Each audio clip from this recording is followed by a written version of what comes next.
there's this legend floating around the Diwu continent. The 9 Serenities secret records, penned by the ancient demonic emperor himself, contains all his life's ultimate techniques. And get this, the ancient demonic emperor was supposedly the most badass dude in the entire land. He crammed everything he knew into this one legendary book, the 9 Serenities secret records. Now, to master this book, you don't need to self-sacrifice like with the Sunflower Manual, and you can supposedly reach this heaven-swallowing, earth-devouring power where the highest realm of the universe is all in your head, and wouldn't you know it, this book ended up in his hands. Demonic Emperor Zhuo Fan. That is, word about this got out, and to snag this ultimate cultivation technique, cultivators from all righteous paths started swarming Tianmo Peak, Zhuo Fan's stomping grounds. Just then, some dude comes barreling in, all panicked. "Master, this is bad. The mountain guard formation's been breached. They're about to storm the place." Turns out, it's Zhao Cheng, Zhuo Fan's personal disciple. He keeps going. "I'm afraid the 7 emperors will hear about this soon." Zhuo Fan's not even fazed, just smirks and says, "What's with the panicking?" Casually strolls to the door and adds, "Even if the 7 emperors teamed up, they'd still be no match for me. Didn't expect them to crack my formation, though. Gotta go see what's up." Zhuo Fan steps outside and sees a whole bunch of rebel riffraff. They all shout, "Demonic Emperor, hand over the secret records." Zhuo Fan just scoffs. "A bunch of small fries think they can boss me around." Then everyone below totally freaks out when they see Zhuo Fan descending, yelling at each other, "Everyone, watch out, he's here!" Following that scream of the crowd is Zhuo Fan's confident descent. With one attack, he neatly finished off 4 formidable experts up front.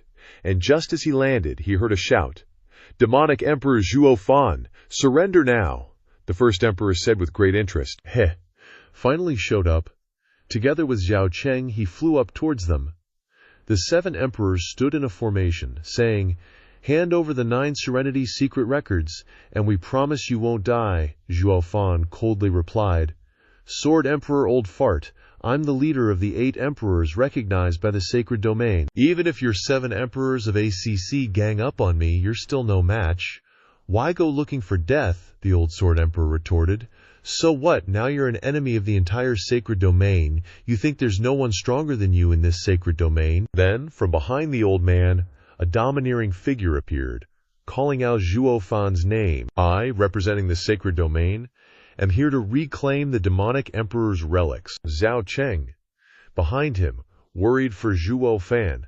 "This is bad, master. He's the strongest sage in the sacred domain." But Zhuo Fan remained fearless. What righteous path? What sage? Just a bunch of treacherous villains lusting after treasure. But before he could finish, a blade from behind ambushed Zhuo Fan. It's Zhao Cheng. He betrayed his master. "Master, surrender. He who knows when to yield is a great man." Zhuo Fan's eyes widened in disbelief. "Zhao Cheng, it was you. You leaked the information. You broke the mountain guard formation and led them in." "He was unwilling." "Why? I raised you since you were a kid, treated you like my own son. Why did you betray me?" Zhao Cheng's face was full of cunning. "Master, although your kindness to me is as heavy as a mountain, you shouldn't have cultivated the 9 Serenities secret records alone. You guarded against me like I was a thief, not letting me see it for even a minute." Zhuo Fan shot a chilling glare at his ungrateful disciple. "To think a cultivation technique outweighs the nurturing and guidance I gave you." Zhao Cheng coldly drew his sword. Zhuo Fan's fresh blood flowed out like a torrent. He said coldly, "As long as what I do is right, I don't care if others point fingers. You gotta speak your mind, right? Isn't that what you taught me, master?" Zhuo Fan angrily thought, Zhao Cheng, I originally intended to pass on my ultimate techniques to you, but you were so impatient. There's nothing trustworthy in this world." Then he looked up to the sky and laughed loudly. "Ha ha, well said." Zhuo Fan's eyes shone with the power to detonate his body. "Today, even if I destroy the 9 Serenities secret records, I won't let anyone have it." Everyone around felt the danger and warned, "This is bad, he wants to self-detonate." But it was too late. Centered on Zhuo Fan, a tremendous force erupted, tearing through space and bringing unimaginable devastation. Scene change.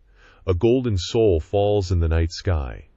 Below are many corpses that have died horribly. Suddenly, the soul entered the brow of a boy, which then awakened him and opened his eyes to look around.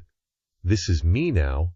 It turns out that was Zhuo Fan. In his heart he thought, to think I, the mighty demonic emperor, have now taken over the body of a child. Suddenly he looked back, sensing danger. It turns out to be a pack of black panthers in the bushes. When they saw Zhuo Fan, they rushed over ferociously. He just coldly cast his killer gaze and spat out a single word, "Scram." All the panthers in the area, along with other ferocious beasts, immediately tucked tail and ran. Then Zhuo Fan took a few steps, and a figure sitting slumped at the base of a tree called out to Zhuo Fan, "Help me! Save me!" Zhuo Fan looked at him, wondering, who is he? Probably someone this kid knew before.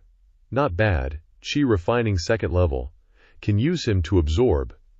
He coldly walked over and grabbed his face without caring about any kinship, ignoring the other person's cries, "What are you doing? You're not Zhuo Fan. Who are you?" He coldly glared with a murderous gaze, answering, "You're absolutely right, I'm not. I'm the demonic emperor, Zhuo Fan." Then, using the 9 Serenities secret records, the heavenly demon grand transformation art, which he risked his life to preserve from his previous life, he sucked away all the life essences from that person. Afterward, the forest was only filled with a piercing scream. After a few hours, dawn arrived. Beside the corpse he had drained, only a dried skeleton remained. Yifan sat in meditation, thinking. Within the 9 Serenities secret records, the highest technique is the heavenly demon grand transformation art.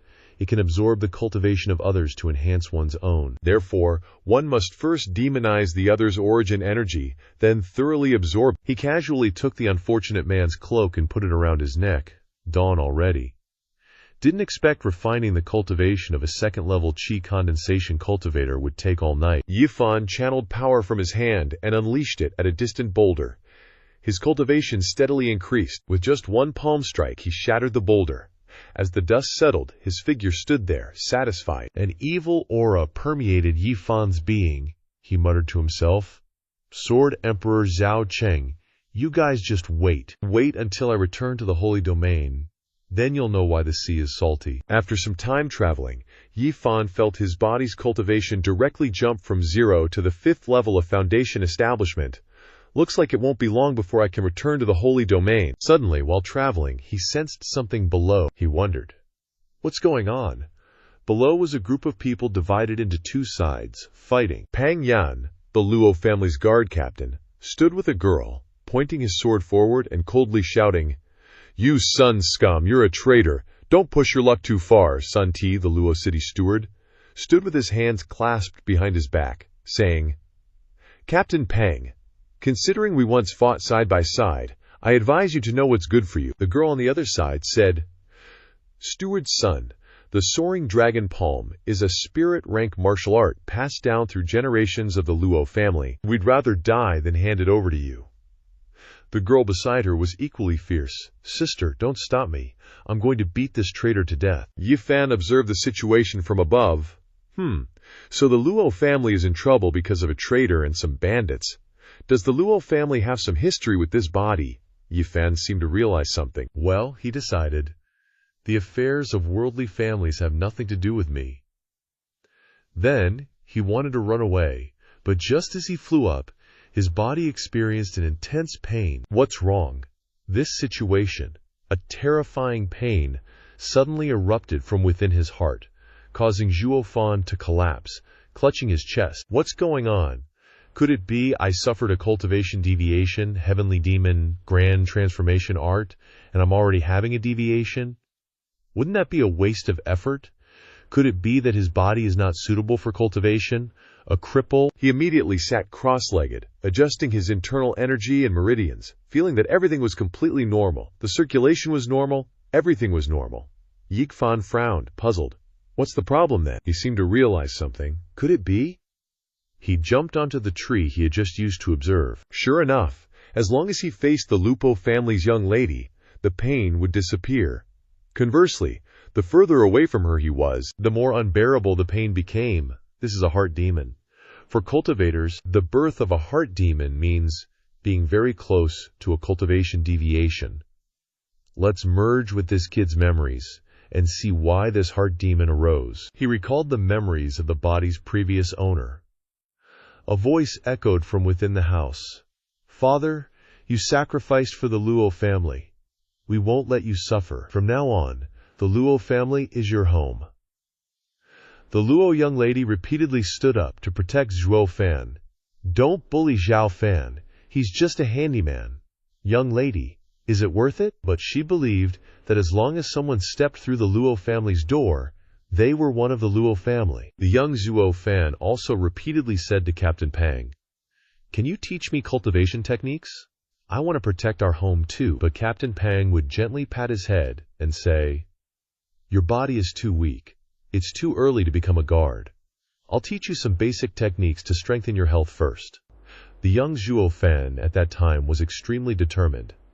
"I must strive to become strong, so that I can protect the young lady and protect the Luo family." Then, a fire burned down the Lucio family. "Bandits! The bandits are here. Protect the young master and young lady." Zhuo Fan, who was severely injured at that time, lay in the young lady's arms. He told her to run quickly and take the young master with her. Zhuo Fan hated himself for not being capable enough to protect the Luo family. The stream of memories gradually closed. Yifan realized, so that's it. He wanted to repay the Luo family's kindness. Therefore, if I betray the Luo family, it will trigger his heart demon. Damn it! Why this kind of heart demon? Doesn't that mean I'll be a slave to others for the rest of my life? I'd rather kill people than this. I, the dignified demonic emperor, the leader of the 8 Emperor Holy Domain, am actually being controlled by a worldly family. He angrily punched the tree, startling the people below. Then, Yifan walked down, coldly approaching. A burly man saw him and shouted, "Who is it? Show yourself." On the Luo city's side, they wondered, "Is it our reinforcements? Impossible.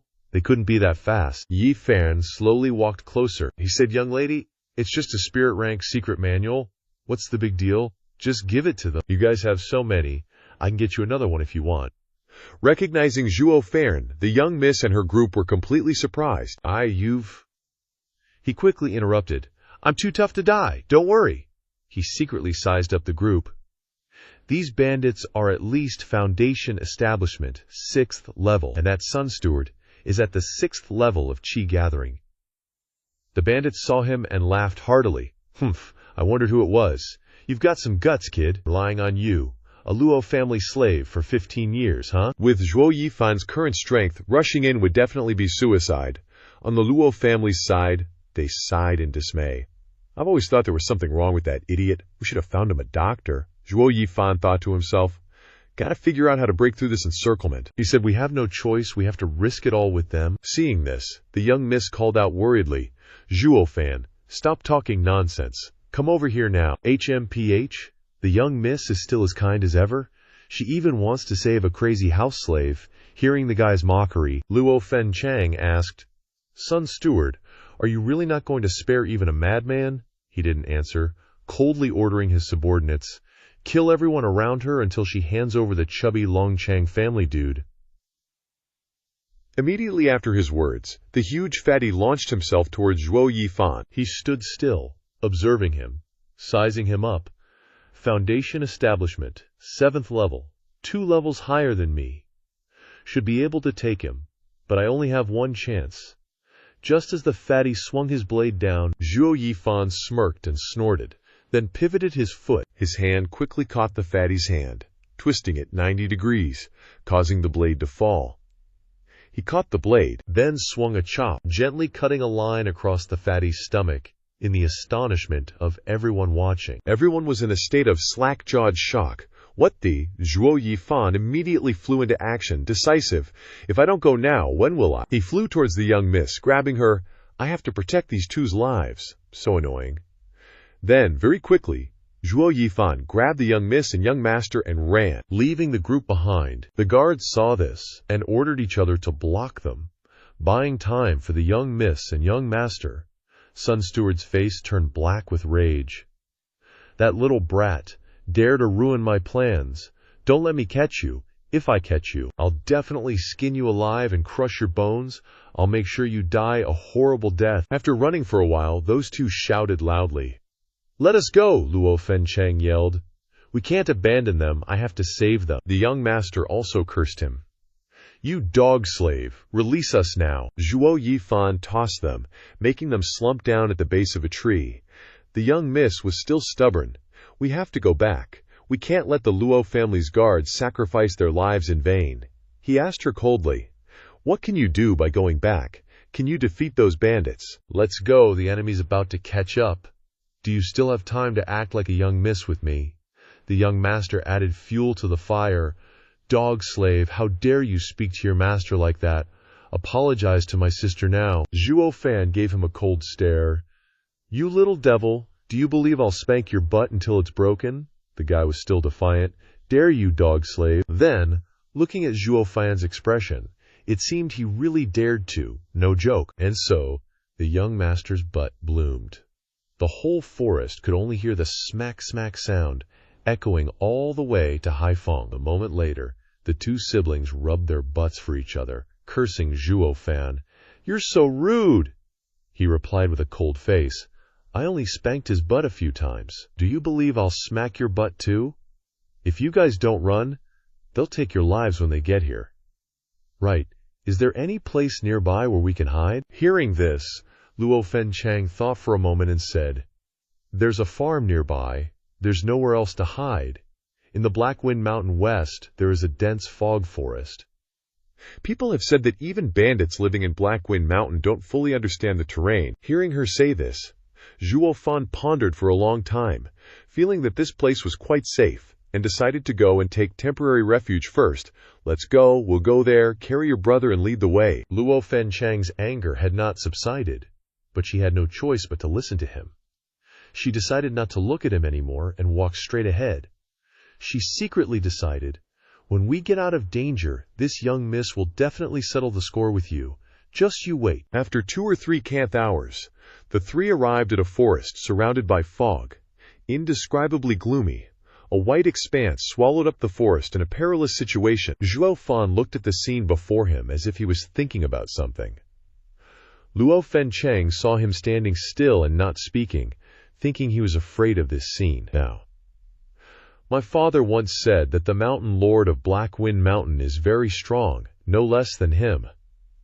This is the cloud of the dense forest, surrounded by fog for many years. No one who has ever entered has been able to come out. Although it is safe for us to hide inside, we may never be able to get out. You take my little brother in first. I will block the bandits." Zhuo Fan didn't listen to her at all. He quietly looked around. "This is a good place to hide." Hearing Luo Yuncheng's intention, he turned to her and said, "I refuse. I'm not familiar with the terrain here. I need a guide." "If you dare go, I will definitely strangle this little devil. It's okay if you die, but it's not worth it for me to die with you. Why don't we finish off Sun Steward's group here? What do you think?" Hearing his words, she took a few steps back in shock. What on earth had driven him to this state? She yelled at him angrily. "With your measly chi condensation cultivation, you want to kill a 6th-level foundation establishment cultivator like Steward's son. Even if I and Guard Pang joined forces, we wouldn't stand a chance. Don't go courting death." Too lazy to argue with this young miss, he looked around. Finally finding a glimmer of hope amidst the danger, he continued, speaking to Luo Yuncheng. "Young Miss Luo, how about a gamble?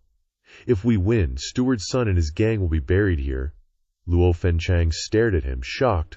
What was he planning? Seeing her hesitation, he knew she had no choice but to rely on him. He grinned, smug. "Give me all the spirit stones you have on you. The Luo family's last hope rests in your hands." Luo Fencheng weighed her options. Ultimately, she had no other choice. She took off the ring on her finger, her last remaining fortune, and handed it to him, hoping he was telling the truth. If he dared to deceive her, she swore she'd haunt him even as a ghost. With the spirit stones in hand, Zhuo Fan was a little excited. He turned and disappeared into the dense fog, leaving behind only one sentence, "Wait here for me." The Luqiao family's young master, seeing him leave, quickly said to his sister, "Sister, Do you really trust that dog slave? Luo Yunchang shook her head slightly, looking troubled. Although he's rude, everything he's doing is to help us. It's better than those who spout sweet words but stab us in the back when we're not looking. Zhuo Fan slowly entered the foggy forest. He surveyed the surroundings: eastern azure dragon, western white tiger, southern vermilion bird, northern black tortoise. With a Qilin single horn piercing the sky, reaching for the heavens to shatter the firmament, this is definitely a grand formation. Too bad nobody knows it. But this time, I intend to turn this place into a second demonic abyss. Holding the spirit stones, a light flashed, and he walked through the forest, chanting an incantation. 9 underworld netherworld ghost gate opens. Evil spirits from all directions enter the formation. Activating the formation, in just a moment, the fog around the forest disappeared without a trace, and mournful cries echoed from within. The Luo siblings were quite frightened by this. After a long while, Luo Yunchang saw Zhuo Fan walking over, his face pale. She asked, "What exactly happened just now? Did you play some kind of trick?" Zhuo Fan didn't answer her question, gesturing for her to follow him.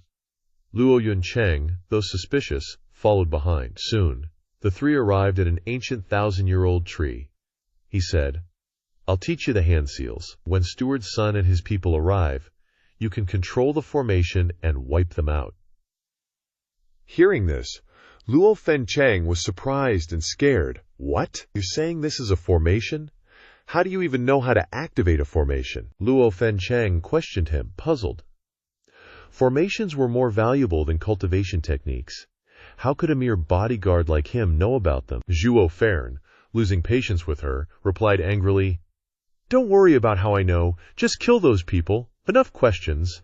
Half an hour later, Steward's son finally found them. Pang Yan was no match for him and had been captured to be used as a threat. Luo Fenchang knew his intentions. Pang Yan shouted, "You, son, just kill me already. If I escape, I'll tear you to pieces. Don't even think about using me to threaten the young miss." Steward's son looked around, assessing the surroundings. Hearing Pang Yan's words, he smiled lightly. "Once I get what I want, I'll gladly grant your wish." That little brat Zhuo Fan is really good at hiding. Knowing I'm not familiar with the terrain, he's hiding in this remote, desolate place. Suddenly, someone beside him noticed something unusual ahead. He spoke up.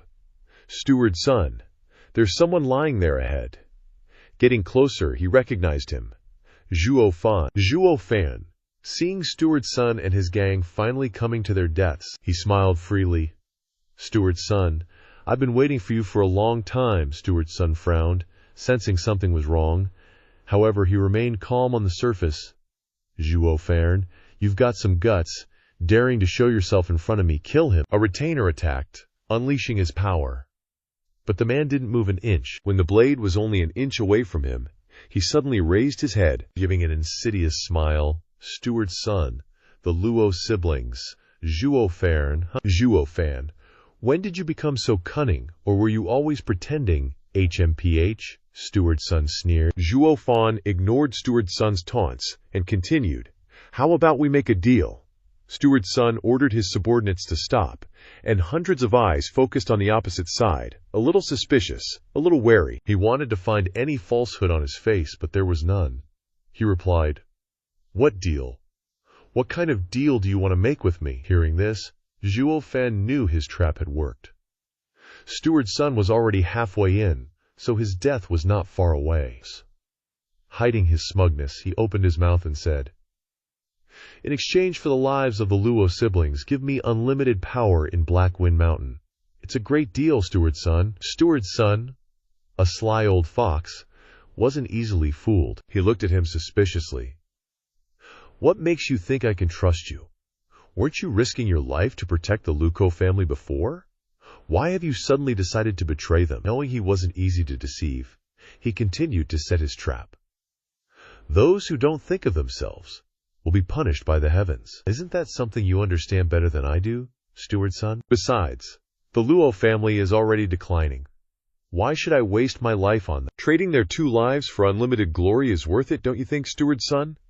Pang Yan finally couldn't take it anymore. He angrily pointed at Zhuo Fan and cursed, Zhuo Fan, it's wasted that the Luo family treated you so well, yet you betrayed them for a little power. And you too, steward son, you two are ungrateful bastards. You won't die a peaceful death. Peng Yan's words had no effect on the negotiations. Clearly, steward son was tempted. He saw the immediate benefits. More importantly, he didn't believe Zhuo Fan could beat him. He immediately agreed to the proposals. Seeing that he had agreed, Zhuo Fan gave him a red thread and explained, "The siblings are ahead, but to avoid your pursuit, they've taken many turns. Only I know these places. For safety, use this red thread as a marker. Let's go, I'll lead the way for you." Steward's son held the red thread in his hand, but he still didn't completely trust Zhuo Fan. He warned, "Zhuo Fan, you better lead us honestly, or don't even think about playing tricks on me." Seeing his suspicion, Zhuo Fan replied, "Steward's son, don't be so distrustful, I'm an honest man." Hearing the last sentence, Steward's son laughed loudly. "If it were before, I would have believed that, but now, haha, I don't believe a single word you say." Zhuo Fan paused for a few seconds, looked straight into Butler Son's eyes, and suddenly they both burst out laughing, as if they understood each other's intentions, as if they knew that neither of them trusted the other. But no matter what, Butler Son's trip was destined to be a one-way journey. The group entered the white mist, still holding the red thread of Zhuo Fan. Suddenly he stopped. Butler's son asked suspiciously, "What's wrong?" Butler's son had a bad feeling. His hand unconsciously tightened its grip on the corner of Zhuo Fan's clothes. He turned his head, flashed an evil grin, and said fiercely to Butler's son's group, "Butler's son, I'll see you off this far. The rest of the road to the Yellow Springs you'll have to walk yourselves." Haha, Butler's son was shocked. Only then did he realize that he had fallen into the trap that Zhuo Fan had set up.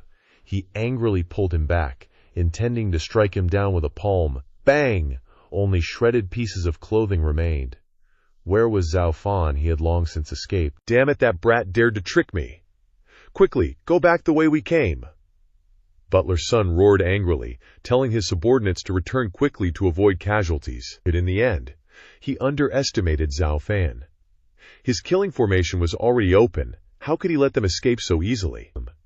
Among the subordinates, someone cried out in fear, "It's over, Butler's son!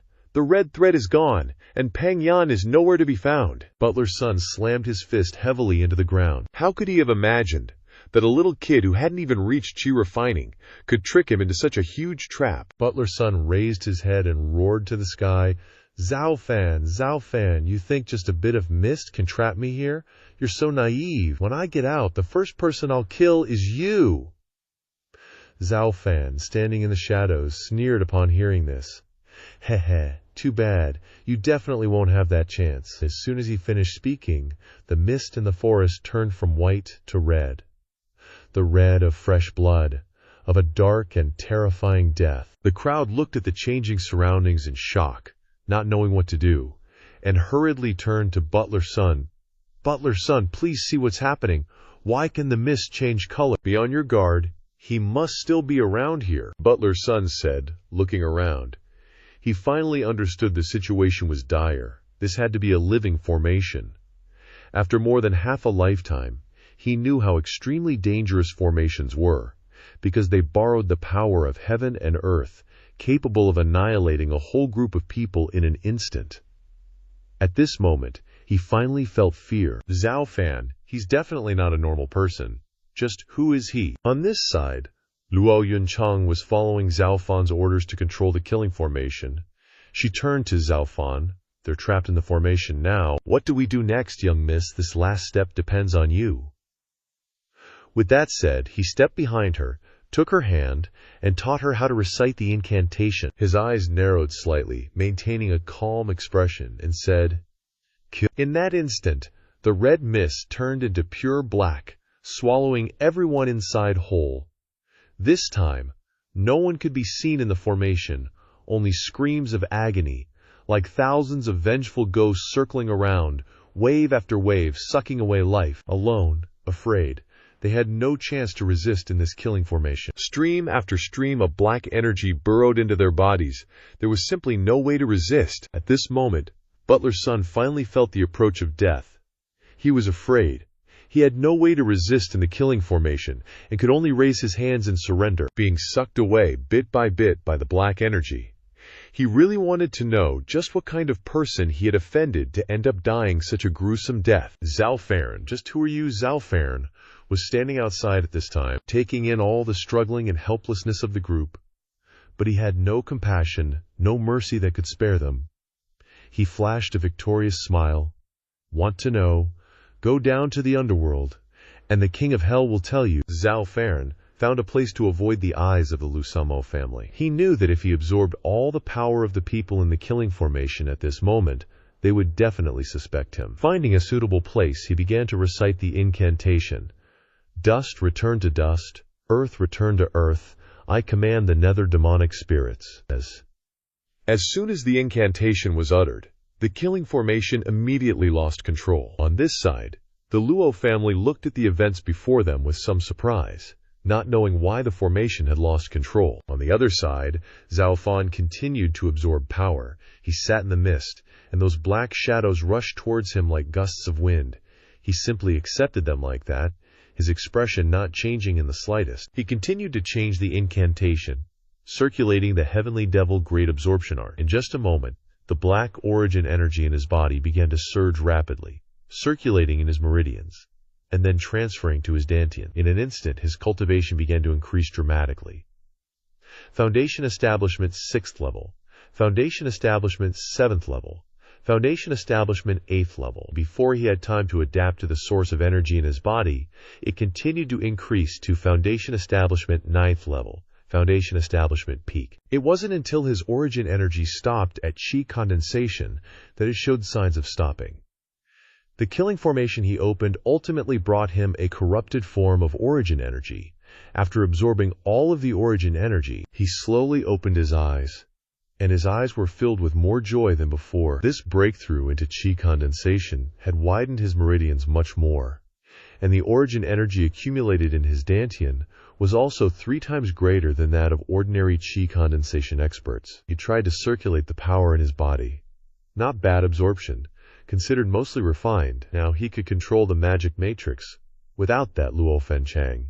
After all, relying on himself is always the better choice. Exhaling a breath, he muttered an incantation to make the yin qi in his body begin to retreat. Waiting for the yin qi to leave, he moved slightly, and the mist immediately dissipated as if it had never existed.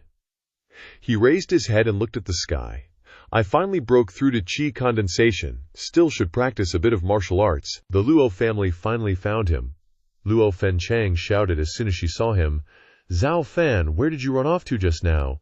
The formation suddenly lost control. The mist is gone. She looked around, not seeing the mist anywhere, and asked him in confusion. He didn't answer her question, choosing to gloss over it. How could he tell others his secrets? He had already been betrayed once. How could he repeat the same mistake? It's probably because there weren't enough spirit stones. The formation had many flaws, that's why it happened. But Butler Sun's group still died, a terrible death. No one survived. Luo Fan Chang nodded upon hearing him say that, without any doubt in his words. At this time, Peng Yan looked at Zhuo Fan with some hesitation, but he suddenly clasped his hands and knelt down. Before, this humble one was reckless, not knowing that you were setting a trap for that group of people, so I said some offensive words.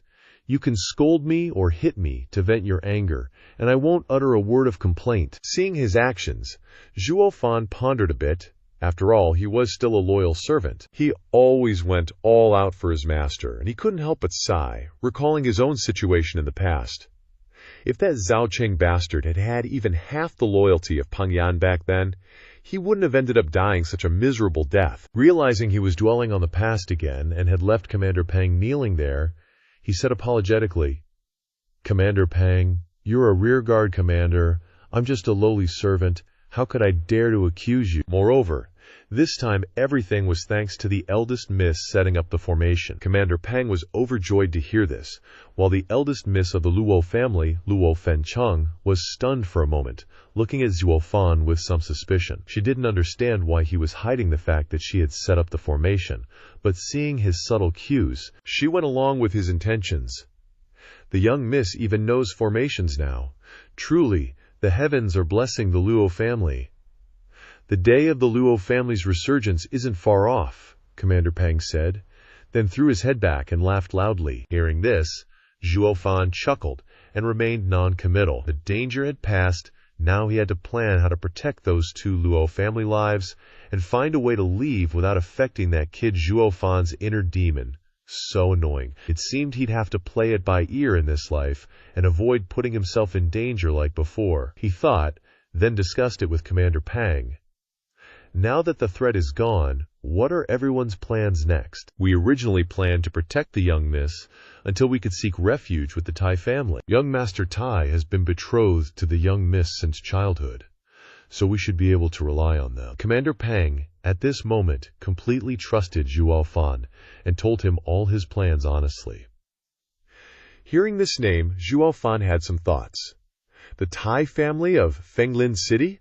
He stroked his chin, thinking, and nodded secretly after a long while. Based on the memories of this body, the Tai family was the #1 family, so entrusting the two Luo siblings to them would definitely ensure their protection. Then that kid Zhuo Fan could die in peace, and he wouldn't be affected by the inner demon anymore. Thinking of this, he nodded and said with a smile, "That's good. Go to the Tai family to seek refuge." Then, he looked at the Black Wind Mountain and muttered, "I'll be back." At the same time, at the peak of Black Wind Mountain, inside a dark, sunless cave, a young man sat on a large chair in the center, a cruel look in his eyes. He opened his mouth to his subordinates. "Is there still no news about Sun Butler and the others?" Reporting, young master," Sun Butler's messenger said.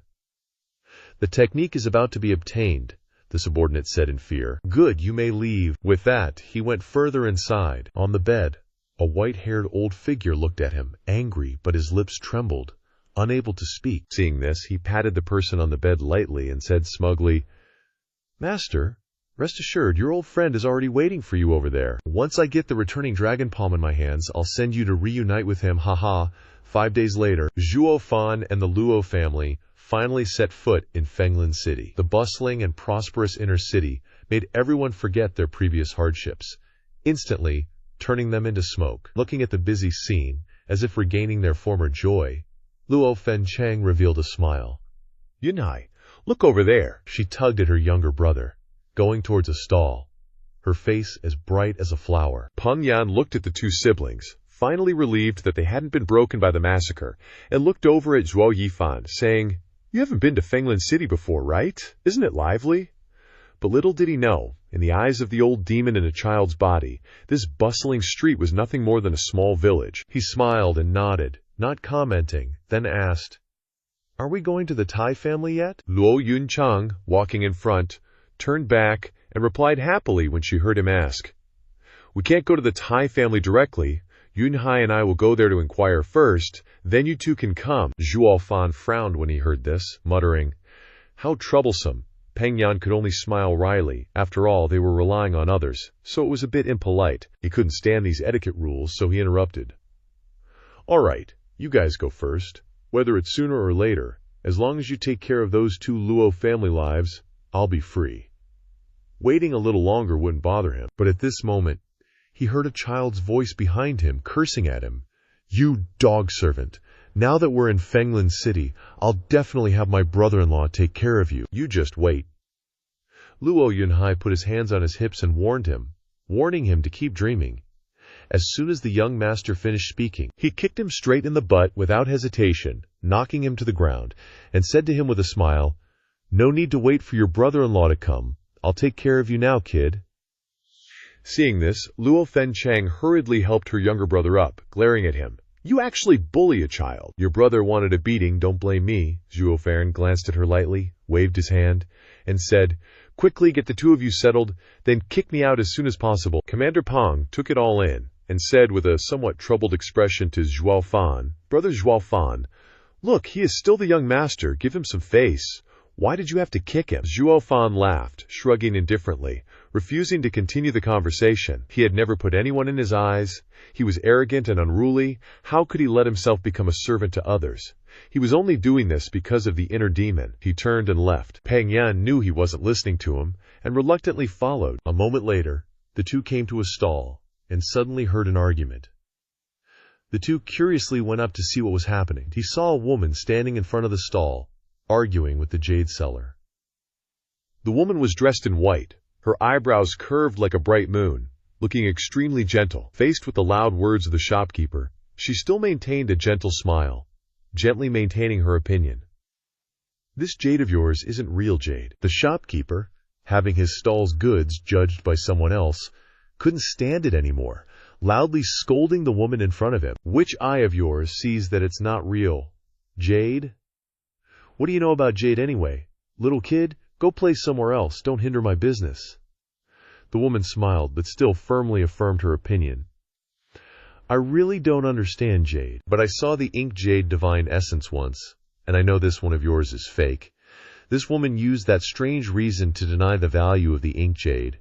It wasn't clear if she was stupid or just pretending to be, but seeing her smile, he couldn't help but step in. This jade of yours, just like this miss said, is definitely fake. I've got a way to prove it. That strange girl just stood there for a sec, kind of thinking, then finally gave Zhao Cheng a small nod and smile. Everyone, she said, if you could find me some sulfur and a basin of water, I can totally prove it's fake. Hearing that, everyone, wanting to know if they'd been scammed by that shady shopkeeper, immediately went to get the stuff. The shopkeeper was still trying to save face. Where'd this punk come from? Everything I sell is legit. Zhao Cheng just chuckled.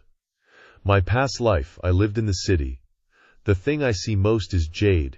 He's gonna lose so bad he'll be eating dirt. Right in front of everyone, Zhao Cheng put the stuff they got into the water, then turned to the shopkeeper. Put your jade pendant in the water. That'll show if it's real or not. TCH. Fine by me. The shopkeeper was still super confident. He didn't believe any water could tell real jade from fake. The moment the jade hit the special water, it changed color, turning all red and even giving off a nasty, bloody smell. The shopkeeper stammered, shocked. How is this possible? What's so surprising? Your jade is a straight-up fake. Toss it in this stuff, and it shows its true colors. Now give it back.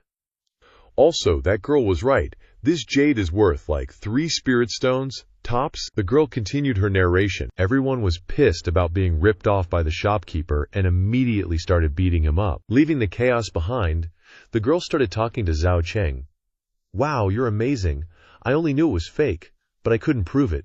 So glad you helped. Seeing her about to leave, Zhao Cheng asked, confused, Miss, aren't you going to buy it?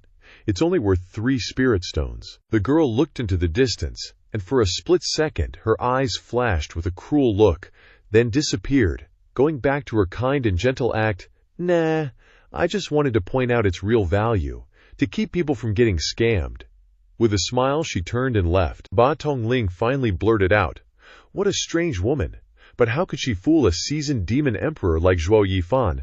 Zhuo Yifan couldn't miss that cruel look in her eyes, he muttered. This woman may be cruel, but she is not experienced enough, or else this treasure would have fallen into her hands. Then Zhao Cheng turned towards the jade. Eyes lit up a bit. I gotta get that treasure. Then Zhao Cheng borrowed 10 spirit stones from Peng Yan and headed back to the shopkeeper. Down a dark alley, Zhao Cheng found the shopkeeper sitting under a big tree, looking totally beat up. Zhao Cheng yelled, Finally found you. I'm here to talk business. I'll take that jade pendant and give you 10 spirit stones. What? You're looking for me? You dare to look for me? After ruining my business? You knew the jade was fake, and you're still paying 10 spirit stones for it. Just now, that girl said it was only worth 3 spirit stones, the shopkeeper asked, confused. Even though it's fake, it looks real enough. Maybe I can sell it for more. Zhao Cheng explained, I get it. You want to sell it to someone who doesn't know any better? But you made me compensate so much. 10 spirit stones are not enough. I want your life. The shopkeeper's eyes turned vicious. He ordered his men to attack Zhao Cheng. I was seriously trying to do business with you. Looks like you prefer the hard way. As Zhao Cheng said that, his body slowly turned black, and with a gentle breeze, the people in front of him turned into powder and vanished. Now Zhao Cheng was at the chi refining stage. These punks were no match for him. Not to mention, Zhao Cheng was a famous devil emperor in his previous life, having killed countless people. They were just asking for it. Having snatched the jade pendant back from the alley, Zhao Cheng headed straight back to the inn and ran into Peng Yan. Zhao Cheng gave him back the 10 spirit stones, then said, "I'm going back to my room to rest. Keep watch for me, and don't let anyone in." With that, Zhao Cheng went into his room, took out the jade, and channeled black energy into it. Then bang! The jade immediately cracked, and a bloody red glow appeared. Zhao Cheng was secretly thrilled. "I knew it! It's a blood essence spirit. Legend says it's a super rare gem, filled with thousands of blood essences, absorbing the spirit of the earth, essence of the sun and moon for thousands of years, forming this ultimate yin and yang thing. Any cultivator would kill for it. The 9 underworld's secret records say it can be turned into a blood-nascent soul. The born blood-nascent soul will steal the essence blood of others to live, and is extremely cruel. The blood-nascent soul can also grow with the cultivator and become a blood-level nascent soul, which even the emperor-level powerhouse does not dare to touch. If he had it in his previous life, what would the saints be? I can't wait any longer." Zhao Cheng excitedly cut his wrist and dripped blood into the jade. Even the 9 underworld devil emperor didn't have the luck to get one. Ha ha, the heavens have blessed him. Fighting desperately, Zhao Cheng little by little poured blood into the jade, each drop disappearing without a trace. Zhao Cheng saw all this.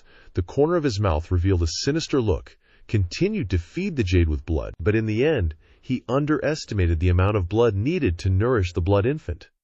He could lose too much blood and die. When refining the blood infant, one must use the blood of a cultivator. Until the blood essence forms the heart meridian, once it starts, it can't be stopped. Otherwise, it's considered a failure. Time passed by, second by second, and Zhuo Yifan's blood was almost completely drained. His lips turned pale. The world in front of him suddenly started spinning, and he spat out a mouthful of blood. Was he still unable to defeat fate? Did he have to give up? This very moment, he remembered his past life. In his past life, he was surrounded and attacked by everyone. The 7 emperors, the sages, and even that traitor, Zhao Cheng, wanted him dead. At this moment, the hatred rose bit by bit. Everything that belonged to him pushed the will in his body, carrying both old and new grudges. Everything that belonged to him, he would definitely take back with his own hands. He roared, "Break for me!" Following Zhuo Yifan's roar, a loud explosion erupted. A ray of red light escaped from the dark jade and entered his body. He focused and checked. In his dantian there was a newborn infant quietly lying there. He had finally succeeded in cultivating his natal blood infant, and he was secretly delighted. However, his body couldn't hold on any longer. He collapsed weakly to the ground, but he couldn't hide the excitement in his eyes. He thought to himself, "Now that I've refined the blood infant, the next step is to see how to cultivate it." Zhuo Yifan didn't expect that he would stay in the refining room for 10 days straight this time, and he also didn't expect that Peng Yan would stand guard outside his room for 10 days. This made him a little stunned. "He's out! The Tai family sent someone to urge you already. Hurry up, or the young master and young miss will be waiting for too long." Seeing that he finally came out, Peng Yan rubbed his eyes and urged him. "You've been waiting outside for 10 days? Commander Peng, you've worked hard. Aren't you curious about what I was doing inside for 10 days? He asked him in surprise. Hearing him say that, Commander Peng gave a genuine smile and replied, "It's nothing. All the brothers work hard, and what you do is your own business. If you want to tell me, you will. Let's go quickly. The young miss and young master are waiting for us." Zhuo Fan was a little stunned by his answer. He trusted him unconditionally. In his past and present lives, he had cultivated all the way to the realm of the Demon Emperor. What kind of people had he not met? But he had never met anyone who could trust others so readily. Or was it that he hadn't seen enough types of people? Or did he not have the chance to meet such a person? It was half an hour later that Commander Peng and Zhuo Fan arrived at the Tai family's residence. But as soon as they arrived at the gate, they were stopped by 2 guards who shouted, "Who are you two? Why are you barging into the Tai family with the intention of relying on others?" Commander Peng chuckled softly and replied, "I am a member of the Luo family, and this is the steward of the Luo family. Our young master and young miss are guests at your residence." Hearing these words, Zhuo Fan couldn't help but be stunned. When did he become the Lugo family's steward? He smiled bitterly. A dignified demon emperor who ran rampant and dominated, now he had to become a steward for a secular family. If people found out, they would laugh at him. The two gate guards heard Commander Pang introduce them as people from the Luo family and revealed a look of disdain. So it's two more Luo family people here to beg. Commander Pang was furious and was about to attack, but Zhuo Fan stopped him. If the servant's attitude was like this, it meant that the people in the Tai family didn't really welcome the two Luo siblings. It was likely that they hadn't been living well these past few days. Soon, the servants brought them to the residence of the Lugo siblings. Looking at the desolate scene everywhere, it wasn't even as good as the inn they stayed in. Commander Pang couldn't help but get angry and said loudly, "How can the Tai family treat them like this? They don't even have a little bit of courtesy." Zhuo Fan was also a little angry. Seeing this situation, if they couldn't arrange for the two siblings to join the Tai family, it meant that his plan was considered ruined. Not only that, but they were being treated like servants. Let's go take a look inside. Zhuo Fan silently entered the room, and Peng Yan hurriedly followed. Inside the room at this time, only Luo Fanhai was sitting on the bed, his eyes dull. The scene inside the room was also extremely simple. There was nothing but tables and chairs. Peng Yan felt a little sympathy for this situation. "Young master, I'm sorry I'm late, causing you to suffer, Zhuo." Farron didn't feel any pity at all when he saw this scene. He opened his mouth and asked, "Kid, where's your sister?" "My sister went to find young Master Tai to beg for help," the young master replied in fear. "The Tai family's attitude is like this, and you're still begging for help. Is your sister stupid? Come with me, let's go bring your sister back." After saying that, the three of them went together to find Luo Fenchang. In a small courtyard, next to a clear stream, a handsome young master and a lovely young woman were playing. Happy laughter echoed throughout the courtyard. Luo Fenchang glanced at them flirting with each other and couldn't help but speak up. "Brother Xiaoting, I don't ask you to fulfill the marriage contract from before. I only ask you to say a word to your father, to help the Luo family recover to its former glory." Tai Xiaoting was currently enjoying himself with a beauty. He was in no mood to entertain her. He replied impatiently, "I've already made it clear to you. You and I have no relationship whatsoever, and your family's affairs have nothing to do with me. I can't help you." "That's right. If you know what's good for you, hurry up and scram. Brother Xiaoting has long stopped liking you." The young woman next to him rolled her eyes and chimed in. At this time, Luo Fenchang finally understood that the Tai family had completely dismissed the old affections between the two families when the Luo family declined. But she had no other choice. For the sake of revitalizing her family, for the sake of the Luo family being like before, she could only beg for help. "Consider it. For the sake of us being childhood sweethearts, please, say a word for me, can you?" Suddenly, a slap landed on Luo Fenchang's face. She was stunned, and the cursing of Sun Yufei still echoed in her ears. "You little bitch, stay away from my Xiaoting." "And Xiaoting, if I find out that you have anything to do with her in the future, I will definitely not forgive you," Sun Yufei scolded loudly and shrewishly. Luo Fenchang had completely lost hope. What would become of her Luo family? At this moment, she really needed someone to save her, to save the Luo family. Suddenly, a figure flashed past her face, flying straight towards where Tai Xiaoting was standing. A fist landed square on his face. The sudden turn of events shocked the other two, and before they could fully react, a young man was already standing protectively in front of Luo Fenchang. He sneered. "A pair of adulterous dogs, daring to ruin my good time." "You think you're worthy?" he demanded. "Who are you?"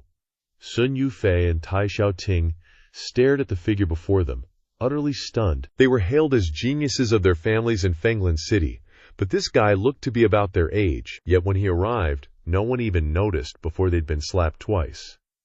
Just what level of strength was he hiding? At this moment, Peng Yan and Luo Yunhai finally caught up, helping Luo Fenchang to her feet. Zhuo Fan didn't bother acknowledging the two questioning idiots, turning his gaze to the crying Luo lady. His heart twinged a bit. He, a mighty demon emperor, feeling pity for this little brat? It had to be that damn heart demon of that Zhuo Fan kid. He sighed helplessly, reached out to wipe away her tears, and said, "Let's go." Luo Fenchang nodded in agreement. With things as they were, they couldn't stay at the Tai residence.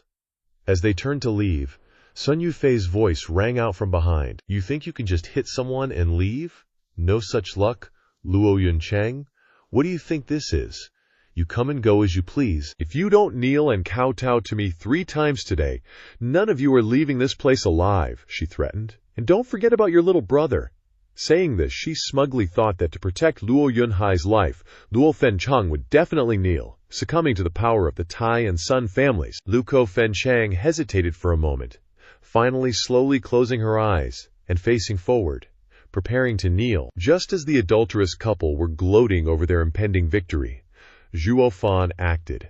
A gust of wind swept by, and no one could clearly see what happened. Sun Yufei and Tai Xiaoting were already prostrating on the ground, blood staining the floor. The two of them glared at the one who attacked them, spitting out, "It's you again, you bastard. Even if you kneel before me now, this young lady will never forgive you." As she finished her sentence, Zhuo Fan made his move again. With 2 kicks, they were instantly sent flying. He didn't even spare them a glance, and just said, "Make me kneel, you wish? You're dreaming." Just as Luo Fenchang and Peng Yan were still marveling at Zhuo Fan's actions, an angry, aged voice boomed, "Who dares cause trouble at the Tai residence?" Seeing the person who arrived, Tai Xiaoting's face lit up with joy, shouting, "Father, you've come at the perfect time. They're the ones causing trouble here." Unlike the joyous Tai Xiaoting, Luo Fenchang and Peng Yan were now extremely fearful. They'd caused trouble at the Tai residence, and now that the head of the family had appeared, they were definitely doomed. As for Zhuo Yifan, he looked at the newcomer. Sizing him up, Tai Rong looked to be over 50, with a tall, imposing figure, exuding the aura of a strong cultivator. He looked at Tai Rong and grinned. 8th stage of bone forging. The words instantly stunned Tai Rong, never expecting that this kid could see through his cultivation. He glanced at the young man before him, his own cultivation unfathomable. He forced a smile and returned the greeting. "Young master, your eyes are indeed sharp. May I ask who you are?" "Butler of the Luo family, Zhuo Fan," he stated confidently. The Tai family head was shocked once more. He'd long heard of the Luo family's butler, but never expected him to be so young. He valued talent, but he also knew that there were people here he couldn't afford to offend. He glanced at Sun Yufei, offering words of comfort. "Rest assured, with me here, I will definitely get justice for you." After speaking, he turned to the Luo Fenchang siblings, his expression changing, his voice deepening. "Fenchang, I showed consideration by taking you siblings in, and yet you caused trouble here," Zhuo Fan, without waiting for Luo Fenchang to respond, interjected. "An old fart like you bullying a little girl. If you have a problem, come talk to me directly." "Very well. If you're determined to turn against us, then don't blame me for being impolite. If you can withstand 2/10 of my strength right here, I'll let you leave." "How about it?" Tai Rong said coldly. 2/10 of a bone-forging 8th-stage cultivator is higher than a qi condensation 9th-stage expert. "You're clearly trying to take our lives. You're bullying us too much," Peng Yan angrily retorted. Without waiting for them to argue, Zhuo Fan immediately made his move, a palm imprint appearing in the air. Tai Rong never in a million years expected that he'd dare to strike first. Moreover, actually withstand 2/10 of his strength. This young man was indeed extraordinary. To be able to withstand 2/10 of my strength at the 2nd stage of qi condensation? Not bad. But unfortunately, you might be lucky enough to escape with your life this time, but others aren't so sure. Zhuo Fan wore a wicked smile, pointing at Tai Rong. "I, in all my years, have never believed in luck. What I believe in is my own strength, and also," he paused, "take a look at your son. We can take his life whenever we want."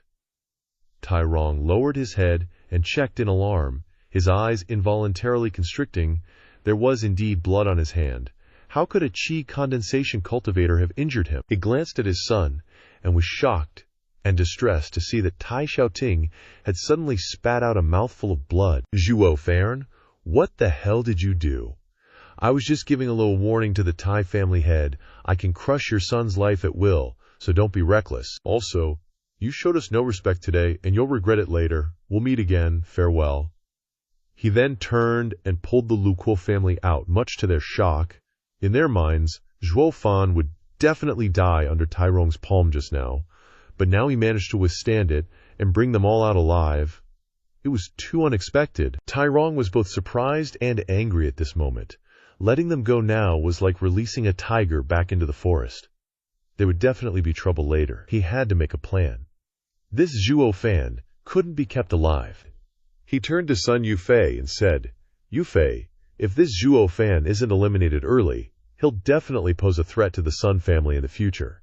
Quickly find a solution." Tai Rong was an old fox. He wanted to use the Sun family to eliminate Zhuo Fan, but it was exactly what Sun Yufei wanted. She had just suffered a loss and would definitely demand everything back from Zhuo Fan. HMPH, you're worried about your son's life, so you don't dare touch him, but the Sun family isn't afraid.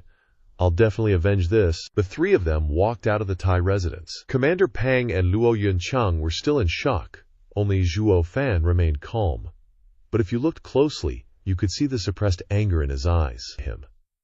He was just one step away from settling things for the two Luo siblings, eliminating his inner demons, and continuing on his path. But all of this was ruined by the Tai family, and he vowed to make them pay dearly for their actions. He had to make a plan for himself now, and also take care of those two Luo family lives.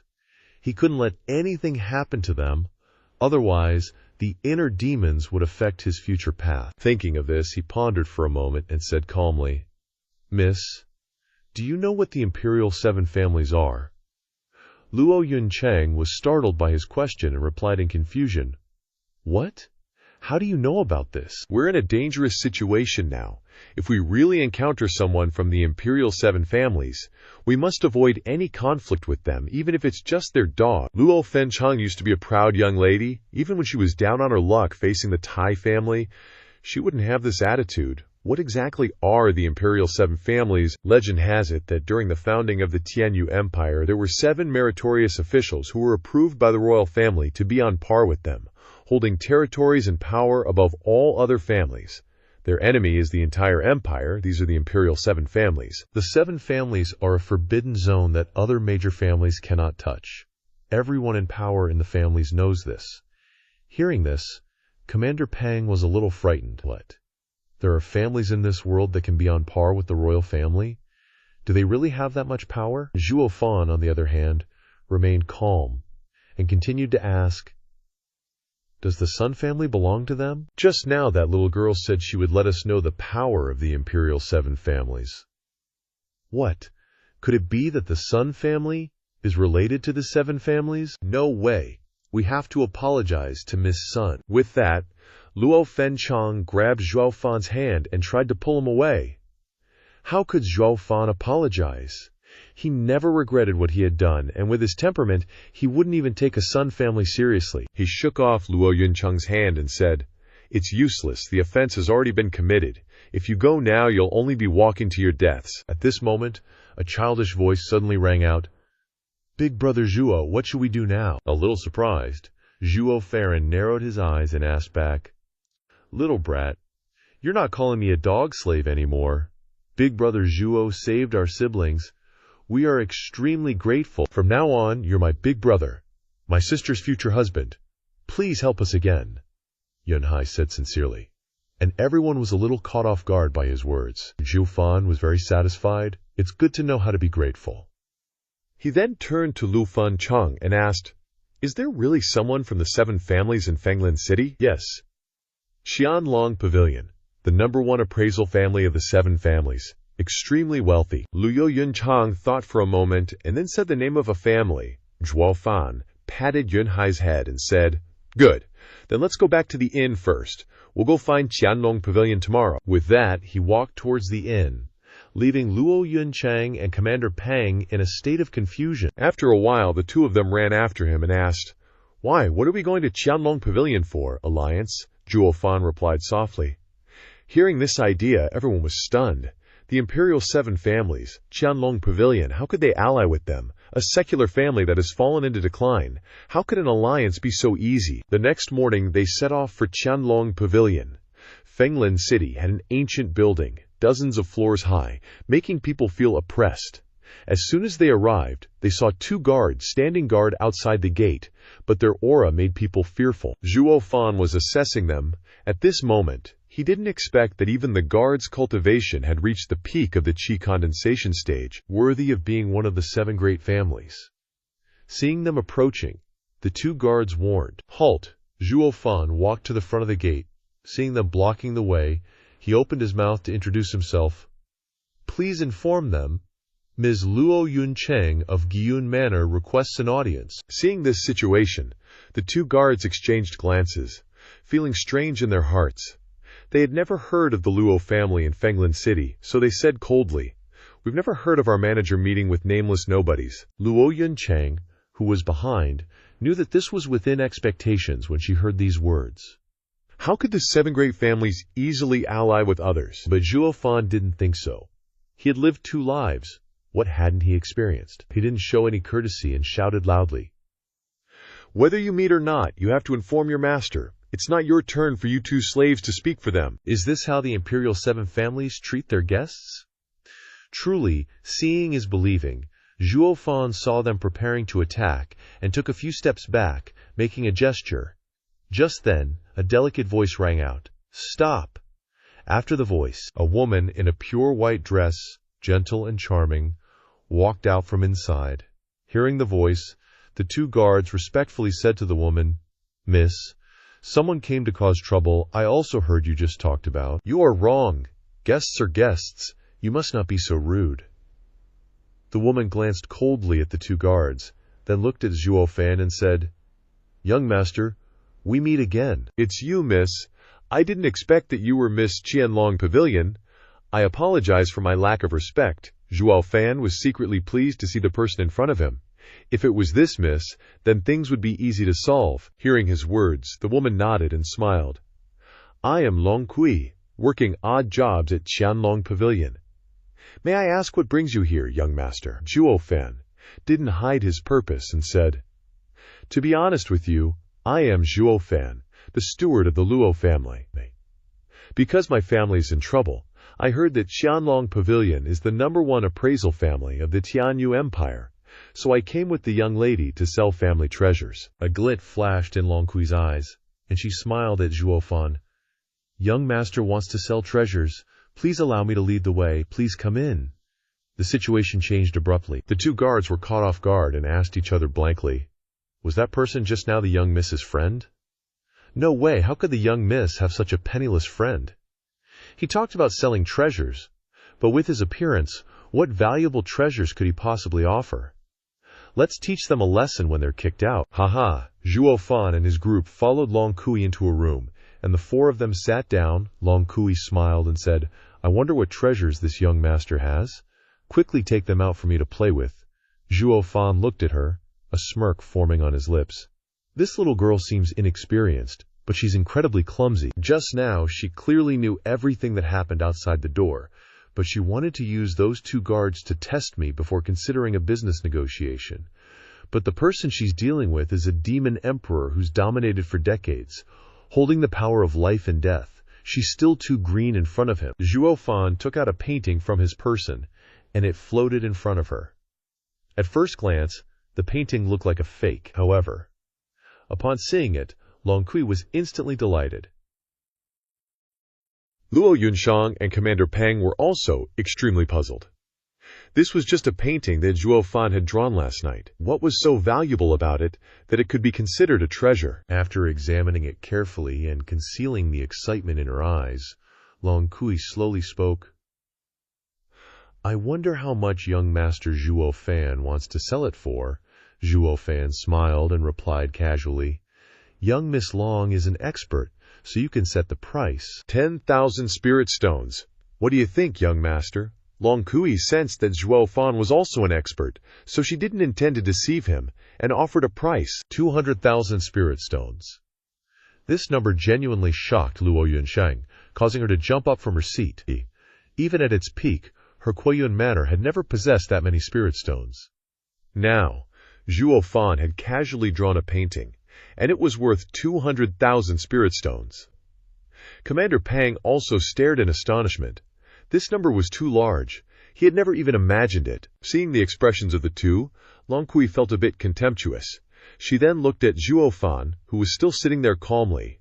He curled his lips into a smile, And then she heard him say, "Ha ha, 200,000 spirit stones." Miss Long, are you giving alms to a beggar? I'm not selling. Zhuo Fan shook his head and chuckled twice. Young Miss Long, if you're not sincere, then let's call off this deal. With that, he stood up, appearing as if he wanted to take back the treasure, but with the treasure already in her hands, how could Long Kui let it slip away? She continued to negotiate. This young master Zhuo is just a first-grade formation diagram at most, and 200,000 isn't a small amount. Moreover, what you have in your hand is just a hand-drawn copy, not an engraved one. My offer of 200,000 is already very fair. Zhuo Fan didn't pay any attention to her words, and immediately retorted, reaching out to take back the diagram, "Young Miss Long, although I haven't read many books, you can't deceive me, can you?" "Fine, I'm not selling any more. Return the diagram to me." Young Miss Long kept looking at the map in her hand, making up her mind secretly. She bit her lips slightly and shouted, 300,000! Consider it me taking a loss." Zhuo Fan acted disappointed, shaking his head, his body moving forward in an attempt to snatch back the diagram. "You're still the same, not sincere at all." Seeing that he wanted to take it back, young Miss Long took a few steps back, desperately avoiding him. This diagram was a first-grade formation diagram, and it contained many formations that even she had never seen before. No matter what, she had to get her hands on it. Feeling that negotiating with Zhuo Fan wasn't working, she began to target Luo Fencheng. "Miss Luo, at most, the Qianlong Pavilion could only pay $300,000 for this diagram, and only the Qianlong Pavilion in the entire world can afford it. You won't be able to sell it for this price anywhere else." Suddenly being targeted, Luo Fencheng hesitated for a moment. Looking towards Zhuo Fan, she weighed the pros and cons. She was about to open her mouth to advise him, but he shouted loudly, glaring at her fiercely, "Shut up! This foolish woman, did you forget that I came here for money? She's forgotten the purpose of coming here today, and she listens to everything after being swayed a few times. Someone like you has probably been tricked and sold off countless times. Young Miss Long, I'm the steward of the Luo family, and I'm in charge of everything. Return the painting to me." Zhuo Fan took a deep breath, retracted his cold smile, and looked towards Long Kui, speaking up. Long Kui couldn't help but be slightly stunned. A steward had so much power that they could be in charge of everything for the Luo family? She sighed slightly, not wanting to return it to him, and reluctantly reached out. "What a pity. Young Master Zhuo's demands are too high, and we can't meet them. But I guarantee, with the reputation of the Qianlong Pavilion, that this first-grade diagram is only worth 300,000 at most." With that, she turned to leave. Zhuo Fan held the diagram in his hand and looked at Long Kui, opening his mouth. "Sorry, I thought you were deliberately trying to deceive us, but it turns out you're just ignorant. I wonder if there are any other appraisers here." "What? I don't understand." "Young Master Zhuo, your eye for things is indeed good, but don't be too arrogant. Just you wait." Long Kui couldn't help but freeze, seething with anger. From a young age, as long as she looked at an object, she could distinguish its characteristics and value, but now someone was doubting her abilities. This damn bastard dared to attack her abilities. As soon as she finished speaking, she turned to leave. Looking at her back, Luo Fencheng looked at Zhuo Fan with some fear. Are we, or are we not going to offend the Qianlong Pavilion?" Hearing her fear, he shook his head to reassure her, revealing a bizarre smile. Not long after, Long Kui reappeared with a person, a one-eyed old man, one-eyed dragon Zhu. Luo Fencheng exclaimed in surprise, whispering to remind Zhuo Fan. Zhuo Fan looked at the person walking beside Long Kui, contemplating somewhat. This person's strength was probably even higher than that of Tairong. "The gap between his strength and mine is too great. I can't see through his cultivation right now." Long Jiu swept his gaze across Zhuo Fan. "You're the new steward of the Lu Baio family. Not bad, as long as you're not that old man Zun. According to little Kui, you're the one who doubts her abilities. Although she hasn't been out for long, her eye is good. If you don't believe her, then take it out and let this old man take a look." With that, he slowly sat down. "Yes, then please take a look." With that, he placed the diagram on the table. As soon as the diagram was out, Long Jiu instantly froze, his eyes staring straight at it. Long Kui, who was beside him, saw that he wasn't saying anything, so she quickly said, "Uncle Jiu, I wasn't wrong, right? A first-grade formation diagram is worth 300,000, right? Long Zhu remained silent, only staring intently at the diagram. After a long while, he finally looked at Zhuo Fan and said seriously, I didn't expect the Luko family to have something like this. Kid, how about I offer 18 million? 18 million is the amount that we can mobilize right now. As soon as he said those words, everyone was simultaneously shocked and stunned. 18 million, a number that no one could have imagined, especially Long Kui. She didn't think that it could be worth this much. Zhuo Fan remained calm, looking towards Long Zhu, the corner of his mouth slightly raised. Too low. If you can't offer a higher price, then let's cancel this deal. Hearing his words, everyone was once again surprised. This number was already too high, yet he still thought it was too low. For Luo Fencheng now, that number was enough for her to revive the Luo family. But Zhuo Fan didn't want it. She opened her mouth, calling his name somewhat angrily. Zhuo Fan! Zhuo Fan didn't pay any attention to her, grasping the painting, not letting go.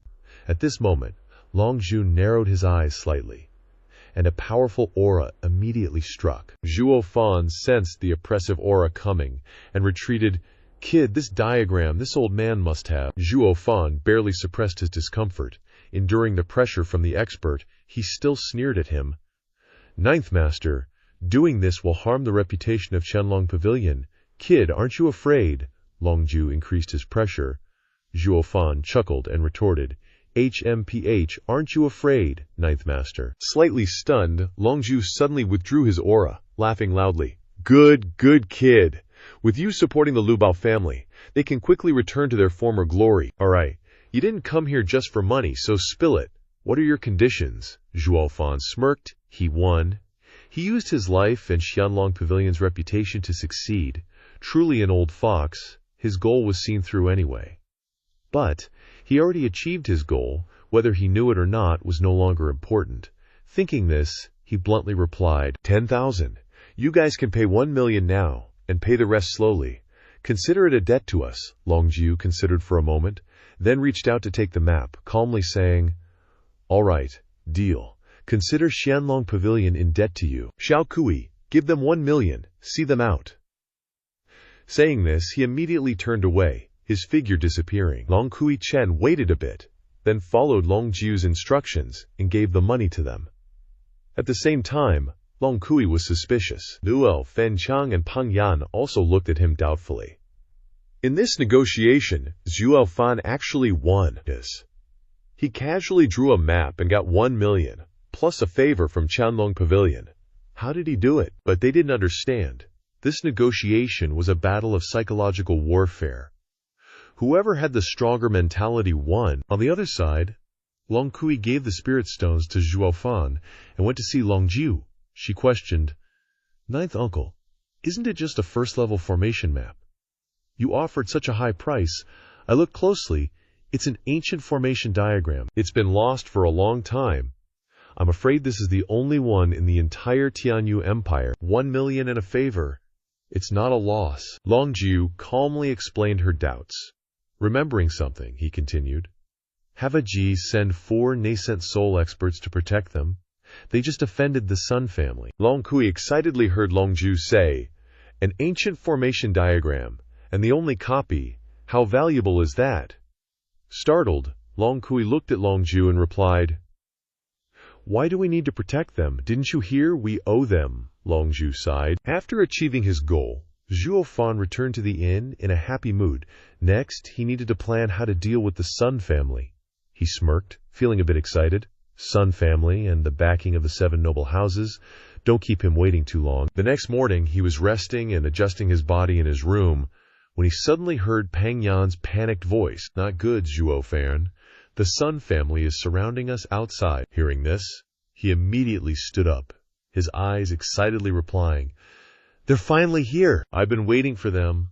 Let's go out together. Commander Peng felt a bit emotional seeing him go out without fear. They are both slaves, yet he has such an aura.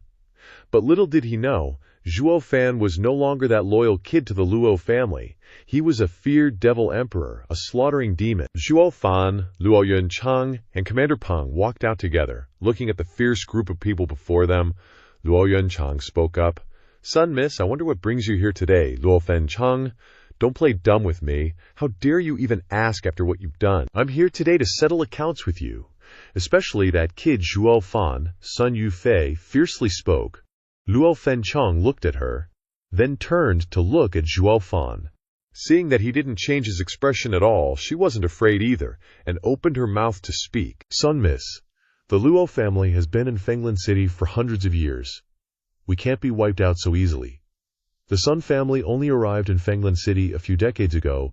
You should watch your words more carefully. Hearing Luo Fencheng's words, she glared fiercely at Luo Fencheng, gathering her yuan key in her hands, intending to attack. Today I'll let you know that a broken-winged phoenix is worse than a chicken. As soon as she finished speaking, she launched an attack towards Luo Fencheng. However, before she could attack, her cousin stepped forward to stop her. Sun Yufei looked at her cousin in confusion, only to see the young master smile faintly. He didn't look at her, but bowed to Luo Fencheng and said, Miss Luo, please forgive my rude younger sister. We're only here today to seek justice for her. As long as you hand over Zhuo Fan today, I guarantee the Luo family will be safe, and if Miss Goss is willing, I'm willing to help the Luquano family regain its former glory. No need. Zhuo Fan is the steward of the Lu Ba family. Attacking him is the same as attacking my Lu Ba family. Without hesitation, Lu Ba Fencheng immediately spoke. The young master burst out laughing, helplessly smiling. Miss Lucio, I advise you not to act on impulse and offend others. Let me introduce myself. I am Yu Quan, from Yuming Valley. Hearing this name, Luo Fencheng took a step back in shock. She took a deep breath and muttered, You are Yu Quan, from one of the 7 noble houses, so the Sun family is related to the Imperial 7 families. No wonder the Imperial 7 families are finally making a move. They can wipe out the Luo family at any time with a flick of their fingers. Luo Fencheng worriedly looked at Zhuo Fan, her eyes filled with tremors. Just then, Zhuo Fan stepped forward, revealing a smile, staring at Yu Quan. I am the Luo family's steward, Zhuo Fan. What do you want? One-on-one? Or all of you at once? HMPH. What an arrogant dog slave. Why would I, Yu Quan, dirty the name of Yuming Valley to deal with someone like you? I alone is enough. As soon as he finished speaking, a palm tore through the air and attacked. Young Quan instantly moved to Zhuo Fan's side, and he quickly dodged, but he was still too slow. When he looked again, there was already a bloody mark on his face. Qi condensation level 6, demonic cultivator, not bad. Yuming Valley's cultivation method is indeed demonic. It would be a bit difficult for ordinary cultivators to deal with them. But for Zhuo Fan, an old devil who cultivates demonic techniques, dealing with these Q cultivators is no problem, so you managed to dodge. But you won't be so lucky next time. Yu Quan spoke in a gloomy voice. At this point, they had already begun to exchange blows. Yu Quan wanted to kill Zhuo Fan. Not only because of a competitive streak in him, he had never had the opportunity to fight a demonic path expert above his level before, and he felt a little curious. Outside the battle, Luo Yuncheng was very worried, afraid that he wouldn't be able to hold on. Sun Yufei was no exception. She reminded Yu Quan, Cousin, be careful, Uncle Tai Rong once suffered a loss from this guy's palm strike. The moment Zhuo Yifan made his move, Yu Quan knew he had finally met someone on the same path. He lowered his head to look at his hand that had a blood stain and looked up at Zhuo Fan. He was also looking at him, revealing a strange smile. He couldn't help but feel a little wary, knowing that this kid was this kind of person. He really shouldn't have jumped into this muddy water. The demonic path is forever pursuing strength, by any means necessary. Yu Quan quickly launched a vicious attack towards Zhuo Fan. He must get rid of him as soon as possible. A high-level mortal rank martial skill, Underworld Claw, charged forward with killing intent. This palm strike aimed straight at Zhuo Fan's chest. He couldn't help but spit out a mouthful of fresh blood. Yu Quan succeeded with one move and said triumphantly, Your heart meridian has been sealed. You can't play any tricks even if you want to. Seeing his success, Sun Yufei couldn't help but shout loudly, Cousin, kill him! But Luo Fencheng and the others were full of worries, feeling that Sun Yufei was right. Yu Quan nodded. Zhuo Fan must not be left alive. He naturally knew the revenge of the demonic path. If he let him go, the next person to die would be him. He cannot release a tiger back to the forest. At the moment he decided to kill Zhuo Fan, he also made a move. An explosion rang out. Young Quan flew out like a kite with a broken string. A trail of blood appeared. Bloodshadow palm. Zhuo Fan almost screamed. His body maintained the posture of launching a palm strike. Yu Quan got up from the ground, with his hand in front of his chest doubtfully. Impossible, your heart meridian has been sealed. How can you use martial skills? As soon as he finished speaking, Zhuo Fan also fell to the ground, spitting out a mouthful of fresh blood. Without knowing when, a large hole had appeared in front of his chest. Luo Fenchang was stunned and quickly ran over to support him. Young Quan finally understood at this moment he actually detonated his heart meridian to use martial skills. Stepping across the brink of death was not far from him. Having thought it through, he rushed toward Zhuo Fan to attack. Although his speed was not as good as before, Luo Fenchang was frightened and stood in front of him.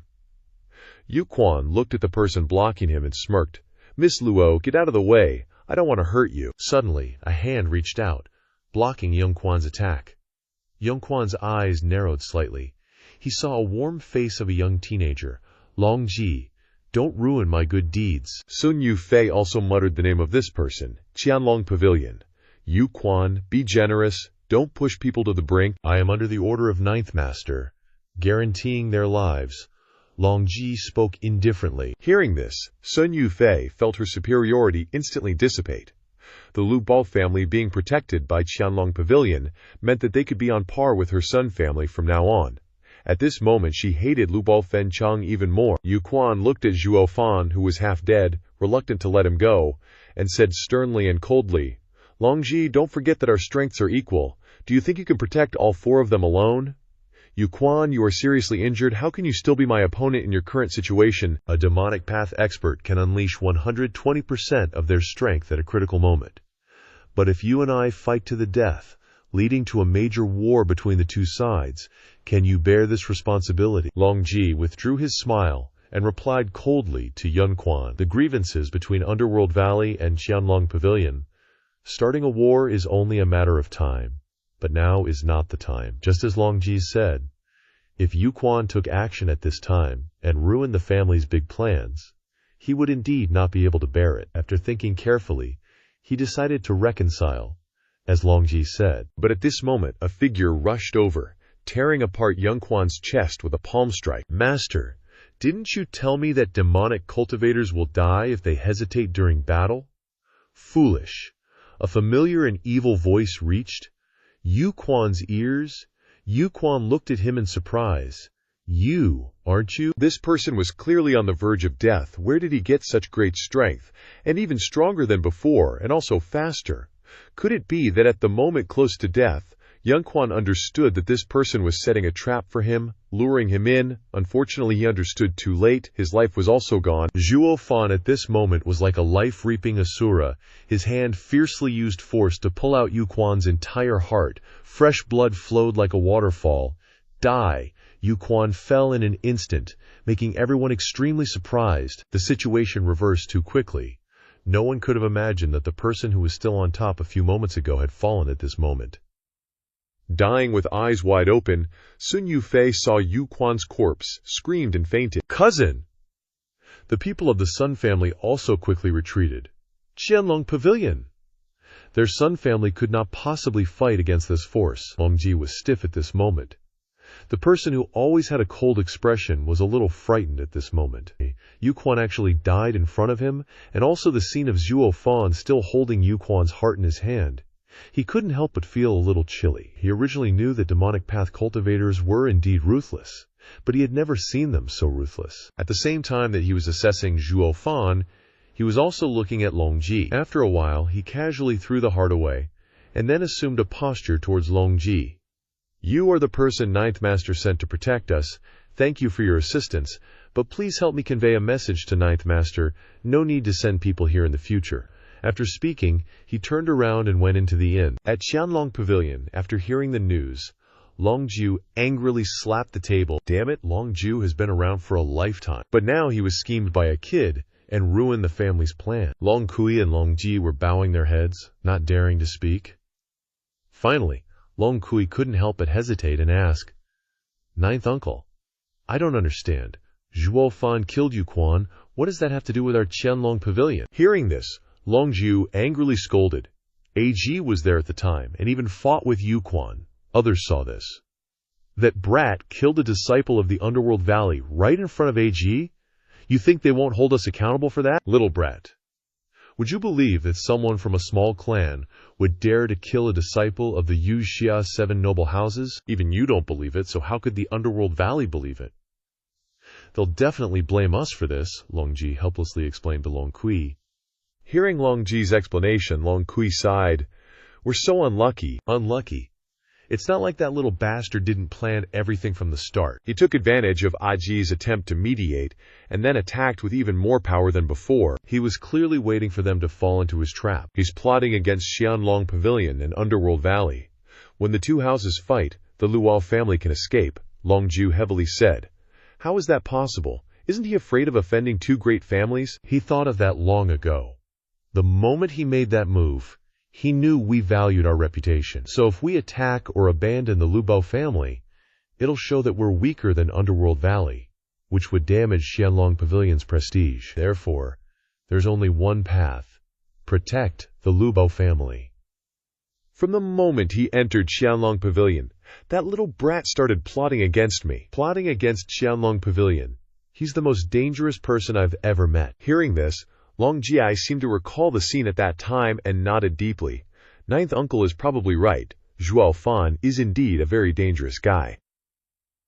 At the same time that the people of Qianlong Pavilion were denouncing Zhuo Fan's plan, he was enduring the pain of having his chest hollowed out in the guest room. His face pale as he sat on the bed, Luo Fen Chang wanted to take care of his injuries when he saw him, but he was loudly chased out. After fighting with Yun Quan today, he finally understood that his current strength was too weak. He was afraid that he couldn't even protect himself, let alone protect the two Luo family siblings. He had to become stronger, otherwise he wouldn't be able to walk his path in the future. Zhuo Fan sat on the bed and bit his lip, forming a hand seal in his hand, his eyes turning a strange red. And at that moment, in the Tai manner, Tai Xiaoting was practicing his cultivation when he suddenly felt a sharp pain in his abdomen. His face twisted, and he spat out a mouthful of blood, falling to the ground unconscious. When he fought with Tai Rong earlier, he had sent the blood infant into Tai Xiaoting in order to control Tai Rong and help him monitor the Tai family. But now, it was no longer needed. The blood infant was now in Tai Xiaoting's room. Slowly turning its head to look at the person lying on the ground, revealing a cold smile. "This time, I'll spare you. I want you to see the Tai family collapse with your own eyes." As soon as he finished speaking, the blood infant turned into a red streak and quickly flew away. Flying to the courtyard, it accidentally saw a patrolling guard, and the blood infant immediately burrowed into the guard's body. The patrolling guard didn't have time to react before feeling his whole body stiffen and immediately falling down. In just a moment, 50 guards became prey for the blood infant. The blood infant, now merged with Zhuo Fan's body, was a perfect match for using the heavenly demon transformation art on the blood infant. It could directly kill qi condensation cultivators in an instant if it wasn't for the fact that he had to fight with Young Quan and his heart meridians burst, requiring the blood infant to use blood QA to heal him. On the way back, the blood infant noticed a strange aura in the Tai family, attracting his attention. Demonic cultivator experts, the Tai family actually has demonic cultivator experts. Curious, he followed the aura and found that the guards guarding the room were all at the peak of qi condensation, and he finally stopped to listen. In the room, sitting in the main seat, was a short old man whose whole body exuded a strange aura. Zhuo Fan could tell at a glance that it was the aura of a demonic cultivator expert. And Tai Rong was respectfully standing in front of the short old man, Elder Jian. I wonder what brings the elder and patriarch's son here. The short old man, known as Elder Jian, slightly slanted his eyes at Tai Rong and smiled faintly, saying, "Patriarch's son probably already knows that our Underworld Valley disciple Yong Quan was killed by Qianlong Pavilion today. It wasn't the Luo family who did it." Elder Jin couldn't help but laugh.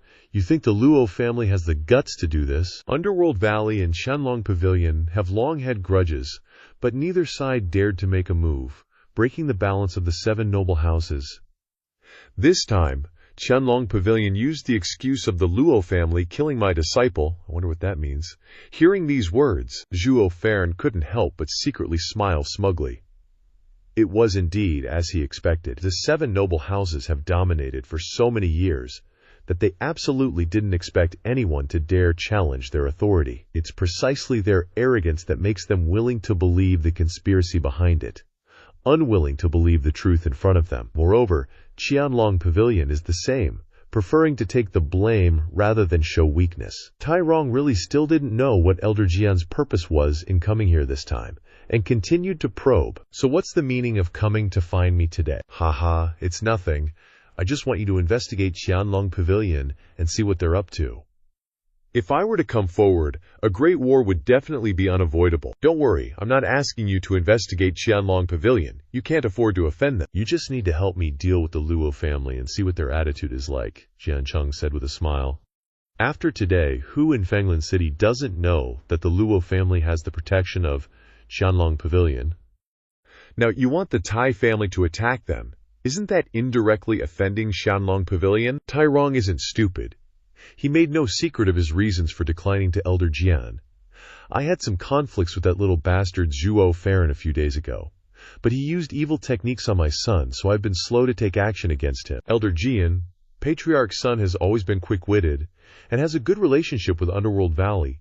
If you entrust this matter to him, he certainly won't let you down. Seeing those two usually cowardly guys get tons of benefits from the Underworld Valley, but now they're running away, Elder Jillian got a bit pissed and shouted, "Enough! I don't need you guys anymore. This old man will find someone myself." And Pang Rong, is that spirit rank martial art breaking wind palm that I asked you to bring ready yet? Our Pang family only has this ancestral spirit rank martial art. Pang Rong respectfully offered it up and answered, "Okay, I won't take it for nothing." This is the middle grade spirit rank martial art Blazing Flamefinger, stronger than your low grade spirit rank 1. Old Master's son, who had been silently observing their exchange, suddenly spoke up. "I wonder who you plan to find to deal with the Luo family." HMMPH. You two dogs are afraid someone will take your place? Relax, they're all people from the Underworld Valley. He's a pawn I've placed a long time ago. He's at Blackwind Mountain, using a mid-grade spirit rank in exchange for a low-grade paper. What exactly is the Underworld Valley plotting now? Upon hearing the name Blackwind Mountain again, he was a little dazed and, not paying attention, he revealed his aura and was immediately noticed by the 3 people in the room. Zhuo Fan immediately withdrew the blood infant, quickly returned, and yelled loudly. The guard exploded in one sound. In the midst of the chaos, the blood infant quickly escaped, with Pang Rong and the Sun family head chasing after it. Looking at the situation on the ground, he excitedly asked, "What was that just now?" Elder Jilian shook his head, his face becoming even more serious. "I don't know, but it's definitely something from the demonic path." In the dark night, a ray of red light flashed and shot straight into Zhuo Fan's body, who was sitting cross-legged on the bed. He spat out a mouthful of air, opened his eyes, and secretly felt lucky. Luckily, the blood infant ran fast, or it would have been caught by that old fart. He also didn't expect there to be a demonic path expert in the Pang family, and he couldn't see the other person's cultivation level. Once the blood infant is destroyed, he will surely die too. At this moment, he once again clearly understands the will to be strong. He must urgently cultivate and strengthen his strength. Thinking of this, he hurriedly closed his eyes and circulated his energy, refining the original power absorbed by the blood infant. In just a moment, a surge of blood and energy in the body began to circulate and heal the meridians. He passed half an hour. Now his injury is almost healed. If you didn't see it with your own eyes, no one would think that the big wound on his chest could be perfectly fine. After another half an hour, Zhuo Fan continued to circulate his energy and began to refine the original power. 50 Qi condensation stage cultivators that the blood infant absorbed were each refined. He very quickly broke through the Qi condensation 3rd level, and only stopped at the Qi condensation 4th level. As expected of the blood infant, it can directly break him through 2 levels in a row. Looking towards the window, the sky was already dawning. He stood up, stretched his muscles, and looked towards Blackwind Mountain on the other side, revealing a fierce look Blackwind Mountain, come here if you don't want to die. Zhuo Fan opened the door to his room and went outside, but he heard a thump, and a female figure fell in front of him. By the time he saw clearly, he saw Luo Fenchang awkwardly standing up. What are you doing in front of my room? He looked suspiciously at Luo Yunchang. Last night, when absorbing the blood infant, he didn't pay attention to the outside at all. However, Chu Yi didn't detect anything. If it was an enemy, he would definitely have died early. Luo Fenchang saw Zhuo Fan's angry look. She was a little embarrassed, and mumbled, I was afraid you were too badly injured and something might happen, so I waited outside. Now that you're okay, I'll go first. What? You're saying you were in front of my room all night? Zhuo Fan couldn't help but be surprised, and before he could finish speaking, Luo Fenchang, with a flushed face, had already turned to leave. He looked at her back, and a surge of warmth suddenly rose in his heart. When he noticed something was wrong, he cursed. Damn Shenxin Mo, I'm a majestic devil emperor. How can I be moved by these small things? It must be that kid's heart devil messing around. At this time, Commander Pang also arrived, saw that he was safe and sound, and smiled. Brother Zhuo, it's good that you're okay.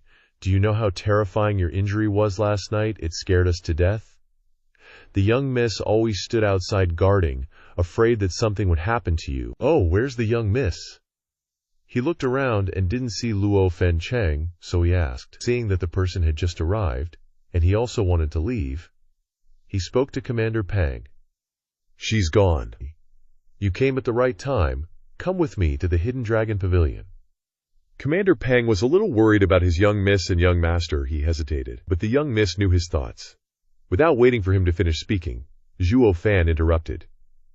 You can rest assured, after what happened yesterday, no one dares to touch them anymore, unless they want to offend the Hidden Dragon Pavilion. Hearing him say this, Commander Pang felt relieved and went with him to the Hidden Dragon Pavilion. A moment later, the two arrived at the Hidden Dragon Pavilion and still met the two guards from before. However, after that day's event, their attitude had changed. This time they were more respectful, courteously inviting them inside, without even waiting for an announcement. Zhuo Fan burst out laughing and said, Previously, we subordinates were blind. We didn't know you were a distinguished guest, so we offended you. Zhuo Fan laughed twice, and entered with Pang Yan. As soon as we walked in, we bumped into Long Kui. Because of what happened the other day, she just gave us a cold snort and turned away. Huh. Did we offend her somehow? Peng Tongling was taken aback, looking at Zhuo Fan. Confused, Zhuo Fan chuckled lightly, naturally knowing why she was upset. Miss Long Kui, is this how Qianlong Pavilion treats its guests? Guests? What makes you think you're special guests? Long Kui retorted coldly, catching him off guard. Zhuo Fan could tell she was angry, but after a bit of thought, he figured she'd learned about responsibility from Long Jiju, and wouldn't be too bad. But now it seemed she still didn't understand a few things. He smiled and said to her, In business or family relations, you have to scheme based on benefits. If you get angry every time you're schemed against, how are you going to survive in this dog-eat-dog world? Compared to you, that Long Ji seems a bit more mature. After he realized he'd been outsmarted, he left without a word. Sometimes admitting defeat is also a kind of strength. At least next time, it won't be so easy for me to scheme against him. Love, hate, and grudges don't help you. Benefits are the most solid relationship. How about we set aside our grudges and talk business? As soon as he finished speaking, a calm voice rang out, Mr. Zhuo Fan, why don't you let this old man talk to you? Even I got schemed against by you. How can these juniors of mine even hope to talk to you? If I didn't know your background, I'd think you were some old monster who's been hiding in the Lukao family for thousands of years. Long Jiu stepped out calmly, mocking him. Long Ji, who was with Long Jiu, saw Zhuo Fan, and a flash of surprise flickered in his eyes. Yesterday, he clearly saw Zhuo Fan self-detonate his heart meridian, but in just one night, the injuries were gone, and his breathing was steady, showing no signs of being hurt. Seeing the people approaching, ignoring Long Ji's scrutinizing gaze, Zhuo Fan looked directly at Long Jiu and replied, Doesn't Zhugong give young people a chance? We also thank Zhugong for the compliment. How can we compare to Zhugong? Seeing that he was still being flippant, Long Jiu finally lost patience and angrily cut him off. Enough, stop with the nonsense. What are you here for today? Zhuo, calm down, Zhuo Fan said with a smile. I just want to find a residence to settle the Luo family. I wonder if Zhuo has any recommendations. Why should this old man help you? Longzhu asked back. Unwilling. Zhuo Fan wasn't in a hurry when he heard the question, calmly smiling as he replied, Isn't this what you guys owe us? Besides, it's also convenient for you to monitor us, isn't it? Hearing this, Longzhu couldn't help but feel shocked. This kid actually had everything under control. He knew that after what happened last night, Qianlong Pavilion was on the defensive, not knowing when the battle with Yelming Valley would start. If the Luzhou family didn't have a fixed residence, they might accidentally cause a major war between the two great families, so they definitely had to monitor the Luo family. Just what was this kid planning? He'd been dominating for the past year, only to be played by a kid. He was really unhappy. Seeing the hesitation in Longzhu's eyes, Zhuo Fan knew that he still needed to give them some benefits in order to get what he wanted. He continued to negotiate. How about this? I'll give you a piece of information in exchange for a villa. Not a bad deal, right? HMPH, what kind of information could you have that's better than what we already know at Qianlong Pavilion? Long Kui laughed mockingly when she heard him say that. Zhuo Fan didn't care about what she said, since she wasn't the one in charge anyway. He looked directly at Longzhu, waiting for him to speak. Finally, after a moment of consideration, Longzhu spoke. What kind of information? Zhuo Fan was smug. He had finally achieved his goal. You guys probably don't know that Yuming Valley has already sent someone here, right? Hearing this news, the three from Qianlong Pavilion were immediately shocked. Impossible. We haven't received any news about this. Do you have any proof? I don't have any proof, but that person is bald. Tai Rong and the Sun family head called him Elder Jian, Bald Jian Fan. Hearing Zhuo Fan's description, Longzhu immediately knew who he was and angrily spoke a name, taking a long time to calm down. Zhuo Fan could clearly feel the killing intent that Longzhu had just released, and tentatively asked, Zhuo, do you have a grudge against that old baldy? It's more than just a grudge. One of my eyes was destroyed by Jian Fan, Longjin sighed. Hearing these words, Zhuo Fan was secretly delighted. He was worried they didn't have a grudge. If they did, it would be easier to handle. He feigned a sigh. Zhuo, please accept my condolences. Longzhu still had hatred in his eyes, but he waved it off. He had other things to deal with, right? If you can describe that person's appearance, I believe you. There's a courtyard 100 feet away from here. Go there. And where did you see that old ghost? Having achieved his goal, Zhuo Fan grinned and replied, Thank you, Zhuo. He's at the Tai family, but he's probably at the Sun family now. Hearing that the information was confirmed, Longzhu couldn't maintain his composure any longer and angrily ordered, Aji, send the order to the family to send the elders here. I want Jian Fan to come but not leave. This time, it's because he didn't follow the rules and came to my territory. Letting him leave would be a disservice to my blind eye. Protected by Qianlong Pavilion and thanks to Zhuo Fan's courage and strategy, the Luo family had finally become the #1 family in Fenglin City, even surpassing the Tai and Sun families, even though there were only 4 of them. The group set foot in the courtyard. Luo Yunsheng looked at the scene before her and finally couldn't help but exclaim, We'll be living here from now on? This place has magnificent architecture, a large garden, and guards on duty at all times. They're all Qi refining realm experts. Even the Luo family at its peak couldn't have this kind of treatment. Pang Tongling looked at the guards before him with a bit of envy. Seeing their curious expressions, Zhuo Fan spoke up. When the Luo family revives in the future, they'll definitely give you a team like this, okay? Every guard here is stronger than me. It would be great if I could become one of them, let alone command such experts. Pang Tongling replied awkwardly. Mr. Zhuo Fan, so you not only like to look down on others but also on yourself. A manager's position isn't worth much. With Pang Tongling's aptitude, he'd only cultivate to the 6th level of Qi, refining at most. Here, he's only good enough to be a low-level soldier, not a commander. I advise you, small families shouldn't dream of becoming great families. Everyone looked up, and it turned out that Longji and Long Kui were approaching. Ever since Long Kui found out that Zhuo Fan had schemed against Qianlong Pavilion, she hadn't given him a good look, and this time she spoke with even more contempt. Hearing her words, Luo Yunsheng and Pang Tongling could only lower their heads, but Zhuo Fan had never been one to take abuse, so he snapped back. Has Miss Long ever heard the saying, don't bully the poor and young? Your words are a bit too much. HMPH. Don't bully the poor and young. is just for comforting people who are daydreaming, just consoling themselves. To become a great family, you need strong potential and accumulation from generation to generation. You think you're so great just because you used your little bit of cleverness to find Qianlong Pavilion for protection? Even if you become king here, you're just a frog in a well. Hearing Long Kui's endless accusations, Zhuo Fan finally couldn't take it anymore, saying that he was a frog in a well. He was a demon emperor from the sacred domain's Tianyu Empire. At most, they were just tiny specks of dust in his eyes, let alone Qianlong Pavilion. He turned gloomily to Luo Yunshang.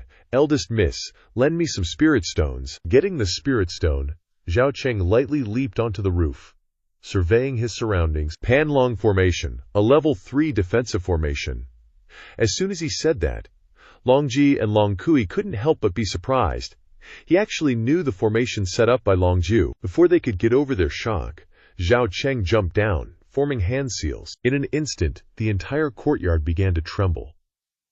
Accompanied by this, 9 golden-headed dragons suddenly burst from the ground, their roars echoing through Fenglin City, causing quite a stir. In the Sun family's secret chamber, Jian Fan suddenly opened his eyes. Looking at the scene before him, he was shocked.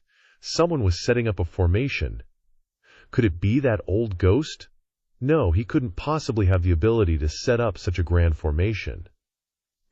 At the Searching Dragon Pavilion, Long Ju also saw the strange phenomenon and was extremely shocked. He recognized that this wasn't the formation diagram he had set up. His formation diagram wasn't that powerful. On the side of Black Wind Mountain, a young man stood before a cave, also looking towards Fenglin City, wondering, what's going on in the city? Could it be that the plan is proceeding ahead of schedule? The Elder Council wouldn't be so reckless? What exactly is it? Everyone was startled by this strange phenomenon. But Zhao Cheng remained calm, changing his hand seals. The 9 golden dragons returned to the courtyard, sinking into the ground, golden light slowly emerging, the formation complete. Long Kui was still shocked, stuttering. What are you planning to do, Zhao Cheng? Don't underestimate me. Zhao Cheng completely ignored her, respectfully turning towards Luo Yunchang. Young miss, just now you saw that the Panalong formation was only a level 3 formation. I was afraid it wouldn't be safe enough for you. Therefore, I've upgraded the formation to level 5, the 9 Heavens Banalong formation, costing quite a few spirit stones. Please punish me. Hearing Zhao Cheng's words, the 2 people of the Long family finally couldn't keep calm anymore. A level 5 formation. A family in a remote place actually had someone who could set up a level 5 formation. Could he be a level 5 formation master? A level 5 formation master. Throughout the entire Tianyu Empire, not many people know how to set one up. Even the 7 great families don't have many who can do it. But he can upgrade the formation in an instant. Seeing the shocked expressions of the 2 people, Luo Yuncheng knew that Zhao Cheng was deliberately humiliating them, so she followed his intention and replied, Steward Zhao, this time you used so many spirit stones without my permission, you deserve to be punished, but considering your good intentions, you are not to be blamed. Let's go. After saying that, she left Long Ji and Long Kui immersed in shock. Zhao Cheng and the Luo family turned and left. Just as they left, Long Zhu arrived. He immediately asked, who set up the formation just now? The 2 people glanced at each other. Long Ji finally calmed down and replied, it was Steward Zhao Cheng, it was him. Anyone who is a formation grandmaster must be proficient in each level of formation and must cultivate to comprehend the key points in the formations of heaven and earth. I've spent my entire life setting up level 3 formations. And he's so young yet he can set up level 5 formations. Truly a talent. Invite him over here. I have something to say to him. At a small pavilion in the courtyard, Long Ju brewed a pot of tea, placing it on the stone table. After a while, Zhao Cheng, along with Long Kui and Long Ji, arrived. Long Ji opened his mouth and said, Little brother Zhao Cheng, please sit. Long Ji was a senior, but at this moment he addressed Zhao Cheng as a brother, showing how much he valued talent. But Zhao Cheng didn't care at all. He respected strength above all else. Age was not important. I don't know what Zhu Ji wants to talk to me about. Shameless. Long Kui angrily spoke. But Long Ju was extremely happy to hear him call him Zhu Ji, and cheerfully replied, Since you've called me Zhu Ji, then I won't beat around the bush. You can set up level 5 formations. This ability shouldn't be wasted, in the hands of a small family like the Lupo family, why not come to my place? How about it? After a pause, Longzhu continued. If little brother Zhao comes to our hidden dragon pavilion, this old brother guarantees that you'll be well taken care of. Even the family head will treat you with courtesy. Hearing Longzhu's words, Longji and Longkui were extremely flustered. Being well taken care of was the position with the greatest benefits in the hidden dragon pavilion, with a status even higher than an elder. How could Zhao Cheng possibly sit in that position? But Zhao Cheng didn't find this enticing. Without a trace of excitement, he replied, "There wouldn't be a problem if I made conditions, right?" As expected, this was within his expectations. While setting up the formation, he had predicted this. A person who could set up level 5 formations in the Empire, no one wouldn't want to snatch them back to their family. Even the Emperor would have to show some respect. Of course, there's no problem. As long as the Hidden Dragon Pavilion can do it, you can make any condition. Then, it wouldn't be a problem if I wanted her to bring me tea and water and wash my feet? Zhao Cheng deliberately teased, pointing at Long Kui. Haha, I'm just kidding, don't worry. At the Luo family, I already have a young miss. I don't want to support another person. What I want is for the Luo family siblings to be safe for their entire lives. Hearing his condition, the 3 people from the Hidden Dragon Pavilion were stunned for a moment. With his strength, all the great families wanted to snatch him. He could ask for any treatment he wanted, but he wasn't asking for conditions for himself, but for the Luko family siblings. This was somewhat unexpected. Longzhu didn't hesitate and replied, "Okay, I agree, as long as the Hidden Dragon Pavilion exists. Not only will the Luo family be safe for their entire lives, but the descendants of the Luo family will be safe for generations. Rest assured, from now on, you are the one we treat well in Hidden Dragon Pavilion. I will report this matter to the family." 3 days later, Aji will take you to the family headquarters. Zhao Cheng picked up the teacup, took a sip, and suddenly waved his hand, saying, "I haven't agreed to be treated well." Longzhu's heart jolted. He suddenly stood up, angrily looking at Zhao Cheng. "Weren't you just saying you were joking?" The old man chuckled. Zhao Cheng suddenly seriously looked towards Longzhu and replied, "If this suggestion was made before, I would definitely agree to you without hesitation. The condition is just as I said. But does Miss Long Kui remember what she said 10 years ago? Give me 10 years, and I, your truly, will elevate the Lupao family far beyond the 7 noble houses." Zhao Cheng finished his sentence. He gulped down the tea in his cup, then turned and left. Watching his departing figure, Long Kui felt a slight tremor in her heart. Just 10 years, and he wants to transform a small family into a great clan more powerful than the Hidden Dragon Pavilion. That's just wishful thinking. Although he has the strength and the wit, this is simply impossible. Yet the confidence he exudes left her somewhat speechless. Longzhu, his face blank, looked at Long Kui and Longji and asked, "What did you two talk about with that little devil?" Long Kui remained silent, only watching Zhao Cheng's retreating back. Longji Chen waited for a moment, then recounted everything to Longzhu. Understanding the situation, Longzhu shook his head helplessly. "I told you guys. When you hit someone, don't hit their face. When you scold someone, don't attack their self-respect. You humiliated the Luko family. No wonder he wants to prove himself like that. Unfortunately, you've made us lose the chance to have a grade 5 formation master as our retainer. With a grade 5 formation master guarding the Luo family, we should still try to befriend them." At the same time, Zhao Cheng, after leaving, headed straight for Luo Yunchang. On the way, he pondered many things. Such a good opportunity. The Luo family would be protected by the Hidden Dragon Pavilion for life. The Luo family would be safe and sound, and his inner demon would be dispelled. But Long Kui's words stirred up his competitive spirit. He had never submitted to fate. The demonic Tao defies the heavens. Fate is seized by oneself.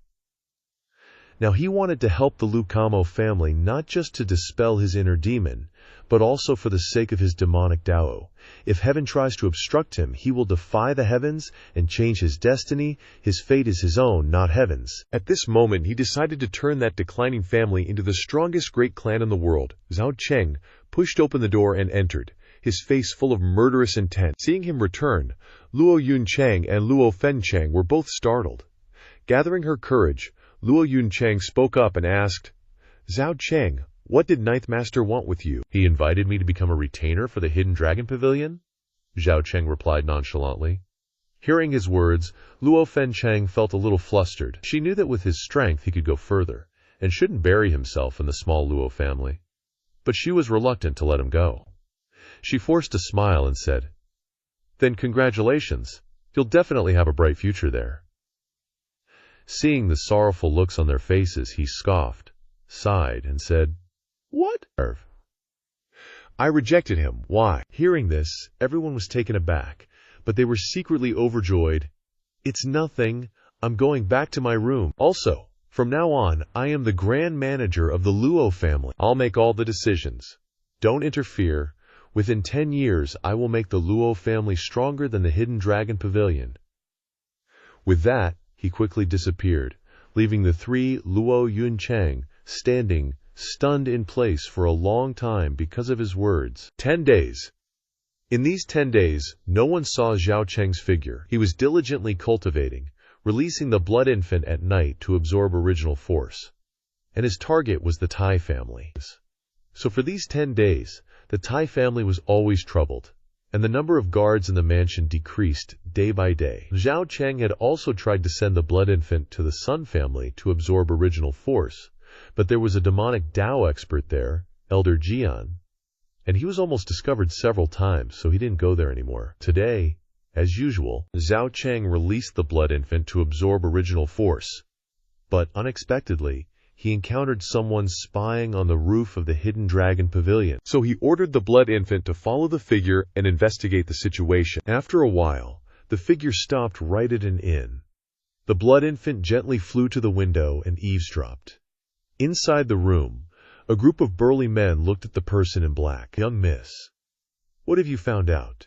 a young girl beside them asked. Zhao Cheng was surprised that it was a woman, but he didn't expect Blackwind Stronghold to look down on the Luo family to this extent, actually sending a woman to deal with them. Suddenly, he heard the woman shout, "Zhao Kui, bring me the brush." The woman carefully drew a diagram on paper, and in a short while the entire map of the Hidden Dragon Pavilion appeared before their eyes.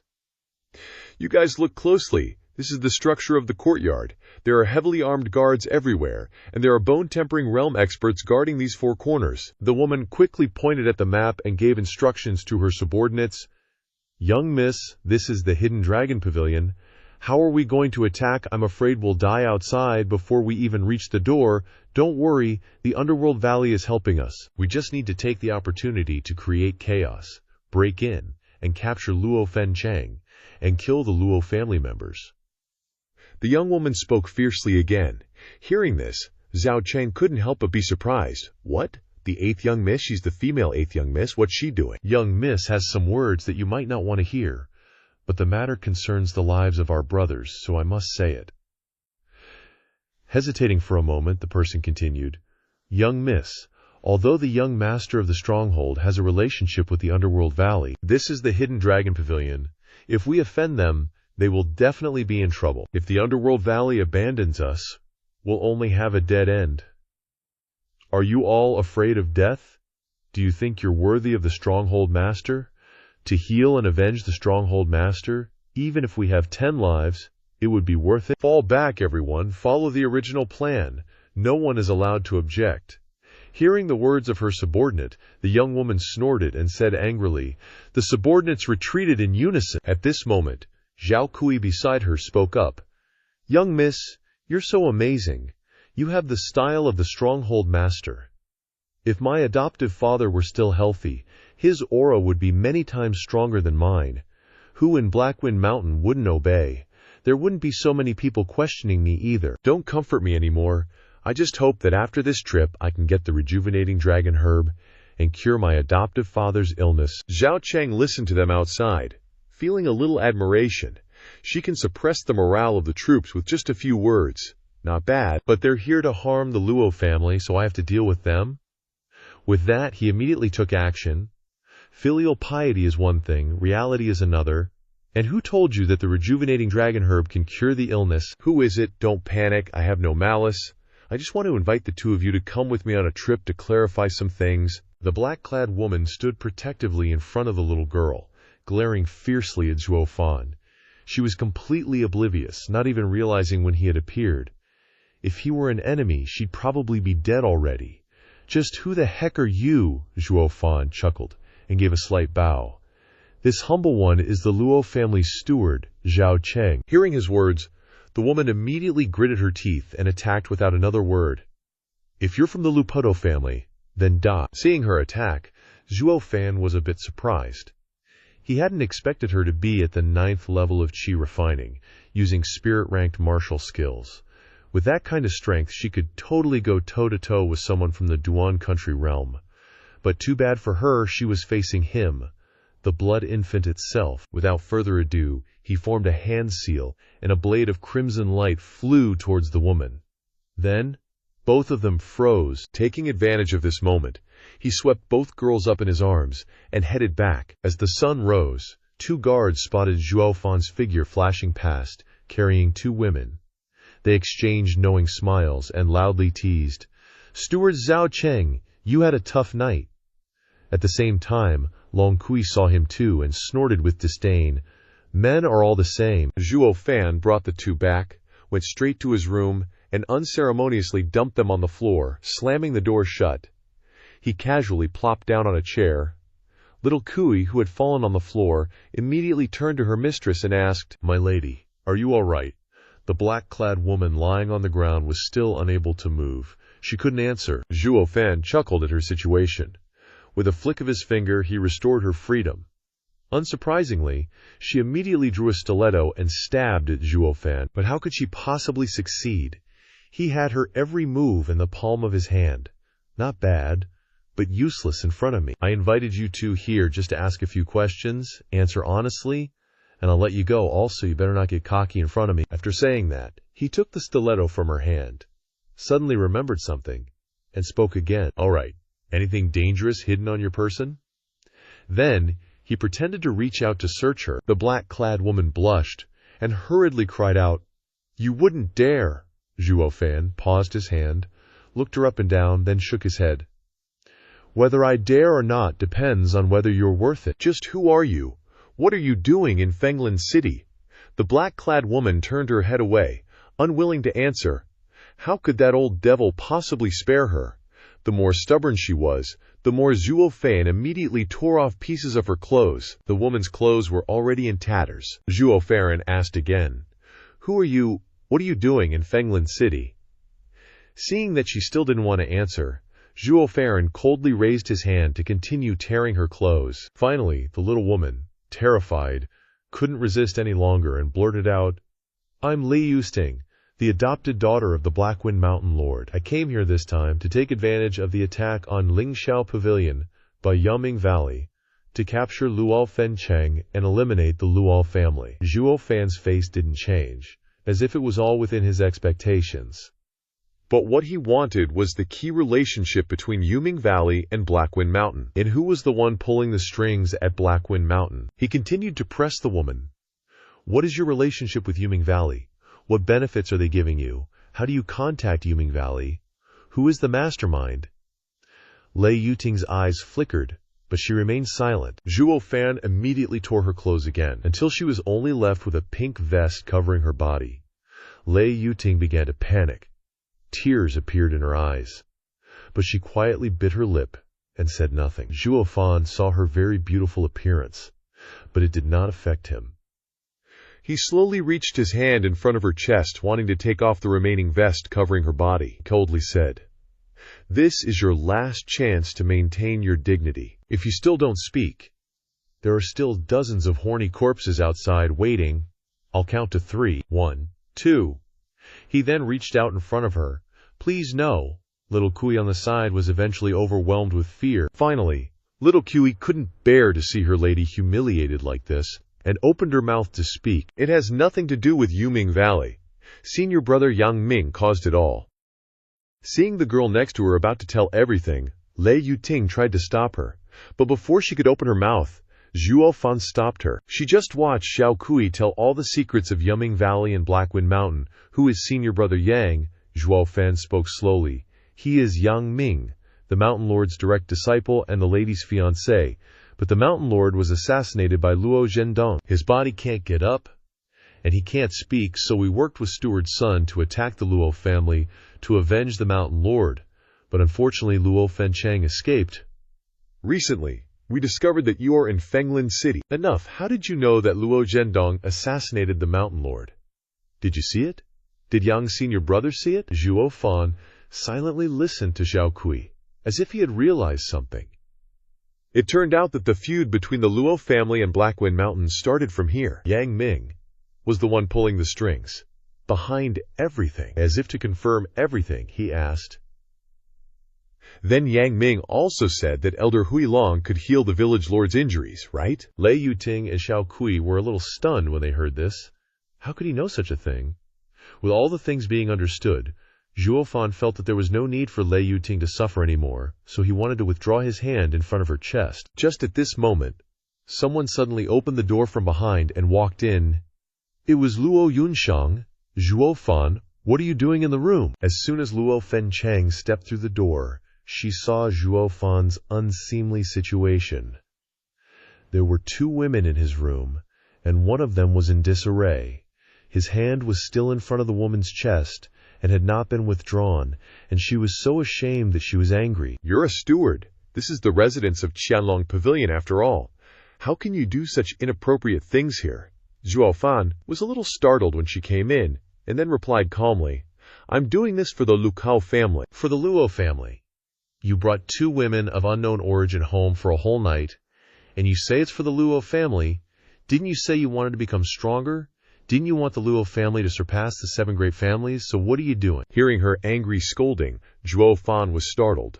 From the beginning, Luo Yunshang had always maintained the image of a dignified, virtuous young lady, but this time she was loud enough too.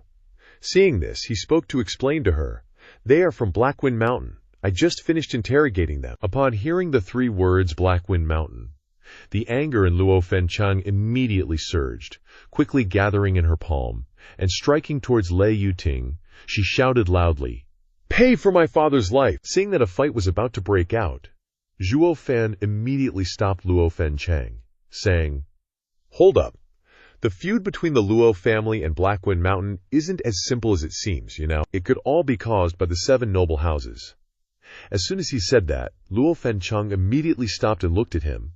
Lei Yuting and Xiao Kui also looked at him in the same way. They all knew that, to the 7 noble houses, whether it was the Luto family or Blackwind Mountain, they were just insignificant specks of dust that could be eliminated at any time. If it was really, as he said, they were just pawns used as sacrifices by the 7 noble houses to achieve their goals. Seeing them thinking, Zhuo Fan continued, Miss Lei, I want you to take me to Blackwind Mountain.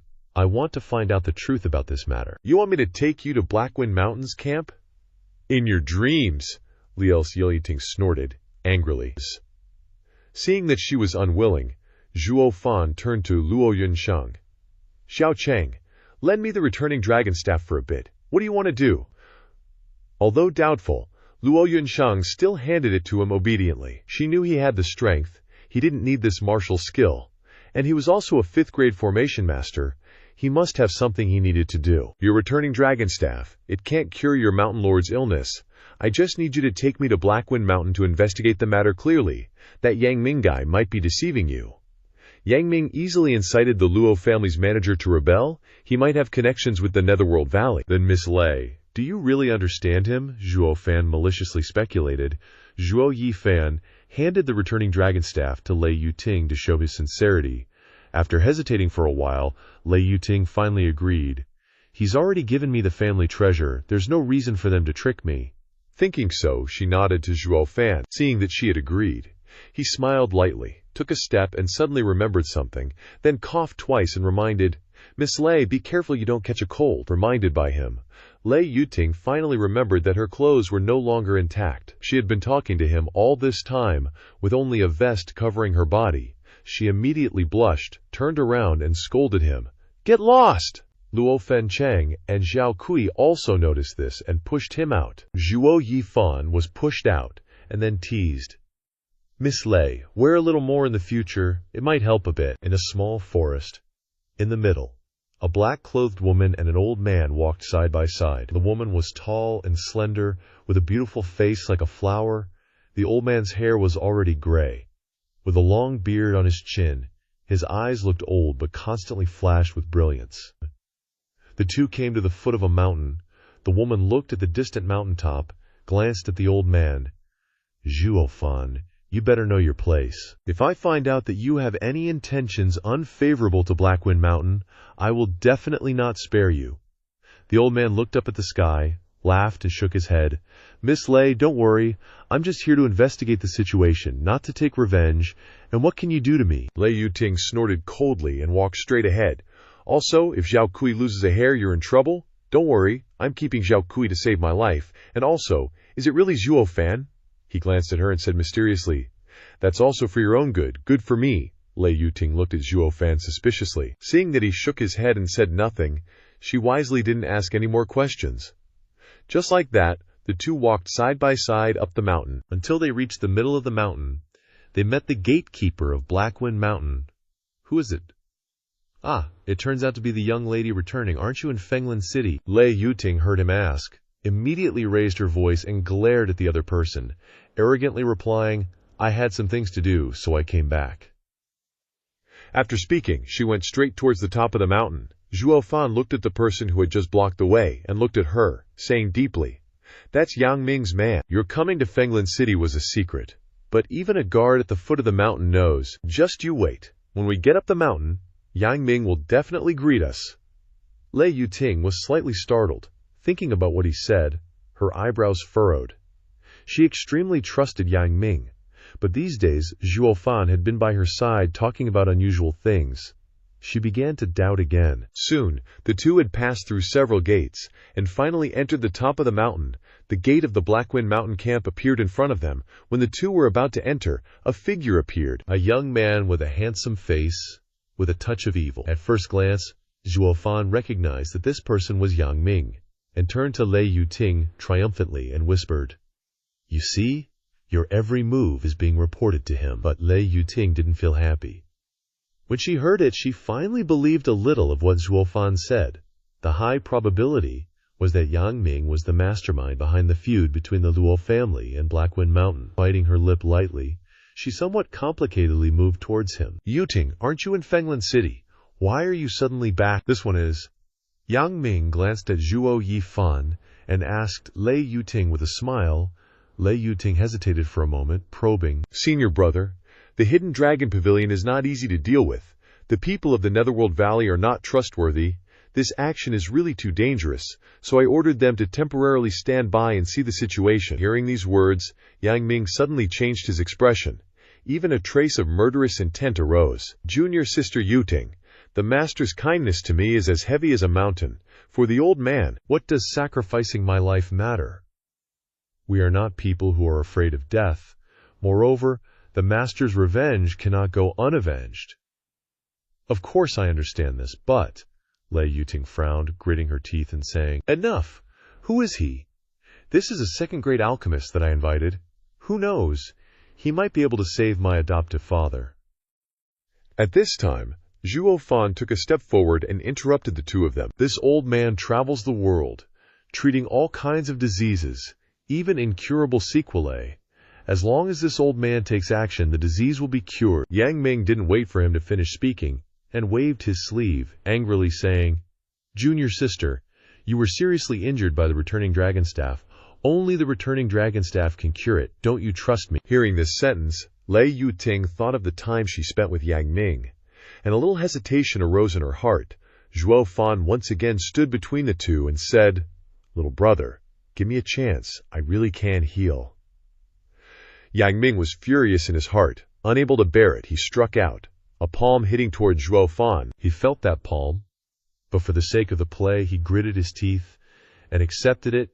He flew out, still stubbornly saying, "If you don't want it, then forget it. Why hit people? This old man is this old. I can't withstand this palm of yours. We girls don't dare to treat. It's really not easy to do business with the mountain stronghold." "What are you talking about? This gentleman was invited by me. If you want to hit someone, then hit me." Luo Fencheng hurriedly stopped him and said, "Okay, if you want him to treat, then treat him. If he does anything to the master, I will definitely not spare you." After speaking, Yang Ming waved his sleeve and left, not even glancing at Lei Yuting. Lei Yuting was abandoned by Yang Ming, and aggrievedly glanced at Zhuo Fan.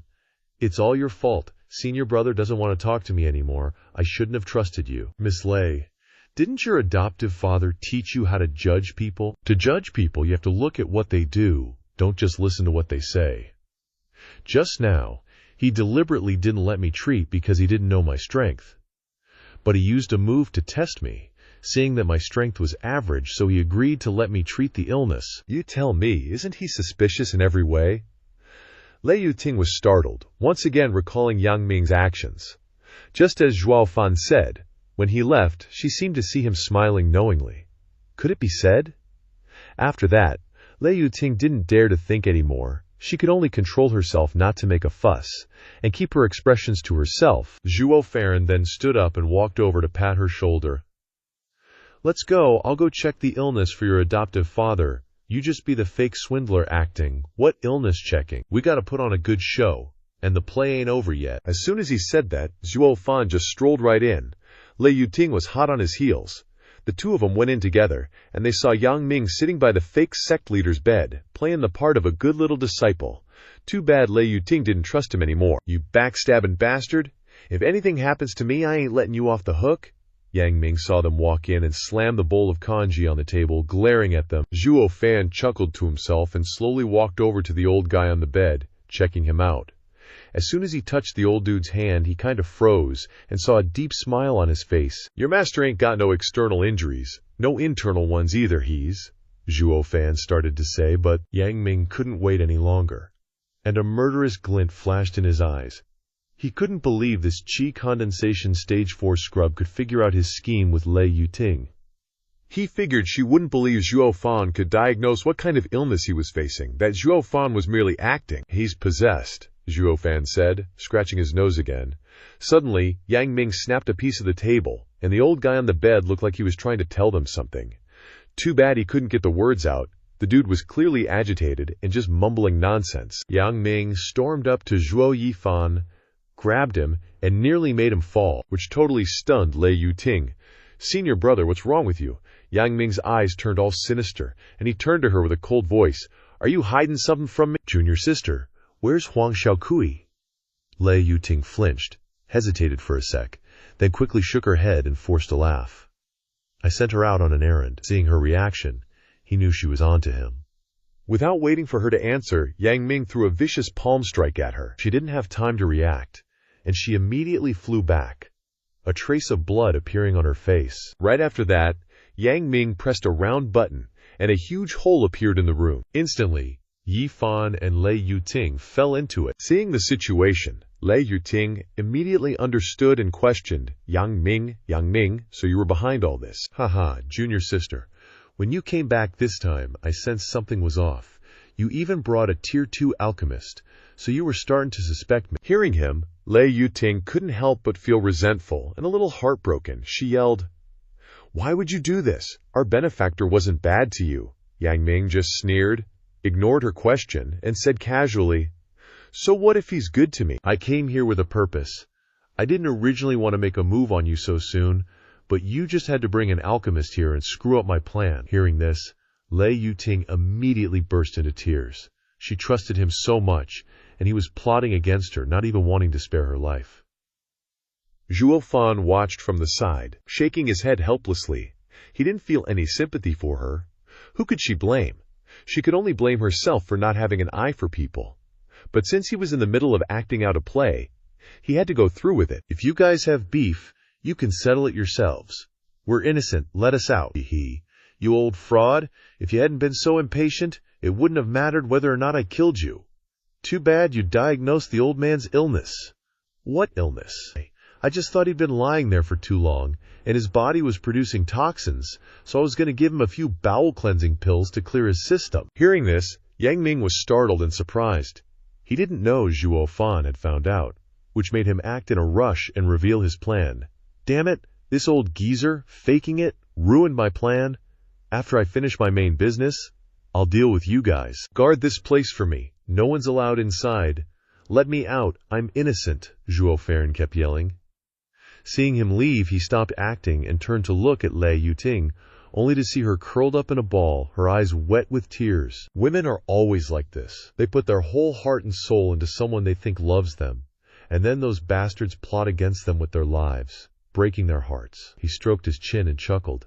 She's in the same boat as my little miss. You guys can chat more later and learn from each other. Whether you can even make it out alive is another question. What later? Lei Yuting glared at him and said coldly. Zhuo Fengxi smirked, his face full of confidence. It's all part of the plan. We can get out tonight. If you want to die, you can just kill yourself now. Even if I die, I'll take someone down with me, Lei Yuting shouted. After a while of making a scene, the cave became pitch black.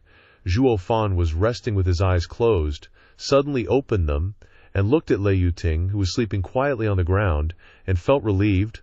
Luckily, she wasn't causing trouble, otherwise he'd have to deal with her. He immediately summoned the blood infant, revealing a sinister smile. As soon as the blood infant appeared, it silently slipped into the bodies of the guards, who exploded without knowing what was happening. The lives of everyone on Blackwind Mountain ended silently like that. Suddenly, a voice came from the body of the guard guarding the door. Quickly open the mechanism and let us out. The other guard was taken aback and asked, "Why is the voice of the people locked in the secret chamber coming from inside your body?" But as soon as he finished speaking, the person's body exploded. He was immediately scared and ran away. But a streak of red light didn't spare him and quickly slipped into his body, saying, "Open the mechanism and let us out." Seeing the tragic state of his comrade, his hands and feet trembled, and he didn't dare to delay, so he abandoned everything and ran inside, opening the mechanism and letting Zhuo Fan and Lei Yuting out. Below, Zhuo filed evilly. He had achieved his goal. The door to the secret chamber had been opened, and he could go out and wake up. Lei Yuting, "Miss Lei, you've recovered, right? If you don't want to die, follow me out." With that, he leaped out. Lei Yuting was shocked, not understanding how he could open the mechanism, but hearing what he said, she didn't care anymore and angrily cursed, "HMPH, you want me to die so badly? Well, I'll live." As soon as she finished speaking, she also leaped out, and the two safely left the mechanism. The guard saw the two of them and hurriedly knelt down. "Esteemed sir, miss, please spare me. I was forced by the young master. No, by that scoundrel Yang Ming." Lei Yuting looked over, not knowing what had happened, and didn't say anything. Zhuo Fan waved his hand and said coldly, "Step aside." With that, he walked straight to the old sect leader's bed, looking directly at the person lying on the bed and saying, "I can help you heal, but you have to listen to me from now on." "You can really cure my benefactor?" Lei Yuting asked in surprise. Ignoring him, Zhuo Fan looked at the person on the bed moving, but there was some hesitation in his eyes. He knew what the guy was thinking, so he said, "Relax. I won't let anyone hurt your family. I'm the steward of the Lubo family. We have a common enemy, and I need a bone-forging expert." Seeing he was starting to agree, he flicked his finger, and the blood infant flew out of the guard's body, straight towards the guy on the bed. Seeing the red light fly out, the guard looked wary. He'd seen it blow up his teammates without a sound. Lei Yuting saw it and freaked out. She'd suffered from that red light before, raising her hand to stop him. "What do you want to do, heal him?" He calmly replied. "You think this thing can heal? You tell me what this is." She'd only seen it, fought it, and knew how much power it had. She'd suffered humiliation because of it, and now he's saying he's going to use it to heal her adoptive father? Of course she wouldn't believe it. Knowing what she wanted to hear, Zhuo Fan explained. "Demonic object. Demonic cultivators like us refine demonic objects, whether for attack or defense. They're super important. Do you know why I said he had a foreign object in him before? Why did Yang Ming attack us? Didn't you say you were just guessing? Now I know why you got tricked. So dumb, if we didn't say that, how could we fool him? He attacked us because it hit his sore spot. This old geezer can't move because of the demonic object, so I have to use a demonic object to get rid of it." Just then, the person on the bed moved and said, "Tingsure, sir, your adoptive father can talk now." When Lei Yuting approached, she saw a snow-white insect slowly crawling out of the old man's body. Lei Yuting was shocked to see the insect and got furious. So that's what made her adoptive father like this. Her whole body radiated anger as she fiercely stabbed towards the insect. Suddenly, Zhuo Fan shouted and grabbed her hand. Startled, she looked at him, confused, seeing a hint of excitement in his eyes. "What are you doing? Why are you stopping me from killing this thing?" Lian Yuting asked, puzzled. "What do you know?" Zhuo Fan scolded without holding back, took out a small box, and put the insect inside. He really didn't expect to get such a big reward from this trip to Blackwind Mountain. This insect is a snow silkworm from the cold pond. Grown in extremely cold places, super rare. Most people in the demonic path raise them into GU worms. But even in the Azure domain, few people know that the snow silkworm from the cold pond has a deadly talent. If it parasitizes someone, unless the host dies, it'll find another host. Otherwise, no matter what, you can't get rid of it. Just now, I used the blood infant with the great demon transformation art to remove its larvae, making it think the host was dead, so it crawled out. Now that it's in my hands, I'll definitely turn it into the most terrifying thing in the world. After thinking, he turned to Lei Yuting and said, "Hurry, carry this old man. We're going back to Maplewind City." Zhuo Fan glanced at the surviving guard, a smile on his face. "Thanks for opening the mechanism for me, but you're all used up," he said, and without waiting for a response, he attacked, completely blowing the guy up. Nothing left. Seeing Lei Yuting wanted to stop him, he turned and said, reluctant, "If people find out we saved him, you'll be in danger." Tinger, he's right. The old man on Lei Yuting's back spoke up. "Steward Zhuo, thank you." At this moment, Lei Yuting was completely in awe of him. Who would have thought he was such a ruthless and terrifying killer? Plus, on the way, she clearly saw over 300 or 400 people die without a sound. No one knew how they died, when they died. No one knew anything.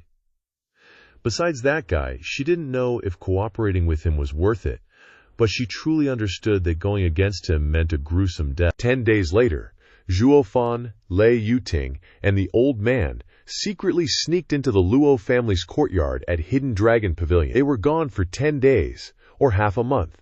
But luckily, Zhuo Fan had arranged everything before leaving. The Blackwind Mountain people hadn't made a move, and the Luo family was still safe. A moment later, in a small room, they heard little Kui scream.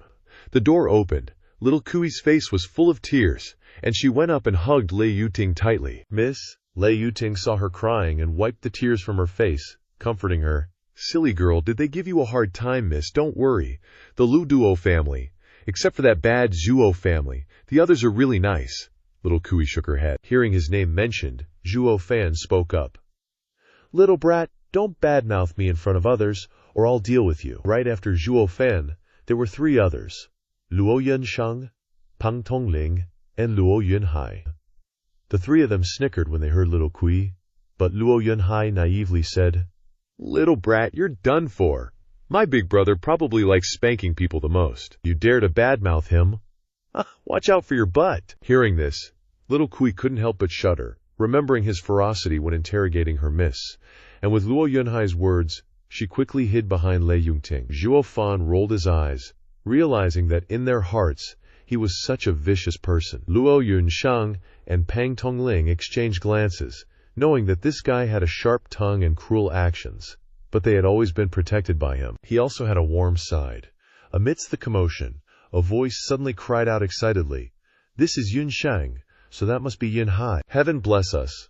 Both of the town's South King's children are safe." "Senior, may I ask who you are?" Luo Yunsheng looked at the old man and asked in surprise. "This is the leader of Blackwind Mountain, the one who led the destruction of the Luo family." Hearing this, Luo Yunsheng was shocked, her expression gradually darkening, her face filled with killing intent. Seeing this, Lei Yuting quickly stood in front of her adoptive father, afraid that this young miss would attack. But then, the old man slowly pulled Lei Yuting aside and said, "Tinger, step aside. The Luo family's matter is my fault. Kill or chop as you wish." This old man won't complain. Adoptive father, mountain master, Lei Yuting, and Little Kui cried out in unison, but the old man ignored them and continued. "This is what I owe the Luo family. Don't interfere." Luo Yunsheng was stunned, looking at the inconveniently moving man kneeling in front of her, her limbs stiff, unsure of what to do. At this moment, Zhuo Fan immediately spoke up to mediate. This old man was tricked by Yang Ming, who left him paralyzed. He's only just recovered. The Luo family's massacre had nothing to do with him. Then why didn't you say so earlier? Luo Yuncheng choked on her anger, giving Zhuo Fan a resentful glare as she questioned him. Zhuo Fan stroked his chin and said casually, "This old guy was blind, leading wolves into the house, causing the Luo family's tragedy. It's only right for you to kill him for revenge." Luo Yuncheng gave him a helpless look, unable to accept his logic. She hurried to the old man's side, helping him up. "Senior, you were also a victim. We don't blame you." "No. I, Zhenan, am sworn brothers with Luo, but the Luo family suffered because of me.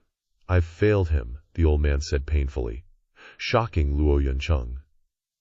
She looked at Luo Yunhai, and seeing him shake his head, she asked again, "Senior, why have I never heard my father mention you?" Taking a deep breath, the old man said with agitated emotions, "The Luo family is a prestigious clan, and I, this old man, came from a bandit background. How dare I climb so high? It's just that meeting your father was like meeting a soulmate, so we became sworn brothers. Afraid of affecting the Luo family's reputation, we could only interact in secret. Moreover, the Luo family has an ancestral teaching not to oppose the two families of Luo and Tai. Father once told me that no matter what happens, we must coexist or perish with the two families of Lei and Tai. I know the Tai family, but I didn't know the Lei family was you, Senior." Luo Yunhai suddenly spoke up. "Father never mentioned you, Senior," Luo Yuncheng asked suspiciously. "Father said this was a man's secret, not to be known by women, and even less to others. Could it be that the ancestral teachings of the Lei and Luo families are only passed down to the family heads?" Zhuo Fan listened silently, then pointed out the key point. "That's right. This ancestral teaching is passed down to each generation of family heads. Unfortunately, this old man doesn't have any children to pass it on to now. Besides, I was on good terms with Zenon. How could I harm the Lu Bao family?" Zhuo Fan frowned upon hearing this, muttering, "Does the Lei family's old man have a family heirloom martial art?" The old man nodded and replied, "Yes, the spirit rank martial art Thunderclap Finger, Jinglei Zi, is the Lei family's heirloom, and I've passed it on to Tinger. But the Jade Scroll was snatched away by Yang Ming." Zhuo Fan clapped his hands, finally understanding. He immediately said to them, "So that's it? They're after this? Stay here. Wait for me to return." With that, he strode out the door, leaving behind only his back view and everyone's doubts, not knowing what he was up to again. Arriving at the headquarters of the Hidden Dragon Pavilion, it was still a tall building, still those two guards. This time, as soon as Zhuo Fan arrived, he went straight inside, and no one dared to stop him anymore. He walked to a branch courtyard and saw Long Ji and Long Kui standing in front of the door, shouting loudly. Ninth brother, Long Kui, seeing him being so loud, fearing he would disturb the people inside, angrily scolded, "Shut up! Ninth uncle isn't receiving guests today, get lost." Seeing her blocking him, he didn't care, and just waved his hand and charged forward. "I'm not a guest, I have something important to say to Longjiu. Get out of the way. What important matter could you have? Don't think that just because ninth uncle values you, you can do whatever you want. This is the Hidden Dragon Pavilion." Seeing that he was still determined to enter, Long Kui joined forces with Long Ji to stop him. Seeing that the two were about to argue again, Long Ji spoke up to dissuade them. "Brother Zhuo, ninth uncle isn't seeing you today. Go back." Seeing this situation, Zhuo Fan realized that forcing his way in would be useless, so he chuckled. "Little girl, do you know where I went today? HMPH, you scoundrels. Where else could you go? You brought back two beauties a few days ago. Surely you've been fooling around with women, right?" He couldn't help but smile. "Heh, I wish. But I'm not as free as Miss Long. I actually went to investigate the movements of the Netherworld Valley. They're about to attack the Hidden Dragon Pavilion soon. Don't blame me for not reminding you then. Tell ninth brother for me that I'm taking the Lu Gyo family to escape, lest we be implicated when the Netherworld Valley wipes you out." With that, Zhuo Fan immediately strode back to the branch courtyard. Long Kui wanted to scold him, going to the Hidden Dragon Pavilion for help for the Luo family, and he wasn't even grateful, but instead cursed them. Just as she was about to speak, Long Ju's voice came from inside. "Invite brother Zhuo in." Hearing these words, Zhuo Fan smiled triumphantly. No need to invite me, I'll just come in myself. Zhuo Fan went straight inside, only to see Longzhu sitting in the main hall, looking at him with a smile. Brother Zhuo, what brings you to this old man? Let me remind you, if you're here for some trivial matter, I won't forgive you. He couldn't help but touch his nose, backing down slightly, laughing. The Netherworld Valley is about to attack. Is that a big matter or a small matter? As soon as he heard this news, Longzhu hadn't even had time to react when two figures suddenly appeared behind him, carrying an even more terrifying, powerful aura than Longzhu, and their intense aura slammed down on Zhuo Fan. Zhuo Fan was caught off guard and unable to resist, slowly retreating backwards. This aura belonged to someone who had mastered fire attribute techniques to perfection, and the other was a Vajra body. The strength of these two was unfathomable, but not too far from the illumination realm. They were considered to be the number 1 and number 2 experts on the continent, as expected of the Hidden Dragon Pavilion, worthy of being one of the 7 imperial families, actually having such formidable experts guarding it. After a long silence, they withdrew their aura, carefully looking at him, sizing him up. You're the junior that old Jiu praises endlessly, Zhuo Fan. I heard you're a 5th grade array master. Yes, this junior only knows a little about 5th grade formations. I'm afraid it won't catch the attention of you two seniors. Nodding, Zhuo Fan spoke respectfully. Haha, a 5th grade array master is treated with reverence in the Hidden Dragon Pavilion. Now that you've come, we two elders must treat you with respect. Hearing him confirm, the golden-haired old man smiled, his face full of amiable expressions. At this time, the red-haired old man spoke up. Hey kid, old Jew said you're very arrogant, that you said you'd lead a small clan to surpass the 7 families within 10 years, calling him 9th brother the moment you met. You're really arrogant, but why do you seem so meek when you meet us? Hearing these words, Zhuo Fan gave a faint smile and said, I've met Zhu Ge many times, and I know him well, but I'm meeting you two for the first time. How can I treat you the same way I treat Zhu Ge? Hearing this, the 2 old men couldn't help but be startled, looking at him with different eyes. But Longzhu was so angry that he was trembling. You little brat, you're really something. So you pick on the weak and fear the strong. I thought you were arrogant with everyone, but it turns out it's just with me. And you cower when you meet someone powerful? I'm arrogant with Zhu Ge because I consider Zhu Ge my own. Zhu Ge, you're a generous senior. You won't hold it against me. If I were to meet someone narrow-minded, wouldn't I be courting death by being arrogant with him? That would be stupid. The 2 old men next to him kept glancing at Zhuo Fan. He was indeed, as old Zhu said, understanding people's hearts and flattering without leaving a trace. Hearing his words, even if he was angry, Longzhu, as a senior, wouldn't hold it against him. He's really clever. I like this kid, haha. Hearing him finish speaking, the red-haired old man laughed heartily, praising him. If I didn't know your intentions with Lingxiao Pavilion, I'd take you as my disciple. The blonde elder nodded in agreement, smiling faintly at him. Hearing this, Zhuo Fan sneered. He, the dignified devil emperor of the sacred domain, wouldn't even consider this even if he was stuck in the mortal realm. Becoming disciples of these guys in the profound heaven realm, no way. He could guide them, but they had no right to act high and mighty with him. Oh right, someone just said people from Yunquan Valley are here? Is that true? While he was thinking, the blonde elder spoke again. Seeing they were getting to the main point, Zhuo Fan nodded slightly. Half a month ago, I noticed 2 very strong auras when Sun Yufei and Elder Jian went out. However, I've been busy the past few days and haven't had time to monitor them. I don't know if more people came afterwards. The more the better. We'll make sure they don't return. As soon as he finished speaking, Longzhu slammed his palm on the table, his eyes filled with murderous intent, speaking angrily. The blonde elder raised an eyebrow at Longzhu's actions, let out a cold snort, then looked at Zhuo Fan. Little brother, how did you know I have my ways, can't reveal them? Hearing him ask, Zhuo Fan wasn't willing to let them know, shaking his head with a smile. Having received reliable information from Zhuo Fan earlier, Longzhu clearly trusted him more. He nodded firmly to the blonde elder, saying, Third brother, his intel is very reliable.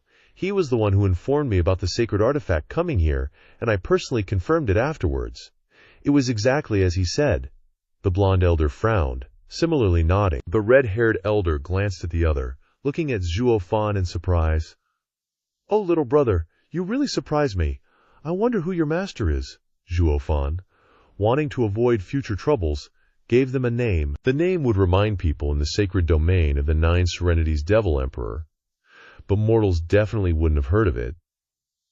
After all, this place was too far away to know the ancient top 10 title. As expected, the name made them feel a hidden, unfathomable depth, and they didn't ask any further. Your master must be a reclusive expert. Otherwise, he wouldn't have nurtured a young 5th grade formation master like Brother Zhuo. Zhuo Fan hadn't forgotten the purpose of his visit. First, to give them information, and second, to exchange it for some benefits for Old Mountain Lord. He really needed a bone-tempering expert to work for him. "All right, Brother Jigu, do you still have any restoration pills?" Seeing that he provided them with useful information, Longju didn't hesitate to give him one. Receiving the pill in his hand, he didn't linger, immediately wanting to leave. "Thank you, Brother Jigu. And 2 seniors. I'll take my leave." "Damn brat, so that's all you wanted?" "You interrupted my meeting again." Seeing him leave after achieving his goal, Longju was a little angry. Yelling loudly, Zhuo Fan ignored Longju's angry scolding, waving his hand saying, "I'll give you guys another piece of intel. Yunquan Valley will make their move in the next 2 days. Prepare your defenses."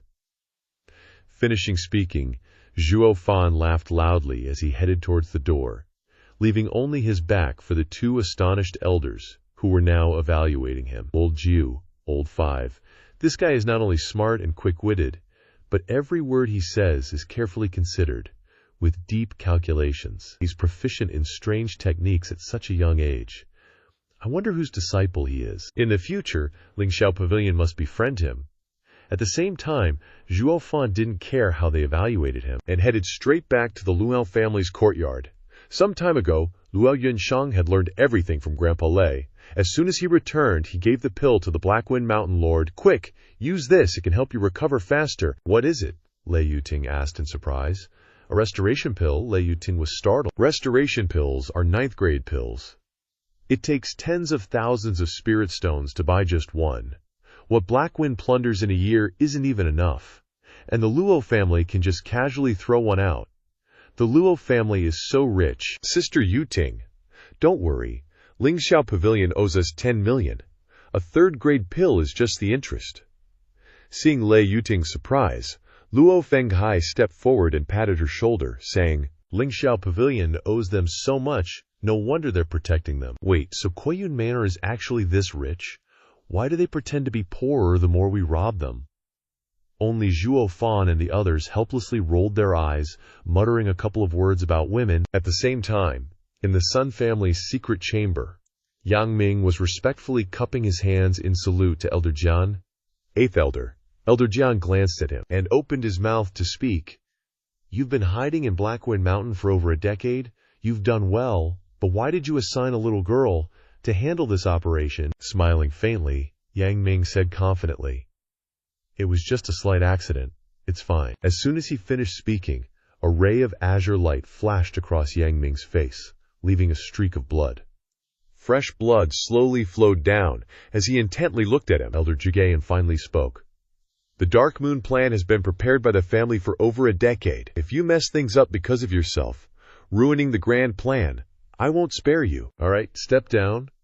The operation will begin in 3 days. No one from the Luo family can be spared, especially that Zhuo Fan. Even though Lingxiao Pavilion is using him, he's the one who spilled your junior brother's blood.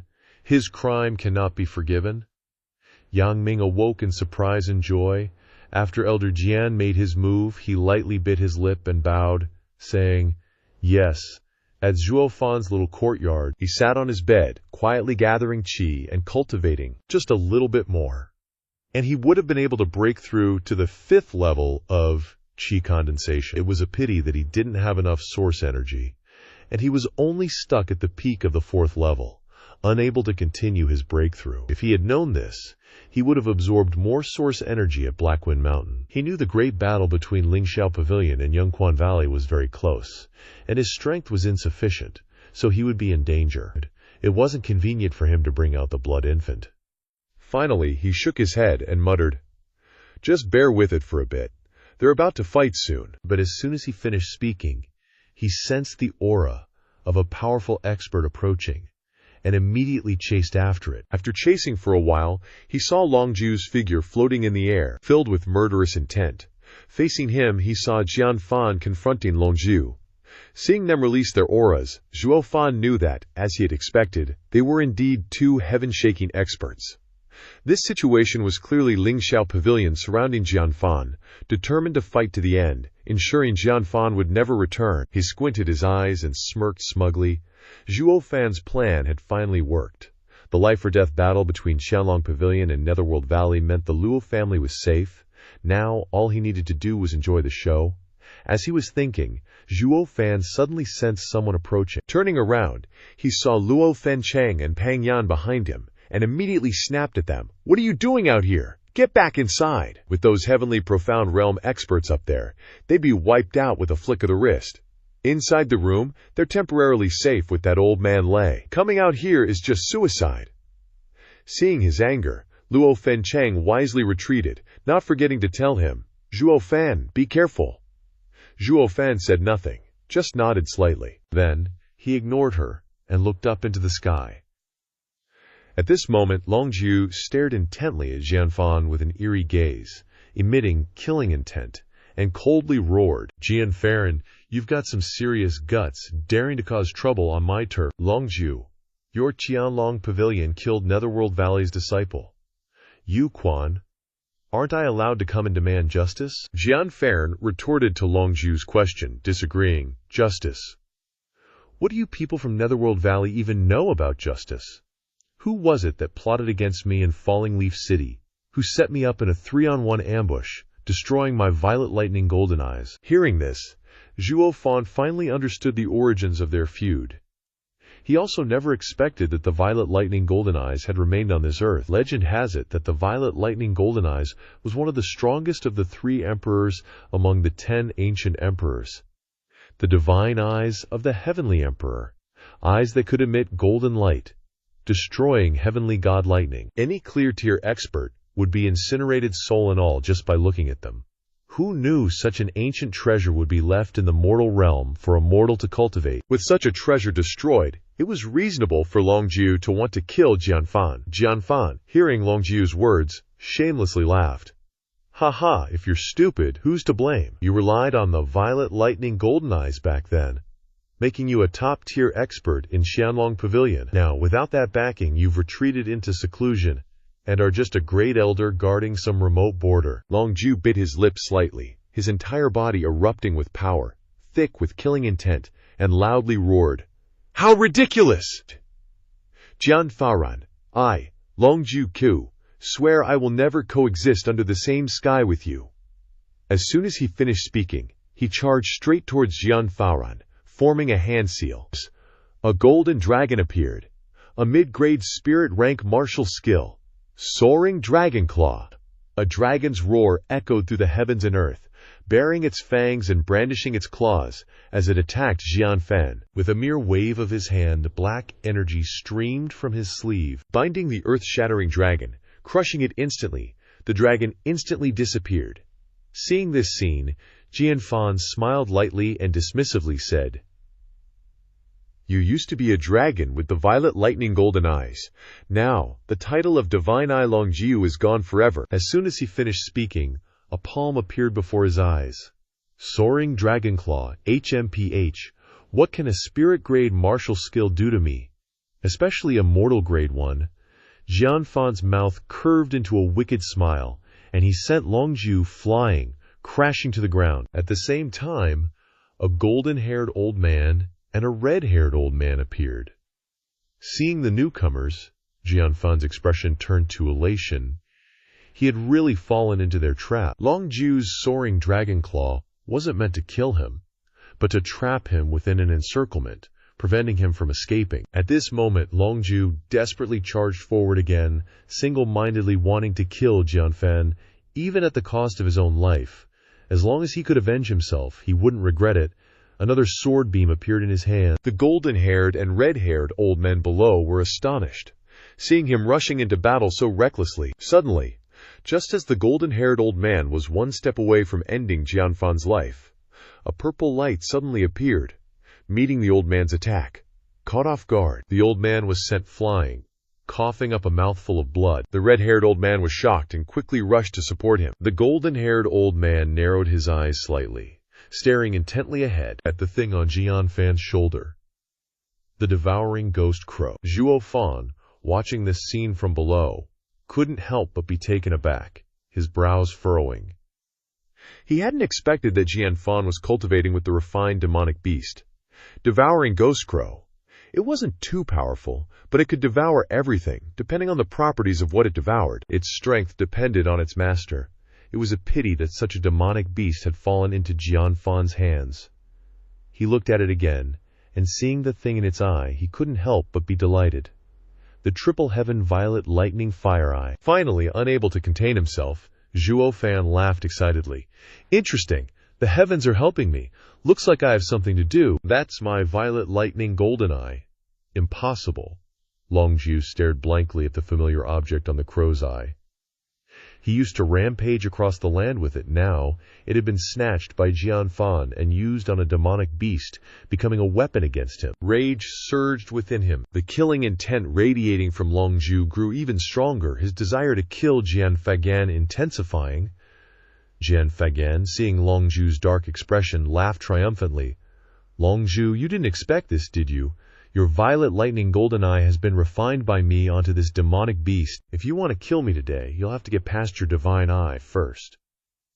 As soon as he finished speaking, he formed a hand seal. The ghost crow immediately attacked Longzhu. Old Zhu, be careful, the golden-haired old man shouted, reacting in time to block with his proud dragon sword. But with a loud bang in the air, Longzhu was struck by wave after wave of lightning, instantly flying out and spitting out a large mouthful of blood. Seeing him injured, the golden-haired and red-haired old men simultaneously became anxious, worriedly rushing towards him. The two of them understood that as long as they could deal with Zhuo Fan, the ghost crow would lose its power without someone controlling it. With that thought, they charged towards Zhuo Fan, continuing their attack. Zhuo Fan, confident in the demonic beast on his shoulder, wasn't afraid as he watched them charge forward. He sneered and continued forming hand seals. Rumble. The clash of three experts created a huge commotion in the sky, but unexpectedly, the two golden-haired and red-haired old men were knocked back. With blood trickling from the corners of their mouths, Zhuo Fan below was equally shocked. The violet lightning golden eye was indeed formidable, capable of rendering three Heaven Tribulation Realm experts powerless to resist. Seeing this situation, the chances of Submerged Dragon Pavilion failing were too high. The Luo family would surely be doomed. He had painstakingly planned for so long, he couldn't let it fail at this crucial moment. After a moment of thought, he decided to risk bringing out the Blood Infant, waiting for a favorable situation to make his move. At this moment, Zhuo Fan, seeing the Submerged Dragon Pavilion people heavily injured, couldn't help but laugh triumphantly. The violet lightning golden eye is indeed good. Even the three of you can't touch a single hair on this old man's head. Two other people then appeared in front of Zhuo Fan, revealing a sinister aura. The expressions of Longzhu and the others darkened. The three grand elders of Submerged Dragon Pavilion were actually being looked down upon. If they didn't succeed today, Submerged Dragon Pavilion wouldn't have a foothold in Fenglan City anymore. The golden-haired old man then stepped forward, sighed, and revealed a cold intent, saying, "You want to defeat the three of us with just a demonic creature and a stolen violet lightning golden eye? You're too confident.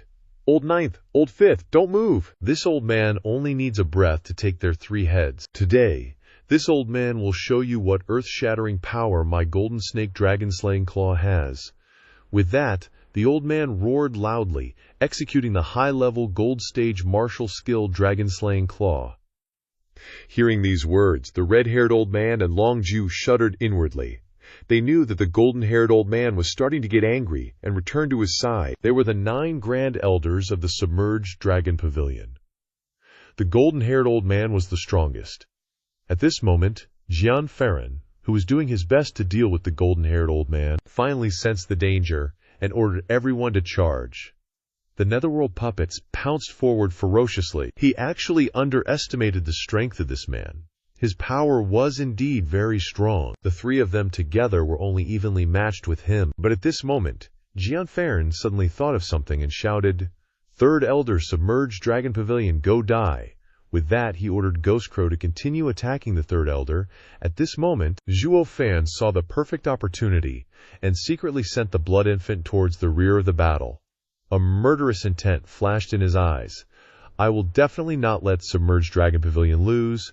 I'll take your life. While I have the chance, I will definitely not let Submerged Dragon Pavilion fail this battle. Jian Farron was laughing wildly in the sky as the Ghost Crows fiercely attacked the three people from Submerged Dragon Pavilion when suddenly a streak of red light shot over and entered his body. By the time he realized he wanted to circulate his energy and step back, it was too late. He narrowed his eyes and immediately found himself at a disadvantage against the attacking momentum of Submerged Dragon Pavilion. He thought that it was someone from Submerged Dragon Pavilion launching a sneak attack. Seeing the situation was not good, he cursed inwardly and took the initiative to retreat. But the three Submerged Dragon Pavilion old men didn't let him go so easily and quickly chased after him. After succeeding, Zhuo Fan, with Zhuo Yifan, retrieved the Blood Infant and smiled triumphantly. Let's put this debt on Submerged Dragon Pavilion's head. Anyway, your grudges aren't few. One more won't matter, Zhuo Fan thought to himself. Remembering the violet lightning golden eye on that Ghost Crow, he was very pleased with it. He must find a way to take it for himself. Just as the opening act concluded, at the same time, a series of black-clothed figures suddenly appeared and headed towards Submerged Dragon Pavilion. The leader even had several bone-tempering realm experts, but Submerged Dragon Pavilion was already prepared. They were just courting death. On this side, Long Ji led people to battle. The two sides clashed in an instant, and then Long Gi led a group of ambushers.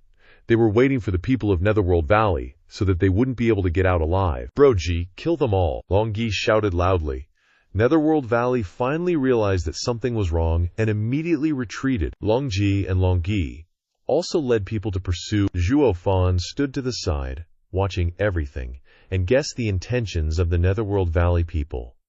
Lure the tiger away from the mountain. In this battle of Netherworld Valley, no one will care about the small Lugo family and the small branch courtyard. Once the battle begins, the Lugo family will be completely unprotected, and Netherworld Valley will send that group of Yang Ming to annihilate them. Indeed, a good plan. But unfortunately, it couldn't escape the eyes of the demonic emperor Zhuo Fan. After a short while, Yang Ming led the Blackwind Mountain group into view, the corners of his mouth slightly raised. Zhuo Fan laughed and shook his head. This road is impassable, gentlemen. Hurry back lest you sacrifice yourselves in vain. Seeing the sudden appearance of someone, Yang Ming asked cautiously, Are you a member of the Luo family? I am the Luo family's steward, Zhuo Fan. Zhuo Fan replied calmly, not without a shock. Yang Ming's mouth slightly twitched, and he laughed madly. You're Zhuo Fan. I didn't expect you to deliver yourself to our doorstep. Men, take his head. The young master will reward you handsomely. As soon as Yang Ming gave the order, someone immediately charged to attack Zhuo Fan. Gently glancing at that person, Zhuo Fan couldn't help but sneer. A mere chi condensation second-stage trash wants to go against me. With a shout, he made his move, directly using the Heavenly Demon Grand Transformation art, and that person instantly exploded, not even leaving a corpse behind. Zhuo Fan's one move caught Yang Ming by surprise. He actually used the supreme demonic art. Who exactly are you? How can the Luo family have someone like you? Oh, little brother, this old man is just a swindler, don't you remember? Zhuo Fan sneered. It's you! Where are the other two? Since I'm here, they're obviously here too. Hearing this, Yang Ming was furious and regretted not killing the two earlier, ruining everything. Seeing him about to attack again, Zhuo Fan said with a hint of panic, You regret not killing me, but you don't dare to act, because you haven't seen Zhao Kui. You could lay in ambush at Blackwind Mountain for so long, proving you're very careful. Without confirming the whereabouts of the maid beside Miss Lei, how could you dare to act, right? Yang Ming's eyes couldn't help but twitch. Zhuo Fan seemed to grasp his every calculation, understands his every move, step by step. This guy is too dangerous, he must not be allowed to live. Thinking this, he attacked Zhuo Fan, gathering the strength of the bone-forging realm to kill Zhuo Fan. He laughed manically. I'm not that useless. Yu Quan, I definitely won't let you turn the tables. As soon as he attacked, Yang Ming used his ancestral low-grade spiritual-ranked martial skill, Lightning Finger. Zhuo Fan didn't pay attention to the fierce momentum approaching, revealing a weird smile. His fingers suddenly bent, and with a bang, a golden light appeared around him. Yang Ming was sent flying as soon as he touched it, spitting out a large mouthful of blood. Zhuo Fan looked at the injured man in front of him and said coldly, "You're a little stronger than you, Quan, but you're both just trash. The only end for trash is death." As soon as he finished speaking, Zhuo Fan immediately formed a hand seal. A golden dragon appeared, fiercely attacking Yang Ming. At this moment, Lei Yuting's piercing scream rang out, "Stop!" But Zhuo Fan never paid attention to other people's words. His actions were his own. The hand seals in his hands continued. But at this moment, the golden dragon was suddenly entangled by chains from nowhere, and a figure appeared along with it. Seeing that he failed, Lei Yuting ran over and said, "I told you to stop just now. Why didn't you? Anyone who opposes me is an enemy. He must die. Why should I listen to you?" Zhuo Fan replied, without even glancing at her. He stared at the person who appeared in the sky, and suddenly the person spoke. "Yu Ming, you retreat. Elder Yin wants to finish him off himself." Yang Ming stubbornly bit his lip, swallowing the blood back down, and spoke. But before he could even brace himself, he was sent flying with a wave of the black-clad man's hand. "You're worthy. I saw that you were better than most in scheming and talent, but compared to this little kid, you're not even as good as an ant. Get back to Yuming Valley." After speaking, he turned to Zhuo Fan and said, "Zhuo Fan, I'll give you a chance to join my Yuming Valley, and our grudges will be considered forgotten." Hearing this, Zhuo Fan couldn't help but sneer. "You guys are worthy." Seeing Zhuo Fan's attitude, not wanting to listen, the black-clad man attacked the Black Wind Mountain group, and a burst of black light appeared behind him. The group was immediately bound tightly. With a miserable scream, a group of people lost their lives, and he threatened, "If you don't want to end up like them, then follow me." As soon as he finished speaking, Zhuo Fan touched his chin and chuckled. "Yu Ming Valley, aren't you all relying on Blackwind Mountain to show your faces? Now you want to kill them?" Hearing his question, the black-clad man thought he had agreed to his suggestion, and chuckled hoarsely. "You're so smart, you definitely know why the matter has been exposed. They no longer have any value to be exploited, so we can't leave any future troubles for them to find evidence." Zhuo Fan frowned. "They? Who are they?" The black-clad man smiled indifferently. "You'll know once you join Yu Ming Valley." Zhuo Fan couldn't help but laugh loudly, shake his head, and pointed at Yang Ming behind him, maliciously mocking. "Haha, your valley, you guys are like him in my eyes, and in your eyes you're not even as good as ants." Hearing his words, the black-clad man was furious.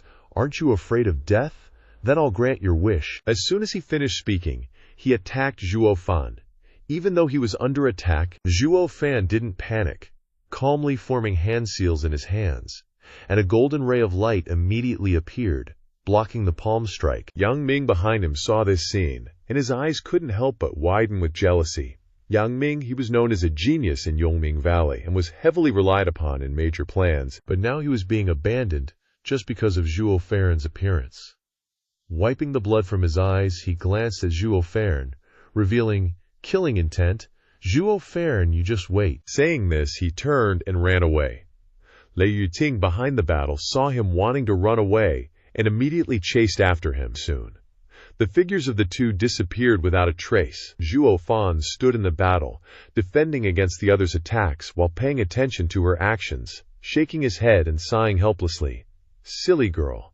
Can't bear to see her in danger." He sent the blood infant out to follow her. After planning everything for Lei Yuting, he focused back on the battle. Outside the protective barrier, the black-robed old man was still attacking him with all his might. He couldn't be careless. The black-clad man continuously unleashed 3 palm strikes towards Zhuo Fan, but they were still blocked by the hand seals in Zhuo Fan's hands. After a while, unable to find the upper hand, he was finally a little surprised and said, "So young, yet you can master the 3rd level formation, Coiling Dragon Formation. Not bad aptitude, but unfortunately you've met me today. The strength of a heavenly profound realm expert isn't something a chi condensation kid like you can imagine." After speaking, the black-clad man continued to strike towards Zhuo Fan.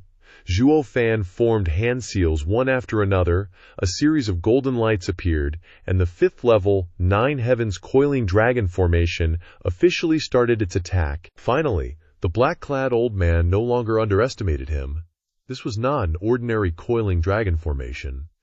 With just a little carelessness, he would lose to Zhuo Fan. Very well. You can actually create a 5th level formation. I'll ask you one last time. Do you want to come to Yu Ming Valley?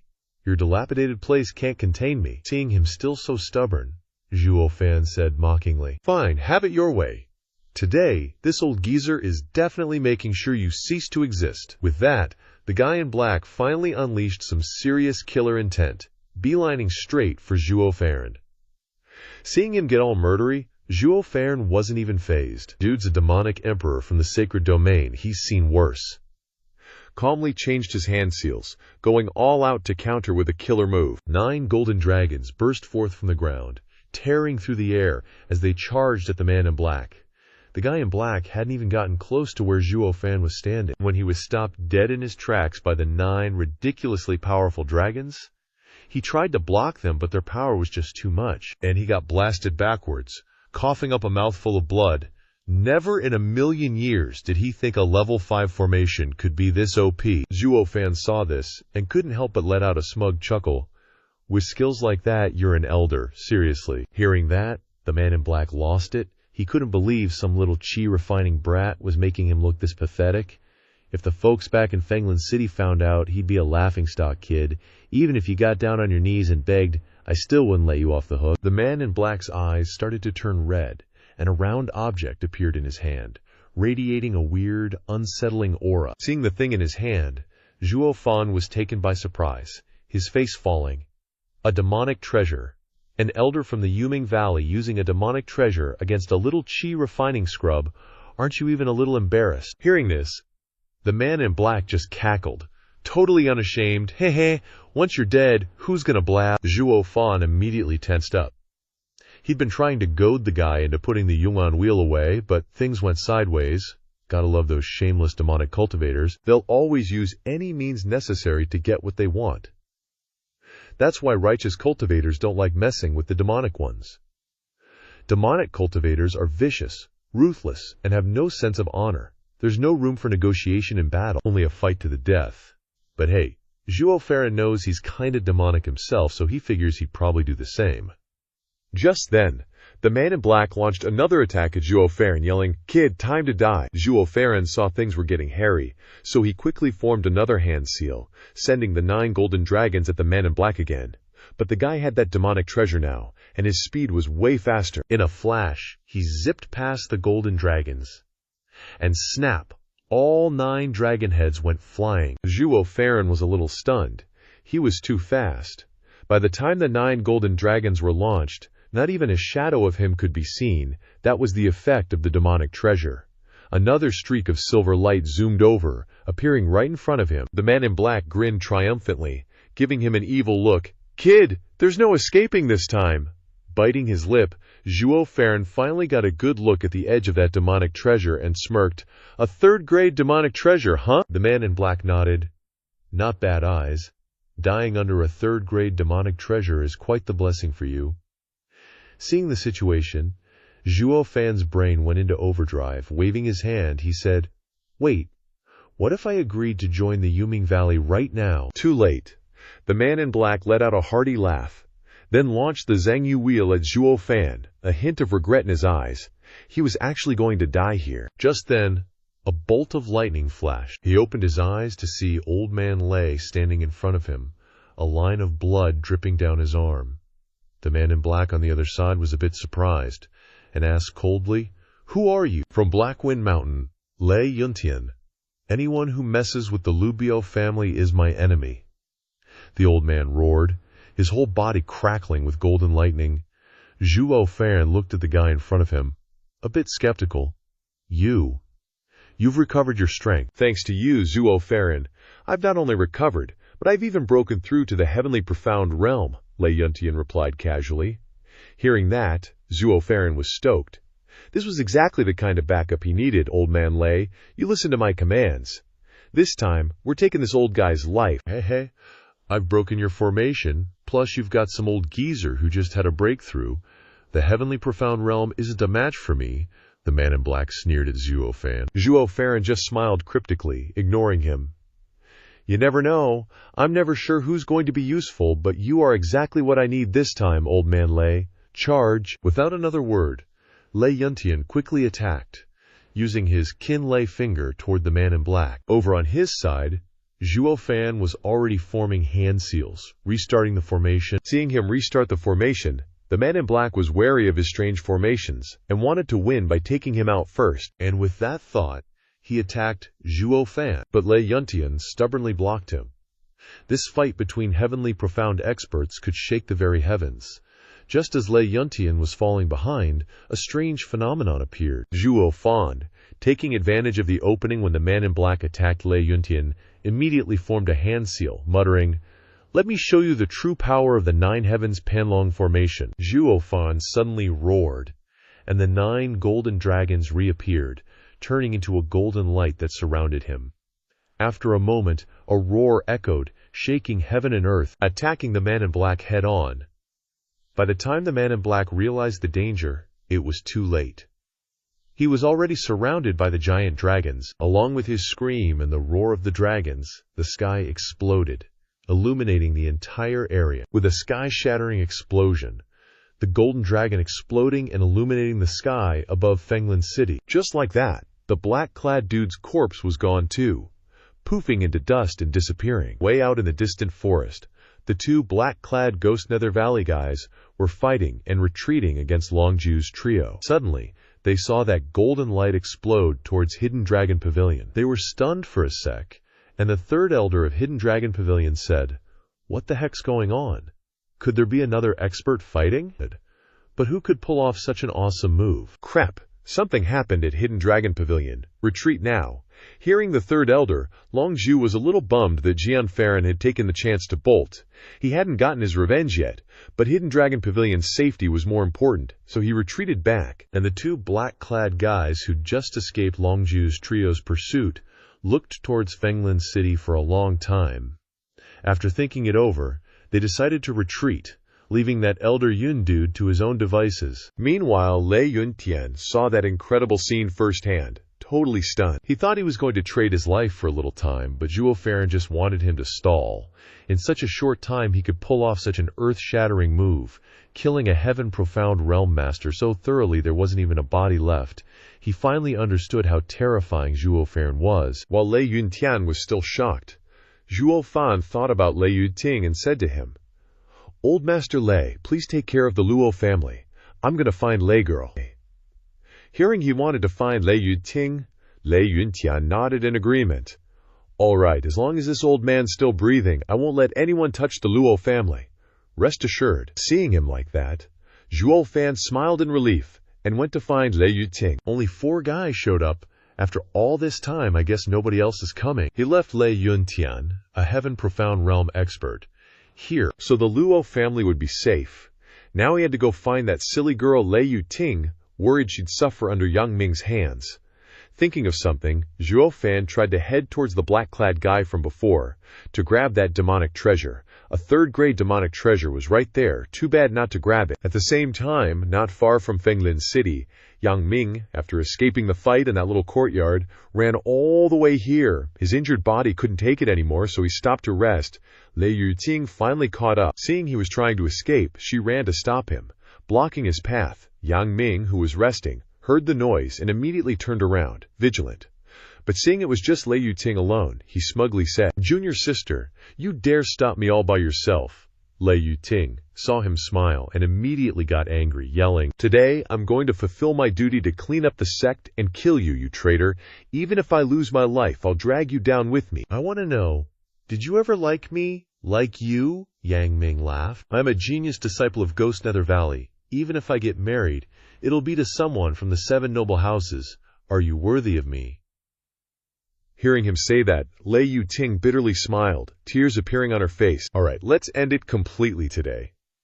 With that, Lei Yuting activated her primal energy, quickly attacking Yang Ming. Bolts of lightning surged towards him, but the difference in strength between her and him was too great. After just a few moves, she was already at a disadvantage. Just as Yang Ming was about to strike her, a beam of red light suddenly appeared and attacked Yang Ming. By the time he realized what was happening, he'd been sent flying, suffering even worse internal injuries and spitting out a mouthful of blood. Once Yang Ming was injured, Lei Yuting finally saw what had saved her. Seeing it, she was a bit surprised. It was Zhuo Fan's natal blood essence. She didn't think he'd use his own treasure to save her. She finally understood a few things. Seeing things weren't going well, Yang Ming wasn't smug anymore, and begged her, "Junior sister Yuting, please have mercy. Have you forgotten our good times together? Have you forgotten how I usually treat you?" Lei Yuting heard him mention the past and slowly smiled. One second he was rejecting their past, the next he was using it to beg her. How much shame did he have? Because of this, I have to kill you even more. But right at that moment, an explosion rang out, stopping Lei Yuting's attack. After the smoke cleared, a figure appeared. It was Elder Jian of Ghost Nether Valley. As soon as he appeared, he asked Yang Ming, "How could you be in such a miserable state? What about the plan? The Dengzad the plan?" Yang Ming thought of something and stuttered. Seeing him hesitate, Elder Jian guessed, "The plan has probably failed, but that doesn't matter anymore. Retreat to safety first." "All right, let's retreat first. Crap.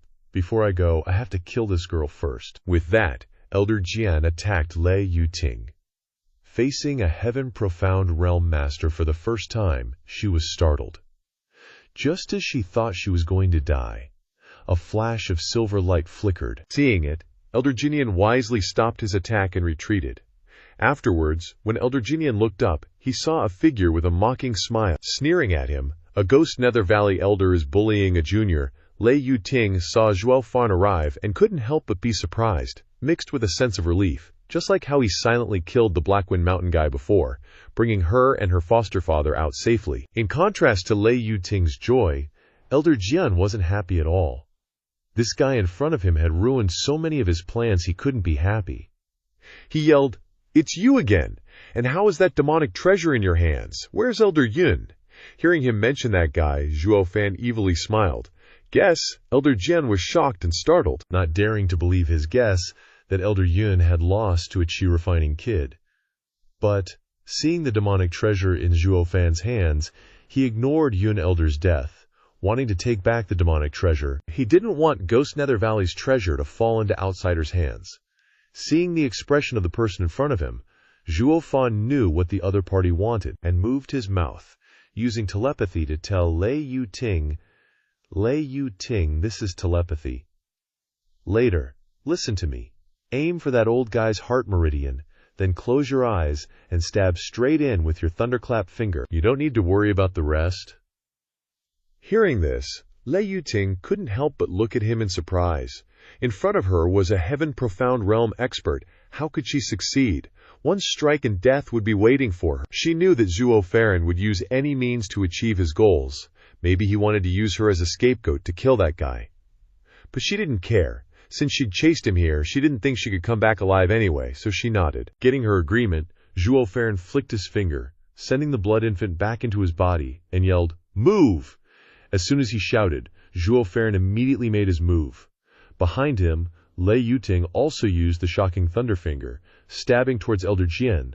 Seeing this, Elder Jian was overjoyed. They actually dared to attack him first. The strength of a heavenly profound realm expert wasn't something their chi-refining stage asses could handle. The only thing that could hurt him was that evil moon wheel in Zhuo Yifan's hand. But he forgot that the Yun Elder of the Underworld Valley was caught by the chi-refining realm a few hours ago, also because of his arrogance. Target locked. Elder Jian focused his attack towards Zhuo Fan, completely ignoring Lei Yuting behind him.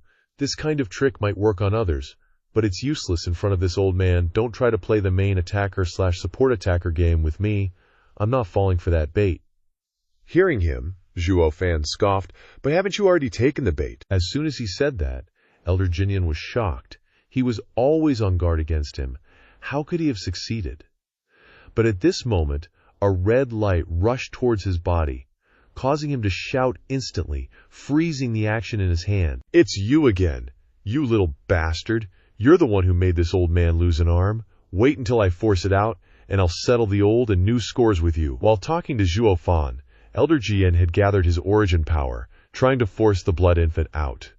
Zhuo Fan looked at his actions and revealed a sinister smile again. Elder Jian, you've fallen for my trick again, haven't you? As soon as the words left his mouth, Lei Yuting behind him rushed over with the shocking Thunderfinger, stabbing straight towards Zhuo Fan's heart.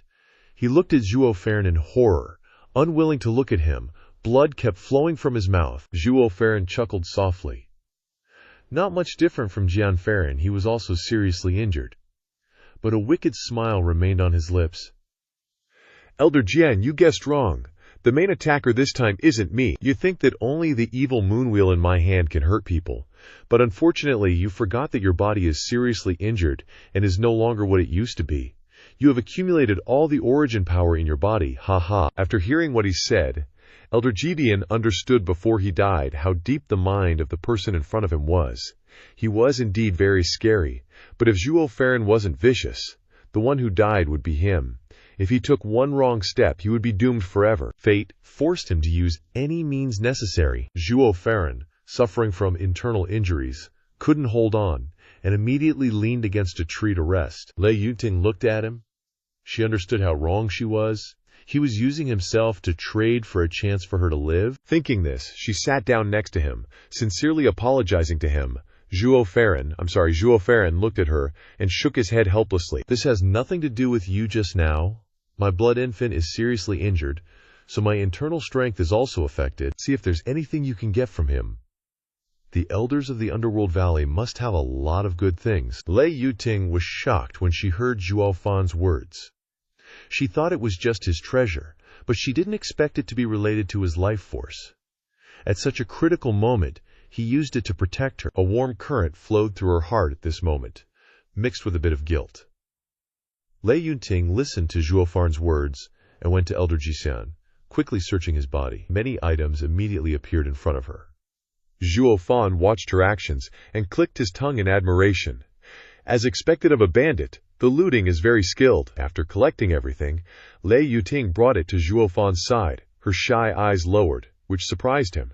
She had never shown such a strange expression before. He glanced at her, and then focused on the treasures obtained from Zhuo Fan. Sure enough, he found a jade slip, which was indeed the low-grade spiritual rank martial skill of the Lei family, shocking Thunderfinger, and also the low-grade spiritual rank martial skill of the Kai family, severing wind kick. Although he didn't know what secrets these family treasures of the two families had that made the Underworld Valley willing to plan to seize them at any cost, he would collect them for now and think about it later. After a while, Zhuo Fan looked at Lei Yuting, casually handed her a ring, and said, "For you, according to the rules of the bandits, give me half, and keep the rest." Lei Yuting looked at him casually handing her such valuable things, and was surprised. That old man was the one who killed him. You keep these things, although the Lu family has money. But like this, no matter how much the Lu family has, it won't be enough for you to use. Zhuo Fan said indifferently, "I don't need these things. I can have as much trash like this as I want. If you don't want to take it, I'll throw it away." Lei Yuting felt like she was going to die of anger. He thought of such precious things as trash, and without hesitation said, "Throw it away, don't throw it away, we can take it." Zhuo Fan suddenly laughed, helplessly shook his head looking at her, collected the things he needed into that treasure bag, and wanted to go back. "Okay, let's go back, we've been fighting all night. We should talk to the people at Lingxiao Pavilion. Help me get back." After saying that, he reached out and collected Zhuo Fan's corpse into the jade slip, went to Lei Yuting's side, put his arm around her shoulder, and let her help him back. Just then, he suddenly thought of something and asked, "Where's that bastard Yang Ming?" Hearing his words, she finally remembered that she chased Yang Ming to kill him, but unfortunately, he escaped. Zhuo Fan guessed that he had run away since he couldn't find him, but the next time they met, he would definitely kill him. On this side, the three of Longji returned together, standing in front of the inner gate, Lingxiao Pavilion. Because the matter just now was so amazing, they were a little worried about Longji and Longqi. Just as they were about to go in and check, the two of them also appeared. Third uncle, fifth uncle, ninth uncle. The third elder looked at the two of them and asked, "Yao Kui, Anji, what was the situation yesterday?" Reporting to third uncle, "Yesterday, as expected, after everyone chased after the three elders of the Underworld Valley, They really prepared a lot of manpower to attack us, but unfortunately, we were prepared. They are all dead. Only a few experts in the bone-tempering realm escaped. Long Kui did not flatter, calmly recounted the situation. Hearing this, the three of Longju couldn't help but laugh. This time, it can be considered a big harvest. We beat the people of the Underworld Valley into a rout. Very good. Xiaokui and Ajie have made a lot of progress. They can lead our guards to eliminate the enemy. The fifth elder also laughed along. Third brother, when you get back, you absolutely have to sing their praises to the sect leader. They deserve all the credit. The third elder suddenly remembered the commotion from last night and asked, "Speaking of which, what was all that racket last night? Did either of you two know anything about it?" Hearing this, Long Kui and Long Ji were stunned. They exchanged a glance, then shook their heads in unison. Seeing their reaction, the three elders became suspicious. Such a huge, earth-shattering sound, and they didn't know who caused it? Seriously? Suddenly, Longji remembered the Luo family and said to the third elder, "Wait a minute, isn't the Luo family always staying at that little courtyard over there? Let's go ask them. They might know something." The third elder thought about it and nodded.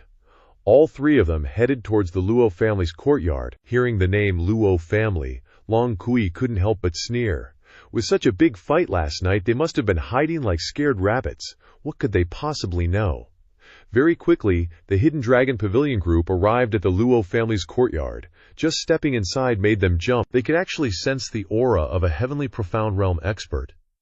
Since when did the Lumayo family have someone like that sitting guard? Longju looked suspiciously at the person. This brother is... Lei Yuntian saw the three approaching and, knowing they were from the Hidden Dragon Pavilion, didn't dare be rude. He hurriedly replied, "This humble one is Lei Yuntian from Blackwind Mountain. I've heard of the Hidden Dragon Pavilion for a long time, and it's truly an honor to meet the three elders today." Hearing this, Longju understood. He was definitely familiar with the forces around Windswept City. So now, the Lei family had a heavenly profound realm expert. They might be able to finally stand their ground in Windswept City. Longju saw everyone gathered in front of a room and asked suspiciously, "Patriarch Lei, what's going on here?" Lei Yuntian sighed internally and said, "That Steward Zhuo was seriously injured last night, and now his life hangs in the balance. This place was also attacked last night." Hearing this, the third elder exclaimed in shock. He thought the Underworld Valley only attacked the Hidden Dragon Pavilion side, but it turned out they split into three directions and attacked everyone. How insidious! Hearing that Zhuo Fan was injured, Long Kui said dismissively, "HMPH, isn't Zhuo Fan always bragging? Something about surpassing the 7 noble houses in 10 years? Now just some small fries can wound him to the point of almost dying? What a useless wimp." As soon as she finished speaking, everyone looked at her. Seeing her disdainful expression, Longju angrily scolded her. "Long Kui, shut your mouth!" Longju then apologetically looked at the Luo family and said, "Sorry, this girl doesn't know better. Please don't mind her. I wonder who it was last night. Even with your heavenly profound realm strength, you couldn't protect Zhuo Fan?" Lei Yuntian sighed. "I'm ashamed to say that I just broke through last night and didn't have enough strength to protect Steward Zhuo. But the person who came was a heavenly profound realm expert.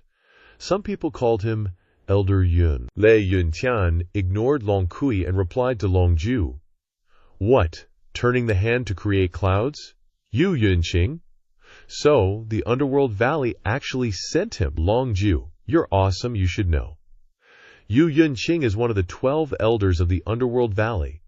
He entered the heavenly profound realm over a decade ago. The fact that you, having just broken through, could force him back is already amazing." Hearing this name, Longju exclaimed in shock, thinking that Lei Yuntian could defeat him, but didn't mind praising him. Hearing Longju's words, Lei Yuntian knew they were misunderstanding that he was the one who defeated Elder Yin, but it wasn't him. "You praise me too much, elders. I really couldn't even withstand a single blow. It was all thanks to Steward Zhuo. Otherwise, everyone would have been doomed." "What?" As soon as those words were said, everyone was shocked. They couldn't believe what they were hearing. No one there could believe that a chi-refining cultivator could force back a heavenly profound realm expert. It was just too unbelievable. But what they didn't know was that inside Zhuo Fan's body right now wasn't the real Zhuo Fan, but the demon emperor Zhuo Fan, who dominated life and death, holding the 9 Serenities secret records, the treasure of the 9 Serenities demon emperor. What? You're saying the one who kept Yu Yunqing at bay and protected everyone was Zhuo Fan? How is that possible? He's just at the qi refining stage. Lei Yuntian knew they wouldn't believe it. If he hadn't witnessed it himself that day, he wouldn't have believed it either. I know this, but so what? The fact is that he protected the Luo family from a heavenly profound realm expert. The third elder was still in shock. He really wanted to know how Zhuo Fan withstood Yu Yunqing's attack. And then what happened?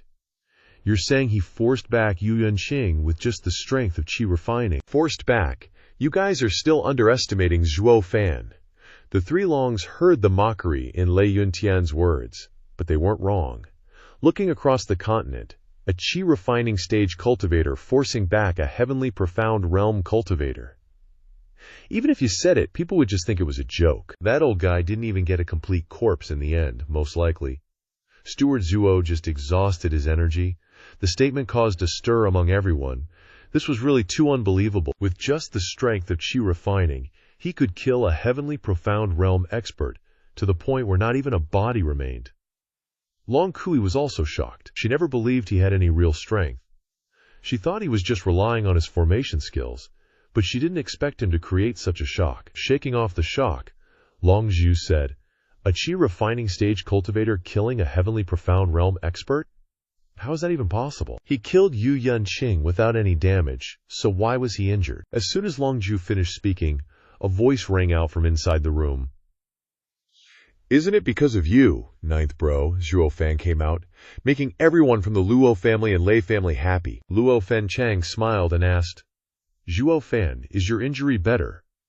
Zhuo Fan almost burst out laughing in anger and shouted, "This old man is recovering from his injuries. How am I supposed to heal with you all making such a racket?" Then he turned to Long Jiu and asked, "Ninth bro, didn't you want to know how I got injured?" With that, he waved his hand, and a flash of white light appeared.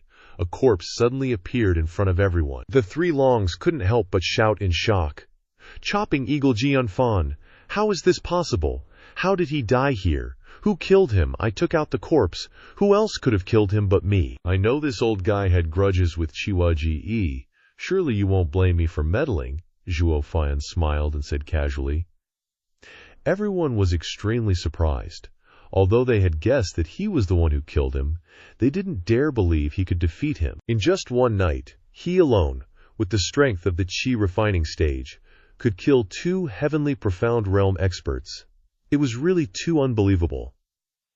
Hearing his words, Long Ju finally couldn't bear it any longer. He shuddered, then said to Zhuo Fan, "Ye Fan destroyed my divine eye, causing me to lose face. I couldn't hate him more. How could I blame you for helping me? From today on, brother, I will treat you like a blood brother.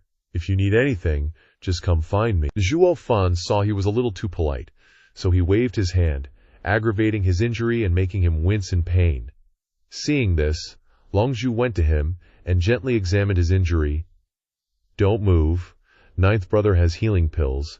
After you take them, you'll be fully recovered in 3 days." Long Kui, standing to one side, was unconvinced. Seeing this scene, she loudly mocked, "HMPH, Zhuo Fan probably used some tricks, and just got lucky to pick up those 2 old fools. How could a qi refining cultivator like him kill a heavenly profound realm expert?" The 3rd elder and 5th elder gave her a deep look, helplessly shaking their heads.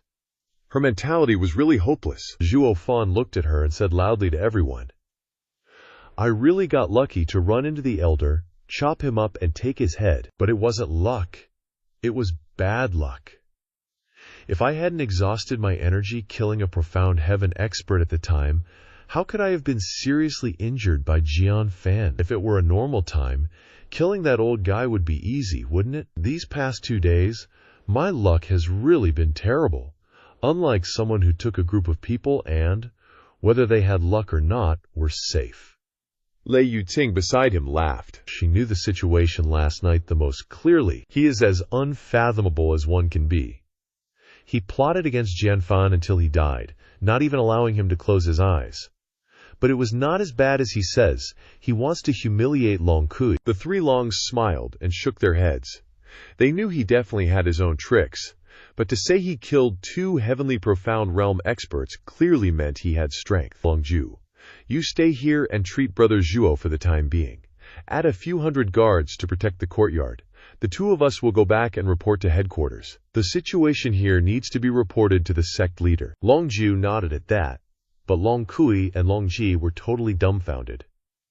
Their three Lingxiao Pavilion elders were actually addressing Zhuo Fan as brother, and Zhuo Fan, sharp as ever, immediately piped up, "Take care, third bro, fifth bro." The third and fifth elders were so used to being called brother by him that they were momentarily stunned. Shaking their heads with a mix of amusement and exasperation, they thought, this guy really knows how to climb the social ladder when he sees an opportunity. After seeing off the two Lingxiao Pavilion elders, Zhuo Fan returned to his room, followed by Long Ju and the Luo family group, along with Lei Yuting.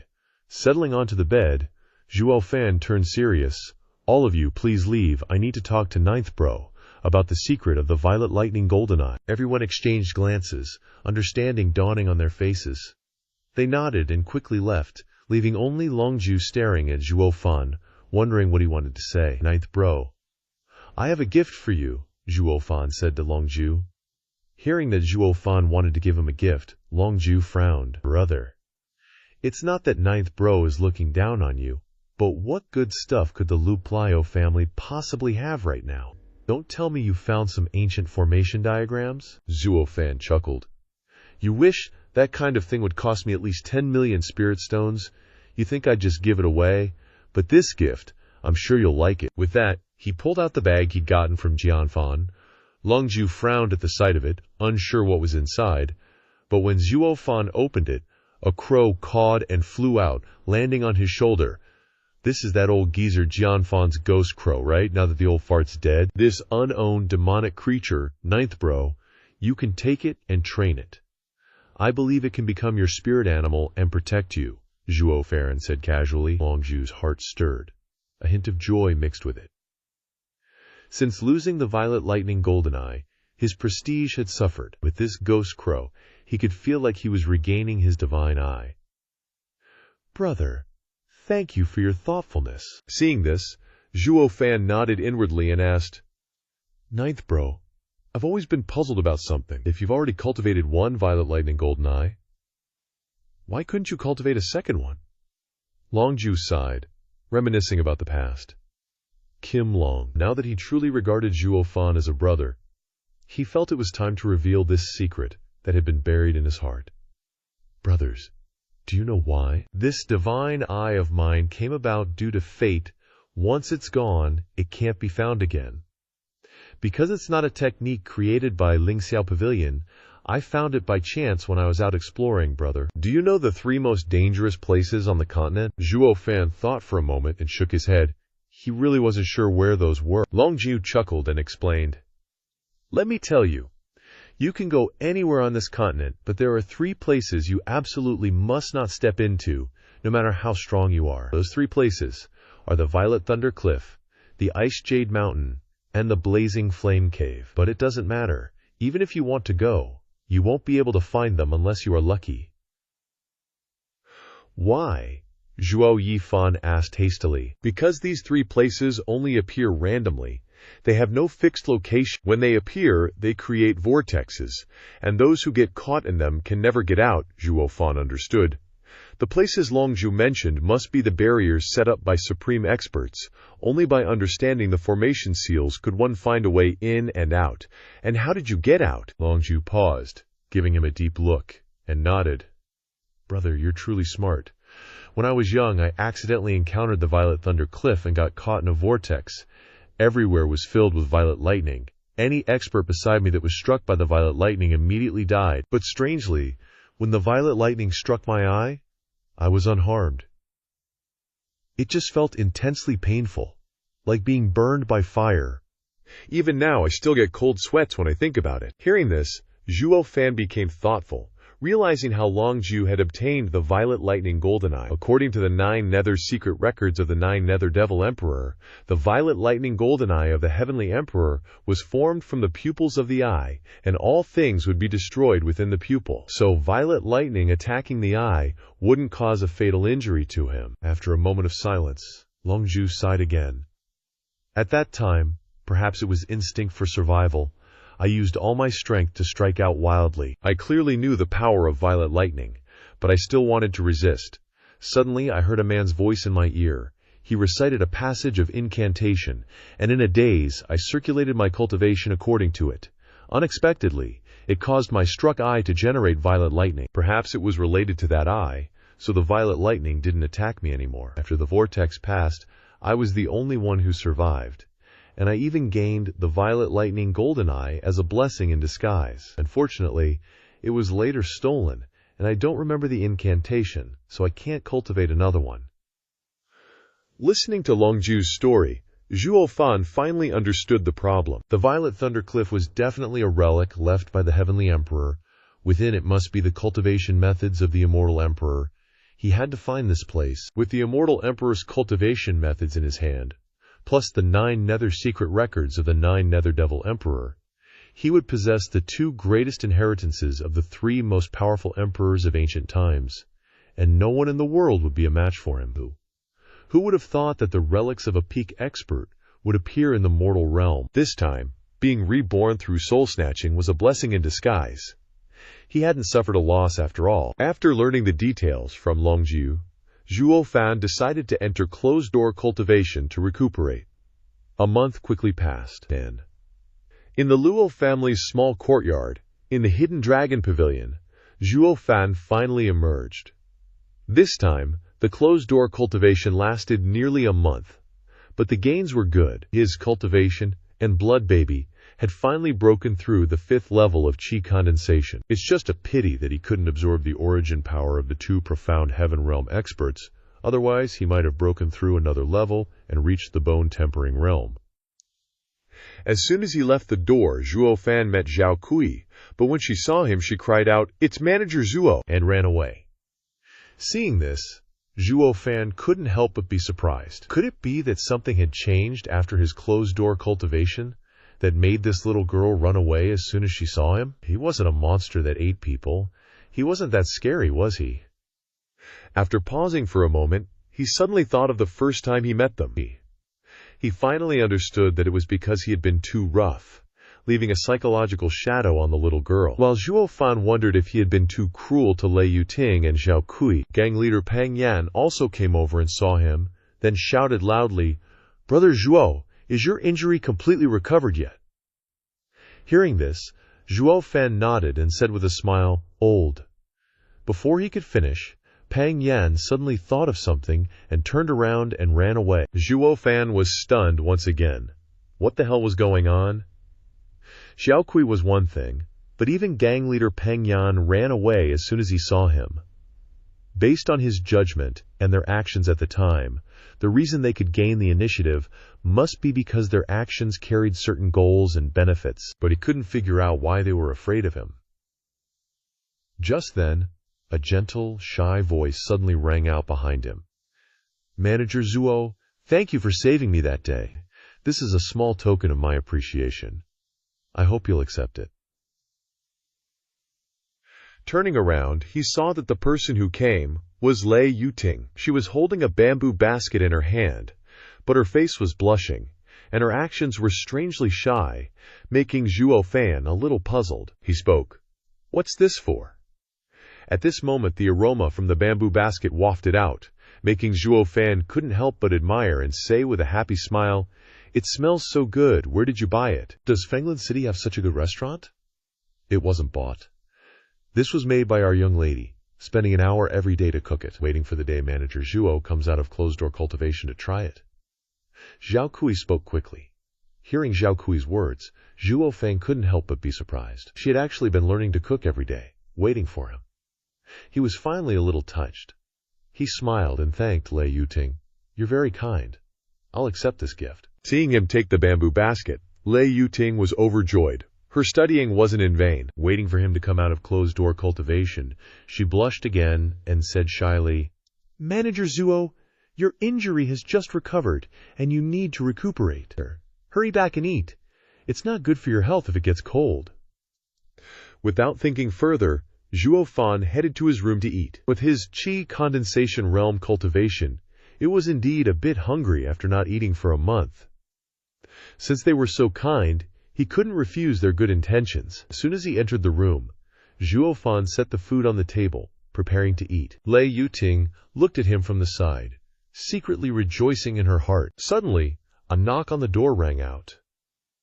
Luo Yunxiang and Peng Yan opened the door and entered, surprising the three of them. As soon as she entered, Luo Yunxiang saw Lei Yuting was also there, and she saw the food on the table in front of Zhuo Fan. She said mockingly, "Oh, it seems someone has already prepared breakfast for Manager Zhuo.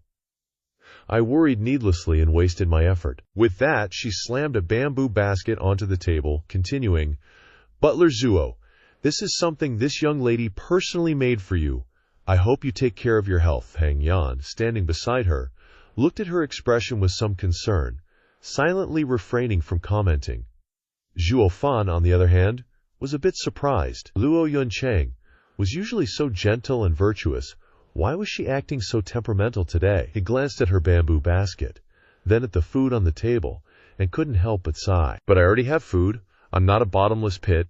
Why would I eat so much?" As soon as he finished speaking, he suddenly saw anger flare up on Luo Yuncheng's face. His instincts told him that she was about to blow a fuse. If he didn't agree, he might not survive this. So he reluctantly said, Okay, I'll eat both. Is that all right?" He carefully opened Luo Yuncheng's bamboo basket, but upon seeing the food inside, he swallowed hard. His expression stiffened, and he stammered, pointing at the other food, "I think I should eat this instead." As soon as he finished speaking, Luo Yuncheng flared up, "You just said you'd eat both." After saying that, her face fell, a hint of grievance appearing. In contrast to her anger, Lei Yunting was extremely excited. Zhuo Fan looked at Luo Yuncheng's expression and suddenly felt guilty, saying, "All right, I'll eat it all. I'll eat mine first." Luo Yuncheng and Lei Yuting both said at the same time, then unconsciously looked at each other, vying for his attention. That's just how young women are. They've gone to the trouble of cooking for him, so they both want him to try theirs first. Seeing this scene, Zhuo Yifan started to wonder what exactly caused the discord between them. Before his closed-door cultivation, they were getting along just fine. But now, this... He couldn't help but be curious. After thinking for a while, Zhuo Yifan decided to wave his hand, choosing the food that would guarantee his survival first. Pointing at Lei Yuting's table of food, he said, "First come, first served. I'll try Miss Lei's first." Lei Yuting watched him touch her food, her eyes widening, excitedly looking at him. As soon as he tasted it, Zhuo Fan exclaimed in praise, "So delicious, your skills are amazing." Hearing his words, Lei Yuting's heart blossomed with joy, shyly smiling as she watched him. Over here, Huang Shaokui saw this and proudly chimed in, "Our young mistress has been cooking since she was 10 years old. No one in Fenglin City can surpass her skills. Butler Zhuo, you're so lucky."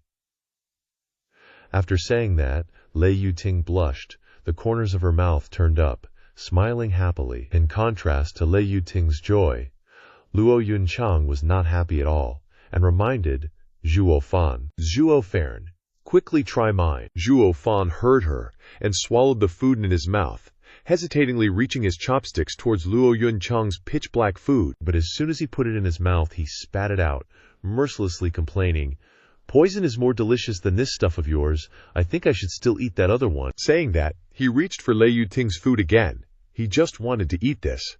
Lei Yuting saw that he liked the food she cooked, and laughed so hard that flowers bloomed. Luo Yuncheng looked dejected, her eyes tearing up.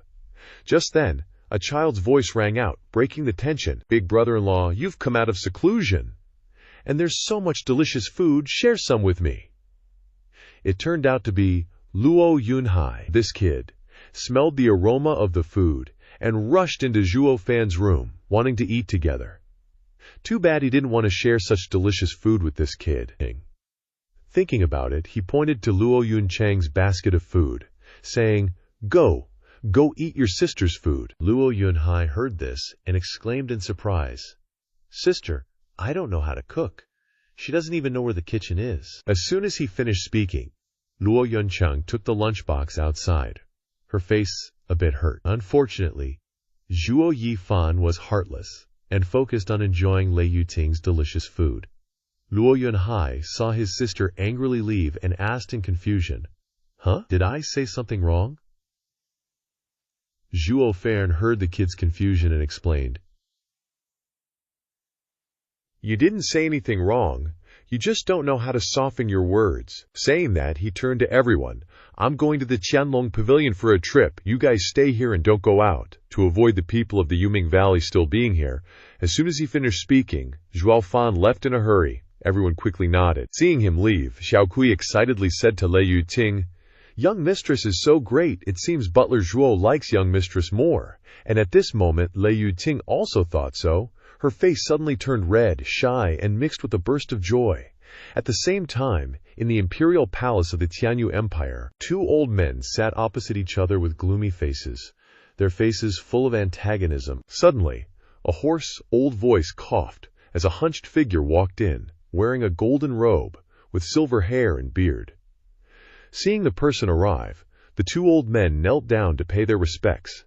Greetings, Your Majesty the Emperor. The Tianyu Emperor looked at the two old men in front of him, waved his hand, and frowned, saying, The Qianlong Pavilion and the Yuming Valley are both subordinate to the 7 great families, the pillars of the empire. I wonder what brings you to see me this time. Without waiting for the other person to answer, the man in black hurriedly clasped his fist and reported, Reporting to Your Majesty, a month ago, the Qianlong Pavilion killed 2 great elders of the Yuming Valley. The Qianlong Pavilion has broken the agreement of the 7 great families.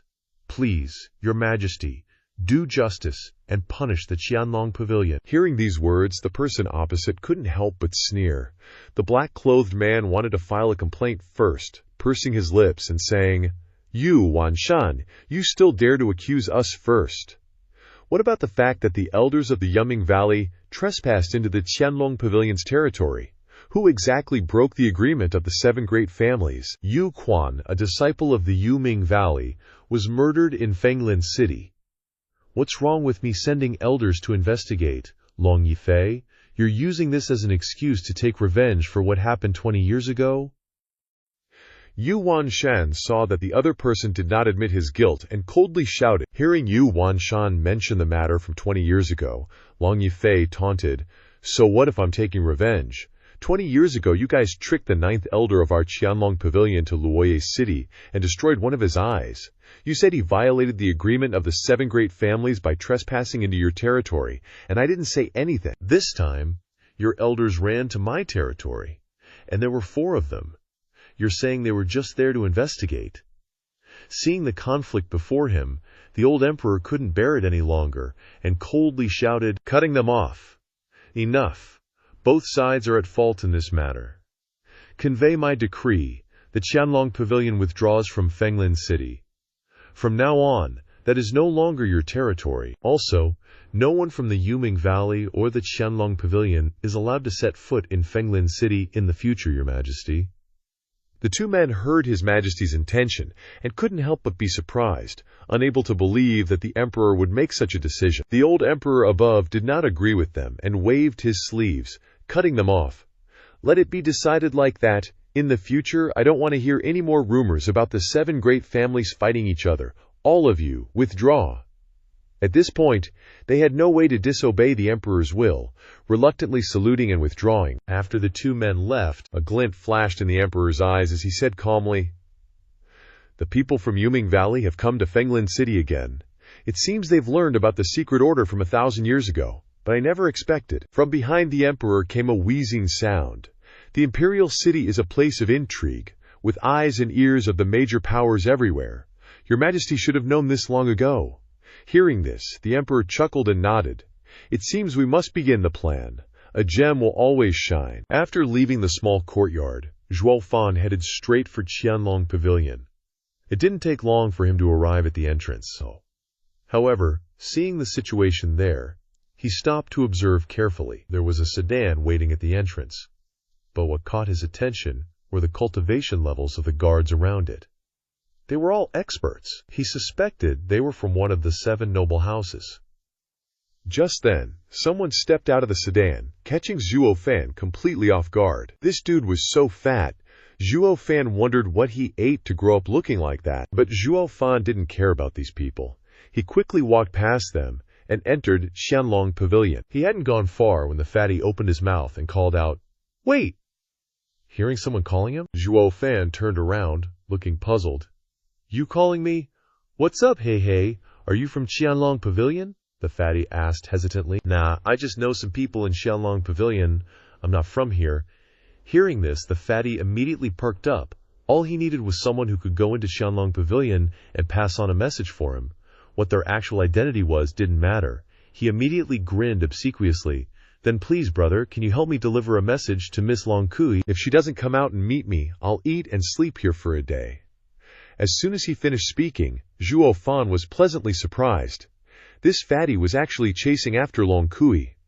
He wondered what his background was, but with that face of his, the high and mighty Miss Long Kui definitely wouldn't give him a second glance. Imagining her unpleasant expression, Zhuo Fan grinned.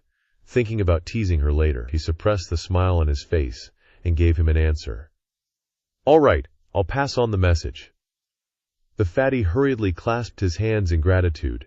"Thank you so much, brother." With that, Zhuo Fan quickly stepped inside, afraid that if he stayed any longer, he wouldn't be able to hold back his laughter. His identity wasn't clear. He couldn't afford to offend him. Soon, he found Long Kui standing in front of a room. "Miss Long Kui, long time no see. How have you been?" Long Kui glared at him and snorted. She didn't even glance at him, not welcoming him at all. She opened her mouth and mocked, "I was fine, but now that I've seen you, I'm not." Seeing her attitude, Zhuo Fan didn't mind. A little girl used to being arrogant, not knowing the ways of the world. He didn't hold it against her. Ignoring her sarcasm, he chuckled and said, "Is ninth brother home? I want to see him." "Nope." Long Kui rolled her eyes, saying coldly. Seeing her expression, Zhuo Fan figured she wasn't lying. Long Ju probably wasn't really here. Since the person he needed to see wasn't here, he didn't want to linger. He immediately turned to leave, but he remembered the fatty at the entrance and his request, and he began to ponder. Looking at the arrogant Long Kui in front of him, he wanted to provoke her a little. With that thought, he gave Long Kui a weird smile. "Miss Long Kui, there's a hottie outside who's rich and handsome. He asked me to tell you that if you don't meet him, he won't leave. But seriously, who is he, Miss Long Kui?" Hearing the description, Long Kui immediately knew who it was. A look of disgust appeared on her face. She didn't care about the teasing in Zhuo Fan's words, and walked straight toward the main entrance. Seeing the fatty standing in front of her, she said with disgust, "You damn fatty, didn't I tell you already I won't accept your proposal? Why are you still hanging around here?" At that moment, the fatty who was waiting heard the voice he had been longing for. He excitedly ran over. "Long Kui, my dear, I've been proposing to you since I was 10 years old, and now I'm 20. I've proposed 1,000 times. Aren't you even a little bit moved?" As soon as he finished speaking, Zhuo Fan, who had just caught up, went over and patted him on the shoulder, pretending to be sympathetic. He turned to Long Kui and said, "Moved? Of course she's moved. Miss Long Kui, look how sincere he is. You won't find anyone better. Just agree."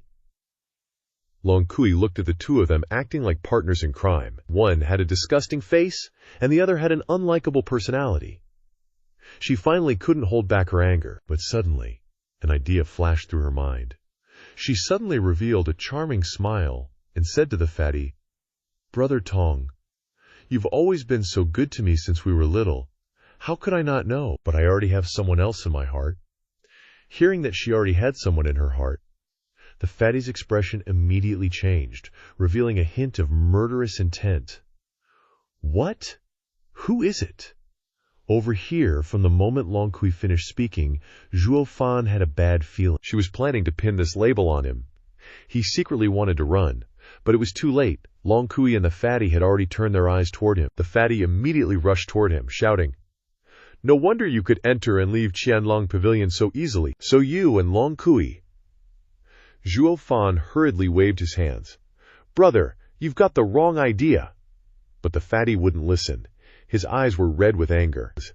There were two things a man couldn't tolerate in life: killing his father and stealing his wife. And Zhuo Fan was now becoming the wife-stealing enemy of that fatty. If he didn't explain, this would definitely cause trouble later. The fatty looked at himself, then at Zhuo Fan, and angrily turned to Long Kui. What's wrong with me? What do I lack compared to this kid?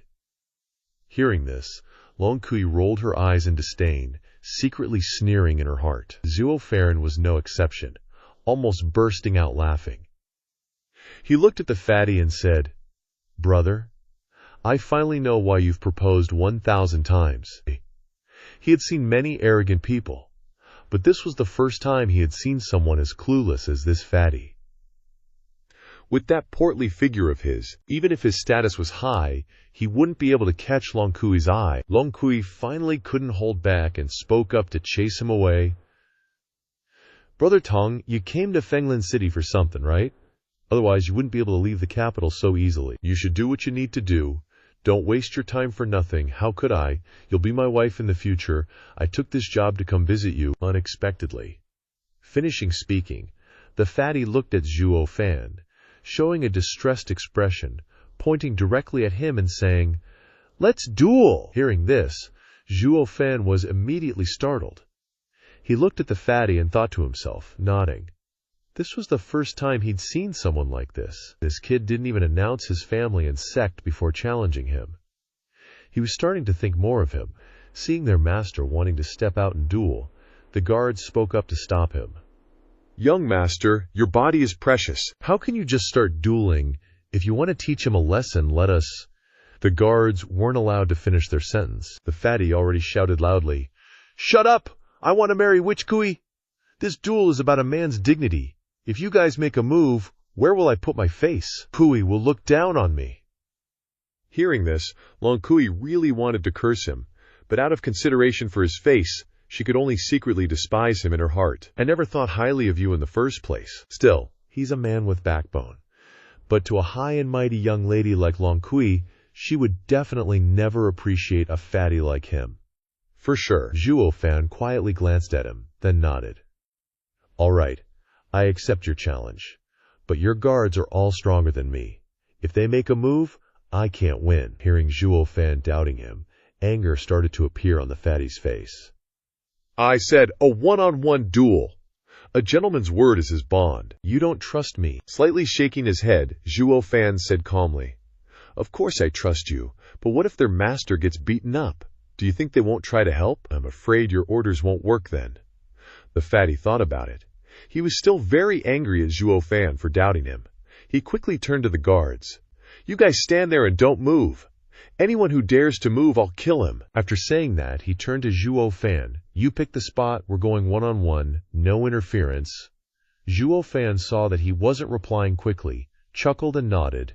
As expected, still a fool with some backbone, but Long Kui knew Zhuo Fan's strength and schemes. She frowned, uneasy, and followed behind him. "Are you really going to fight? Let me tell you, if he gets hurt, the Hidden Dragon Pavilion can't protect you." Zhuo Fan heard her words but didn't comment, as if still wanting to say to her, "He's actually pretty good too." Long Kui heard him and was slightly startled. She didn't understand the meaning in his words, but on the other side, the fatty saw the two walking side by side, being all lovey-dovey, and he couldn't help but get angry. "You just wait, kid, I'm gonna beat your head in." But whatever. Zhuo Fan just laughed it off. He didn't care too much. Compared to an old demon like him, if he wanted to kill him, this idiot wouldn't know how many times he'd be dead. After a while, Zhuo Fan, Long Kui, and the fatty went into a deserted forest. Long Kui kindly reminded him, but he didn't listen. Still worried, she decided to follow behind. On the way, Zhuo Fan had Blood Infant scouted things out. Even though he said he trusted this idiot, caution never hurts. Feeling they'd gone far enough, the three of them stopped. Zhuo Fan turned to the fatty and said, "Not bad, kid. You actually didn't bring a bodyguard." The fatty curled his lip in arrogance and lifted his head. "I do what I say. Besides, this is related to Miss Kui's lifelong happiness. I have to make you lose fair and square. A strange smile bloomed on Zhuo Fan's lips as he looked at him. Aren't you afraid that I've set up an ambush here? Hearing these words, the fatty was unconsciously scared, and he looked around warily. But then he shouted, I'm coming alone. If you dare to do something low down, will Kukuir think highly of you? Even if I get beat up, I still win. Ha ha, you're a spirited little punk. I like it.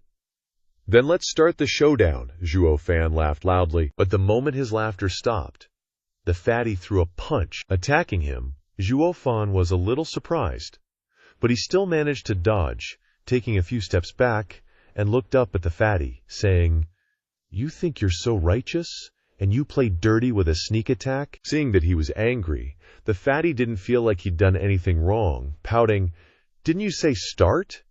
It doesn't count as a sneak attack. Zhuo Fan heard him and glanced at him, secretly thinking highly of him.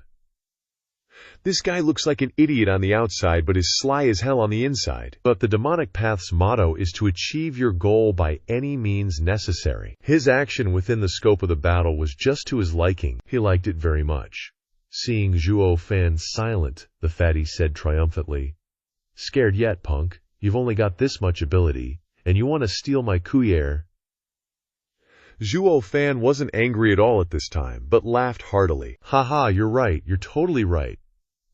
Saying that, he suddenly changed his expression, pointed at Long Kui, and shouted, Long Kui, why are you taking off your clothes? The fatty heard Zhuo Fan shout, and even though he knew he might be tricking him, he couldn't help but turn his head back.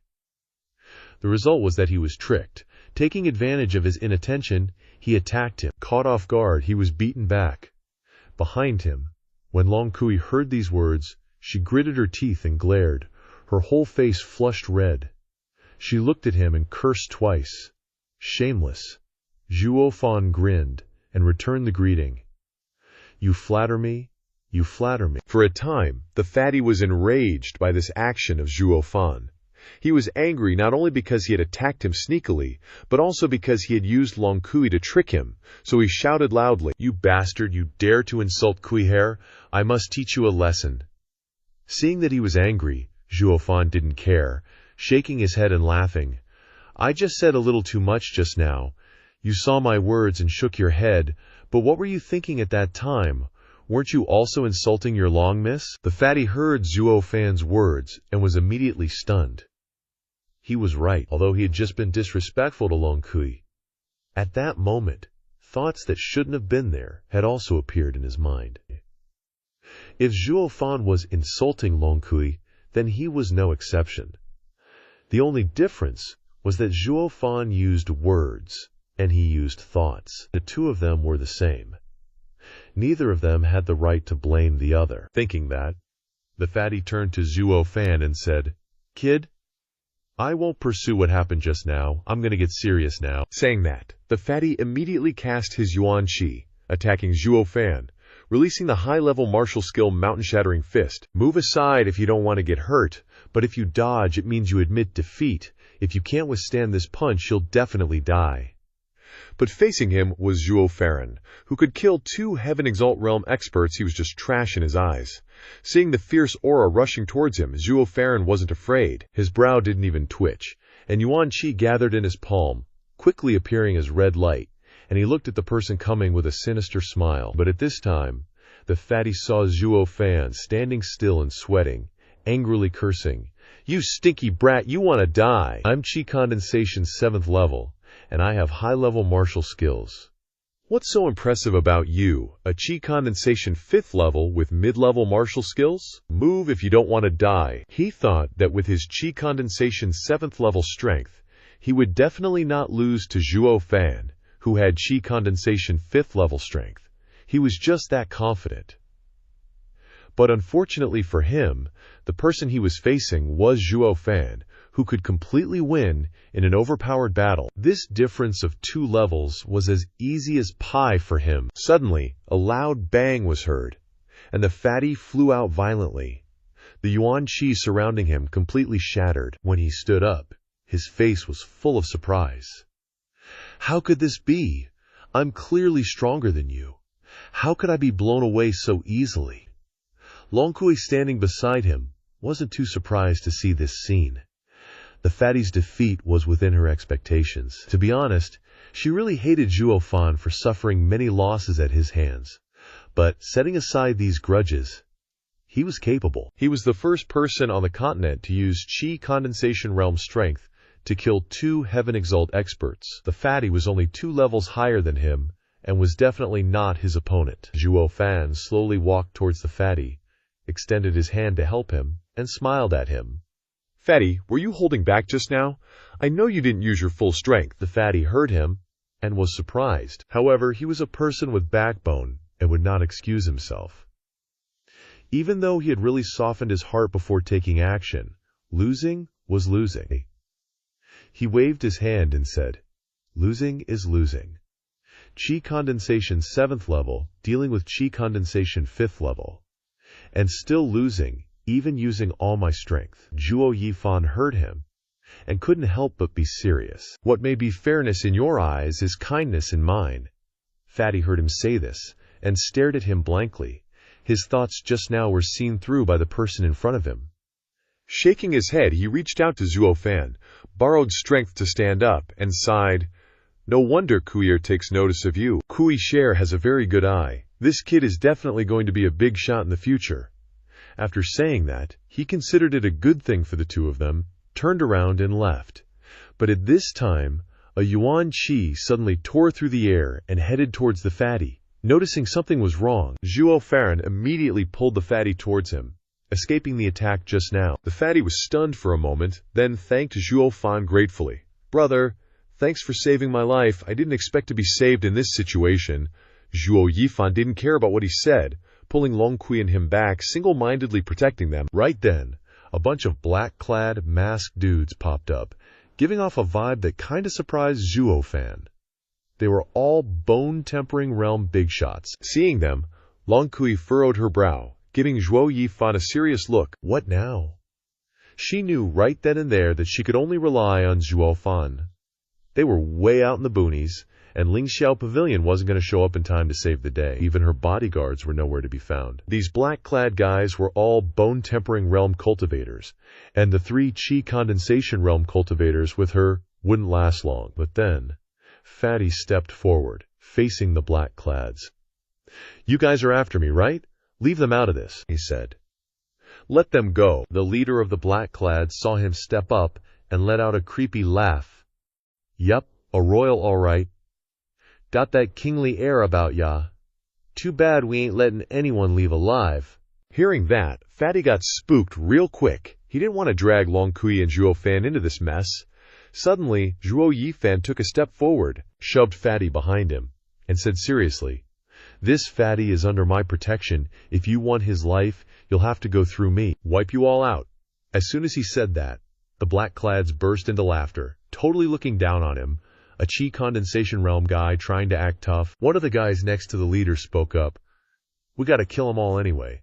Let's start with this little punk." Another one disagreed, "Nah, let's take out the target first. The mission's more important. We finally got this chance." While they were arguing about who to kill first, Zhuo Fan didn't really care. But Fatty was seriously worried about dragging them down, so he snuck up to Zhuo Fan while the black-clads weren't paying attention and whispered, "Bro, they're after me. I'll lure them away later. You take Kui Mei and scram back to Lingxiao Pavilion." Zhuo Yifan heard him and couldn't help but think highly of him, but he still told him the truth without any sugarcoating. "With your speed, you won't make it 10 meters before getting killed?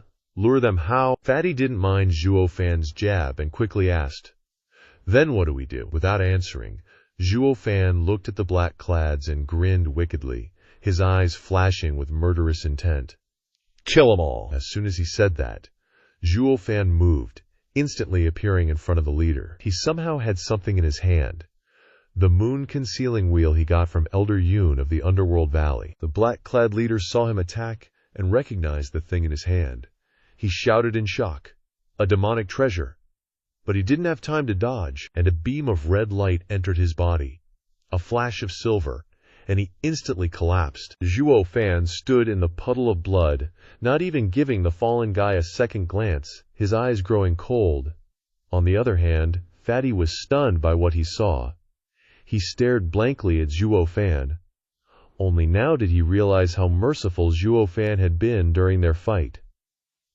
All he got was a light slap. The other black-clads were just as shocked. They stared in disbelief at the scene. Who would have thought a Chi condensation realm guy would dare to attack a group of bone-tempering realm experts first, and actually succeed? At that moment they looked at Zhuo Fan with fear instead of disdain. Suddenly one of them shouted, "Kill that kid!" They all knew that among the three in front of them, the most dangerous one was the Chi condensation realm kid holding a third-grade demonic treasure. Take him out, and the mission would be a piece of cake.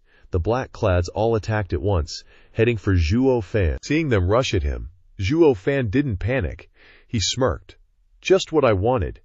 As soon as he said that, he moved, a silver light flashing in his hand as he charged towards the incoming crowd. With his speed and strength, plus the treasure in his hand, the black-clads fell one by one, blood flowing like a river. Seeing that, the others were terrified and backed away.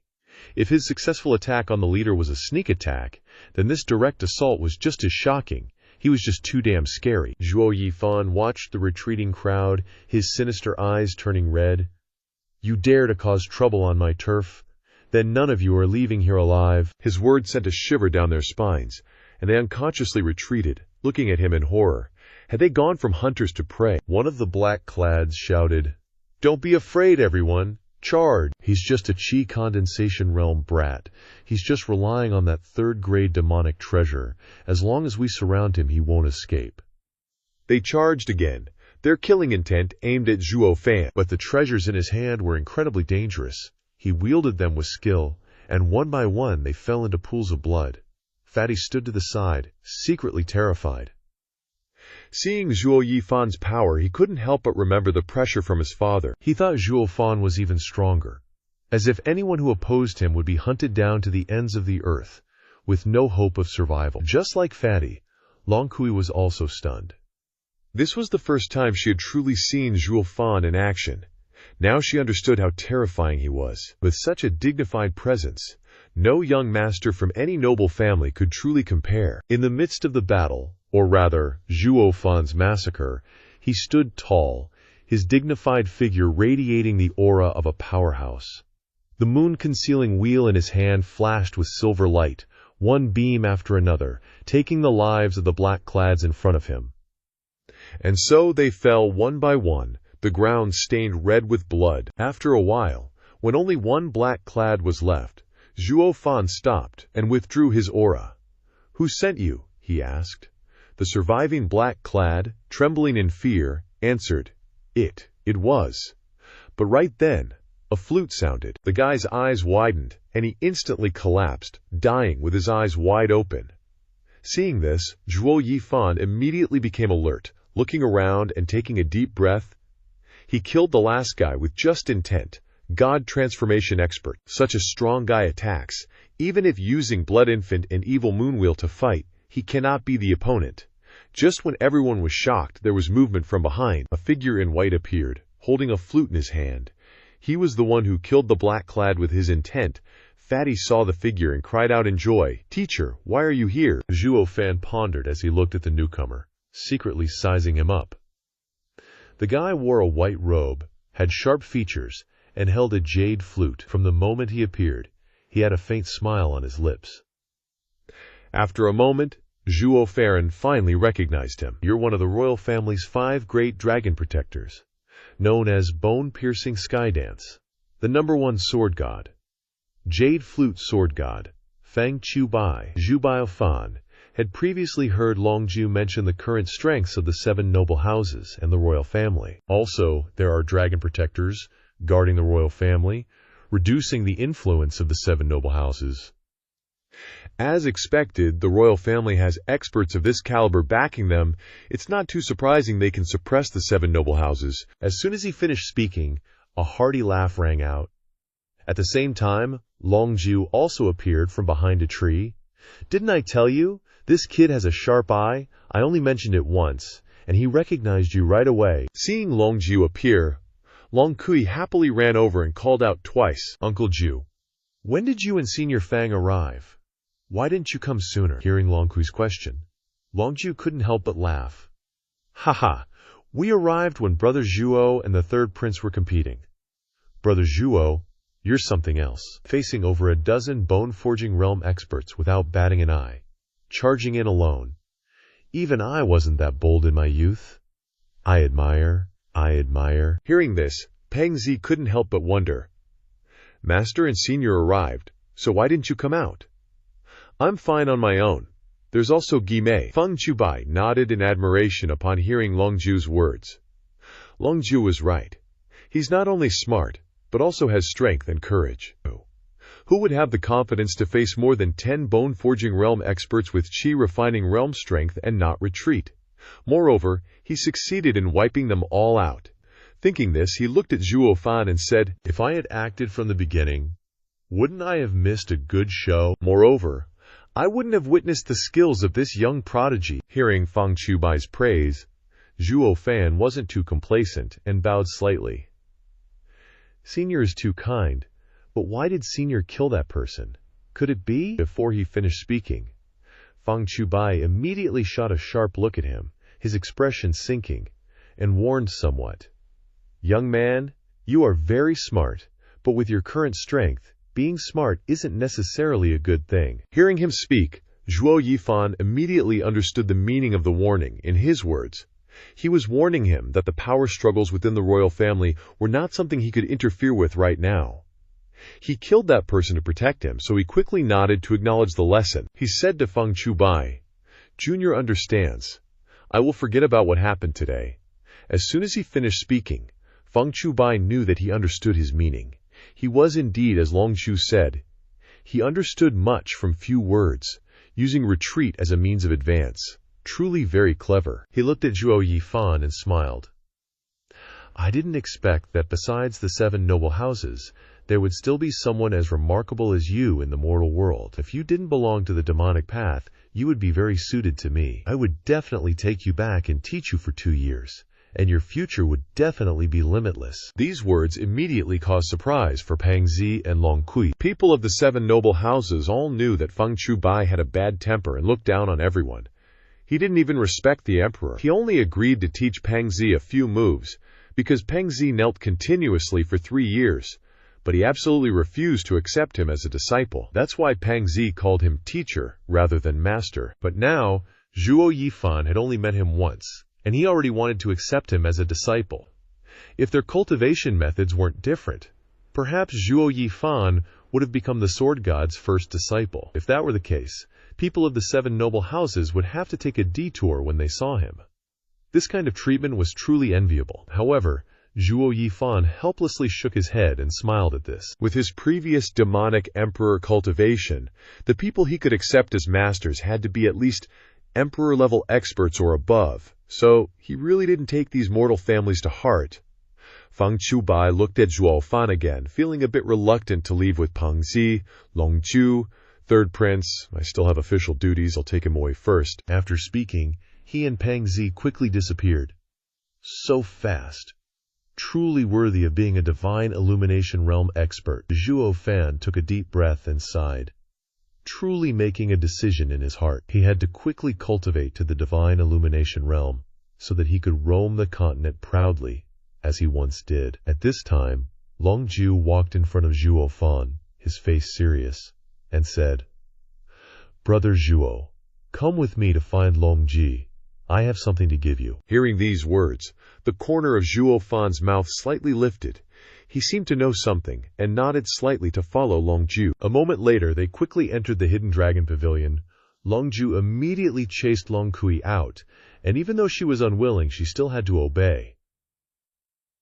After she left, Longzhu took out a piece of animal skin from his person and handed it to Zhuo Fan, who took it and opened it to see. The 2 words Ming Yue appeared before his eyes. After reading the contents inside, Zhuo Fan put it away, a satisfied smile on his lips. Everything was indeed within his expectations. What he wanted was to find the Long clan to form an alliance with the Lubao family, to become a support and unconditionally help the Luo family. With this, no one would dare to touch the Luo family. In that way, the heart demon could be resolved, and he could peacefully develop his own power. Seeing the expression on Zhuo Fan's face, Longzhuo asked in surprise, "I have a feeling that you knew about this from before." Zhuo Fan looked at Longzhu and smiled mysteriously. His plan from the beginning was aimed at this oath of alliance. Every step he took had a purpose. In the fit.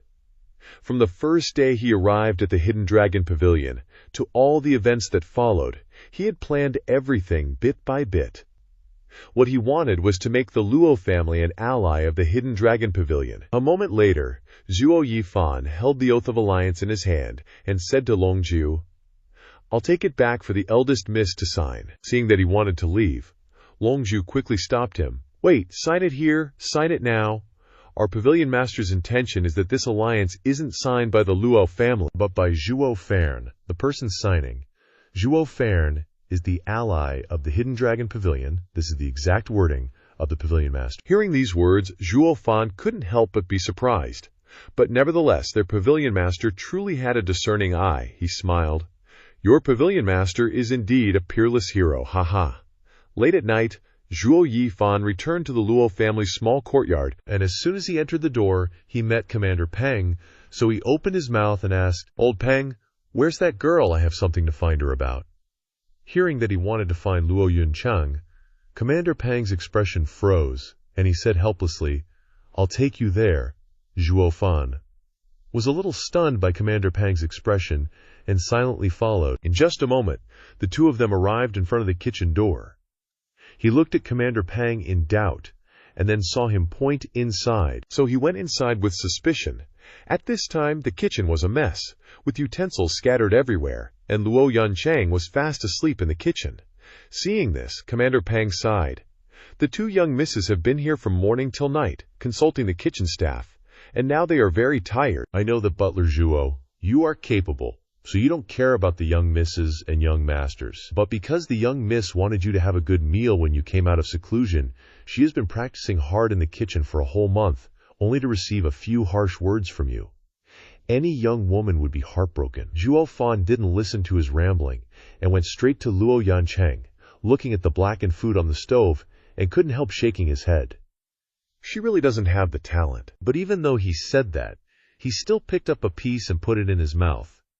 Hearing him say that, Commander Peng disagreed and came over to pick up a piece of food and put it in his mouth.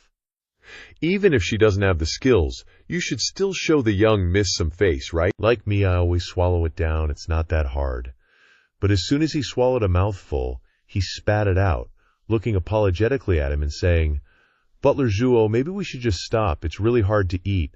I blamed you wrongly." But Zhuo Fan didn't care, and continued to put pieces in his mouth and swallow them down. Seeing his face, Commander Peng immediately looked awful.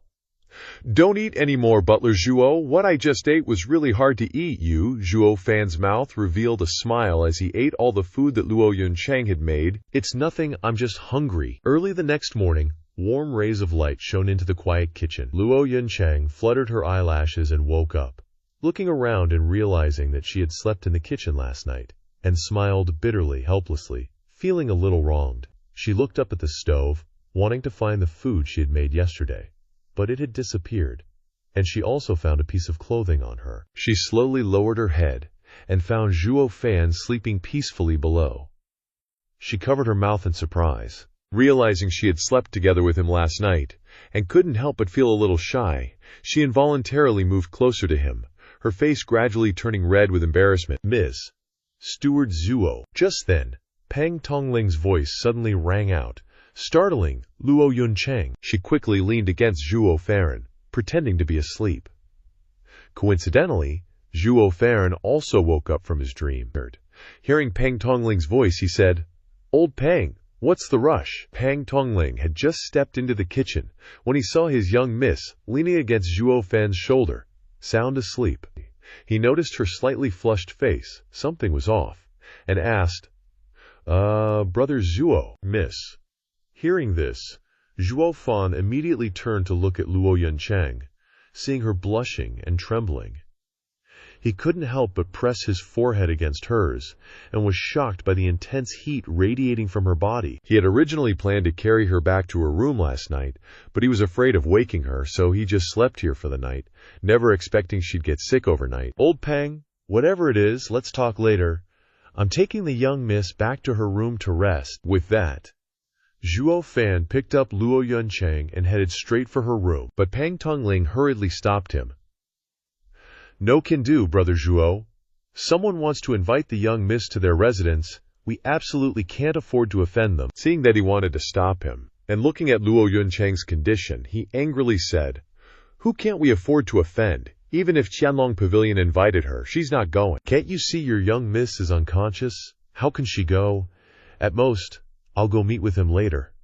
Pang Tongling saw his anger, but they couldn't afford to offend the guest either, and shouted anxiously, "My lord, Brother Zhuo." "Steward Zhuo, this person insists that the young miss must show her face. He presented a golden imperial decree," and Zhuo Fan was taken aback. A golden imperial decree. Those who possess a golden imperial decree are all imperial guards. Even the head of a declining family must obey the summons. Otherwise, it's the crime of disobeying an imperial order. The lightest punishment is death. The heaviest is the extermination of 9 generations of relatives. But he knew, thinking of last night, that they wouldn't dare do anything to them. He narrowed his eyes, pondered for a moment, and then coldly said, "Old Pang, tell him the young miss is unwell, and to come back tomorrow." Hearing these words, Pang Tongling was shocked and couldn't help but take a deep breath. The other party had come on imperial orders, sending them away like this. I'm afraid, seeing that he was hesitating, he knew that the person who came was one of Fatty's people. He certainly wouldn't indiscriminately kill innocent people. Knowing Pang Tongling's thoughts, Zhuo Fan shouted again, "Do as I say, and hurry up."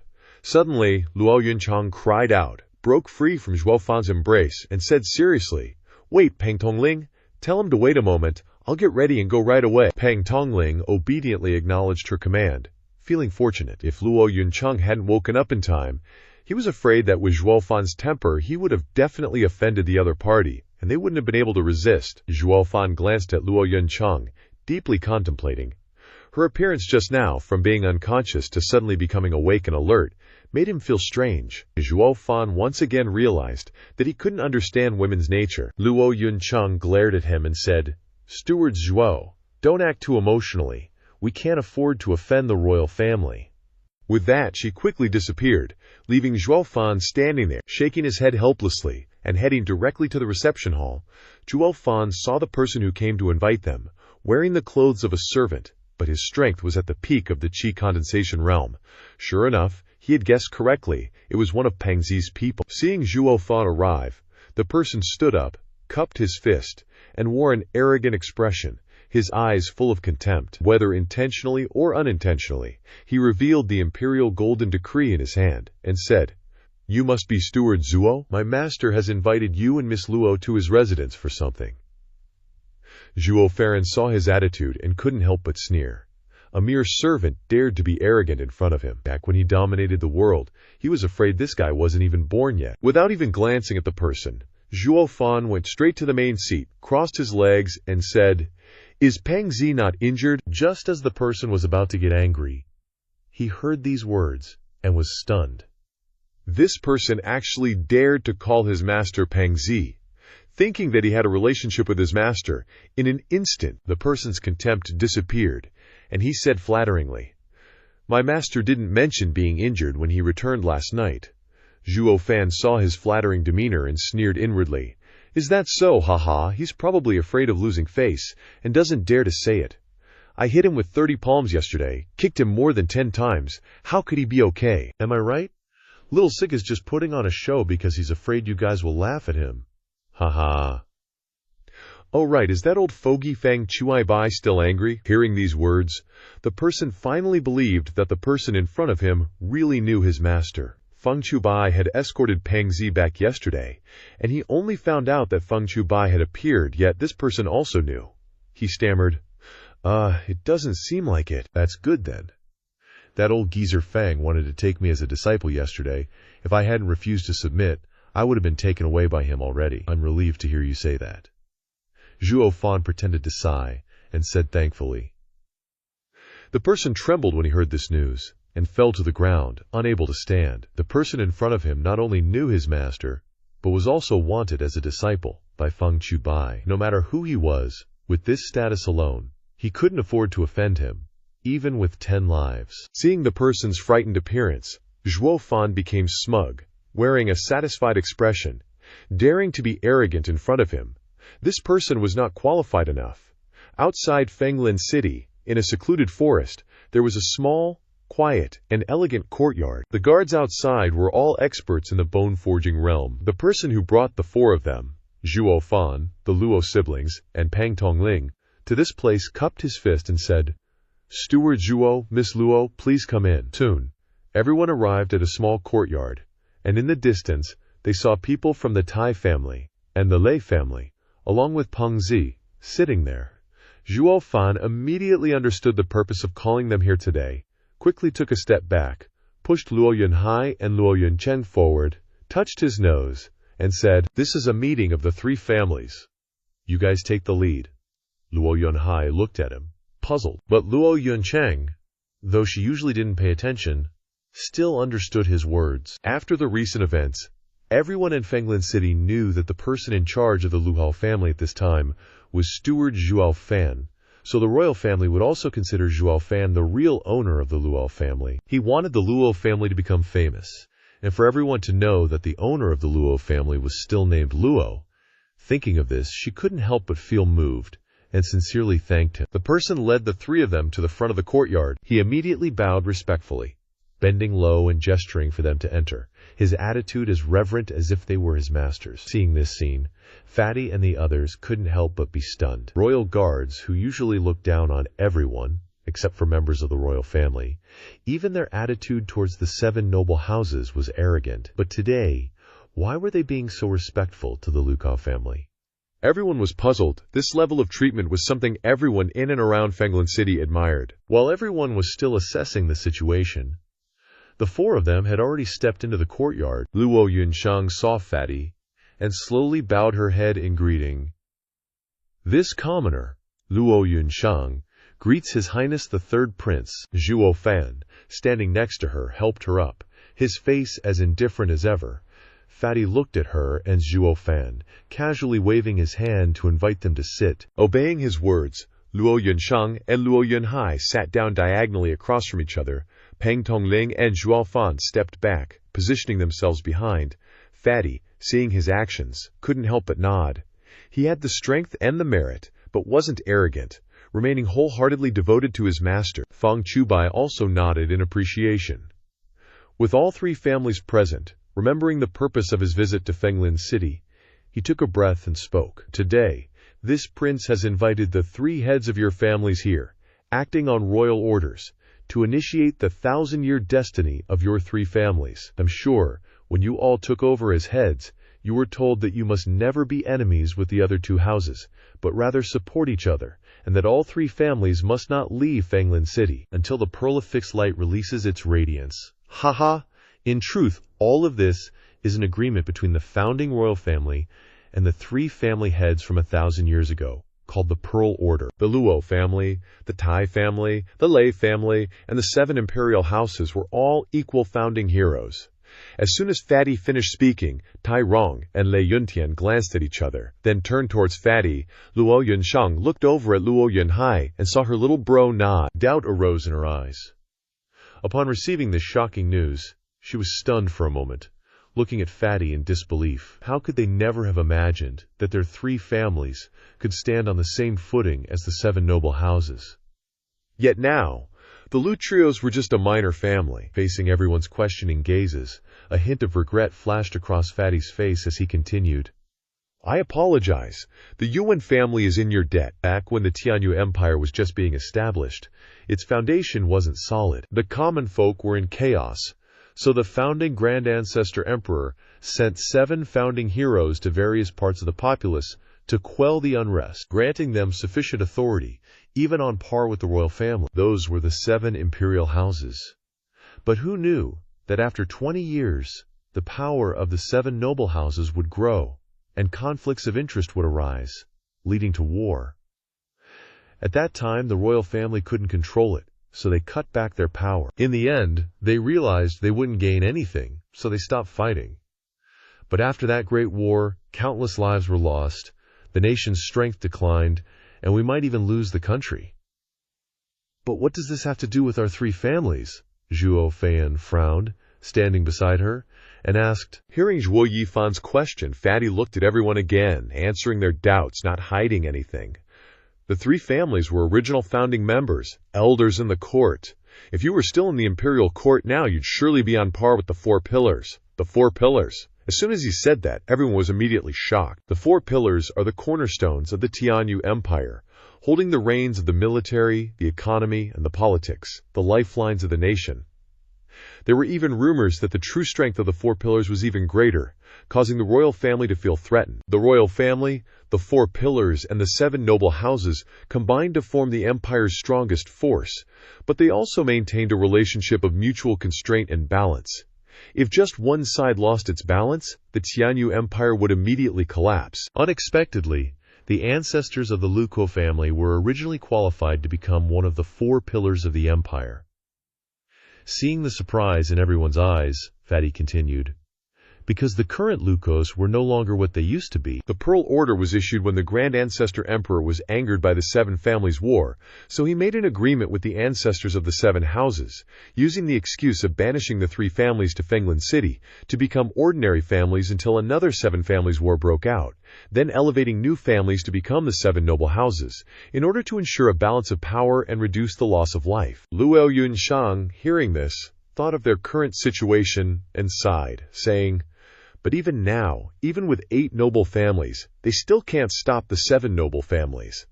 Before Fatty could speak, Zhuo Fan, standing next to her, said with a smile, it's not about stopping them, but about balancing them. Miss, wars all happen when one side has the advantage. Like a battle of 1,000 people, losing 800. Unless there's an irreconcilable hatred, it won't happen. Therefore, sometimes conflicts between two major forces are easier to resolve. After all, no one wants to end up mutually wounded. Lu Yunshang, hearing what he said, understood and nodded. Fatty immediately looked at him with praise. Manager Zhuo is truly a prodigy. No wonder the Luo family is being revitalized in your hands. However, Zhuo Fan didn't pay attention to his words, going straight to the point. Third Prince, we now know the destiny of our three families. Now, I just want to know one thing. How will you help us safely become the 8th noble family? Of course, for a family to rise with the support of the royal family, it's naturally not difficult. The difficulty lies in rising. Without being noticed, the 7 noble houses certainly won't just stand by and watch us gradually sit in the same position as them. As soon as he finished speaking, Fatty widened his eyes in surprise. Truly intelligent. I was only talking about the external problem, and he's already grasped the internal crux. Fatty sighed in admiration, saying, worthy of being Manager Zhuo, you've asked the key question. Zhuo Fan's words immediately shocked everyone. However, he wasn't wrong. How could the 7 noble houses watch a small family become stronger, even surpassing them? So their only option is to eliminate them before that family rises. The strong are always like that. No force wants another force to rise up and share their delicious slice of the power pie. Tai Rong, hearing Zhuo Fan finish speaking, regretted it. He truly was a prodigy that's difficult to meet every 1,000 years, but he had offended him. Otherwise, he could have pulled him over to his side. At this time, Fatty spoke up.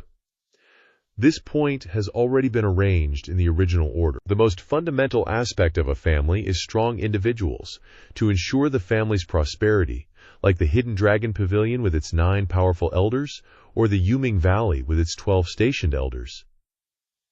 The 7 noble houses each have their own powerful strategies, and each family brought in to serve has their own secret weapons. Initially, to fool the 7 houses, the Grand Ancestor Emperor confiscated the assets of your 3 families, so now you don't have any decent weapons or techniques.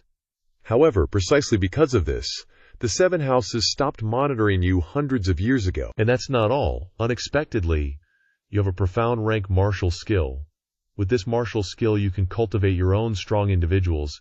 Even the 7 houses only have 1 or 2 profound rank martial arts. Hearing these words, the 3 families all revealed expressions of surprise. You actually have profound rank martial skills. How is that possible?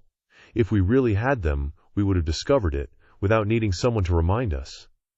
In contrast to them, Zhuo Fan was silent in contemplation for a long time, before nodding, seemingly understanding the problem. Fatty revealed a mysterious smile. Suddenly a piece of jade appeared in his hand. This is a mortal rank technique fusion secret art. It has no value in itself, but when practicing your ancestral spiritual rank techniques, it can fuse the martial arts of the three families into one, becoming a heaven rank martial art. Faring continued. That is, the Luo family's returning dragon palm, the Tai family's wind-severing leg, and the Lei family's shocking thunderfinger were originally the same martial art.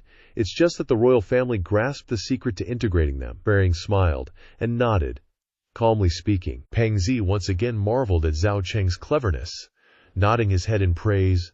Steward Zhao is indeed smart. Never thought Brother Zhao would guess this. If father hadn't told me, I wouldn't have believed it. Having said that, Pang Zi turned to the three patriarchs and continued.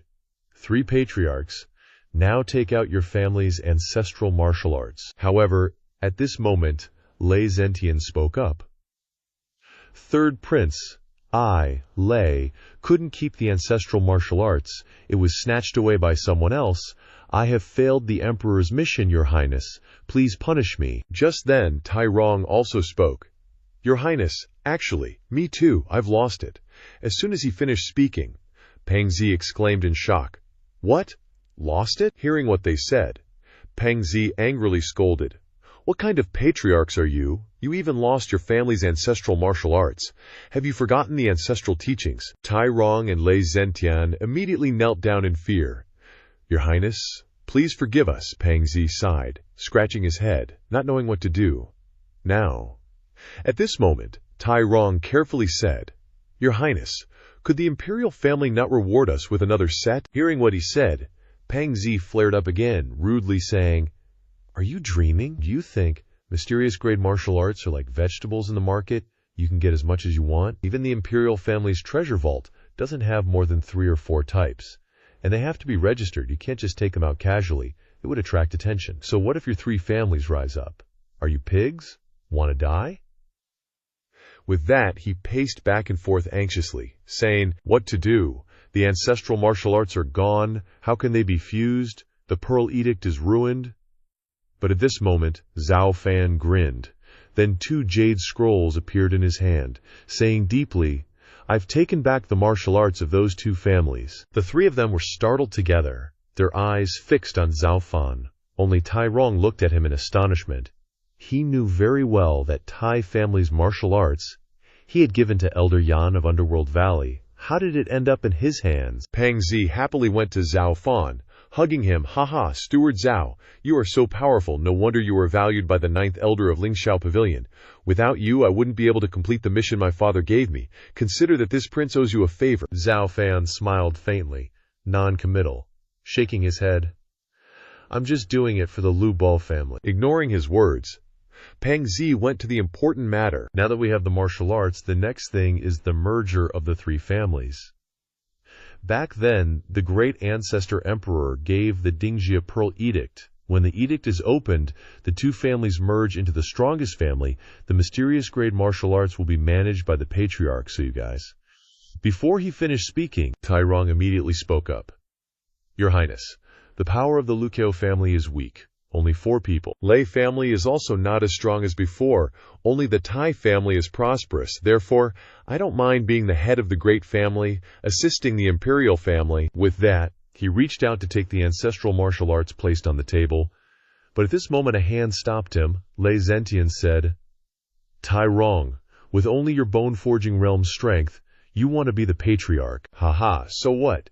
If you are strong, you are just a bandit. How can you set foot in the grand elegant hall? If your Lei family becomes the new patriarch, I'm afraid it will become a joke for the 7 great families. How can you be listed among the 7 great families in the future? Tai Rong laughed loudly after hearing Lei Zentian's words. In a flash, Lei Zentian and Tai Rong competed for the position of patriarch. Zhuo Fan sneered disdainfully. These 2 families are finally fighting for the immediate benefits, not thinking that becoming the 8th family is only the first step. There will definitely be many storms later. truly shallow. Pang Zi and Fang Chubai quietly watched them argue, equally showing disdain. Sure enough, they are used to being small families, they don't have any demeanor, greedy for power. Luo Yanshang looked at the two of them and immediately became furious. Although the Luo family is now declining, she couldn't bear that they were sidelining the Luo family. They clearly didn't put the Luo family in their eyes, it's really too insulting. Suddenly at this moment, a loud bang resounded. The quarrel stopped. Everyone stunned, and looked towards the direction of the sound. They only saw a baby's head trying to stand up on the table, his face full of seriousness, saying, "What are you arguing about?" The three families merge into one. Only one family is qualified to be the patriarch, that is the Luo family. Luo Yunhai spoke very powerfully, shocking everyone. Tai Xiaoting stood next to Tai Rong. Looking at the little brat who didn't look like anything, he sneered. What does this little brat understand? Among the three families, your Luo family is the weakest. How are you qualified to be the patriarch? Luo Yunhai laughed coldly upon hearing this, revealing an evil smile. Seeing this scene, everyone was slightly startled. They were too familiar with this arrogant expression, but they didn't realize who it was. But when they looked at Zhuo Fan, they understood. This kid was learning Zhuo Fan's arrogance. Zhuo Fan also frowned when he saw it, watching Luo Yunhai with a look of amusement. At this moment, Luo Yunhai continued to speak. Our Luo family now has no people, no money, no pills, only 4 people relying on each other, but we are the strongest among the 3 families. After saying that, this kid turned to look at Zhuo Fan with respectful eyes. Everyone also looked at him with a serious face. This kid was not wrong. The Lu Thiao family is declining. The only thing they can bring out to compare with the 2 Tai and Lei families is only that Zhuo Yifan. As long as they have him, the Lu Thiao family will be infinitely glorious, and the future is just a matter of time. But Tai Rong immediately spoke disdainfully. A steward servant is all he is. How can he support the heritage and assets of the Tai family? The merger of the 3 families is a matter for adults. You don't... Before he could finish his words, Zhuo Yifan already took out the alliance pact and slammed it on the table. If it weren't for not wanting to see Luo Yunhai's disappointment when he relied on him, he wouldn't have taken it out so early. Zhuo Fan coldly glanced at everyone, saying, "The alliance pact between the Luo family and Lingxiao Pavilion." The words immediately shocked everyone. Lingxiao Pavilion actually signed an equal pact with the Luo family. As long as there is this pact, the 7 great families must be wary of Lingxiao Pavilion if they want to touch the Luo family. This news was indeed shocking. Feng Chubai, who had been silent behind Pang Zi, also spoke up. "Boy, how did you do it? Heroes value heroes." Zhuo Fan nodded towards Feng Chubai, then looked towards the 2 Tai and Lei families, saying, "Let me tell you, even without the Pearl Edict, the 3 families' decision, as long as there is Zhuo Fan, it is only a matter of time before the Luo family enters the ranks of the 7 great families. You guys are of no help to the Lu Bo family, only adding burden." Still not shaking off the shock of that alliance pact, the 2 Tai and Lei families were silent and listened to him, unable to express their opinions. Seeing this, Luo Yunsheng also raised her head proudly, not questioning a bit of Zhuo Fan's weight in her heart. Luo Yunhai on this side also looked at him with admiration, respecting him even more at this moment. Pang Zi was staring at Lingxiao Pavilion's alliance pact, looking at Zhuo Fan with admiration. He was indeed all-powerful, actually obtaining this pact with Lingxiao Pavilion. He knew that Longju liked him, but this pact could not be taken out by an elder. He must have been able to move the pavilion master of Lingxiao Pavilion, obtaining this treatment. Once again he turned to Zhuo Fan and said, "Steward Zhuo, it's really a loss for you to stay in a secular family. Why don't you come and help me?" Hearing this, everyone was shocked again. Even the royal family wanted to recruit him. Just how powerful could he be that all the powers wanted him? Luo Yuncheng was nervously afraid, fearing that if he were snatched away by the 3rd prince, her schemes and feelings would be wasted. But thankfully, unlike everyone else, Zhuo Fan didn't pay attention to this recruitment. Even if it wasn't because of his inner demons, he wouldn't become someone else's stepping stone. He had bigger ambitions, wanting to control his own power. He couldn't help but chuckle. "You flatter me, 3rd prince. Isn't staying with the Lupamo family also contributing to the royal family? Fatty didn't expect him to refuse, but he nodded with a smile. All right, if you're not willing, then so be it. Let's decide this way. From now on, the Luso family will be in charge. The two families, Tai and Lei, must assist the Luso family in completing the Pearl Edict. Your Highness! Tai Xiaoting was unwilling. How could he want to be led by the Luso family, whom he had once chased away? He immediately spoke up to stop it, but Tai Rong beside him saw the killing intent in Fatty's eyes, understood the situation, and immediately pulled him back. Slowly shaking his head, Tai Rong knew that with just that one edict, Zhuo Fan had successfully gained the trust of the royal family. This plan was extremely important. The edict with the Qianlong Pavilion was the key. Lei Zhentian also wisely nodded. Your Highness, rest assured, this old man will definitely assist Wenxiang and Yunhai, allowing the Luo family to return to its former glory, for which this old man has lost. This old man is willing to serve for the rest of his life to atone for my sins. Seeing that everyone had yielded, his mission was considered complete. He nodded and waved his hand, saying, All right, if there are no other objections, just proceed as planned. Seeing Fatty's intention to see them off, everyone immediately bowed and took their leave. At this time, Fatty turned to Zhuo Fan and said, Steward Zhuo, please stay for a moment. After everyone had left, Fatty and Zhuo Fan went to a forest nearby. Zhuo Fan was extremely puzzled, not knowing why he had been called out here. Not being able to guess anymore, he spoke up. Third Prince, what are you planning? Before he could finish, Fatty, who was ahead, turned around and interrupted. No need to say anything, just do as I do. With that, he pointed to the sky and loudly said, I, Wu Wentong, the third prince of the Tianyu Empire, swear to heaven that from now on I will become sworn brothers with the Luo family steward, Zhuo Fan. We will live and die together without regret. Zhuo Fan, standing beside him, looked at him, slightly surprised. He actually wanted to become sworn brothers with him without saying a word. However, this wouldn't do him any harm. He glanced at Wu Wentong and immediately pointed to the sky, swearing, I, Zhuo Fan, the Luo family steward, swear to heaven that today I will become sworn brothers with Wu Wentong, the third prince of the Tianyu Empire. If he betrays me, I will betray him. After finishing, Wu Wentong frowned at him. He actually made such a vow. He was being too cautious. Brother, you're being too careful. Hearing Wu Wentong's words, Zhuo Fan didn't mind, smiling. Fatty, it's not that I don't trust you, but the world is treacherous. Wu Wentong didn't mind his words, and let out a sigh of relief. Call me whatever you want, anyway. After becoming sworn brothers with you, I feel much better. Do you still remember our agreement from yesterday? Whoever lost wouldn't pursue Kuyer anymore, but I can't do it.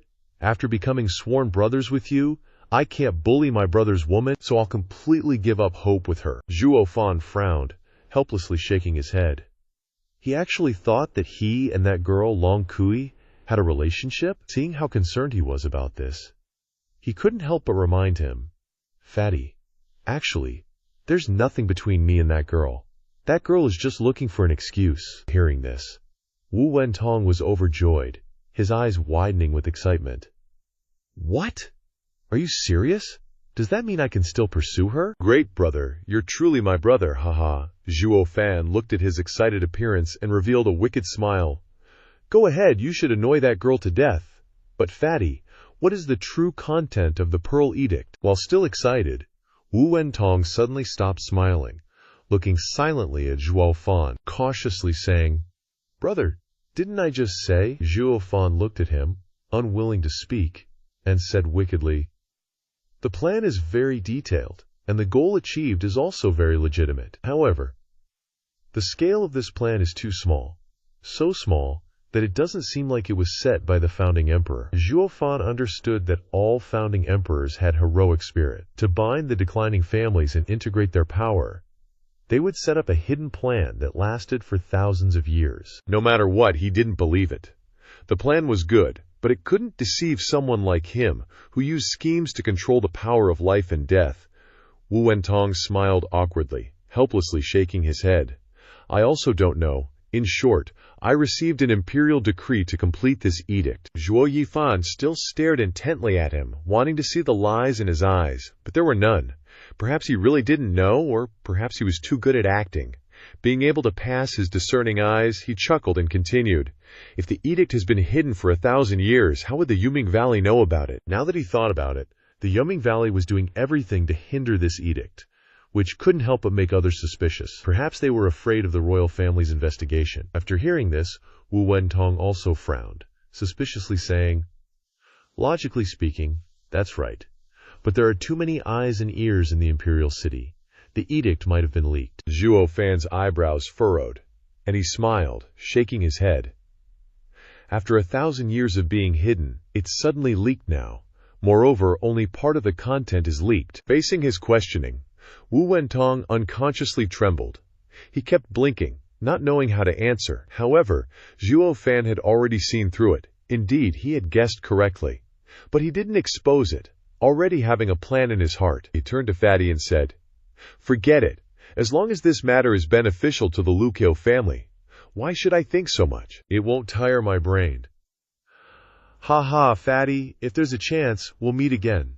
I'm leaving." As soon as he left, Fatty's expression immediately changed, and he breathed a sigh of relief. This person is too terrifying and truly very intelligent. In the small courtyard just now, he thought they all believed in this plan, but it turned out he was waiting to clarify things, completely not believing it. He immediately guessed that something was wrong as soon as he heard it. This person is indeed a prodigy. At the same time, Feng Chubai also emerged from the shadows, looking in the direction of Zhuo Fan, saying, "The more I look at him, the more I think this kid resembles someone." Hearing this, Wu Wentong was puzzled. He really couldn't see who he resembled. "Teacher, who do you say he resembles?" Looking at Zhuo Yifan's back, Feng Chubai frowned. After a long time, he said a name, Ji Changfeng, the pavilion master. Hearing this name, Fatty was immediately startled. He never expected this name, his eyes filled with suspicion. "What, Ji Changfeng, one of the 4 pillar prime ministers of the family? You're saying Zhuo Fan?" Feng Chubai nodded, but confirming Wu Wentong's meaning was full of meaning. Looking at him, he smiled deeply. "Tonggur, becoming sworn brothers with him might be the most correct choice in your entire life. One day, he will become your 4 pillars, helping you manage the world." Hearing these words, Wu Wentong immediately froze, looking again in the direction where Zhuo Yifan had disappeared, his eyes seemingly filled with a glimmer of light. At the same time, Zhuo Fan returned to the small courtyard, not knowing how Feng Chubai was evaluating him behind his back. After today's incident, news spread that the Tai family, Lei family, and Luo family had merged, with the Luo family in charge, and from now on, the Luo family's revival and unlimited glory were only a matter of time. Imperial City. The outside was a gloomy and desolate place, because this place was mixed with good and bad. The houses were dilapidated, and the scene was extremely bleak, so it was called the slum. But at this moment, at a small house with a flickering light, it was obvious that there was someone inside. Suddenly, with a creak, the door opened, revealing an old man sitting behind a curtain. Beside him were 2 people with unfathomable strength. At a glance, one could tell that this person was not simple. This moment, a person in black appeared, covering their face and not showing their appearance.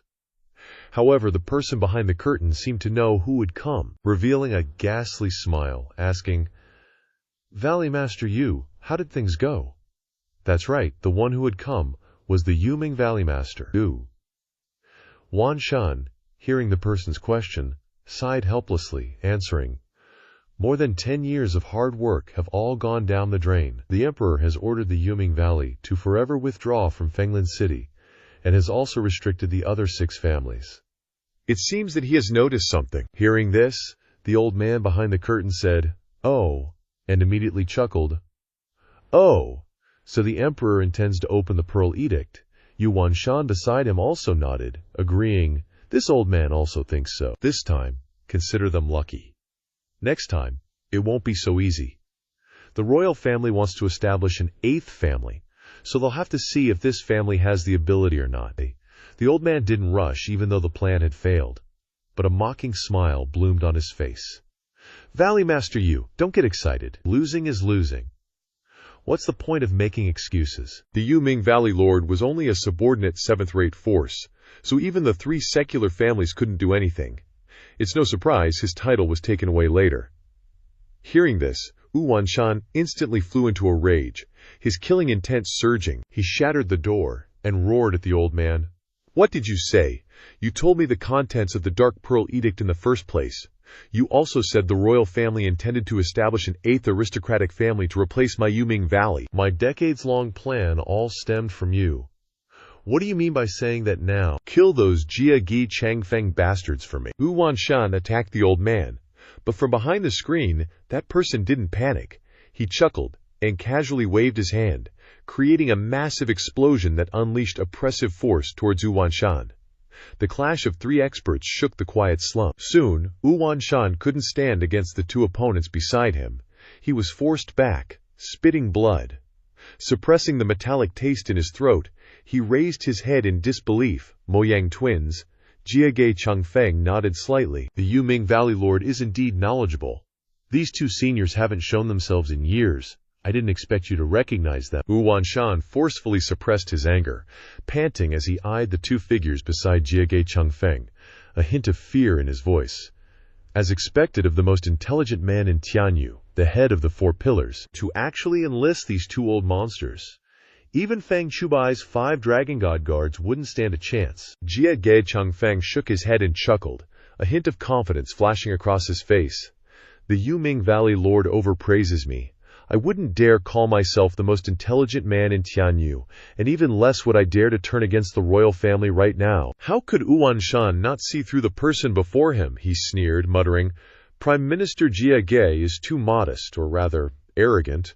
With your current strength, who in the Tianyu Empire is your match? Even the royal family. Your defeat at Fenglin City wasn't for nothing. In this world, you can't judge strength based on appearances. Besides, I'm not the most intelligent man in Tianyu either. Jiage Changfeng sighed, looking up at the sky with resignation. Hearing this, Wu Wanshan was stunned. Jiage Changfeng, the head of the Four Pillars, skilled in both arts and war, whose intellect and strength were unmatched in the Tianyu Empire. Yet he claimed he wasn't. Was he truly humble, or just arrogantly modest? If not you, then who? Jiage Changfeng pointed upwards, his eyes turning solemn as he replied, The one above me. Hearing who he was referring to, Wu Wanshan exclaimed in shock. You mean that useless old emperor? Jiage Changfeng glanced at him upon hearing his comment, a smile hinting at the man's uselessness. I've served for 45 years and still can't fully understand him. If he's useless, then no one in this world is intelligent. Valley Lord Yu, you should leave. Don't cause any trouble recently. Be careful of being caught by that old man, lest you face eternal damnation. Wu Wanshan scoffed and snorted, but fell silent upon seeing Jiage Changfeng's serious expression. He retreated immediately, disappearing into the night. Once Wu Wanshan had left, Zhuge Changfeng took a deep breath. He gazed deeply at the sky, murmuring, Your Majesty, what are you planning? At the same time, at Blackwind Mountain, Zhuo Fan was holding a gourd in his hand, inside which a worm was wriggling.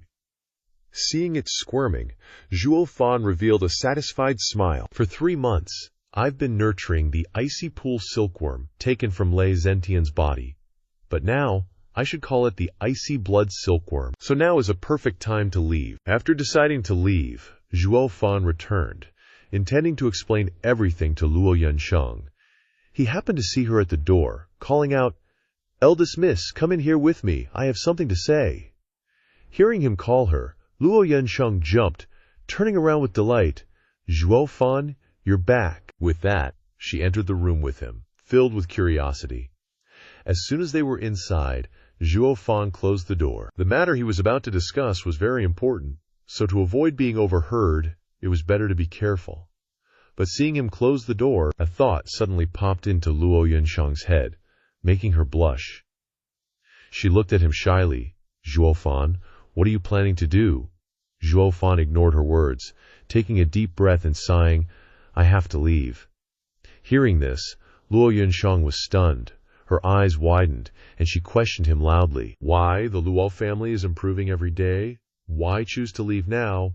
Zhuo Yifan knew that his choice to leave now would be difficult for Luo Yunsheng and the Luo family to accept. Although they had become a major family in Fenglong City, they lacked manpower and experts, and now he was leaving. They definitely won't accept it. However, my leaving will be beneficial for them in the long run. Therefore, he chose to ignore Luo Yunsheng's emotions, saying calmly, "For the safety of the Luo family, they will be temporarily safe in the short term. Furthermore, no family here is as good as the Luo family. But don't forget what we traded for it. We agreed with the royal family to carry out the Dark Pearl Edict, offending a subordinate seventh-rate aristocratic family, including the Yuming Valley, as well as the Hidden Dragon Pavilion. If we can't become a seventh-rate aristocratic family, they won't let us off." Listening to Zhuo Fan's words, Luo Yunsheng understood the Luo family's current situation, but the Luo family really needed him, and she didn't want to be away from him. Tears welled up in her eyes, and she whispered, "Then we need you so much. If you leave, what will we do?" Seeing her cry, Zhuo Fan shook his head helplessly. His departure was only a matter of time. Choosing this time was good for him and the Luo family. He reached out and wiped away the tears on her face, saying helplessly, "Fatty is right. The foundation of a family is its experts. This time I'm going out to recruit experts for the Lutio family, to ensure the Lutio family's safety in the future." With that, a jade slip appeared in his hand, and he handed it to her, continuing, "This is the Black Wind Mountain 4 Great Array Formation. Only you learn it. Let anyone else know.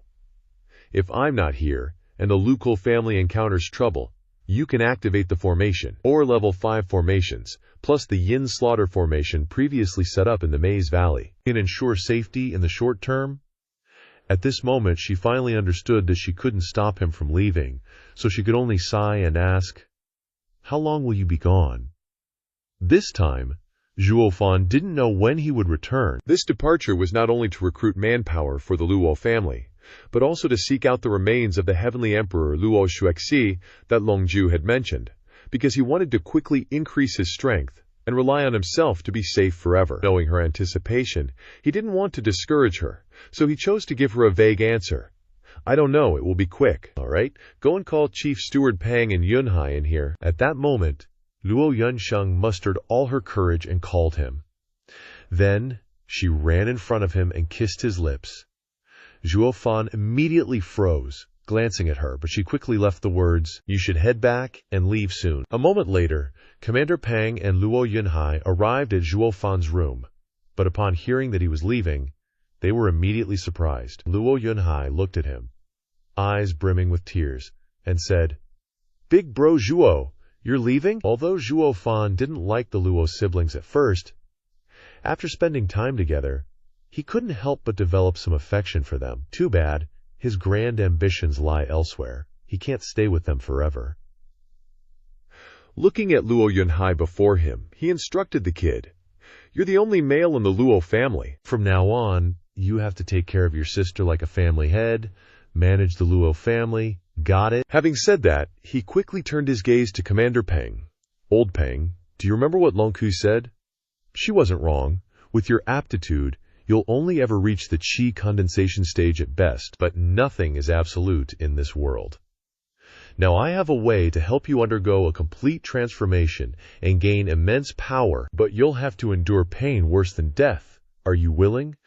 Finishing his words, Zhuo Fan looked at Commander Peng again, a jade slip appearing in his hand, and said, "This is a mid-grade demonic art, the profound devil slaughtering art. Unlike other cultivation methods, it's a body refinement art, requiring no talent or cultivation base from the cultivator.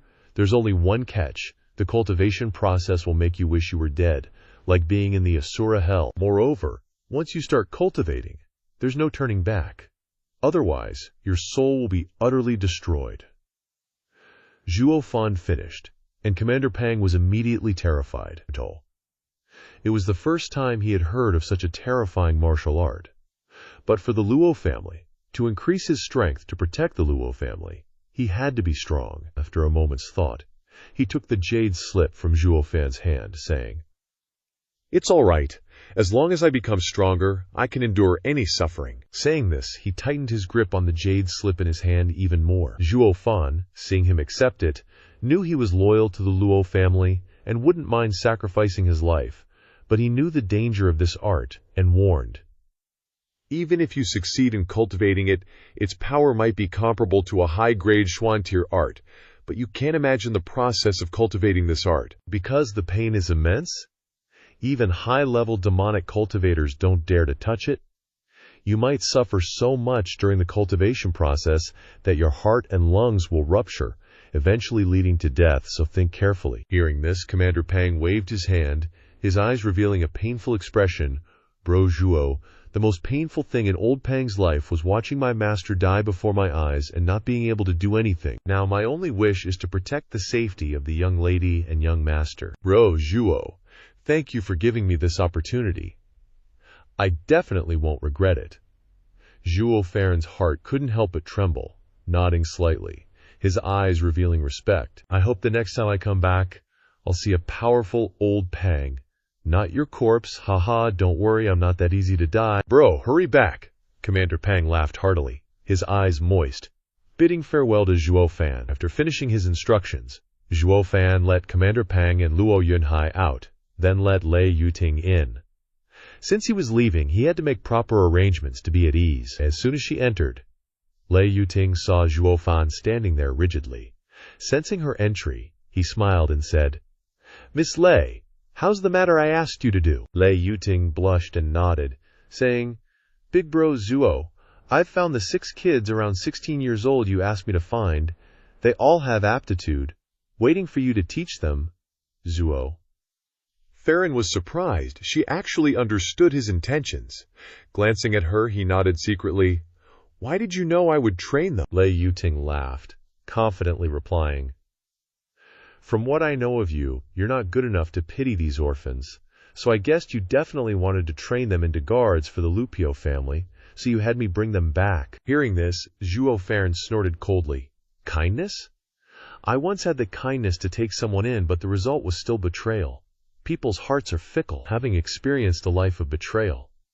I certainly won't repeat the same mistake." Thinking this, a jade slip appeared in his hand, handing it to Lei Yuting, saying, "Miss Lei, this is the mid-grade spirit tier art, the shadow concealment art. Take it and cultivate it. Then choose a trustworthy person to pass it on to, and organize a shadow squad to secretly protect the family. Train those 6 kids first, following the way I teach you. The lower tier is for regular staffing and guards, the mid-tier is for your shadow squad, and the upper tier, with strong will, is for old Pang. Secretly train someone to relay my words to him, he'll understand what to do." Stunned, she accepted the jade slip from Zhuo Fan's hand, looking at him intently, saying, "Why don't you do it yourself, Zhuo Yifan?" Hearing her question, honestly replied, "I'm preparing to leave." Hearing his words, Lei Yuting was surprised. Everything was going well, but he chose to leave. She asked with suspicion. "Why?" Zhuo Yifan, hearing her question, helplessly shook his head, having no choice but to tell her the reason in detail. Lei Yuting felt a little disappointed after listening. She didn't want him to leave, but she knew he was a person with his own ideas, ruthless. If he had already decided, no one could stop him. She nodded, deciding to leave. But before leaving, she still managed to leave a fleeting kiss on Zhuo Fan's face, leaving behind a sentence, "I'll wait for you," then quickly ran off. Zhuo Fan was once again held back by someone in such a situation. First it was Luo Yunchang, now it's Lei Yuting. Couldn't help but wonder, do all girls like this? After arranging everything properly, Zhuo Fan finally left at ease. The next thing was to determine his route. From ancient times to the present, spirit beasts have been indispensable for improving cultivation. Righteous cultivators use them as spirit pets, while demonic cultivators use them to refine them into demonic objects. So the first place Zhuo Fan decided to go was the Myriad Beast mountain range. However, this place had to pass through the territory of the Yuming Valley, so he had to be careful. At this moment, Zhuo Fan had already arrived at Qingming City. He was wearing a black cloak covering his body, his whole person exuding a gloomy aura. As soon as he arrived at the city gate, he was stopped by 2 guards. "Where's your pass?" Zhuo Fan didn't panic, calmly reached into his pocket and took out a jade pendant. On the gold plate was engraved the symbol U. The 2 guards, seeing the gold plate, nodded slightly, opening the way for Zhuo Fan to enter the city. Seeing them give way, Zhuo Fan quickly stepped inside, a strange smile blooming on his lips. Even under the strict control of the Yuming Valley, Zhuo Fan still had ways to enter the city. In order to find spirit beasts, he had decided to go to the Myriad Beast mountain range. However, this place had to pass through the territory of the Yuming Valley, so he had now disguised himself to enter the city.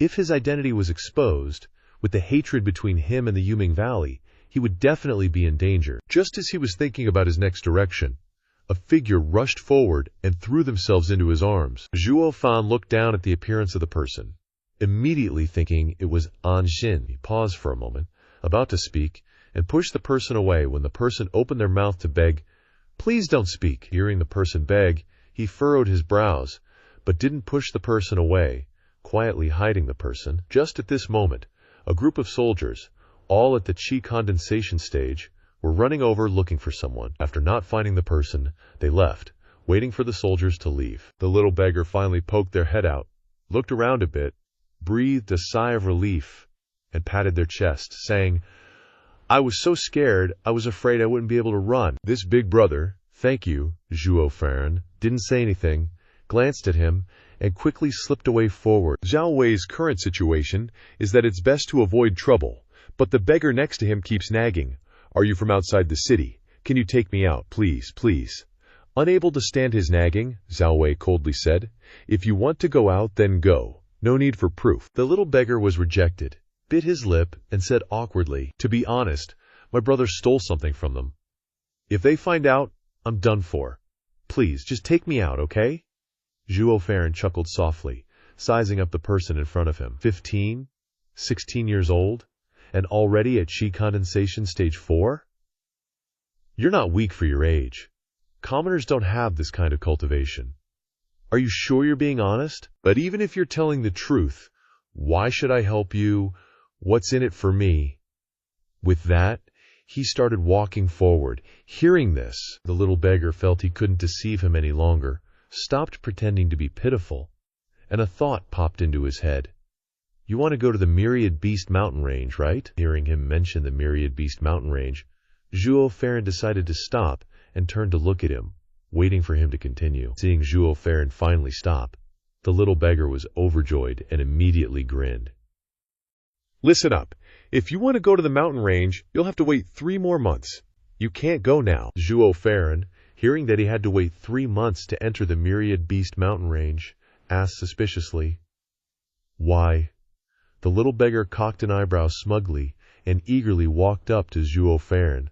"Let me tell you, the Myriad Beast mountain range is about to have diamond quicksand. Because of that, for these 3 months, the Nether Valley will seal off the Myriad Beast mountain range, not letting anyone in. Let's make a deal. If you're willing to take me out of the city, I'll take you into the Myriad Beast mountain range through a secret path. When the diamond quicksand appears, we can take the opportunity to steal some." Hearing him mention diamond quicksand, Zhuo Fan couldn't help but be startled. Diamond quicksand is known as a rare 5th-grade spirit weapon refining material. More importantly, it's very compatible with his natal blood infant. If he used it to temper his body, he wouldn't even need to fear a profound heaven expert's attack. Something so important, the Nether Valley would definitely guard it carefully, not letting anyone touch it. If he had someone to lead the way, his chances of success would be higher, so he could make a deal with the little beggar and use him to get into the Myriad Beast mountain range. Thinking of this, Zhuo Fan decided to cooperate with the little beggar in front of him and nodded. Seeing that he had agreed, the little beggar was overjoyed and jumped in front of him, excitedly laughing, "Ha, great, I can finally get out." "All right, big brother, my name is Zhao Ning. What's yours?" Seeing him ask, Zhuo Fan seriously replied, "Zhuo Fan." When he said this name, he was a little worried. The Nether Valley and that Yang Ming knew his name. With his feud with the Nether Valley, if they knew he had set foot here, they would definitely come to kill him. But who would believe he said his real name? Just as Zhao Ning led Zhuo Fan into an alley, a group of people suddenly appeared. The leader shouted at Zhao Ning, "Yoer, haven't you caused enough trouble? Let's go home." Hearing the voices, Zhao Ning subconsciously retreated, lowering his head and muttering, "Zhuo, big brother, save me." Seeing Zhao Ning not retreating but hiding behind Zhuo Fan, the leader loudly said, This is the Shui family's business. If you don't want trouble, please step aside. Zhuo Fan looked at the group of people in front of him. They all had the strength of Qi condensation realm experts and wore neat clothes. They definitely weren't an ordinary family. But he said he was from the Zhu family. Zhuo Fan couldn't help but be surprised. The Zhu family was the #1 family in Qingming City. They had a profound heaven realm expert sitting as their patriarch, but the Nether City was controlled by the Nether Valley. At best, the Shui family was just a small family within. He didn't really care. Looking down at the little beggar who was begging, Zhuo Fan couldn't help but chuckle, and reached out to pull him into his arms. Seeing him hug Zhao Ning, the people from the Shui family screamed in fear. "Kid, what are you doing?" Seeing him angry, Zhuo Fan ignored him and casually said, "From now on, he's my man. If you want to touch him, you'll have to get past me." Hearing this, the faces of the people from the Shui family became even angrier, their eyes full of rage. How unreasonable. Before coming to Qingming City, didn't you bother to find out who the Shui family is? You dare to offend us? Zhuo Fan then sneered. Of course I've looked into it, but the Shui family is just a dog of the Nether Valley in Qingming City. Why would I, coming to the Myriad Beast mountain range, care about the true spirit beasts there, and pay attention to a dog? But the little beggar in his arms suddenly became angry, pushed Zhuo Fan away, and loudly said, "Don't talk about the Zhui family like that." Zhuo Fan couldn't help but be stunned and blinked as he looked at him getting angry. He didn't understand. He was clearly venting his anger for him, but he actually scolded him. Just as Zhuo Fan was feeling annoyed, the leader of the Shu family over there shouted, "Everyone, capture him!" As soon as he finished speaking, a group of guards behind him immediately stepped forward, attacking Zhuo Fan at the same time. Seeing this scene, he didn't care at all, coldly smiled. They were at most at Qi condensation stage 6, they couldn't hurt him at all. He looked down on them, smirked, not retreating, not advancing, and shot a streak of crimson light towards the guards. He unleashed an intermediate-level martial skill, Blood Shadow Palm. The moment the strike was unleashed, it hit the guard closest to him. The guard immediately fell to the ground, his blood vessels surging and exploding, spitting out a mouthful of fresh blood. Then, palm after palm struck out, and a group of guards immediately fell, unconscious. At this moment, the Zhu family leader was finally terrified, his eyes wide. The person in front of him was at most at Qi condensation stage 8, but faced with a group of martial Qi realm experts, he wasn't afraid, and even wiped them all out. He just didn't understand. Zhuo Fan was cultivating the Blood Shadow Palm, which directly attacked the blood vessels. One palm could shatter the opponent's internal organs. The Zhuo family leader's face turned serious. Not only him, but the little beggar behind Zhuo Fan was equally shocked. He didn't expect him to be this powerful. "That, young master, please take a step forward." He spoke to Zhuo Fan. "Well done, kid. You have some skills, but you're talking nonsense. Let Xingang learn your high moves today." Zhuo Fan frowned and calmly spoke. "Xingang, you're the eldest young master of the Zhuo family, Zhuo Gang." Hearing Zhuo Fan say his identity, Xingang narrowed his eyebrows. "What if I am? Are you scared?" Hearing what he said, Zhuo Fan smiled and shook his head.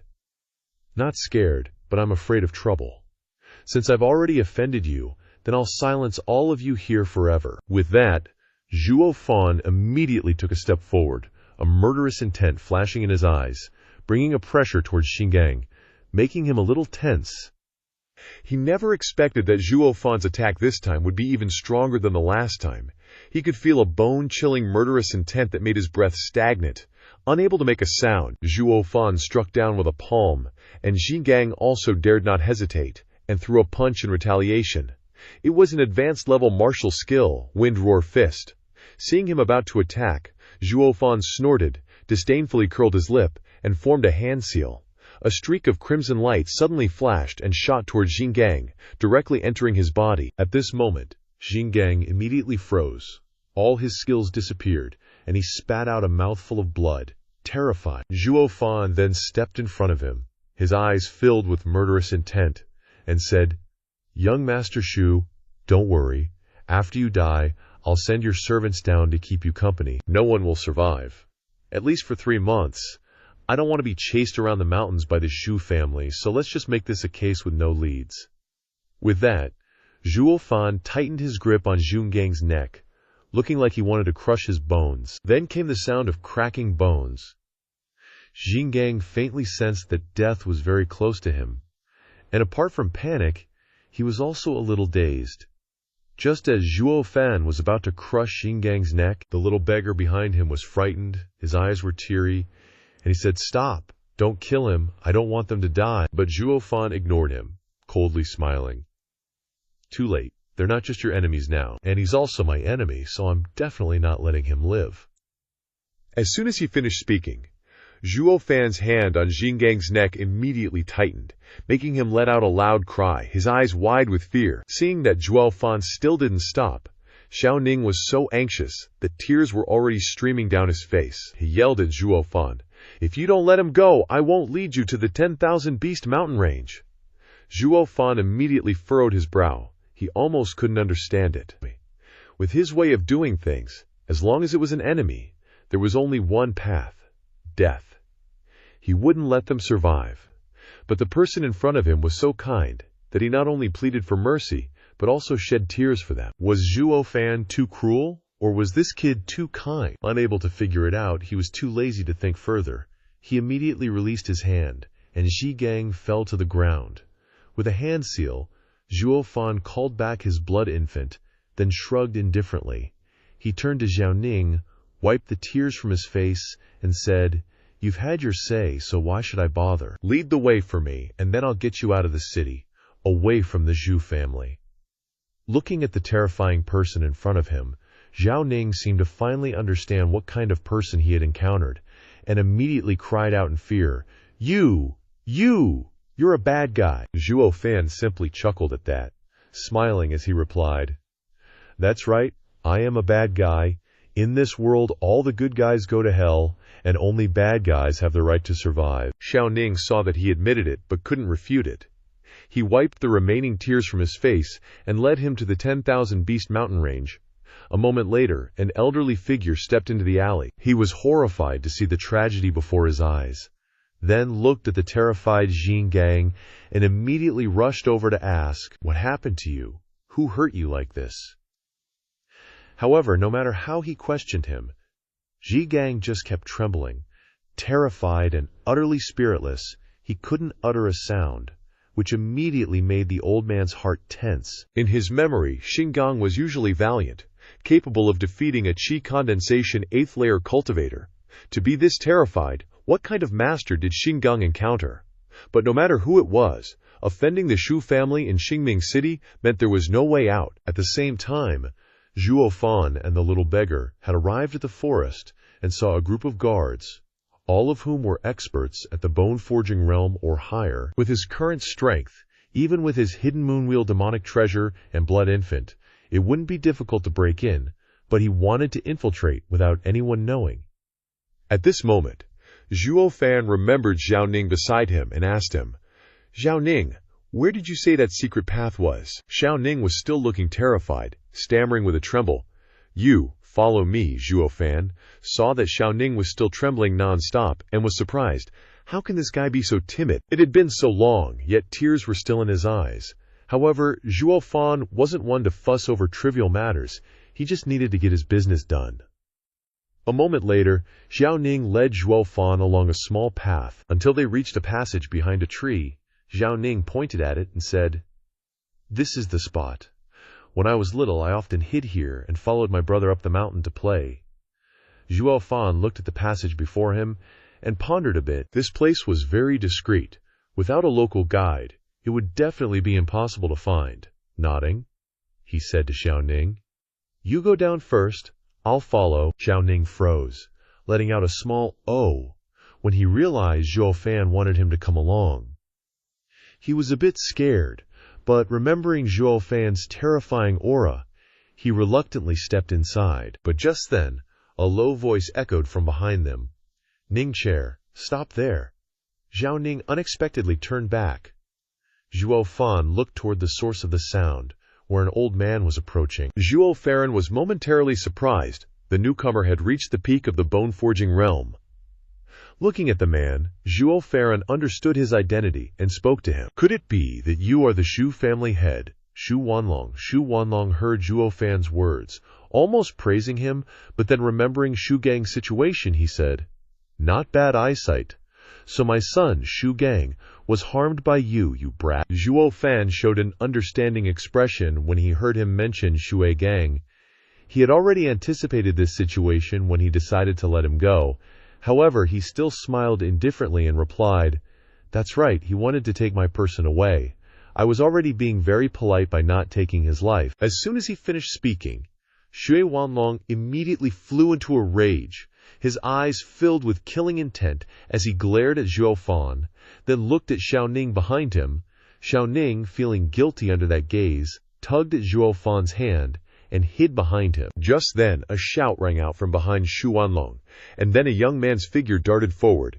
Seeing Xiaoning, he laughed loudly. "Dad, what did I tell you? Ning Zhe is definitely here. Let me bring her back." The young man laughed playfully, not paying attention to anyone else present, and rushed straight to Xiaoning's side. But just as he charged over, Zhuo Fan reached out and clamped his hand around his neck, making him gasp for air. Only then did the young man realize someone else was there, but it was too late. He had already been captured. Shui Wanlong, standing there, was terrified to see this situation. He didn't want this young man to suffer the same fate as Shui Gang. What do you want to do? At this point, Shu Wanlong finally understood.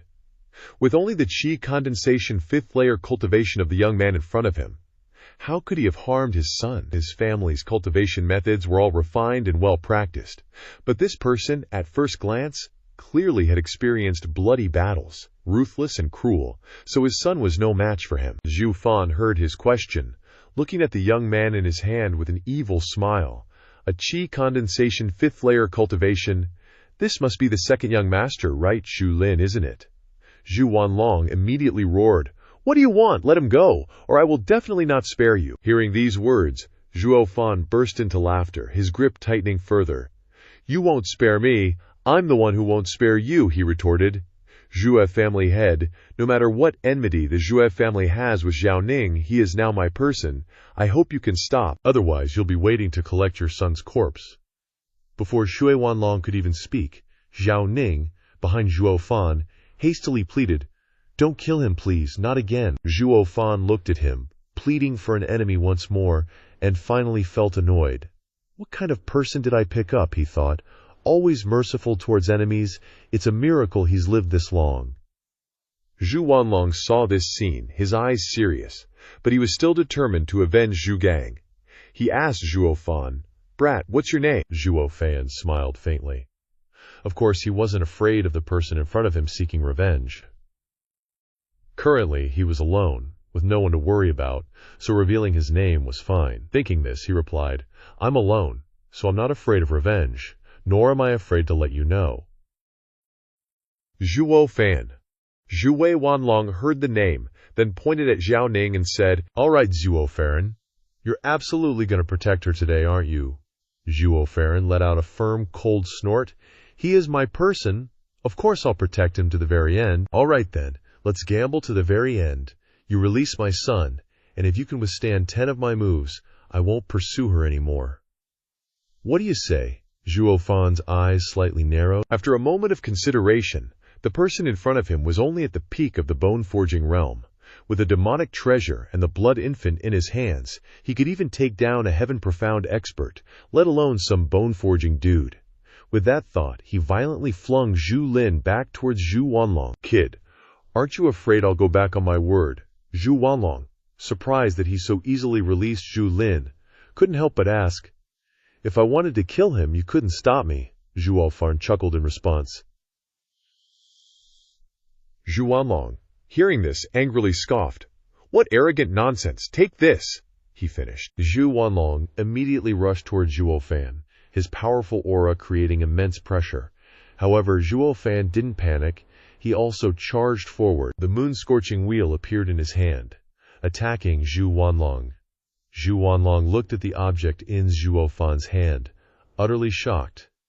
He of course knew that it was a third-grade demonic treasure, but he never, ever expected that something like that could unleash such power in the hands of a qi condensation cultivator. Seeing him momentarily stunned, Zhuo Fan grinned wickedly and released the blood infant. It burrowed into Zhuo Wanlong's body, and he was instantly blasted away. Zhuo Fan immediately smirked, "I win." But just at that moment, an unexpected change occurred. A faint golden light enveloped Zhuo Wanlong's body, and the blood infant was instantly repelled, shocking it to its core. Zhuo Fan observed Zhuo Wanlong and realized what it was, muttering, "A second-grade defensive demonic treasure." He now understood why he couldn't succeed a moment ago. The opponent had a second-grade demonic treasure protecting him, and a chi condensation blood infant couldn't hurt him. Therefore, he could only use the moon-scorching wheel next. Demonic treasure against demonic treasure. At the same time, Zhuo Wanlong was also continuously shocked. He never would have thought that his bone-forging realm strength would actually be at a disadvantage when fighting against a mere 5th-level chi condensation cultivator. This was the first time he had witnessed someone with only chi condensation realm strength facing a peak bone-forging realm expert without the slightest fear, calmly responding to every attack. He couldn't help but curse in amazement. Is this kid a monster or what? Zhuo Wanlong, as a dignified bone-forging realm expert, absolutely couldn't afford to lose to a chi condensation brat. Otherwise, he'd lose all face. He had to attack first to gain the upper hand. With that thought, he began gathering primal energy in his hand, emitting a faint golden light around his body. After a brief pause, Zhuo Fan finally sensed that Zhuo Wanlong was about to make a move, so he quickly stepped forward and shouted, "Second move!" Zhuo Wanlong, seeing Zhuo Fan attacking once again, was startled, but he quickly calmed down. Zhuo Fan only had the moon-scorching wheel to pose a threat, so as long as he eliminated it, he definitely wouldn't be able to withstand 10 of his attacks. With that thought, he quickly took action, reaching out towards the moon-scorching wheel. However, he never expected that the person in front of him was too fast. He couldn't get close at all, and he was forced back. Zhuo Wanlong was almost gleeful at the strength of the person in front of him. Zhuo Fan only had chi condensation realm strength, yet he was able to force him to this extent. In the end, who was the stronger one? It was still unclear who was stronger and who was weaker in this battle. Just then, Shu Lin over there had managed to catch his breath. But the battle wasn't over yet. He shouted toward Zhuo Wanlong, "Dad, you said he had to withstand 10 of your moves, not that he had to make 10 moves. Quickly kill him. Go, Dad." Zhu Lin's words almost shattered Zhuo Wanlong's calm demeanor. He just wanted to kill him. No one would have thought he was mute if he didn't speak. Zhuo Wanlong was being restrained by the moon-scorching wheel in Zhuo Fan's hand and couldn't attack. The corners of Zhuo Fan's mouth revealed a strange curve, and he advanced once again. But this time, he didn't use the moon-scorching wheel, making Zhuo Wanlong a little wary. He shouted loudly and activated the low-grade spiritual skill, the Mystic Shadow Step. Increasing his speed, he instantly approached Zhuo Wanlong, but he couldn't see the figure in front of him clearly at all. A streak of light instantly flew past, cutting across Zhuo Wanlong's ear. Feeling the streak of light tear through the wind, Zhuo Wanlong froze in place and sighed, "I lost." Zhuo Wanlong never expected that he, a bone-forging realm expert, would actually be at a disadvantage against a chi condensation cultivator. But Shu Lin over here, seeing that his dad had actually lost to a chi condensation brat, exclaimed in shock, "How could this be? Dad must have held back and let him win, right?" Hearing Shu Lin's words, Zhuo Fan didn't bother denying it, admitting, Patriarch Shu was indeed not using his full strength. Each move was just probing, without any killing intent. Hearing this, Shui Lin almost ecstatically shouted, "See? If my dad wasn't holding back, you would have been dead a long time ago." Zhuo Fan coldly smiled and said, "Your dad was indeed not using his full strength, but if he had used his full strength, I would have chopped him down already." Compared to a heaven-profound realm expert, bone-forging realm experts simply lacked speed. With the moon-scorching wheel's assistance, his speed was no less than that of a bone-forging realm expert. Thus, he only needed to unleash a killing move to kill a bone-forging realm expert. When he used the Mystic Shadow Step just now, it was with the intention of delivering a killing blow. Earlier, Zhuo Wanlong's attention was diverted by the Mystic Shadow, allowing him to approach from behind. So, if Zhuo Wanlong had shown even a hint of killing intent, he would have definitely attacked and killed him. Zhu Wanlong saw through this point, which is why he conceded defeat wholeheartedly. At this moment, Zhu Wanlong sighed and said, "Zhuo Fan, you are the most trustworthy person I've ever seen. I'm entrusting Yor to you.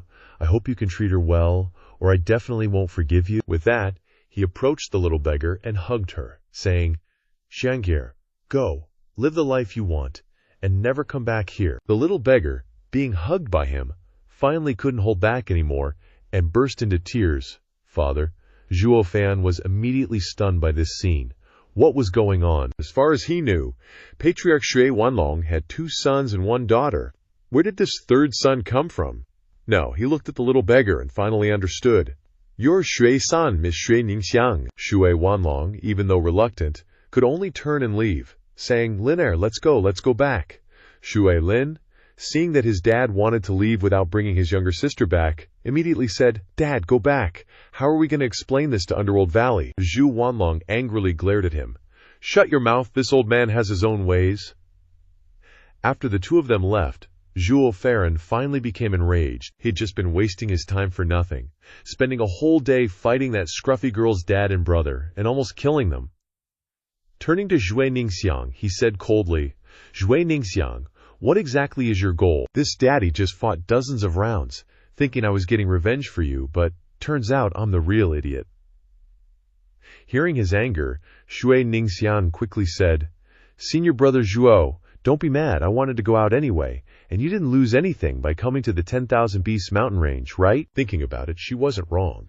His goal was to go to the 10,000 Beasts mountain range, and she was the one taking him there.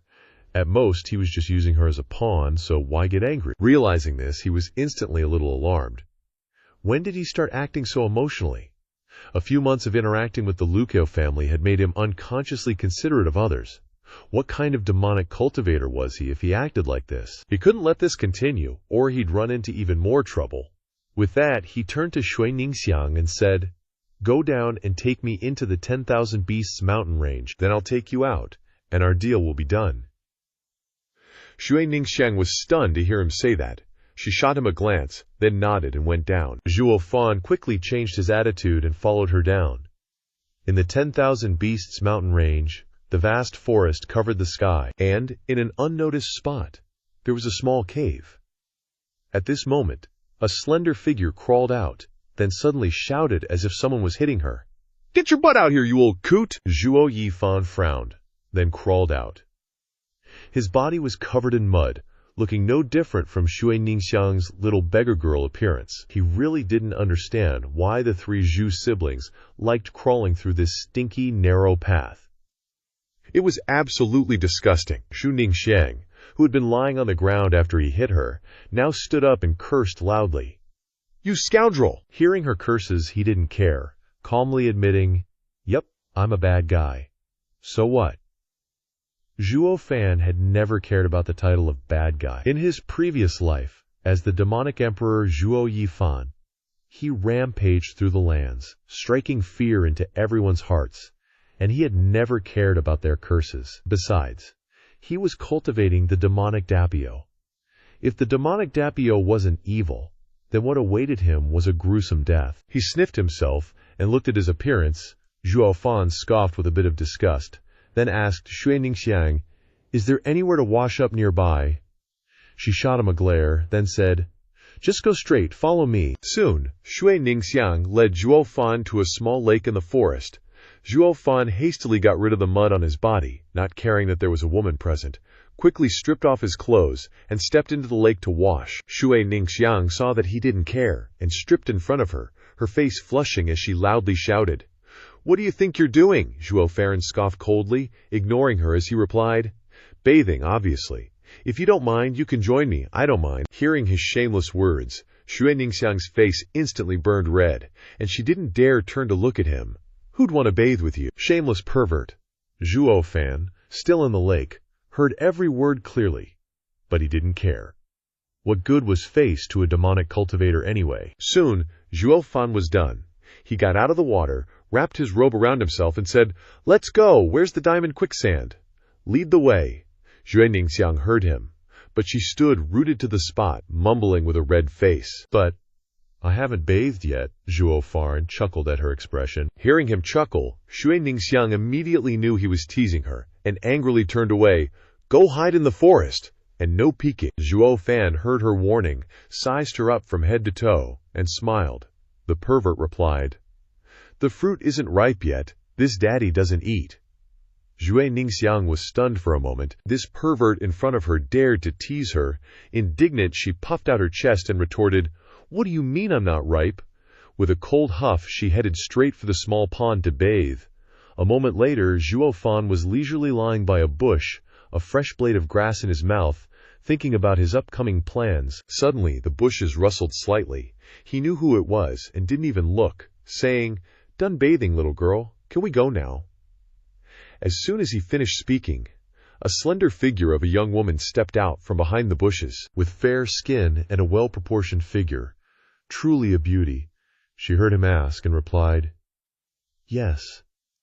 Just then, Zhuo Fan stood up, turned to look at her, and was stunned for a moment. This was too big of a change. Before, she was a dirty little beggar, neither male nor female, but one bath had transformed her into a beautiful young woman. Realizing he was staring blankly, and seeing himself gaze intently at the young woman in front of him, he secretly cursed himself as shameless, then snapped out of it. Zhuo Fan silently walked forward and motioned to her, Miss Xu, let's go. Lead the way. A moment later, Shui Ningxiang led Zhuo Fan to a mountaintop. Zhuo Fan couldn't help but be stunned by the sight before him. Diamond quicksand, huh? Logically, there should be a lot of people here. Why isn't there a single soul? Hearing his question, Shui Ningxiang quickly spoke up. If we went there directly, they'd spot us, so I brought you here instead. With that, she pointed in a direction, drawing Zhuo Fan's attention. Look quickly. That's where the diamond quicksand actually appears. Looking in the direction Shui Ningxiang pointed, Zhuo Fan saw over 50 people guarding a small pond, where a surging aura indicated it was likely a hot spring. Zhuo Fan's attention was currently on the person standing in the middle of the pond, clearly a heaven-profound realm expert, meditating with closed eyes, guarding a rock in the water. Suddenly, the old man opened his eyes and looked towards Zhuo Fan and Shui Ningxiang. Zhuo Fan was startled, quickly pulling Shui Ningxiang down, and whispered, Not good, get down. Such strong intuition. This old man is definitely a heaven-profound expert. Hearing him, Shui Ningxiang confirmed. That's right. That old man is the 7th elder of Yaoming Valley, who has been guarding Xingming City for over a decade now. Until last month, when the quicksand spurt occurred, spewing out a lot of diamond quicksand. That's when he came to guard this place. With 50 bone-tempering realm experts, Zhuo Fan nodded in agreement, seemingly understanding. Legend has it that before the diamond quicksand appears, there's usually a quicksand tide.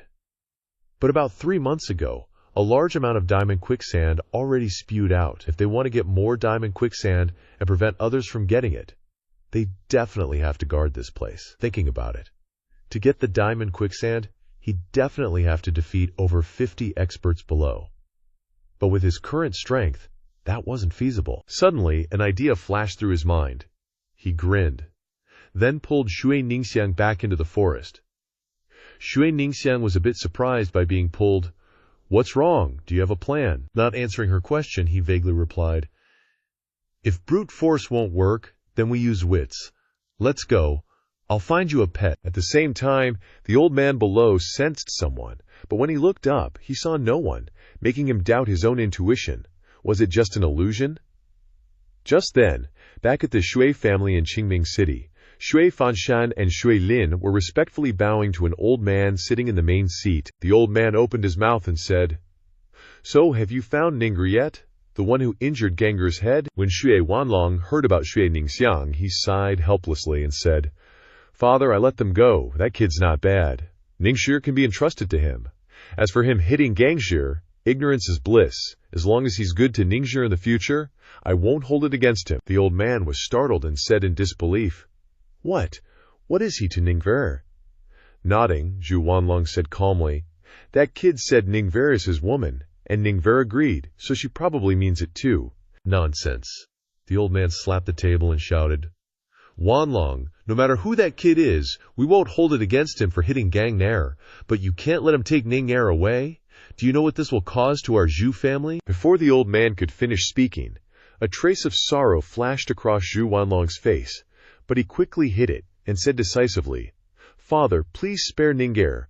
I'll take responsibility for whatever happens." The old man shouted loudly and shook his head helplessly. What can you take responsibility for? Can you bear the safety of the Zhu family? I know you dote on your daughter, but am I not fond of my granddaughter? But, Zhu family, or where did they go? Zhu Wanlong's expression was a little complicated. He had agreed to let them leave, but now facing the pressure and questioning from his father, he didn't know what to do. In the end, he closed his eyes helplessly and said in a low voice, 10,000 Beast Mountains. Hearing the location, the old man vanished in a flash. 10,000 Beast Mountains. After leaving the mountaintop, Zhuo Yifan took Shui Ningxiang to find something. Shui Ningxiang felt very strange. Didn't he come here to get the diamond-glazed sand? What's he looking for now?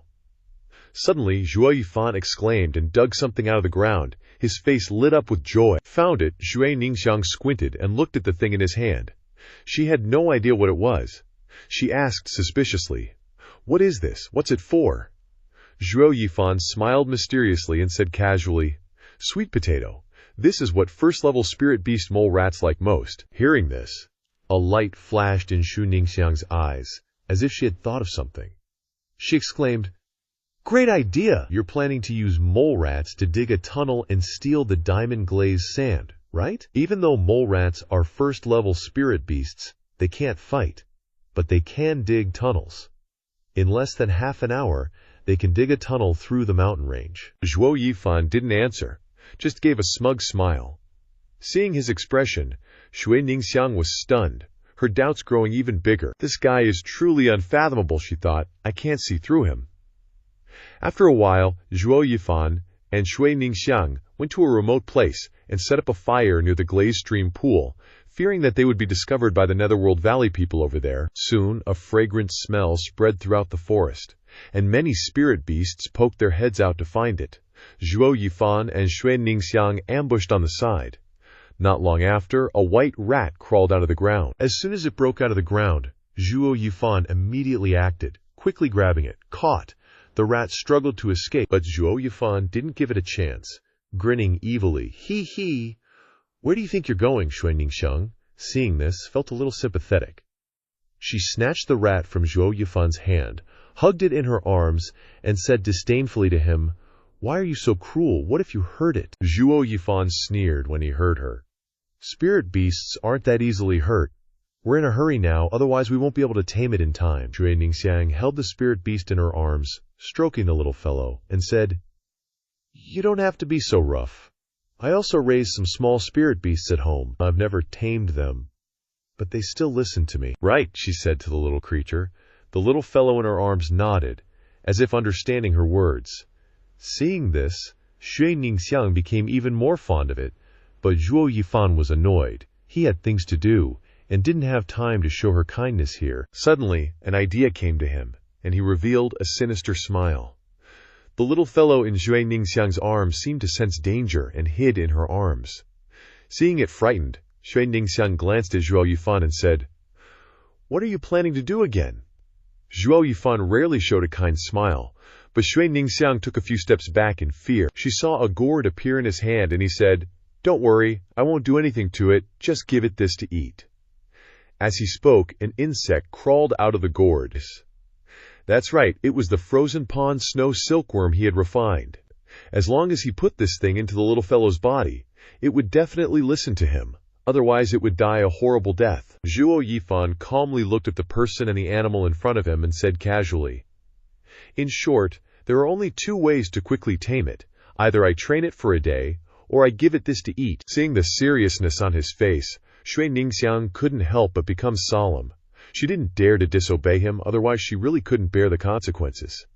Thinking about it, she handed the little fellow in her hand to him, reluctantly saying, "Little creature, eating this is a bit disgusting, but it's still better than falling into his hands." Seeing that she had compromised, Zhuo Yifan chuckled and slowly brought the insect closer to the mole rat.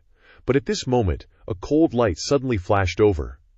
Recognizing the danger, Zhuo Yifan pulled Shui Ningxiang back. After escaping the danger, Zhuo Yifan looked at the source of the cold light. He saw a young man with a handsome face carrying a sharp sword. At this moment, the spirit beast little fellow had also returned and was standing on his shoulder. The young man stood there, coldly looking at Zhuo Yifan and Zhui Ningxiang, and said, "You two are really bold, daring to touch this young master's spirit beast." Seeing this scene, Zhuo Yifan knew what was going on and muttered, "This thing already has an owner." Seeing that the situation was not good, Zhui Ningxiang said, "Sorry, we didn't mean to." But before she could finish speaking, Zhuo Yifan pulled her back, his eyes sharply fixed on the young man, and said with a cold smile, "Whether it has an owner or not, we must have it today." The young man laughed disdainfully when he heard him and said, "Such big words. A 5th level chi condensation and a 4th level chi condensation dare to touch this young master's pet. All right, then I'll end you today. No need to wait any longer." Zhuo Yifan immediately attacked, a silver light flashing in his hand. As soon as the move was made, he used the demonic treasure hidden moon wheel to attack. The young man was immediately horrified when he saw the thing in Zhuo Yifan's hand, and carefully responded. A 3rd-grade demonic treasure was extremely dangerous. Even though it was in the hands of someone weaker than him, its power was still very strong. If he was careless, he would die a horrible death. Then his eyes flashed, and a starlight shot towards Zhuo Yifan. A long sword appeared in his hand. As soon as the sword was drawn, the world seemed to be silent, which couldn't help but slow down Zhuo Yifan's movements. Zhuo Yifan saw the sword he had just drawn, his eyes slightly shrinking. He became serious in his heart. This person was using Xuan-grade martial arts, severing bone 7th level, purple-grade spiritual roots. He must be a core disciple of the Imperial Jia 7 families, or even a successor. Today he had offended him. Later, he will inevitably have trouble, so he must take his life. In a moment, after careful consideration, Zhuo Yifan's murderous intent arose. Seeing this situation, that young guy couldn't help but be stunned. This dude actually had killing intent towards him. He was the one with the upper hand. Yu Quan shouldn't have the right to unleash a killing move.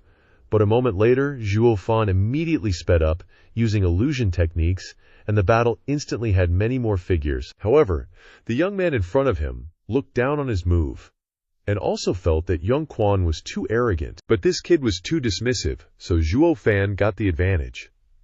Just as he was paying attention to what was in front of him, Zhuo Fan appeared behind him, wearing an evil smile, and said, "Nice sword. Too bad you ran into me. Trading a sword for a life is still worth it." Once again, Zhuo Fan used the hidden moon wheel, planning to take the life of the young man in front of him. However, at this moment, a strange event occurred. Just as the hidden moon wheel slashed at him, it was forced back by a force. The hidden moon wheel in his hand also shattered, and Zhuo Fan was forced backward, his expression grave. He has a protective spirit armor on his body. He miscalculated this time. He didn't expect that a little brat like him would have so many treasures on him. Even the elders of the Yuming Valley didn't have as many as him. 1 piece inside, 1 piece on the body.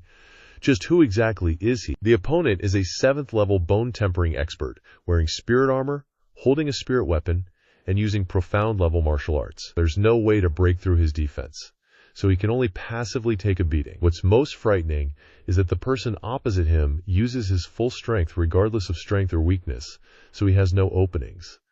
How should he fight this? At the same time, just as Zhuo Fan was pushed back, the young man in front of him also took a few steps back, his face filled with shock as he looked at him. He is a genius among geniuses, and has never lost since he picked up a sword. Yet now, facing a weapon-forging realm, he was forced to use his full strength, and almost died at his hands. If he hadn't had the spirit armor to help him just now, he would be dead for sure. He is the heir to the family, and has even defeated bone-tempering realm peaks by jumping levels, but now he has fallen into this situation. Looking up at Zhuo Fan, he said, "Brother, what's your name?" Zhuo Fan heard him ask, and knew that this person didn't want to fight anymore, so he opened his mouth to answer. Zhuo Fan got the answer he wanted. The young man opposite him put away the sword in his hand and turned to leave. "Okay, I've remembered your name. We'll compete again next time." Seeing that he was about to turn around, Zhuo Yifan opened his mouth and asked, "Wait, may I ask, brother, did you come here for the diamond quicksand too?" Hearing Zhuo Fan mention the diamond quicksand, the young man was a little surprised, but quickly regained his composure. What if I am, and what if I'm not? As soon as he finished speaking, Zhuo Fan knew that he was mostly here for the diamond quicksand. He wanted to use his mole beast to work for him, so he said honestly, "If not, then we'll say goodbye. But if you are, do you want to cooperate with me?" Hearing these words, the young man couldn't help but be surprised. Cooperate? How do you want to cooperate? Even if the three of us join forces, we may not be able to get any diamond quicksand. Zhuo Fan smiled slyly, pointed to the spirit beast on the young man's shoulder, and said, "Doesn't this brother have a mole? You probably don't want to fight them, right?" The young man in front of him didn't expect Zhuo Fan to have the same method as him, using moles to act. However, he didn't know that the starting point was the same, but the process was different, and the results were also different. He asked, "So we think alike, no wonder you guys are looking for it, but it's mine. What are you going to use to cooperate with me?" Zhuo Fan smiled at him. "The most accurate way to use the mole." "I don't know how brother's going to use the mole to get the diamond quicksand." Zhuo Fan was right, this young man had a way. But he couldn't tell them, so he asked back, "What do you think?" Zhuo Fan was about to speak, when Shui Ningxiang, who was standing next to him, interrupted, thinking she was smart. "Let the mole dig tunnels. Wait for them to pick up the diamond quicksand, and we'll take the opportunity to steal some." As soon as she finished speaking, the two of them laughed out loud. Shui Ningxiang asked suspiciously when she saw this, "What are you laughing at? Am I wrong?" The young man looked at the innocent girl in front of him and didn't mind explaining to her. "The opponents are heavenly profound realm experts. It's not that easy. I'm afraid you'll be caught before you even make a move." Zhuo Fan, who was standing next to him, also agreed. This silly girl thought she was smart, saying such a stupid idea. He smiled, took advantage of his advantage, put his hand on her head, and said to the young man, "What's your plan?" Perhaps the young man in front of him had already planned to cooperate with them, so he didn't mind saying his plan. "My method is very simple. The diamond quicksand is forced into the lake by the pressure of the Earth's core. As long as the lake water flows out, I can ask the mole to dig a branch to get it." Shui Ningxiang couldn't help but sigh after hearing the other person's plan. Good idea. However, Zhuo Fan didn't care about this method, and said with a strange smile, "Unfortunately, that's just a part, and I want all of it." These words shocked the young man in front of him. There are more than 50 bone-tempering experts and heavenly profound experts guarding the flowing gold quicksand pool. With the cultivation of the three of them, they are lucky to be able to get a share. But the person in front of him arrogantly said that he wanted all of it, which was impossible. Even if he had a way, those experts would not let him get his wish. Zhuo Fan held the formation in his hand, and together with Shi Tianyang and Shui Ningxiang, went to a place far away from the flowing gold quicksand pool, called the second area of the Myriad Beast mountain range. Since the level of spirit beasts gathered here is dangerous, the Myriad Beast mountain range is divided into 3 areas. The first area is considered the safest because it only has first and second level spirit beasts, suitable for chi refining and foundation establishment cultivators to come and catch them, and the flowing gold stream pond is in this area. The second area is considered a treasure hunting zone, concentrating 3rd and 4th level spirit beasts. Without the strength of the bone-tempering realm, basically entering it is a death sentence. But the spirit beasts here are abundant, making it a place for experts to find spirit pets. As for the third area, it's considered the most dangerous, because the spirit beasts that can survive here are all 5th level monsters or higher, and even a divine illumination realm expert can be in mortal danger. Zhuo Fan led everyone to the second area, considered a place where formations could be set up, but Shi Tianyang, who knew the areas of the Myriad Beast mountain range well, looked at him suspiciously. "Here, this is the second area. Even a heaven profound expert wouldn't dare wander around here." Knowing what Shi Tianyang was thinking, without waiting for him to finish speaking, he pointed to a formation chart and interrupted. "Tianyang, bro, have your mole rat dig a tunnel from here to the flowing gold stream pond, and then set up the formation according to this map. This is the flowing gold stream pond." Shi Tianyang was startled after hearing what he said, pointing to the map and saying, "It's no problem for it to dig a tunnel from here to the flowing gold stream pond, but telling it to place spirit stones to set up the formation requires 1,000 stones or more." Zhuo Fan nodded, calmly saying, "That's right. exactly 3,221 stones. The mole rat is small, it can only carry one stone at a time, which means it has to go back and forth 3,221 times to set up the formation around the flowing Goldstream pond. Shi Tianyang couldn't help but take a deep breath after hearing this. Xu Ningxiang beside him couldn't bear it and spoke up, scolding, "You wanted to die of exhaustion?" The little fella standing on Shi Tianyang's shoulder was no less frightened. As if it understood everyone's plan, it trembled non-stop, falling from Shi Tianyang's shoulder to the ground. Seeing such a scene, Zhuo Fan couldn't help but chuckle. Ignoring the little fella lying on the ground, he turned his eyes to its owner, saying, "We don't have much time now. The diamond quicksand will erupt very soon. You have to make it act now." "Is it really necessary?" Shi Tianyang said with a solemn face. Zhuo Fan smiled softly when he saw him hesitate. "As long as you can set up the formation to the flowing Goldstream pond without anyone knowing, then you won't need it anymore. It's just a mole rat. You can always find another one later. But diamond quicksand isn't so easy to come by. Just do as I say, and I guarantee you'll make a lot of money." Shi Tianyang looked at his pet on the ground, his eyes calculating for a moment, and after a while he was moved by Zhuo Fan, nodding, "Okay, it's just a first-level spirit pet. Worst comes to worst, I'll just do without it." The little mole rat had no way to resist, so it had to unwillingly go and dig the tunnel, waiting until it completed the mission and returned. Looking like it was on its last breath, it crawled into Xu Ningxiang's arms for comfort. Zhuo Fan looked at its appearance and laughed triumphantly. "See? I told you it could do it."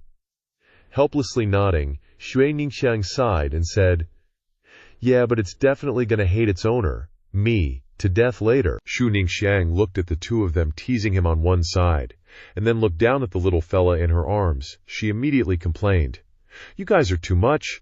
It's already so tired, so pitiful." Zhuo Fan didn't mind her scolding, shrugging his shoulders. "There's no other way, as long as the formation can be set up in 3 days. I have to push it, otherwise it will be lazy, and if it dies of exhaustion, then it's not worthy of being a first-level spirit beast." After saying that, Zhuo Fan made a hand seal, starting the formation, and all the arrangements were properly made. The three of Zhuo Fan entered a period of waiting for the opportunity, just like the people from the Yuming Valley. A month passed in a flash, and the myriad beast mountain range was still as silent as ever. Zhuo Fan and Shi Tianyang were both waiting for the right moment. While simultaneously cultivating martial arts, only Xu Ningxiang was carefree, spending her days playing with Shi Tianyang's spirit pet.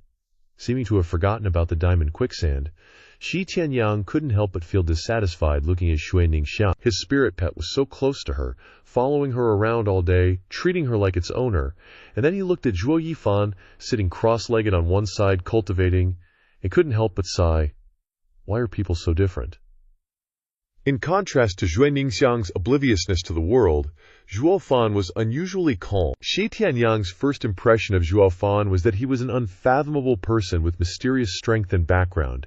He said he came from a small family, but I don't believe it. In this month, he was the most sober-minded of the three of them. While waiting for the diamond quicksand to appear, he could still calmly cultivate. Truly a good temperament. How many people like that can you find throughout the Tianyu Empire? At least Shi Tianyang couldn't do it?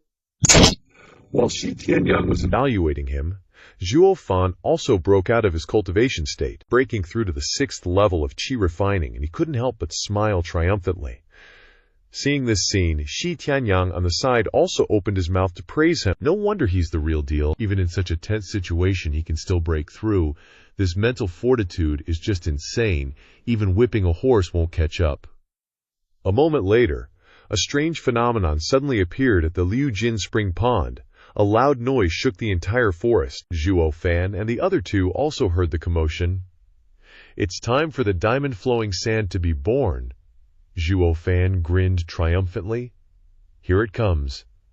At the same time, at the Liu Jin Spring Pond, the 7th elder of Yuming Valley suddenly widened his eyes when he heard the strange phenomenon and laughed loudly. "It's here! It's finally here!" "Ha ha! This old man has been waiting for 2 months. It's finally here. Men! Prepare the flowing gold silk net, scoop up the diamond-flowing sand, and have more than 50 experts in the bone-tempering realm guarding the surroundings." Hearing the order, Tong Cheng replied, "Yes." After he finished speaking, he cast the silk net towards the diamond-flowing sand's berth. Far away, Zhuo Fan felt that it was time, and turned to Shi Tianyang to ask if he had prepared the diamond silk net. Hearing Zhuo Fan's question, he said, "How ridiculous! I came here for the diamond-flowing sand. How could I not bring the diamond silk net?" "Zhuo, bro, what do I do next?" he said, lifting his hand and taking out the silk net and handing it to Zhuo Fan. Zhuo Fan took it, gave a wicked smile, and replied, "Just watch me." After saying that, he threw the silk net into the air, made a hand seal in his hand, and muttered, "Turning the heaven and earth upside down, threading the translation, interchanging yin and yang, dual formation shift activate." As soon as he finished speaking, the spirit stones buried underground before radiated light broke through the ground and rushed straight into the sky, and the other side of the flowing gold spring pond was no exception. 3,321 rays of light suddenly soared into the sky, and when he discovered the strange phenomenon, the seventh elder was immediately shocked and looked around vigilantly. "What's going on? Where did the flood come from? Not good. Someone is playing tricks." The seventh elder had been guarding the Liu Jin spring pond for so long to wait for the diamond-flowing sand to be born. He couldn't let others get the upper hand. So when he discovered that someone was playing tricks, he immediately became furious, scanned around to find someone, and then flew away. At the same time, after Zhuo Fan activated the formation, a stream immediately flowed towards the three of them, and then spewed out hot lava. Seeing this scene, Shi Tianyang excitedly shouted, "Diamond-flowing sand! Brother, how can you be so powerful? Why did the diamond-flowing sand suddenly flow here?" Looking at the scene in front of him, Zhuo Fan showed a smile that was not a smile, and said, "This formation is called the Qiankun Naiyi formation. Although it is a low-level formation, it can turn the world upside down and move mountains and rivers. I just redirected the flow of the diamond-flowing sand from the flowing gold spring pond to here." Hearing these words, Shi Tianyang was shocked again. "Turn the world upside down, move mountains and rivers. How is it possible?" Shi Tianyang, who claimed to be a genius among geniuses, had read countless books and recognized fifth-level formations, but he had never heard of a low-level formation that could move the universe. It must be a lost formation. But Zhuo Fan not only activated the lost formation, but it was only a first-level formation. Who exactly is this Zhuo Fan? Finally, Shi Tianyang understood that Zhuo Fan's words about signing an alliance contract with Qianlong Pavilion were true. How could a place that values talents like Qianlong Pavilion ignore a genius of this level? Looking at Zhuo Fan, Shi Tianyang quickly noticed, "Brother Zhuo, do you have any ambition to go to the Sword Marquis's mansion as an offering?" Shui Ningxiang was surprised when she heard Shi Tianyang's words. Zhuo Fan looked so young, but he had already been invited to be an offering for the 7 great families. Zhuo Fan smiled when he heard these words, and snorted coldly, "Forget it. Qianlong Pavilion said this to me, but I refused, so they switched to signing a contract with me." Shu Ningxiang thought he was bragging, and mocked, "Brother Zhuo, you're exaggerating a bit." But after what happened just now, Shi Tianyang had seen his strength and completely believed that what he said before was true, so he nodded and said, "Okay, when I get back, I will ask someone to send you an alliance agreement, but where should I send it?" Zhuo Fan still didn't forget his goal of revitalizing the Ludo family and the Mingzhu secret order. This alliance is beneficial to the Luo family, so he smiled and said, "Send it to the Luo family in Fenglin City.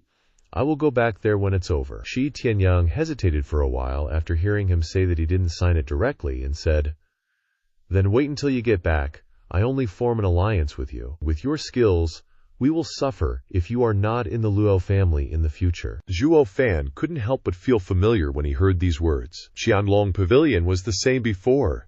The 7 great families are indeed careful and know how to look to the future. Shui Ningxiang took a breath while listening to the conversation between the two, her face full of surprise. The people from the Sword Marquis's mansion are really too capricious. They actually went to sign an alliance with someone outside the 7 great families. Moreover, this contract is not with a family, but a personal signature. It's just that she doesn't understand that what they see is Zhuo Yifan's strength and his value. So signing with him brings a lot of benefits.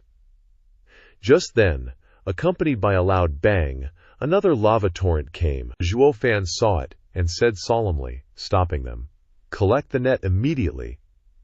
Shi Tianyang ignored him and waved his hand and smiled. What's the hurry? The golden sand silk net is so clear. Even if the lava settles, you can still scoop up the diamond-flowing sand. Zhuo Fan frowned and snorted coldly when he saw that he didn't follow his instructions. Do you think? I don't understand this logic. It's just, do you have a life to use what you get? Do you think the people from Yuming Valley are blind? The light pillars are shining. They can't see it. And the heavenly profound experts will catch up later. Hearing these words, Shi Tianyang was startled and quickly retracted the net. As the rays of the net gradually rose, the three of them simultaneously saw lava flowing out and luminous particles clinging to the net. Seeing this scene, Shi Tianyang was excited but still pretended to be serious, and asked Zhuo Fan, "What should we do now?" Zhuo Fan was right, because they used the formation to collect all the diamond-flowing sand. They were ripping off the people of Yuming Valley. They won't go back without getting the diamond-flowing sand. Once they find the three of them, there will be a big battle, and the three of them are at a disadvantage. So they must find a place where they can avoid the pursuit of the people of Yuming Valley and safely divide the diamond-flowing sand they have collected. After thinking for a while, Zhuo Fan pointed to a place deep in the forest. Xie Tianyang and Shui Ningxiang followed the direction he pointed. Shu Ningxiang suddenly shouted, "The second treasure hunting area!" Similarly, Shi Tianyang also saw that place and nodded in agreement. Good idea. This area is wide and hard to find. But Zhuo Fan slowly shook his head in denial. "Wrong. Your daddy is going to the third area." Hearing this, Shi Tianyang and the others were immediately startled. "He wants to go to the dangerous third area. Are you crazy?" "With our strength, going to the third area will definitely lead to death. Even if they avoid the pursuit of the people of Yuming Valley, they will still have to face the 5th-level spirit beasts in that area. It's too dangerous." But they don't know. Zhuo Fan's goal in coming to the 10,000 Beast Mountain Range is the 6th-level spirit beast Thundercloud Finch in the third area. But their problem now is to divide the diamond-flowing sand before the people of Yuming Valley find them. Otherwise, it will be all for nothing. Thinking of the main thing, Zhuo Fan spoke again. "Let's divide the diamond-flowing sand first, and then talk about escaping." Xie Tianyang and Shui Ningxiang couldn't help but look at each other and smiled bitterly. Since they met Zhuo Fan, they have been led by the nose by him, but they all believe that he can solve everything. Looking at the results they have earned, they can't help but smile happily. Zhuo Fan teased them when he saw their expressions. "If you two don't hurry up, I will monopolize it myself." At this moment, Shi Tianyang happily followed Zhuo Fan from the bottom of his heart and said, "Wait for me." After a while, they went to a safe place and took out the diamond-flowing sand from the net. Seeing the fruitful harvest this time, Shi Tianyang immediately jumped and laughed. "With this much gold dust, my chi refining can add a few more caddies," said. "This is a much bigger harvest than I imagined." Seeing his greedy appearance, Zhuo Fan couldn't help but sneer inwardly. He's supposed to be a disciple of the Sword Marquise manner. Yet he's acting like he's never seen anything like this before. Thinking this, he took the gold dust he was owed into his own storage space, then turned to them and said, "According to the agreement, I'll take my share, and the rest is yours." Seeing that he really only took his share as agreed, Shi Tianyang secretly sighed. He really is a righteous guy. I only provided the mole and did nothing else. He's the one who completed the whole thing, but he still only took his due portion.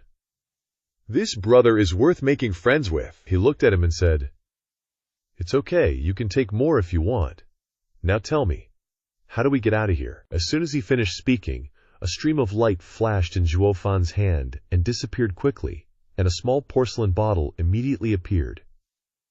He handed it to Shi Tianyang and Shui Ningxiang and said, "It's simple. Drink this." Shi Tianyang and Shui Ningxiang took the pill from Zhuo Fan's hand, and even though they were dubious, they willingly drank it. After drinking it, Xie Tianyang asked Zhuo Fan, "Are you satisfied now? Quickly tell us what kind of pill this is."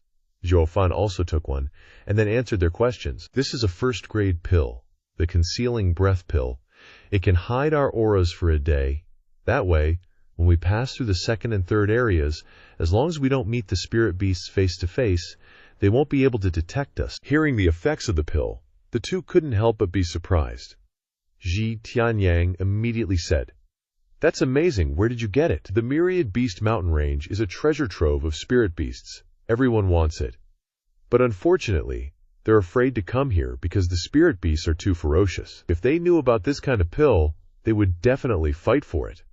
But Shi Tianyang had never heard of it. If he hadn't seen it with his own eyes, no one would believe such a pill exists. Zhuo Fan didn't hide anything when he heard him ask, "I refine it. It's a one-of-a-kind shop, no branches." Hearing this, Shi Tianyang couldn't help but be startled and exclaimed, "What? You also know how to refine pills?" Perhaps he was too surprised, he shouted loudly, causing Shui Ningqiang next to him to jump. "Why are you shouting so loudly?" But Zhuo Fan didn't mind and casually replied, "What? Want to learn?" Hearing this, Shi Tianyang was stunned for a long time. How many more surprises could this guy bring him? From his Qi condensation realm strength, he could fight a bone-forging realm cultivator. Moreover, he knew how to set up formations, and now he also knew how to refine pills. He was simply an all-round genius. He had strength, scheming, and always thought things through carefully with a long-term vision. Were the disciples of the 7 noble houses, who called themselves geniuses, too far behind? Originally, Shi Tianyang thought he was superior to others of the same age, but he didn't expect to meet a monster like Zhuo Fan outside. This time, when he returned, he would definitely not dare to call himself a genius again, at least not in front of Zhuo Yifan, Shi Tianyang thought to himself, and turned to walk towards the second area. Without saying another word, he only left behind 2 words. "Let's go." Zhuo Fan and Shui Ningxiang looked at his expression and couldn't help being stunned. They glanced at each other, not knowing what had stimulated him, and he acted so coldly and decisively. But they didn't care. The 2 of them immediately followed. Not long after they left, the 7th elder of the Netherworld Valley arrived. Looking at the situation in front of him, he confirmed that someone had indeed led the Vajra-flowing snakes here. This person hasn't been gone long, he probably hasn't gone far. If they were still hiding in the first area, there would only be one way to die. Then, HMPH, trying to fool me with these little tricks. Dream on, the answer is the second area. With that, the 7th elder was furious and flew straight to the second area, bringing the pressure of a strong expert, disturbing the entire forest. On this side, Zhuo Fan and the other 2 were on their way to the second area when they saw this scene and immediately felt that something was wrong. They quickly stopped, and Zhuo Fan's pupils contracted, and he exclaimed in surprise, "How could this be?" The Netherworld Valley elder went straight to the second area. Shi Tianyang in front heard this and was also shocked. "What? What should we do? With the 7th elder's speed, he'll catch up to us very quickly? How could Zhuo Fan not know?" But this 7th elder went against his expectations. He only blamed himself for being too careless, miscalculating a step, and had no choice but to shake his head and say, "I don't know either. Originally, I planned to bet on time with that elder." Logically, when he discovered the lava refinement, for safety, he would search the first area first, and the second area is dangerous. Everyone knows that he can't come here immediately. We just started to the second area, so by the time he catches up, it should have been 3 hours. Moreover, in the second area, to avoid 4th-level spirit beasts, his speed will slow down. In this way, the time difference is enough for me to escape into the third area. After all, in the third area, he and we are both prey to extremely strong spirit beasts. He doesn't have the guts to chase after us. But now he just started and chased to the second area. Shi Tianyang listened to his plan and couldn't help but sigh. In that situation, he could still calculate every step carefully and come up with a perfect plan. However, man proposes, God disposes, and the person he met was the cunning Netherworld Valley elder. So he made the wrong move. Shi Tianyang slowly said, "Brother Zhuo, haven't you heard of the 7th elder's nickname?" Hearing Shi Tianyang ask, Zhuo Fan surprisingly shook his head. "What nickname? I only know that he is the elder of the Netherworld Valley stationed here. I don't know anything else about him." Shi Tianyang was a member of the 7 noble houses and naturally understood the other forces. At this time, he slowly said to Zhuo Fan, "Do you know he is the most cunning and treacherous old fox in the Netherworld Valley? Nether-Devil 7. Nether-Devil 7 is a person with a respected position in the Netherworld Valley. For many major events, The Valley Lords all discuss with him. This person is cunning, treacherous, and has unfathomable intentions. People call him the seven-aperture ghost spirit Lung, Zhuo Fan asked curiously when he heard this. So does that mean he's very strong? Shi Tianyang took a deep breath and said with a solemn expression, "In the 7 families, many elders died at his hands, especially the 9th elder of the Hidden Dragon Pavilion. His violet lightning golden eyes were destroyed by Nether Devil 7.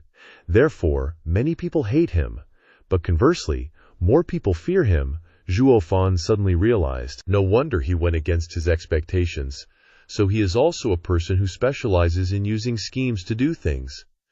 Then he is a person of the same path as him. But the situation now could not be saved, and there was no other way to use the situation to his advantage, taking it one step at a time. At this time, Shi Tianyang looked at Shui Ningxiang next to him, revealed an idea, and said decisively, "Sure, brother, the only way now is to abandon Miss Shui Ning. With my and your speed, we can definitely escape." Shu Ningxiang heard that he wanted to abandon her. Her body trembled, and she grabbed Zhuo Fan's hand and pleaded, "Big brother Zhuo, you promised to take me out." Seeing her pleading without paying attention, Shi Tianyang knew that the decision was still Zhuo Fan, and said to him, "This is not the time to be kind. Abandon Miss Yor. She will hold back the 7th elder. We will leave here safely." Zhuo Fan narrowed his eyes and looked at Shi Tianyang, raised his eyebrows and said, "Shi Tianyang, if I didn't have the concealing breath pill, would you also want to abandon me? I will not abandon anyone. As for the 7th elder, I will set up a formation here and fight him to the death." Hearing this, Shi Tianyang pondered for a moment and nodded slightly. Zhuo Fan's formation skills, he had seen it himself, and its power was indeed unfathomable. If he was so confident, he didn't mind betting once. He also wanted to see what other surprises this person could give him. After a while, a figure appeared in the forest. Every now and then, a spirit beast would attack him, but after a quick yelp, it'd be sent flying back. Once he landed on the ground, he checked the tracks around him and cracked a sinister smile. "You 3 brats, why aren't you running anymore? You gonna come out on your own, or do I have to personally drag you out?" The 7th elder's shout was filled with murderous intent, scaring spirit beasts into a frenzy. Right then, Zhuo Fan, hiding to the side, chuckled. "Heh, no wonder he's the 7th elder with 7 apertures exquisite heart, figuring out how many of us there are just by the tracks. Hats off, hats off." Hearing the voice, the 7th elder looked around cautiously, and after a while he spoke up again. "That little punk just broke through to the 6th level of chi condensation, right? Not a question, but a statement." Yugi Chi actually guessed Zhuo Fan's strength. Hiding in the shadows, Zhuo Fan couldn't help but shudder. Truly lives up to the name, 7 apertures exquisite heart. Even more terrifying than I thought. Just hearing him can tell my strength. That's beyond what I expected. But he quickly regained his composure. 7th elder's here for the diamond sand, right? How about we make a deal? I'll give you a share. You let us go, deal. Hearing Zhuo Fan's words, Yugi Chi burst out laughing, his whole body radiating murderous intent. "Ridiculous. The diamond sand was mine to begin with. You stole it, and now you want to negotiate with me? Get out here. Today I'm taking back the diamond sand, and I'm taking your lives too." With that, Yugi Chi suddenly charged toward the woods, swinging a palm strike, boom, completely smashing it and revealing a youth. Zhuo Fan escaped the palm strike, dodged out, and flashed a devious grin. "Then come get it." Yugi Chi saw the person and laughed like a maniac. "Little devil, knowing my hearing is good, you still try to bargain with me, asking for death." But Zhuo Fan just calmly sat there, fearlessly sneering. "If I dare to do it, I'm not afraid of being exposed, kill." With that, a hand seal appeared and blasted toward Yugi Chi, followed by a loud noise as raging flames appeared behind Zhuo Fan in an instant. Along with the sound, a fire phoenix appeared behind him. It flapped its wings slightly and violently spewed flames at Yugi Chi. "This is a formation?" Yugi Chi saw the scene and was shocked. He never thought that the person in front of him, with only chi condensation strength, could set up such a profound formation. Judging by its power, it must be a 5th-grade formation master. He calmly aimed a palm strike at the incoming fire phoenix. However, as soon as the flames came out, they swallowed Yugi Chi whole, and the explosion forced him back. But he still stared coldly at Zhuo Fan. Looks like I underestimated you. To think, you're a 6th level Qi condensation kid and a 5th grade formation master too. But too bad, with your strength, even controlling a 5th grade formation, don't even think about beating me. With that, Youngie Qi once again formed a seal, creating a ghost face phantom, accompanied by a mournful scream that echoed through the green forest. The surrounding temperature instantly turned gloomy and indescribable. Seeing this, Zhuo Fan's expression turned serious. I didn't expect you to cultivate such terrifying demonic art. This is the inherited skill of Yuming Valley. Heh, you're about to die. What's the point of knowing so much?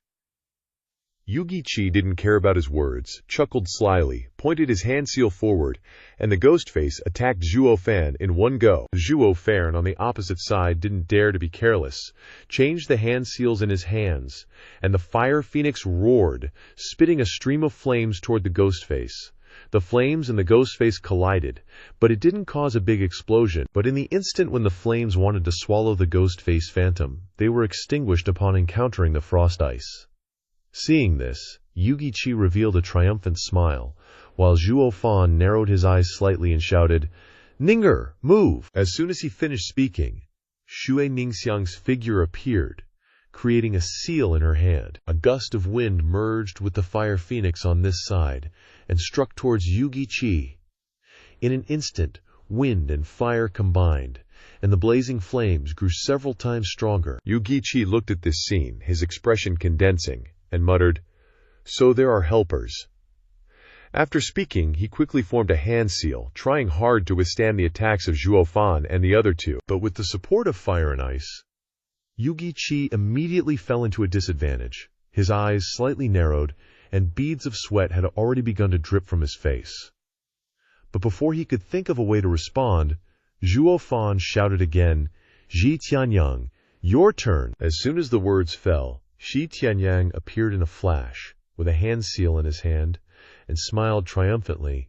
Heh, I've been waiting for this moment. Watch me take down the head of a world-class expert. Along with Shi Tianyang's arrogant laughter, bolts of lightning began to crackle and strike towards the ghost face phantom. At this moment, lightning enters fire, fire assists lightning power. Thunder and flame explode. Boom! The ghost face was knocked back, barely holding on, but at this time, as if with additional help, the ghost face suddenly increased its strength, turned into a stream of black air, exploded with a bang, and the flames on the other side turned into ashes. Youngie Qi spat out a mouthful of blood with difficulty. The thunder flame just now had injured him severely, and he never dreamed that he would fall into this situation one day. But on the opposite side, Zhuo Fan was no less surprised. 4th grade magic treasure, Youngie Qi looked at the three of them, panting and saying, "Very well, you guys are pretty good. I didn't expect that my life of invincibility would be forced to this point by 3 little devils. Now I admit your strength. If we continue fighting, it will only hurt both sides. So let's do as you said, give me a share of the diamond sand, and I won't pursue it anymore." Hearing these words, Zhuo Fan and the other three glanced at each other, and then nodded slightly. Zhuo Fan thought for a moment, and then said with a smile, "Okay, then let's reconcile." With that, Zhuo Fan reached out and took out a cloth bag, immediately looking like he wanted to approach, and said, "This is the diamond sand. Let's reconcile here." Youngie Qi breathed a sigh of relief when he saw that he had compromised, retracted the magic treasure, and slowly flew to Zhuo Fan's side. "That's right. As long as you obediently hand over the diamond sand, I guarantee I'll let you go." But at that moment, when the two were not far apart, the air was simultaneously filled with murderous intent. Shouting in unison, "Kill him! Die, you brat!" Following Zhuo Fan's shout, Shi Tianyang and Xue Ningxiang behind him immediately took action, forming seals to create a formation that merged with Zhuo Fan's flames in front, attacking towards Youngie Qi. At the same time, Youngie Qi made his move, whipping out a 4th grade demonic treasure to face the blazing flame head-on. But he was a step too slow. Unable to dodge the blast, he had no choice but to crack his whip and shatter the force, which still sent him staggering backward. Youngie Qi looked up at Zhuo Fan's crew in the distance, his face turning an ugly shade of green. "You damn brat, this old man never should have trusted you." Hearing this, Zhuo Fan just shot him a smug, disdainful smile and pursed his lips. Hey, we're all demonic cultivators here. Same difference. Meanwhile, Shi Tianyang and Shui Ningxiang were just staring, completely dumbfounded by the standoff. These two guys were just plain evil, with zero integrity. One was more cunning than the other, and it was clear from the get-go that they were both trying to kill each other, with no intention of ever making peace. Luckily for them, their guy was just a tad more wicked. Otherwise, the three of them would have been toast. High up in the air, Yugi Chi was fuming. All this time chasing them, he'd figured their strength was nothing special. With his cultivation level, he thought he could easily snatch back the diamond sand lorry. But he never, ever expected this. He never imagined one of them would actually understand formations and be such a schemer. Forcing him onto the back foot like this. Forcing himself to calm down and think of a counterplan. His eyes suddenly landed on Shui Ningxiang. A cold sneer crept onto his face. You must be the Zhu family's third miss, right? The last time this old man saw you was 5 years ago. You were just a kid then. I didn't expect you to have grown into such a fine young lady. Hearing this, Shui Ningxiang immediately tensed up and lowered her head. Zhuo Fan saw things were going south, worried she'd be swayed, and quickly shouted at Yugi Chi, you got something to say it to me. Don't you dare try to scare a little girl. But that old fox Yugi Chi had already figured it out. Their weak spot was Shu Ningxiang. Completely ignoring Zhuo Fan, he kept his piercing gaze fixed on her. Ninger, in opposing this old man, have you considered the safety of your Zhu family? The Zhu family depends on our netherworld valley, and we haven't treated you poorly. Why would you do this? The moment he finished speaking, Shui Ningxiang felt the thick killing intent radiating from him. Her body trembled uncontrollably, and the hand seals she was forming slowly began to loosen. Zhuo Fan's heart sank, knowing she'd been rattled by Yugi Chi's threat. This is bad, he muttered, springing into action. With that, Zhuo Fan and Shi Tianyang simultaneously formed hand seals, sending streaks of lightning and a torrent of blazing flames hurtling toward Yugi Chi. But unfortunately, Shui Ningxiang's will had wavered. Without her wind to support it, the flame posed no real threat to him. Zhuo Fan and his partner were instantly knocked back. Seeing this, Yugi Chi was overjoyed, throwing his head back and laughing maniacally. "Ha, that's right, Ningguer, that's the way to do it. Those two brats can just wipe their asses and walk away after this." But it won't be so easy for the Shui family. Zhuo Fan bit his lip. Glancing over at Shui Ningxiang, he knew she was panicking, afraid of retaliation, and he had to find a way to reassure her. "Ninger, don't listen to that old fossil. Now that he knows you're back, he'll definitely wipe out the Shu family. Remember what I told you before. This formation combines wind, lightning, and fire. If the three of us work together, not even a heaven-profound expert can escape. If that geezer makes it back today, then the Shu family is truly screwed." Hearing his words, Shui Ningxiang's gaze shot from Zhuo Fan to Yugi Chi. He wasn't wrong. By joining this fight, she'd already offended Netherworld Valley, and she'd pissed them off before, too.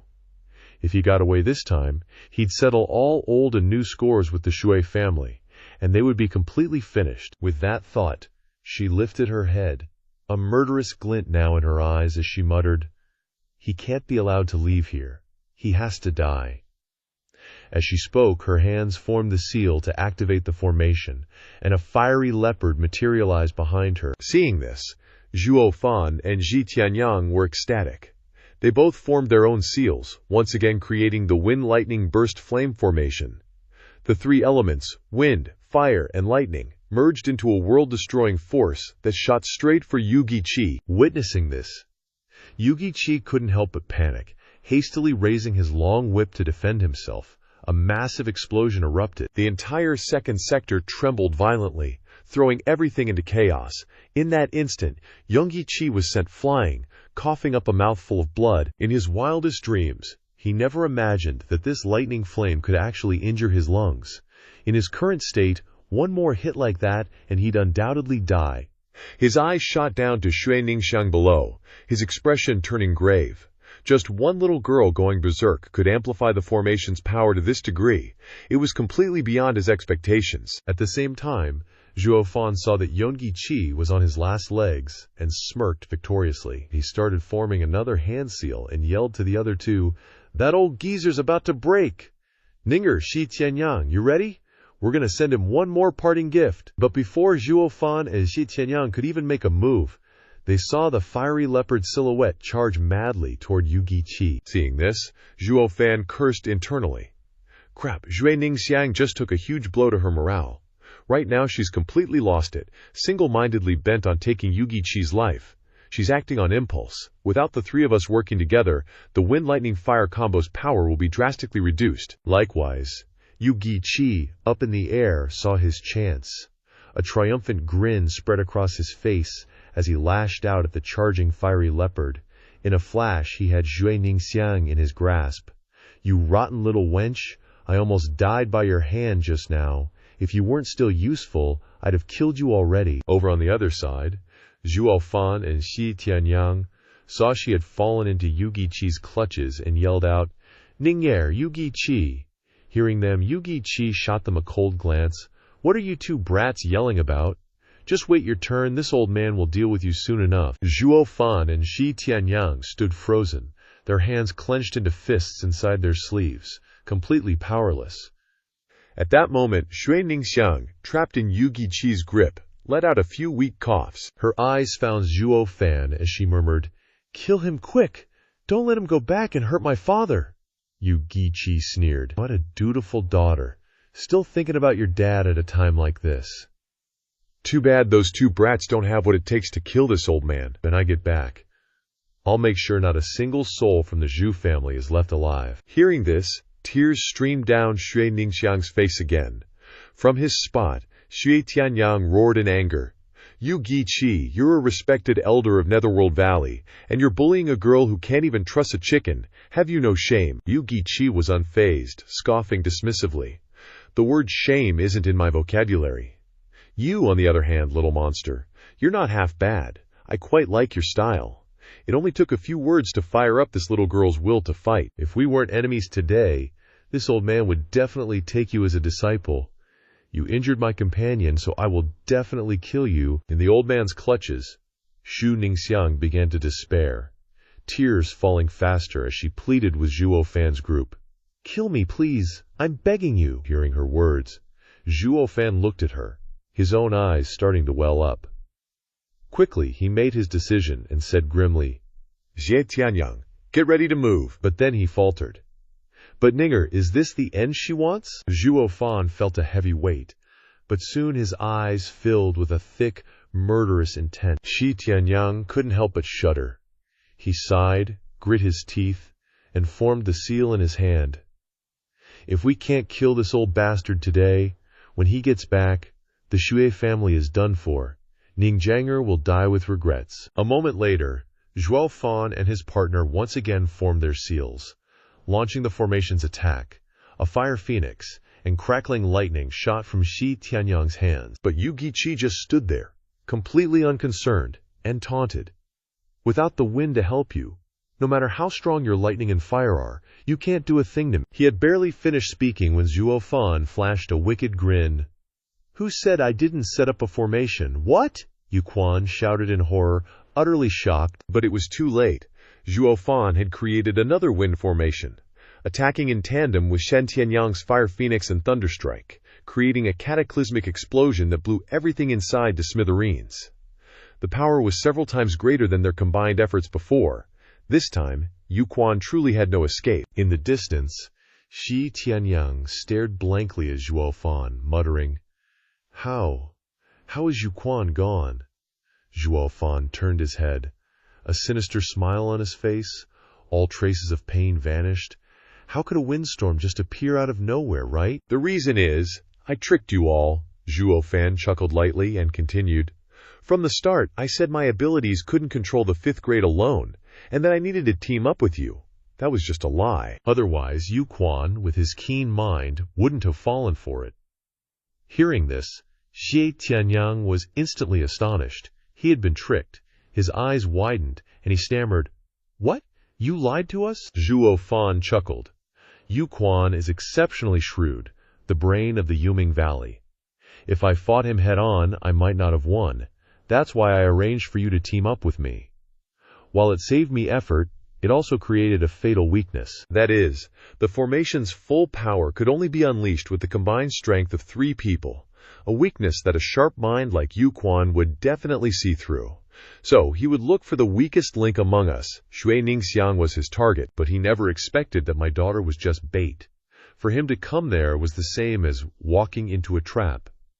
Ji Tianyang sucked in a breath of cold air, staring intently at the person before him, and said in shock, You mean you planned to sacrifice Ning'er from the start? Shi Tianyang never would have imagined that the person who had declared just a moment ago that he would not abandon anyone was already calculating to sacrifice someone. His plan was truly ingenious. Layers upon layers of schemes that left people utterly doomed. This person was too terrifying. He had no sense of honor, using any means necessary to achieve his goals, regardless of who he used. If you were truly his enemy, your only path was death. Zhuo Fan, seeing his expression, maintained his cold demeanor and said, Why are you looking at me like that? I didn't force her. It was her choice. I just gave her an opportunity. Sacrificing herself to save her loved ones is an act of great selflessness. Didn't you also say you would abandon Ningxia because she was a burden and run away? I just thought a little harder than you and used that burden. Zhuo Fan once again affirmed the philosophy of the demonic path. They used any means necessary. As long as they achieved their goals, honor and kindness were meaningless to them. Because in the demonic path, kindness would lead to eternal damnation. Xie Tianyang swallowed hard and muttered, What about the promise you made to Ning'er? You agreed to take her out of the city. Zhuo Fan chuckled softly and shook his head. You're not wrong, but I can take her corpse out of the city. That works too, haha.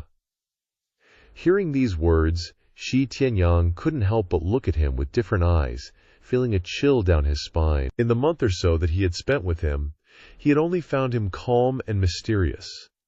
But at this moment, he found him frighteningly unfamiliar, ruthless, cold, and unscrupulous. At this moment, a loud laugh suddenly erupted from within the tempestuous flames. Zhuo Fan, hearing the noise, turned around in alarm. You! Quan's voice echoed. Kid, you really understand this old man. Selfish, cold, and heartless, even using your own people. This old man is actually a little wary of a kid like you. With a boom, the thunderwind fire explosion was instantly shattered, revealing a ferocious smile. In his hands, he now held not only the Zhuong staff, but also another black staff. The two staffs intertwined to form a spiral, protecting him inside, but with the power of the wind-thunder blazing flame formation, he was seriously injured. Still, he managed to hold on. Yu Quan's breath was no longer as steady as before. There was no way around it. He had nearly died in that formation and could not possibly be unscathed. Looking at Zhuo Fan and Xie Tianyang, Yu Quan roared madly, Kid. Who would have thought that this old man, a lifetime of brilliance, would fall into a trap today and almost lose his life? A kid as terrifying as you. This is the first time I've ever met one.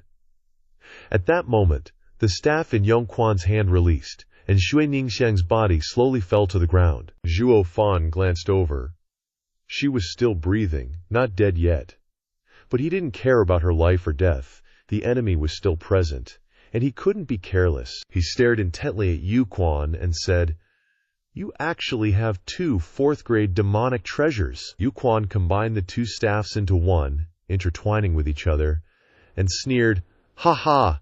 I only have one. But this 4th-grade Majiang Twin Shackles demonic treasure is originally a single entity. Normally, I use the Yang Shackle to fight, and the Yin Shackle is only used to unleash a killing move. Today, to protect my life, I'll let you see the power of the Yin Shackle.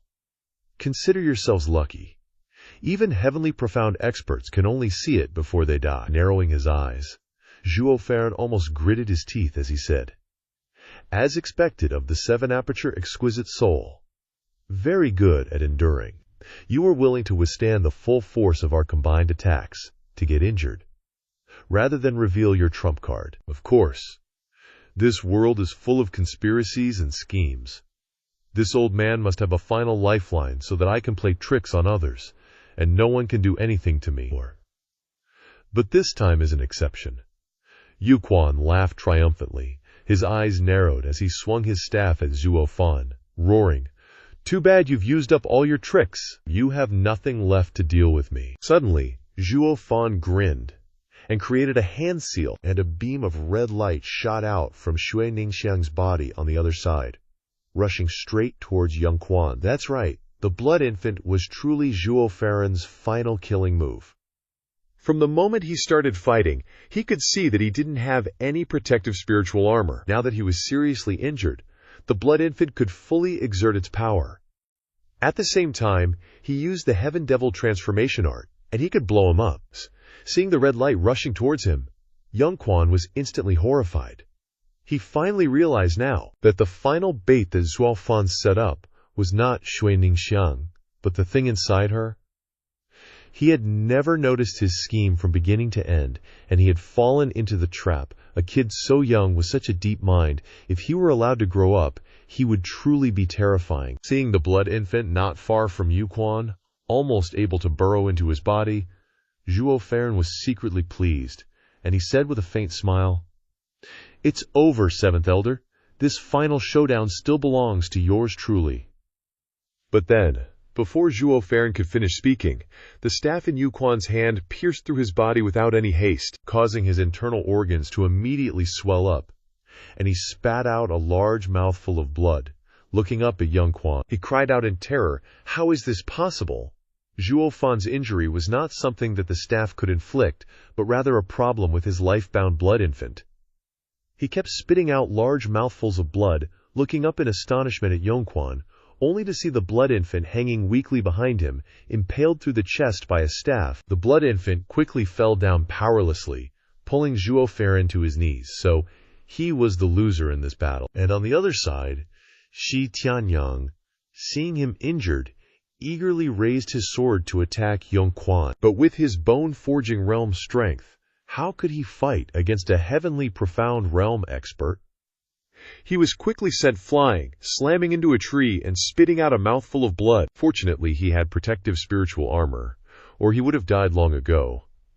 Yuquan looked at the three of them dying on the side, and walked slowly to Zhuo Fan's side, saying coldly, "Kid, this old man is known as the quick-witted Seventh. How could I let you guess my thoughts? You're not bad, really not bad. Your manipulation of people's hearts makes this old man feel fear. If you had another 10 years to grow, even the most intelligent person in the world from each great family wouldn't be your match. Too bad I won't give you the chance to grow, because you're the first person to make me afraid. The more you develop, the more dangerous you are. So today, you must die. Before absolute power, all schemes become useless."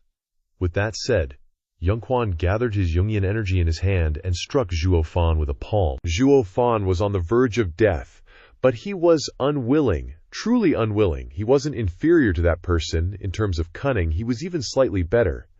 But he had lost. Lost due to his strength. It was a pity he hadn't been in this world long enough.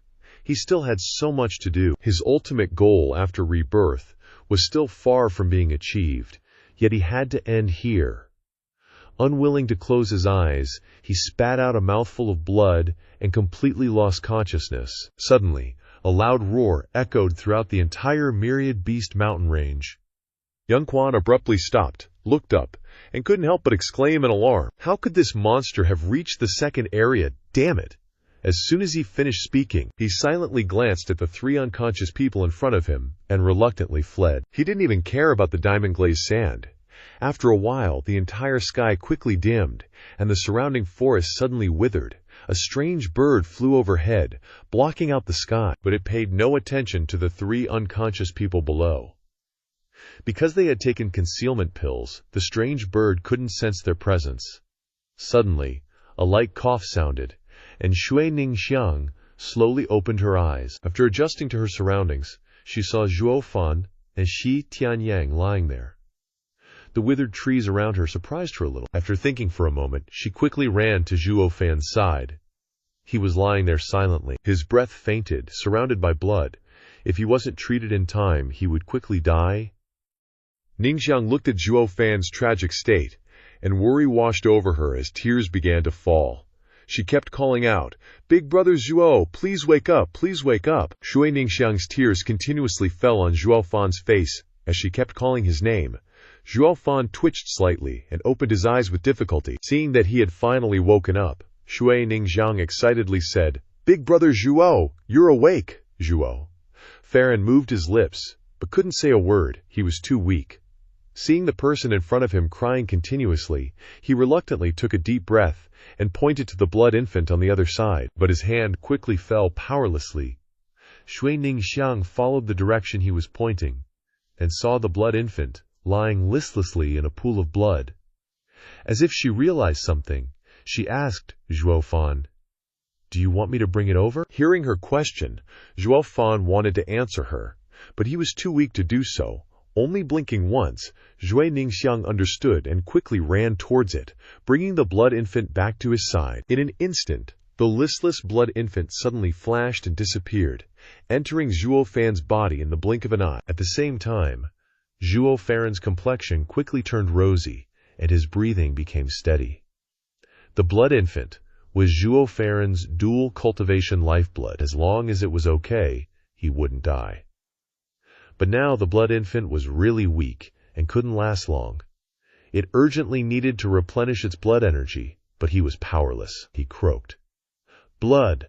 Blood!" Shui Ningxiang was startled and, without thinking, slashed a cut on her neck. She put her bloody hand to Zhuo Fan's mouth. Accordingly, Zhuo Fan's complexion gradually returned to normal. Shui Ningxiang gradually felt relieved and breathed a sigh of relief, revealing a happy smile. While she was happy, Zhuo Fan suddenly sat up, put his mouth to her wrist, and desperately sucked her blood. Shui Ningxiang was a little surprised, but since she could help him, she didn't mind. After a while, feeling that he had enough blood to nourish the blood infant, Zhuo Fan finally let go of Shui Ningxiang's hand, gasping for breath with some effort. After regaining his strength, Zhuo Fan turned to Shui Ningxiang beside him and said, "Thank you." Looking at the person in front of him who had saved him, he couldn't help but have some thoughts. He had previously used her, put her in a dangerous situation, and almost caused her to lose her life. But she disregarded herself and gave him blood to save him, yet he didn't feel like he was wrong at all. He cultivated the demonic path, and the demonic path meant using any means to achieve one's goals. He wasn't wrong, thinking that the three of them were still injured, and that they needed to recover to leave the Myriad Beast mountain range. He quickly took out a porcelain bottle from his person and gave it to Shui Ningxiang, saying, "This is a third-grade heart-protecting pill. Give me one, take one yourself, and then see if that kid is dead yet. If he isn't, give him one too."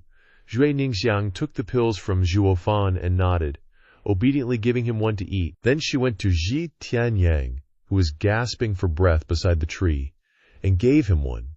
But she didn't eat one, keeping one in her hand. Seeing that she didn't eat, Zhuo Fan asked in confusion, "Ning'er, you're injured too, why aren't you eating?" Hearing him ask, Shui Ningxiang smiled and replied, "My injuries aren't serious.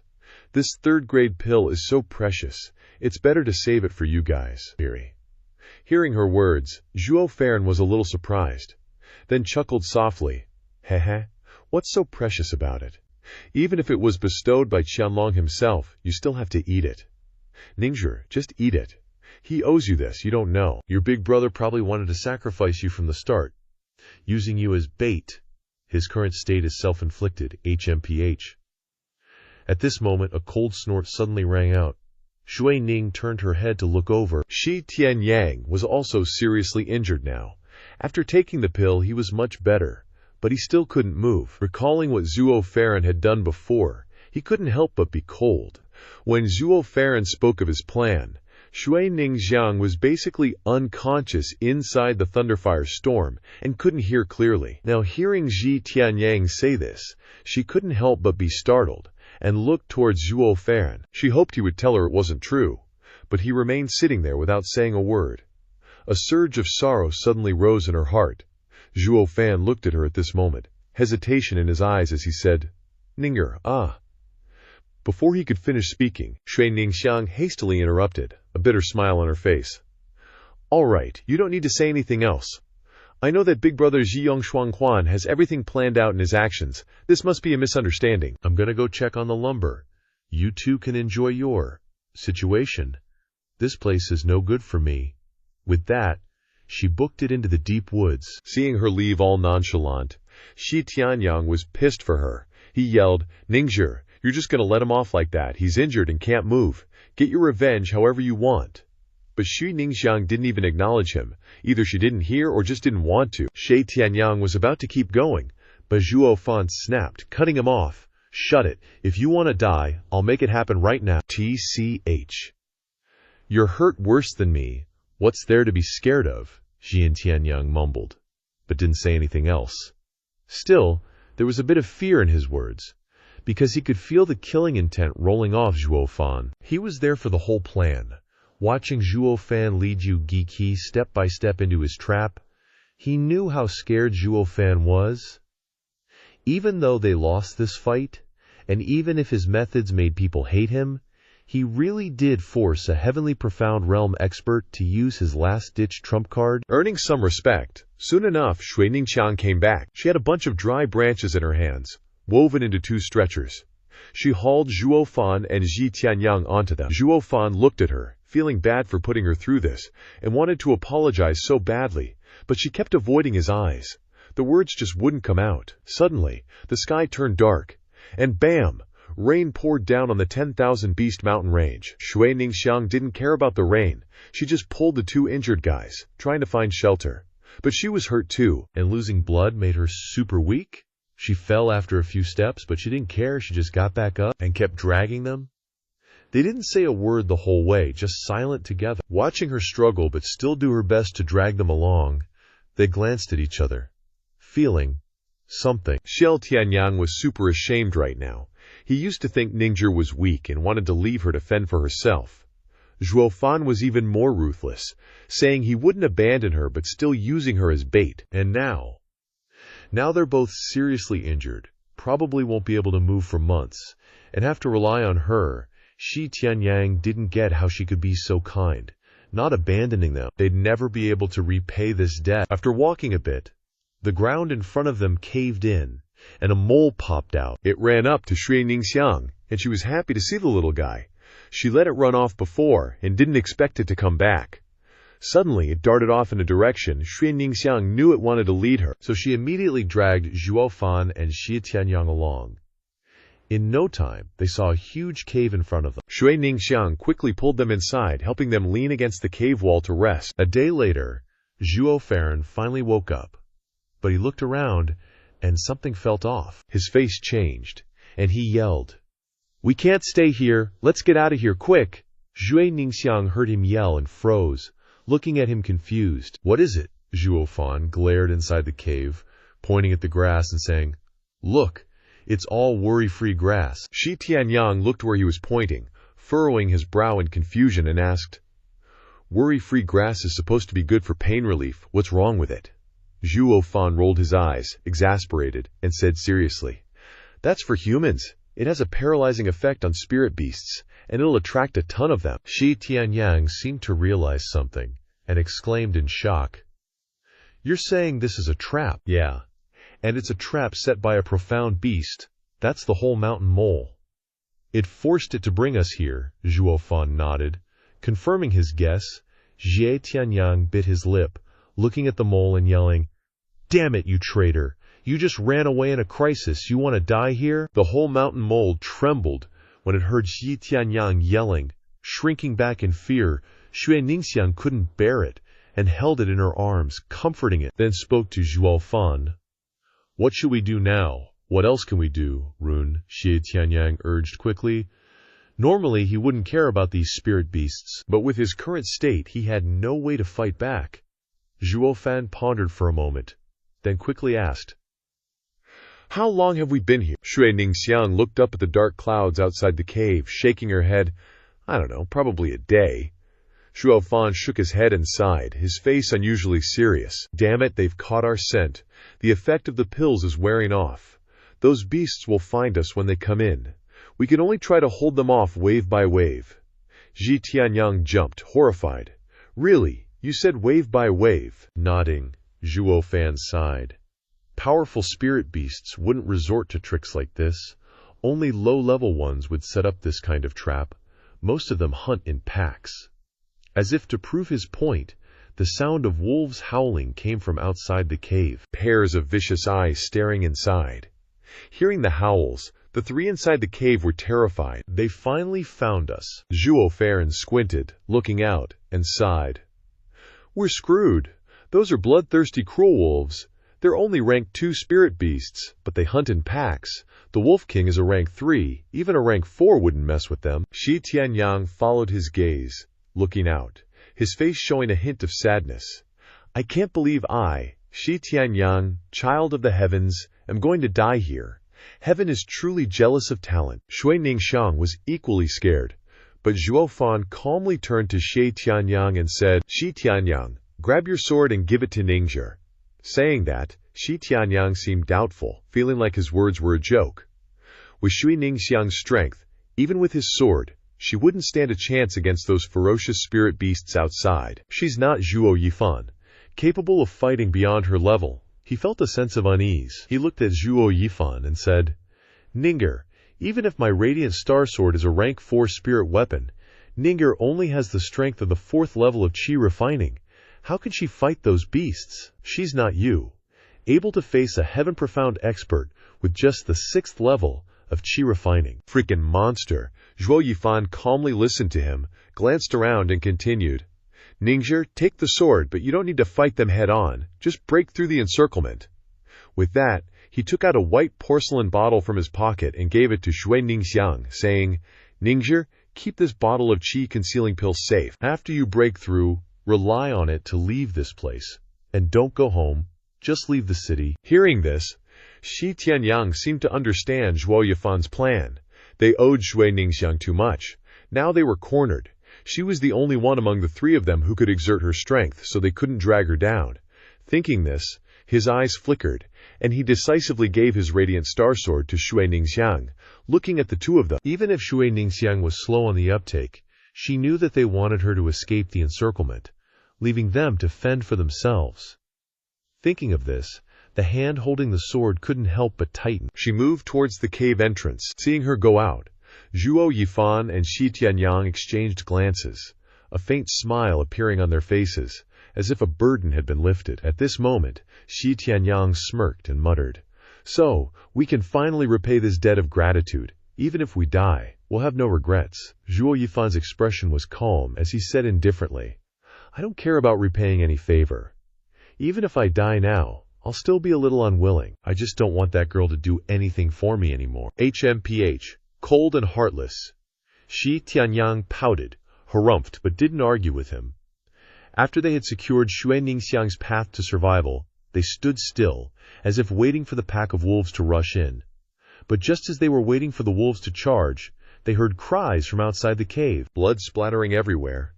They hurriedly looked outside, only to see Shui Ningxiang, who they thought had safely left, holding her ground in front of the cave entrance, her sword slashing down fiercely, attacking the pack of wolves. Seeing this, Zhuo Yifan couldn't help but be startled.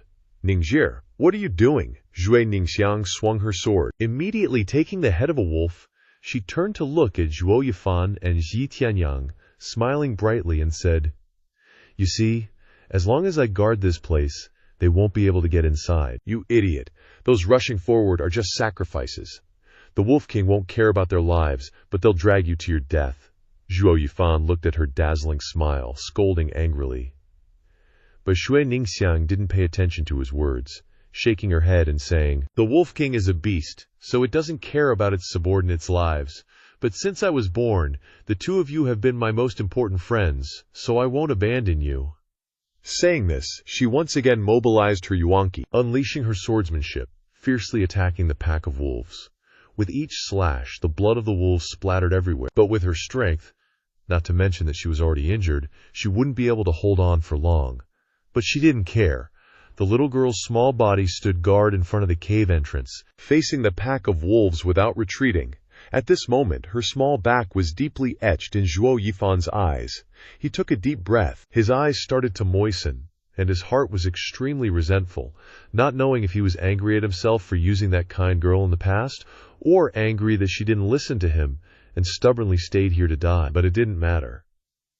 Whatever it was, from this moment on, it could be said that Xue Ningxiang had resolved the small seed in his heart. Suddenly, Shi Tianyang bit his lip and said fiercely, "I just realized now, we're the freaking scumbags." Regardless of what Shi Tianyang and Zhuo Yifan were saying inside, Xue Ningxiang outside was still facing the ferocious pack of wolves. Her stamina was insufficient, exhausted from the past few days, and injured. Soon, she was bitten by a wolf. The sword in her hand also fell.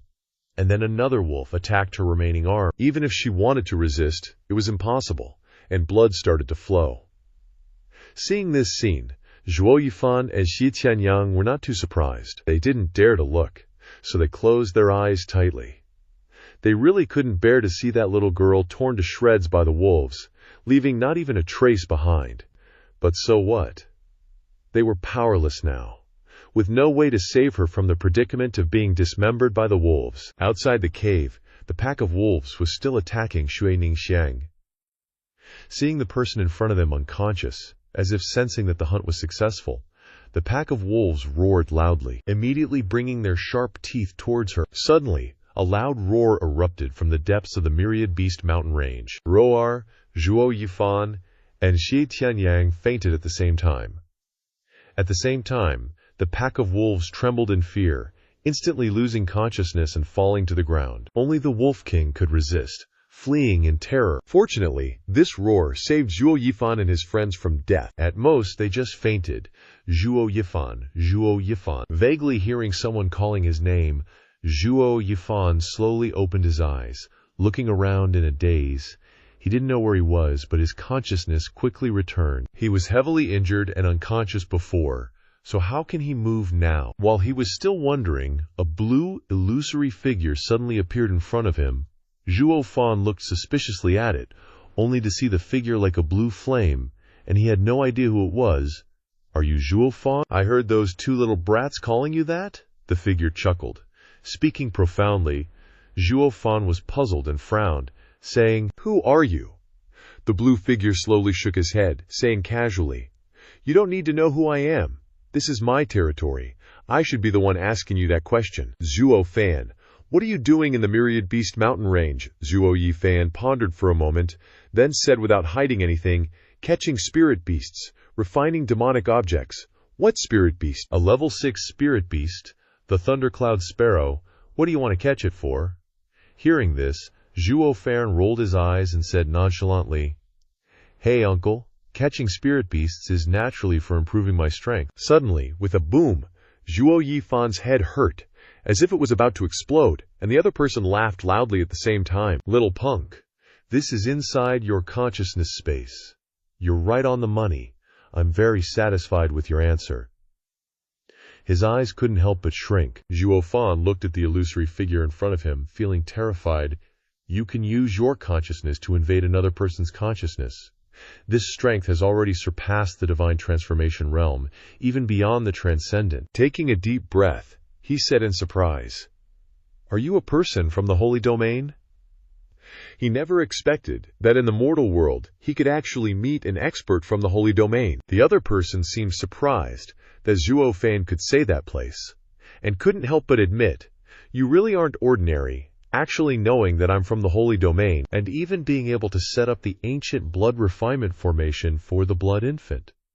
Zhuo Fan was once again shocked. This person knew everything he had done, monitoring him outside bit by bit, even knowing about the dual cultivation of his blood infant, which was always inside his body. The blood infant was an object of the blood devil ancestor from a long time ago, and not many people in the holy domain knew about it.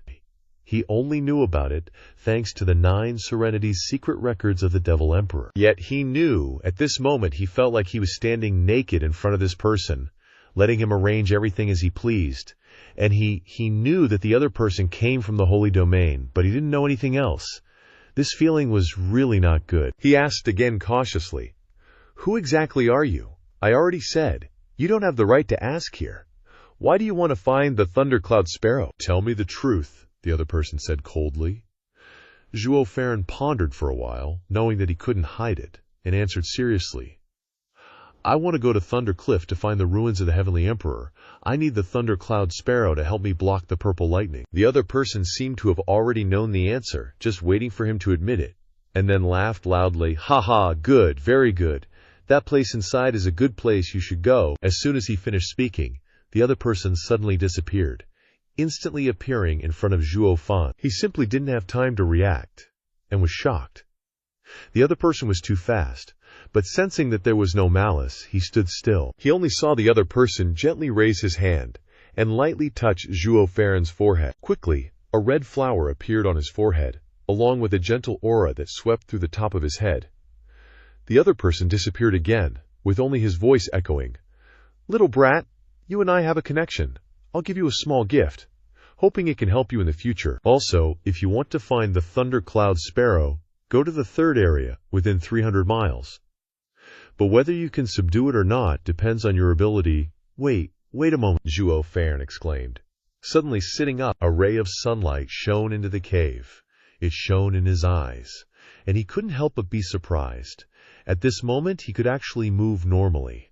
Although he was still a little weak, his injuries were almost healed, and the condition of his blood infant had also returned to normal. He couldn't help but feel apprehensive. The person who invaded his consciousness last night was definitely more than a mortal expert. Otherwise, he wouldn't have such divine powers. In just one night, he had healed his injuries, even his blood infant. But he didn't know what the purpose of that person was. In saving him, Zhuo Yifan immediately frowned, reaching out and touching his forehead.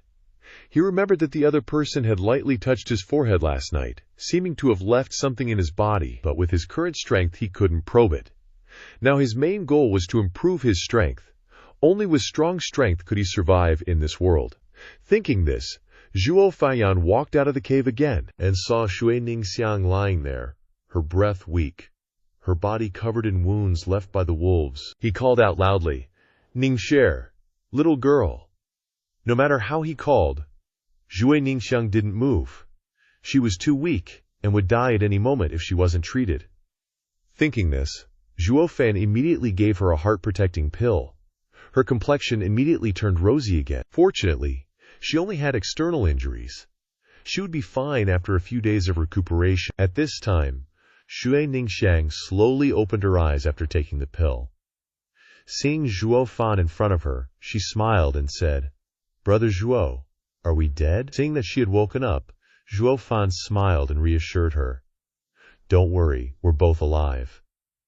Shui Ningxiang shook her head in disbelief. "Liar, you were so heavily injured. How could you be able to move?" "But it's okay, we all died together." Finishing speaking, she tightly closed her eyes, falling asleep. Zhuo Fan looked at her as she fell asleep in his arms, shaking his head in confusion.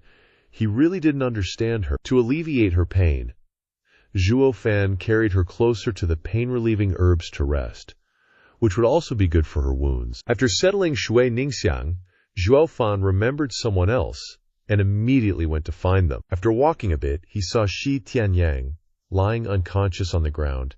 He shook him. "How long are you planning to lie there? Wake up." But no matter how much he shook him, the person on the ground wouldn't wake up. Seeing this, a wicked smile immediately appeared on his face. He lifted his leg and kicked the guy's butt, yelling loudly, "Wake up for me!" Zhuo Fan's shout startled the surrounding spirit beasts, and they quickly ran as far away as possible. Inside the cave, after being kicked by Zhuo Fan, Shi Tianyang woke up, but still couldn't move, mumbling in pain. "Where is this? I've never done anything bad before. Why am I suffering this torture after death?" Zhuo Yifan glanced at Shi Tianyang. His current appearance was a bit funny, and he couldn't help but feel like teasing him. "A single kick is torture. The Tai family's swords are for serving people. You really haven't seen the world."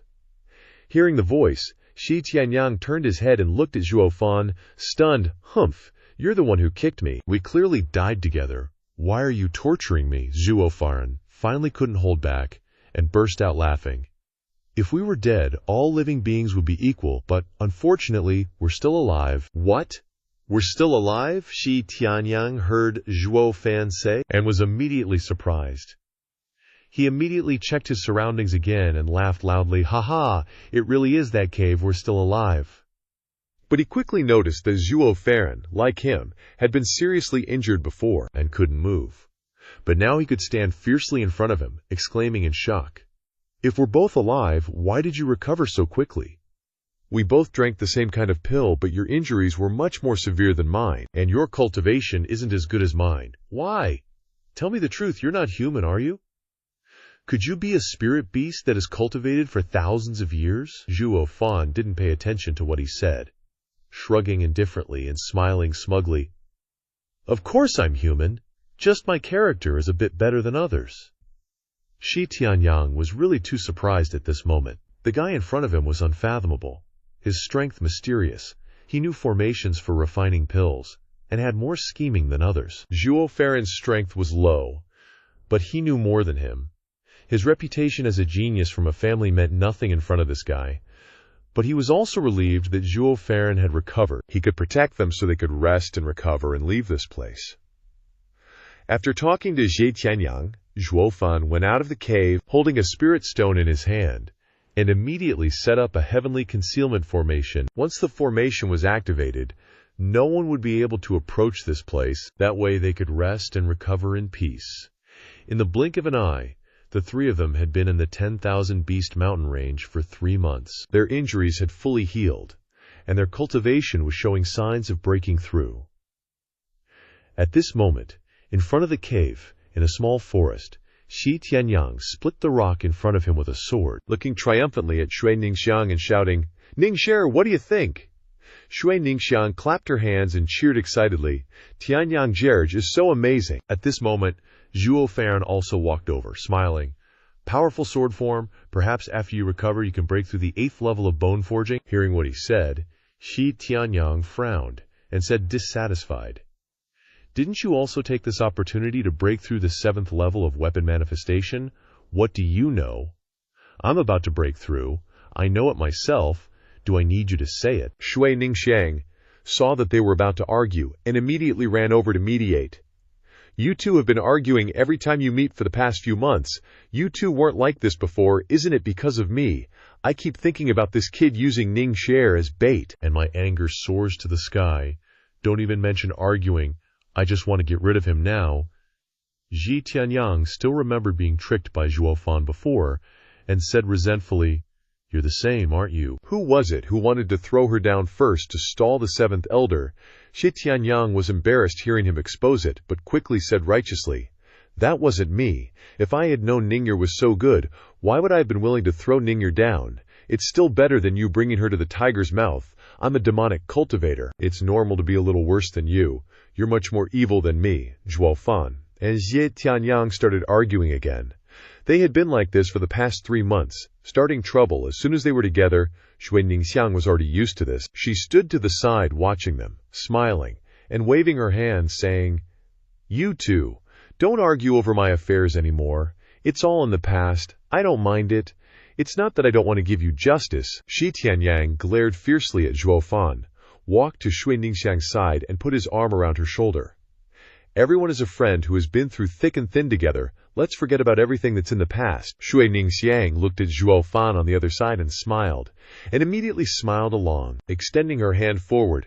Zhuo Fan and Shi Tianyang saw her reconcile, and immediately reached out their hands, glancing at each other and smiling. They had gone through life and death together, and had been together for these 3 months.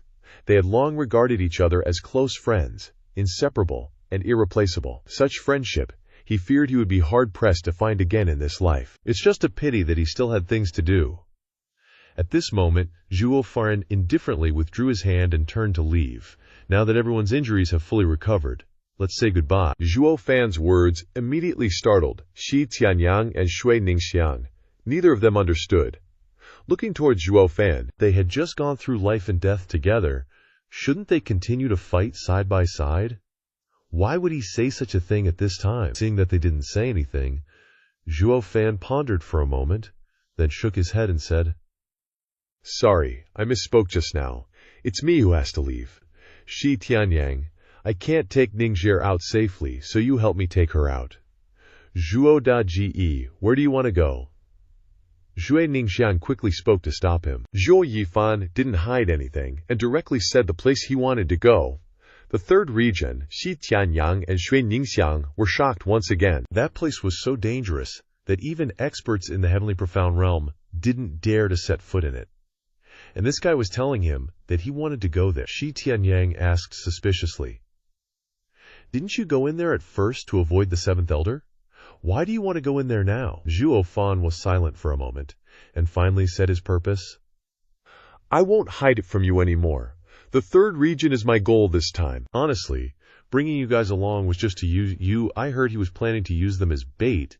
Shi Tianyang blew up, cursing, "You're using us as bait again, Zhuo Fan, you jerk." Zhuo Fan knew the place he was heading was super dangerous, and their skills weren't up to par, so they'd definitely run into trouble. Splitting up was the only way. So, he coldly said, "That's right. If you don't want to die a pointless death, get lost and stay as far away from me as possible." With that, he turned and left. But just then, Shui Ningxiang grabbed his hand, smiling. "Wait a sec, Brother Zhuo. If you don't mind me being a bother, take me with you, even as bait. As long as I can help you, I'm okay with it." Xian Tianyang hurried over. "Hey, Xiangjier, he's not trustworthy." But before he could finish, Zhuo Fan cut him off, his voice icy as he turned to Ningxiang. "Even after I used you like that, you still want to help me." Zhuo Fan was taken aback, glancing at her. Is this girl really that naive or just too damn kind? He'd used her before, nearly getting her killed.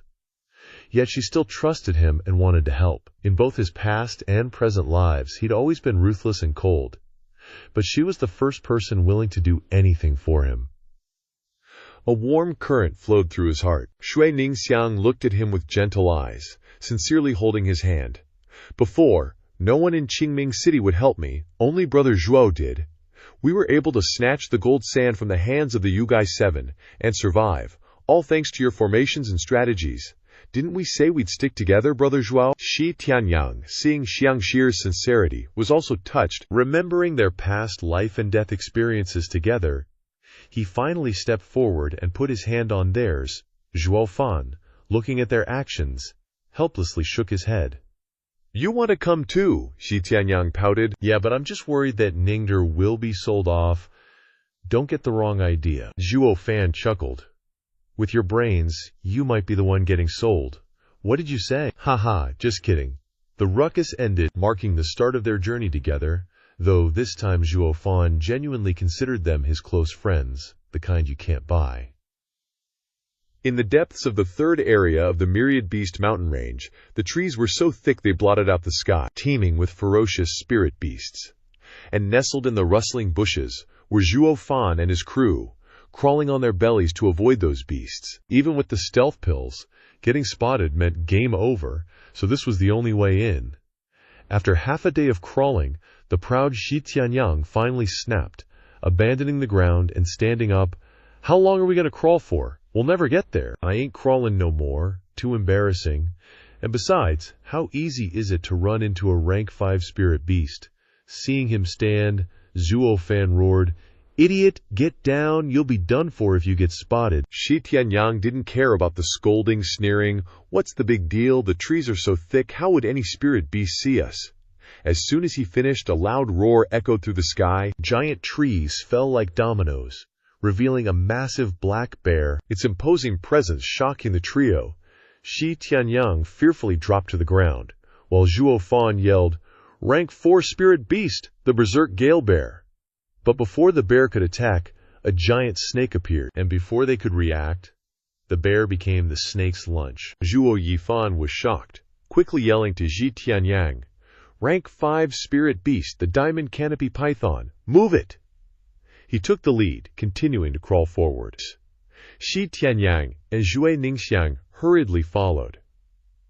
At that moment, Shi Tianyang regretted his decision. Convinced he must have gotten his head stuck in a rock to agree to this, he mumbled, "Damn it, Zhuo Fan, I must have been kicked in the head by a donkey to follow you to this hellhole." Zhuo Fan snorted, "I didn't ask you to come. You can go back the way you came." Hearing that, Shi Tianyang glanced back. Night was falling, hunting time for the spirit beasts. Going back now meant certain death. He glared at Zhuo Fan. "I'm already on your pirate ship, and we've gone so far. You want to kick me off now? You clearly want me dead."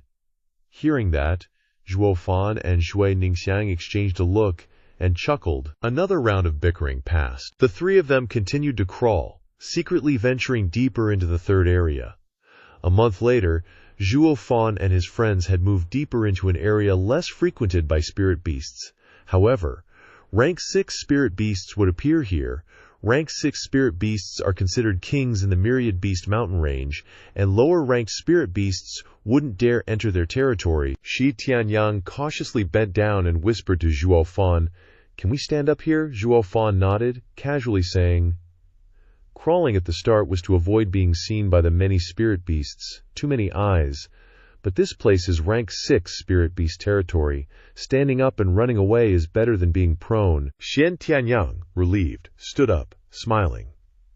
"So you're saying it's much safer here than before?" "You could say that, but if we run into a rank 6 spirit beast, we'll die even faster." Zhuo Yifan's brow arched, mocking his safer comment. Immediately, Xie Tianyang's smile vanished, replaced with a furious look. "If rank 6 spirit beasts are so scary, then what are you even looking for one? To tame it as a spirit pet, duh." Zhuo Fan could only shake his head, not bothering to argue. He knew a rank 6 spirit beast was dangerous. But since he decided to come here, he obviously had a way to tame it. He had the blood silkworm. He just needed to get it inside the thundercloud sparrow, and taming it was just a matter of time. The real problem was how to get the blood silkworm into the thundercloud sparrow's body. Suddenly, a shocking crash echoed through the forest, and the ground trembled. The trio exchanged horrified looks. Such a huge commotion meant a battle between high-ranked spirit beasts. Rank 6 spirit beasts. Zhuo Fan followed the sound, rushing towards it. Shi Tianyang yelled after him, "You really want to go? You'll be crushed to a pulp if you get caught between 2 spirit beasts." But Zhuo Fan didn't stop, continuing to push forward. The direction of the sound was similar to the place that mysterious guy had told him about, so this commotion was likely from the thundercloud sparrow he needed. That's why he wasn't afraid. Shui Ningxiang, seeing him run, didn't care about the danger and chased after him. Shi Tianyang, seeing the two ahead, sighed helplessly, before following after them. These 3 musketeers finally made it to where 2 beastly rank 6 spirit beasts were throwing down in midair, with fireballs and lightning bolts flying left and right. Getting caught in that crossfire would be like asking to be deep-fried and then electrocuted. Talk about a crispy critter. They found a sweet spot where they could watch the show without becoming part of it, hiding behind cover like seasoned peeping toms. Zhuo Fan locked eyes on the purple bird, buzzing with excitement. Luo Yunkui. That mysterious dude was right. This is the Luo Yunkui's crib. Then, turning his gaze skyward, he squinted at the black spirit beast. The bulky fellow was belching fire at the Luo Yunkui like a dragon with indigestion. Zhuo Fan was clearly giving it some thought. That's a rank 6 Scarlet Flame Lion King. Rank 6, sure, but it packs a punch that could rival a rank 7. If this keeps up, the Luo Yunqi is going to eat dirt for sure and become kitty chow. My whole plan to snag that Luo Yunkui goes up in smoke. Gotta think of a way to get her out of this mess. Shui Ningxiang, who was watching the fracas like it was a soap opera, turned to Zhuo Fan with a hopeful look. "Big bro Zhuo Fan, think you could help out the little birdie? She'd rather get clobbered than bail. She's trying to protect her little ones. Watching a mama bird go down for her kids is just heartbreaking. Pretty please, big bro, can't you save 'em?" Zhuo Fan's jaw dropped. He swiveled his gaze back to the battle, and wouldn't you know it, Shui Ningxiang was spot on. There was a nest behind the Luo Yunkui. An idea instantly began to take shape in his cunning mind. Just then, Shi Tianyang, who overheard Shu Ningxiang begging Zhuo Fan to jump into the fray, practically exploded. "Ning'er, we can't mix it up with rank 6 spirit beasts. Forget about whether we're strong enough," which we're totally not. A brawl between spirit beasts ain't just some animal kingdom turf war. It's about dominance and territory. It's like a human war. Ain't no right or wrong, and nobody's worth crying over. We ain't gonna risk our necks for these critters. Shu Ningxiang's eyes started watering. Seeing her protect her babies reminds me of how everyone in the Shu family always looks out for me. Sorry, big bro Zhuo, Tianyang bro, I'm being a pain. But the usually silent observer, Zhuo Fan, piped up, "Don't sweat it, Ning'er. Watch how your big bro here turns the tables for this little bird. Shi Tianyang and Shui Ningxiang's jaws hit the floor. Knowing Zhuo Fan, he ain't got a compassionate bone in his body for some bird. Shi Tianyang scowled at him and sneered, "Oh, now you're Mr. Nice Guy. Since when did you get a conscience?" Zhuo Fan chuckled mischievously. "Ah-w, Xie Tianyang, you wound me. I'm practically overflowing with love, and I just might need your help in a bit, my friend." Shi Tianyang scoffed. "If you're a saint, then I'm the freaking Buddha." But then, it hit him. The real reason Zhuo Fan wanted to be in this godforsaken place. His eyes widened in horror. "Wait a sec. Your target is the Luo Yunque, isn't it?" "Ha, hanging around me's making you smarter," Zhuo Fan quipped. Hearing confirmation, Xie Tianyang blew a fuse and huffed, "Turning right around. Screw this, you just want to use me. If you want that Luo Yunque, go get it yourself. We're out." Zhuo Fan shrugged like he didn't care. He knew the guy had a marshmallow heart under that tough exterior, plus he knew his soft spot. He knew exactly how to handle him. Zhuo Fan gave Shui Ningxiang a wink behind Shi Tianyang's back. Shui Ningxiang got the message. She nodded, then sidled up to Xie Tianyang and tugged on his sleeve with a pleading look. "Tianyang Gege, please go with big bro Zhuo. That little bird and its babies are so pitiful." She batted her eyelashes at him. Shi Tianyang rolled his eyes. She thinks the bird is pitiful. But what about her poor Gerge here? With the monster's strength, sneaking in to snatch the egg under their noses is a suicide mission. But looking at those puppy dog eyes, and remembering he owed her one, he sighed, and begrudgingly agreed. "Fine. I'm in, Zhuo Fan. You better not screw this up. If you sell me out, I'll haunt you for the rest of your days." Zhuo Fan smirked. "Relax, what kind of guy do you take me for? If I'm gonna backstab, I'll make it count. No chance for revenge." "What?"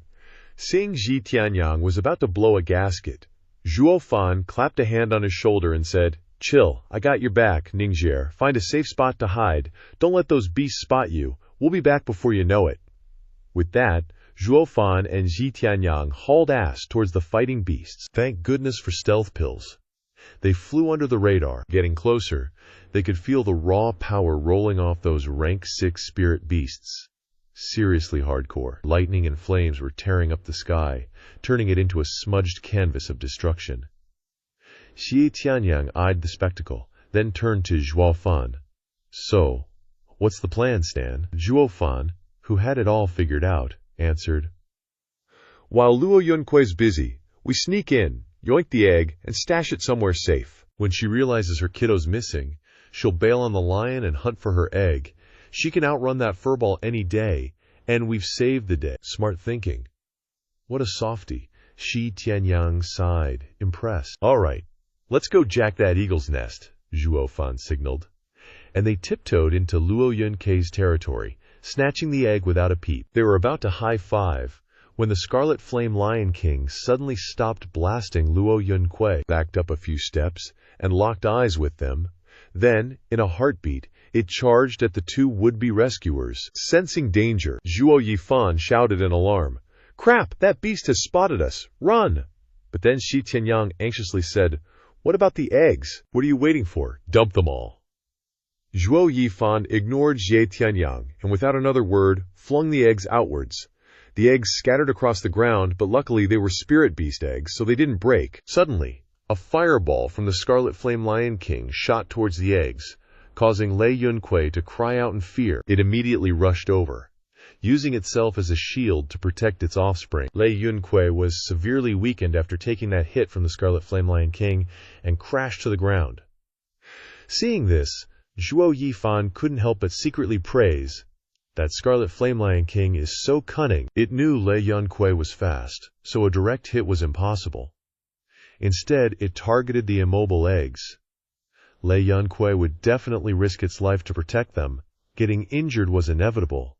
Attack the enemy's vital points first, a great tactic. Just then, the Scarlet Flame Lion King attacked again, launching a massive wave of flames towards Lei Yunque and charging forward. Although weakened, Lei Yunque still managed to muster its strength, releasing a bolt of lightning towards the incoming fire, directly intercepting it. Seeing this, Zhuo Yifan and the two Shi Tianyang retreated to the stone coffin, With a loud bang, the entire forest in front of them was decimated. After finally making it to safety, Zhuo Yifan sighed. Damn, we were trying to help, but we screwed up. At this rate, we're just speeding up Lei Yunkei's defeat. He planned to help Lei Yunkei and then subdue it according to his plan, but things didn't go as expected. Helping it now is actually harming it. The plan to subdue Lei Yunkei is almost a complete failure. Zhuo Yifan knew Shui Ningxiang was feeling sorry for Lei Yunkei, but even he couldn't do anything about it. Her sympathy was useless, and he couldn't let her risk her life for a bird. Thinking this, he grabbed her hand and said, "Let's go. If we wait for Lei Yunkei to die, that lion will come after us." But Shui Ningxiang wouldn't budge. Her tearful gaze was fixed on Lei Yunkei. Its plight reminded her of the past. She remembered her kind mother, who always protected her and, before dying, told her to take good care of herself and never be alone. Even at the end, her mother only thought of her, but now she was gone. So when she saw Lei Yunkei desperately protecting its offspring, she felt a surge of compassion. Seeing Shui Ningxiang's unwavering determination to help, Zhuo Yifan finally lost his patience and coldly said, "Forget it, Ningxiang. We can't solve anything by staying here." But when Zhuo Yifan wasn't paying attention, she fearlessly rushed out to block the Scarlet Flame Lion King's attack in front of Lei Yunkei. However, with her strength, one hit would be the end of her. Shi Tianyang, seeing her rush out, immediately jumped out as well, standing in front of her to shield her. Zhuo Yifan saw them both rush out to their deaths, and silently cursed, "Idiots!" but quickly charged out as well. Zhuo Yifan was once a demon emperor, always living in the artificial respect of others, so he was used to being alone and never swayed by emotions. But since meeting these two, and going through life and death together, everything was different. He didn't want to give up on either of them. He was a demon emperor. Even in death, he would face his enemies. The Scarlet Flame Lion King looked at the three humans trying to block its flames with their bodies and sneered, "Overestimating yourselves." Sharp claws lunged towards the three of them. Zhuo Yifan was filled with killing intent. But just as the Scarlet Flame Lion King's figure was upon them, Zhuo Yifan was enveloped in a source of light. An aura of terror emanated from his forehead throughout the entire Myriad Beast mountain range. It immediately retracted its attack and fled.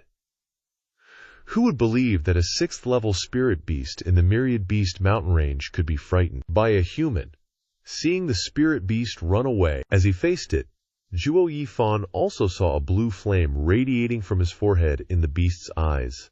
Seeing it, he was frightened. He gently raised his hand to his forehead, his brow furrowed. There was still warmth on his forehead, but the blue flame was gone. He remembered the mysterious person who had lightly touched his forehead in a dream, and couldn't help but wonder, what exactly did he leave on him that could make a 6th-level spirit beast like the Scarlet Flame Lion King run away in fear? At the same time, Shi Tianyang behind him was equally astonished. What other abilities did this person have before? He used his qi condensation cultivation to pressure a Heaven Profound expert, knew alchemy, and could set up formations. He thought that was this guy's best skills. But now, he could unleash an aura that even spirit beasts feared. He had reason to suspect this person wasn't human. Thinking this, he went to Zhuo Yifan's side, turned him around, and asked tentatively, "Tell me, are you even human?" Zhuo Yifan pushed his hand away and coldly snorted, "Nonsense, of course I'm human, what else would I be? Can a human even do the things you've seen?" Shi Tianyang took a deep breath and exclaimed, "But I've never seen anyone scare a 6th-level spirit beast away with just a look. Did you see that just now? The way that lion ran the moment it saw you? Like it was afraid you'd eat it? Tell me honestly, how many secrets are you hiding from us?" Zhuo Yifan coldly glared at him, turned around, and walked towards Shui Ningxiang, who was kneeling on the ground. "I'm also not your Shi family's little brother." Hearing him say this, Shi Tianyang was instantly stunned. This guy was still as annoying as ever, but he was really curious about him. How many abilities did he still have? Shui Ningxiang was kneeling beside Lei Yunkei, her eyes like mud. Seeing this, Zhuo Yifan said to her, "It won't make it." Hearing him, Shui Ningxiang suddenly looked up and asked, "Zhuo Yifan Gij, can't you think of any other way?" As she spoke, she looked at him expectantly, really hoping he had a way to save it. But Zhuo Yifan didn't want to deceive her, and slowly shook his head. Seeing this, Shui Ningxiang immediately burst into tears. the drops falling continuously onto Lei Yongkei's body. Suddenly, Lei Yongkei opened its eyes, staring at the charred eggs in the distance, its eyes filled with longing.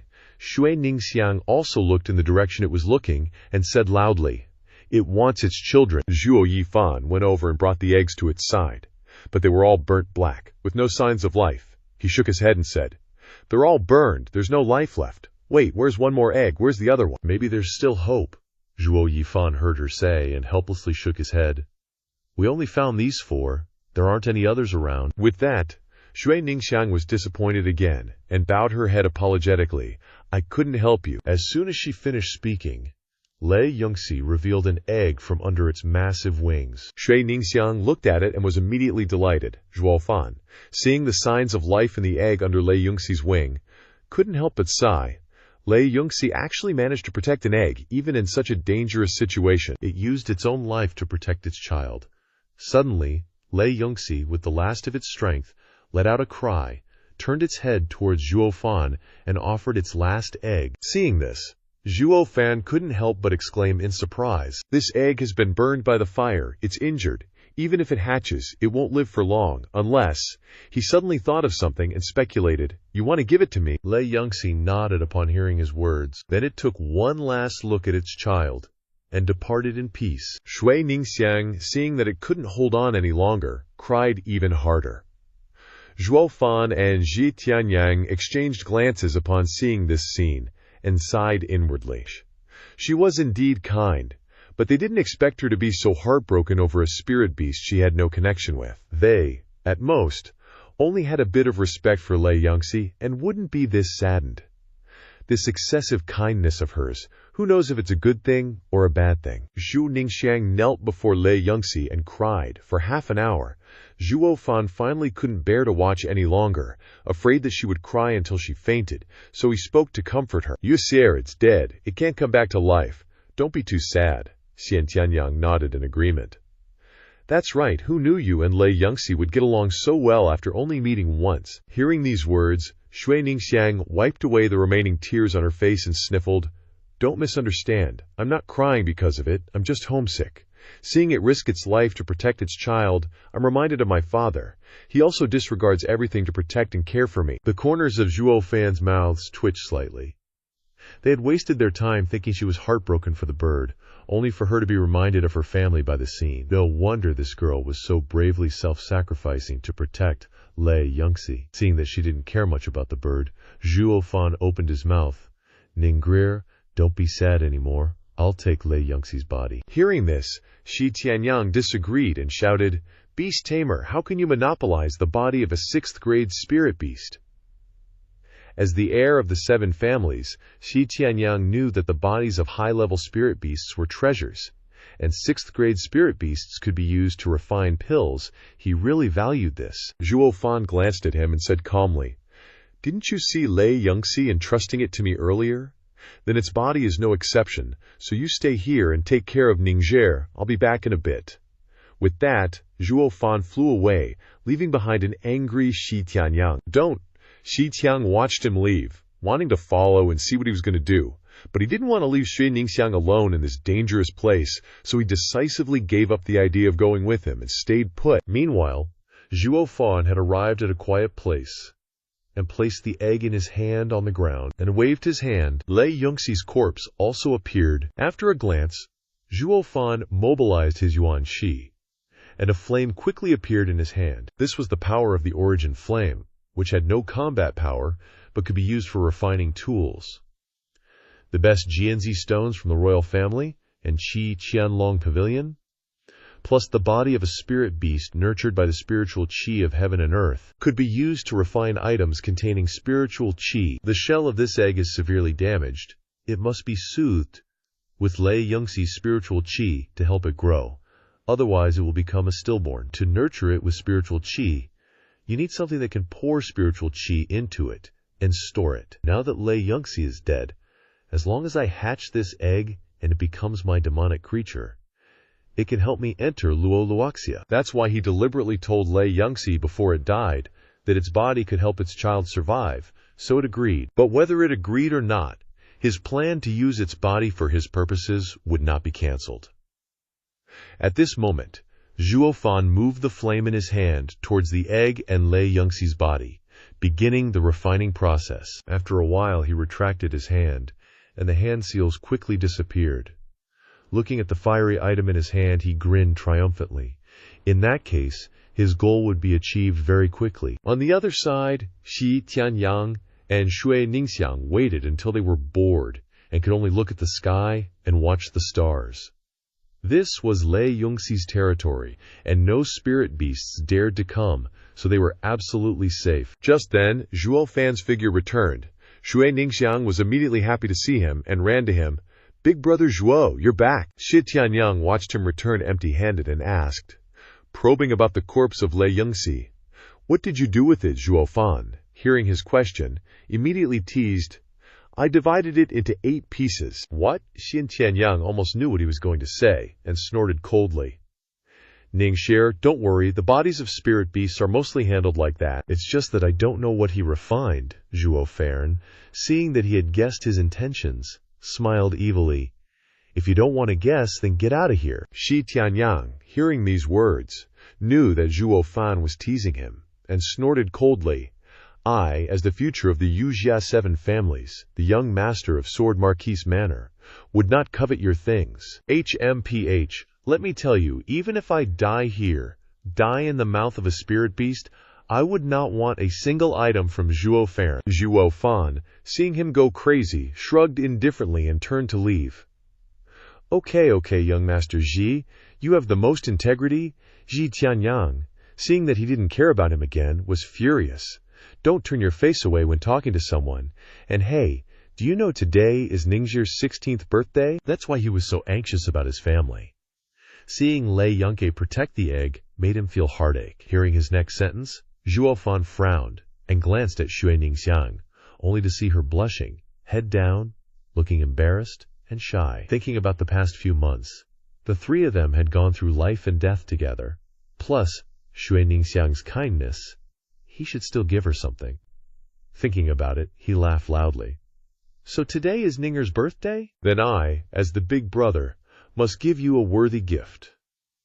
As soon as he finished speaking, a ring appeared in his hand, which was the thing he had refined before. He raised his hand and handed the ring towards Shui Ningxiang, saying, "This is a ring that I refined from Lei Yongxi's corpse. A thunder spirit ring that can store living things, even me.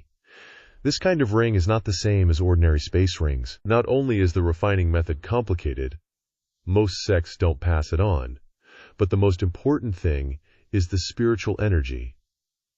Inside this thing is a container of spiritual energy. These 2 rings are one entity, so as long as the ring reacts, I'll know you're nearby." Seeing him give her such a precious gift, Shui Ningxiang happily accepted it and put it on her hand. She gazed at it deeply, but Shi Tianyang on the side was not so happy, seeing him give her such a precious ring, one for each of them. Frowning, Shi Tianyang said loudly, "Zhuo Fan, you have to give me one too. It's not your birthday today, what are you giving?" Zhuo Fan shook his head, shrugged, and said indifferently, "No way, you definitely have to give me one, otherwise you 2 have a pair of rings, I don't care, you have to give me one, or I'll snatch it." Shi Tianyang seemed to see Zhuo Fan's intention. Zhuo Fan smiled, nodded, and threw a ring similar to the previous one towards him, saying, "The 3 of us have been through thick and thin together. How could I not refine one for you?" Holding the ring in his hand, Shi Tianyang was immediately happy, but he didn't want Zhuo Fan to know his thoughts, so he pretended to say reluctantly, "Just consider that you have sincerity. This young master will reluctantly accept it." "Ning'er, come and try it." Zhuo Fan heard him say that, and curled his lips in contempt. This guy didn't want to accept his things a second ago, but the next second he opened his mouth to ask for them, and when he received them, he pretended to be reluctant. "Who are you acting for? Which hero didn't want to accept my things just now? What's wrong? This young master just doesn't like you anyway. The 3 of us must have one each. Then I'll be a righteous, unwavering young master. I'm willing." After a while of commotion, the 3 of them went forward together to find a way out of the 3rd area. Just like that, the 3 of them carried 3 rings, so that they could sense each other in places they couldn't see. On the top of the mountain, there was a figure watching from afar They saw everything that had just happened. The person seemed satisfied, curled his lips into a smile, and then immediately turned into a phantom and flew away. The three of them followed the old method and went back the way they came. After another half a month, they were able to return to the first area and safely leave the Myriad Beast mountain range. Zhuo Fan looked towards Qingming City and said, "Now we've finally returned to the first area. Next, we just need to go out of Qingming City like this, and we'll be safe." Although he couldn't subdue Lei Yunke as originally planned, he still got its egg. Moreover, there was the relationship between the three of them. They could be considered to have gained quite a bit from this trip. Shui Ningxiang heard him say that and immediately remembered offending the seventh elder before. But we offended the elder. Will he set a trap to catch us? Zhuo Fan finally remembered the seventh elder at this time. So much time has passed, there shouldn't be any problems anymore. Thinking so, he spoke to reassure her. Probably not. At that time he didn't continue to give each of us a stab, ending our lives. It seems that he encountered an extremely dangerous thing before hurrying away. What he was also afraid of, he probably thought that we were killed by that thing so he wouldn't catch us anymore. Shi Tianyang on the side heard this and asked suspiciously, What thing? How would I know? Zhuo Fan shook his head indifferently, also not clear.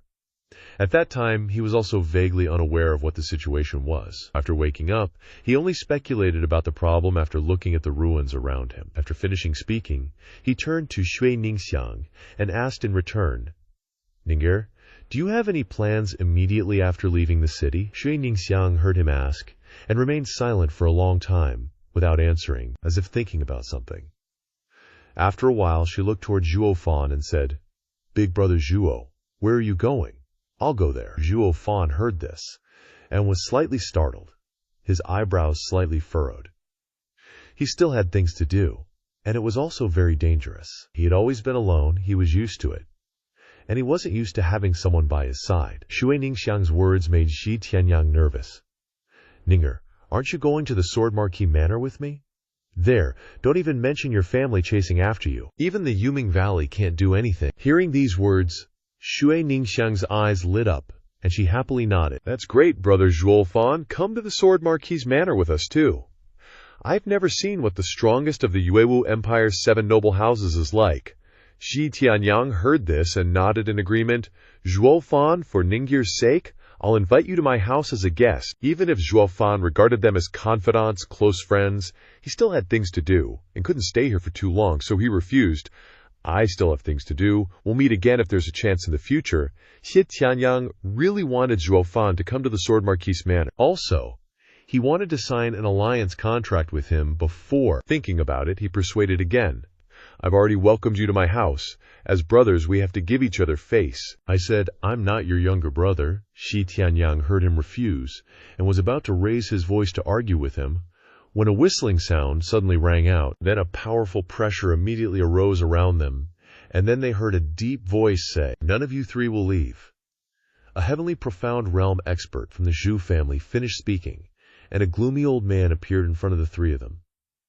The newcomer, with the strength of a heavenly profound expert, made Zhu Fan wary, stepping forward to protect Zhu Ningxiang. Shi Tianyang muttered, "Is it an elder from the Yuming Valley?" Shi Tianyang looked at the person in front of him. In his memory, the Yuming Valley didn't have this person. Shaking his head, he replied, "I don't know, I've never heard of him." Seeing him shake his head, Zhuo Fan looked at the person who had just appeared again. Not knowing who the person was, but looking at the gloomy eyes of that person, looking at them, he immediately guessed that this person was definitely an enemy. But at this moment, Shui Ningxiang behind them was excited to see who had arrived, pushed the two guys away and rushed out. "Grandpa!" The two guys were immediately shocked at this sight. "You actually managed to get the only heavenly profound realm expert from the Shui family here." The Zhu family's ancestor, Zhu Dingxian, ignored the two guys. Zhu Farin held his granddaughter in his arms, carefully looked her over, and asked caringly, "Ningxie, where have you been running around these past few months? Grandpa has been searching all over the mountains for you."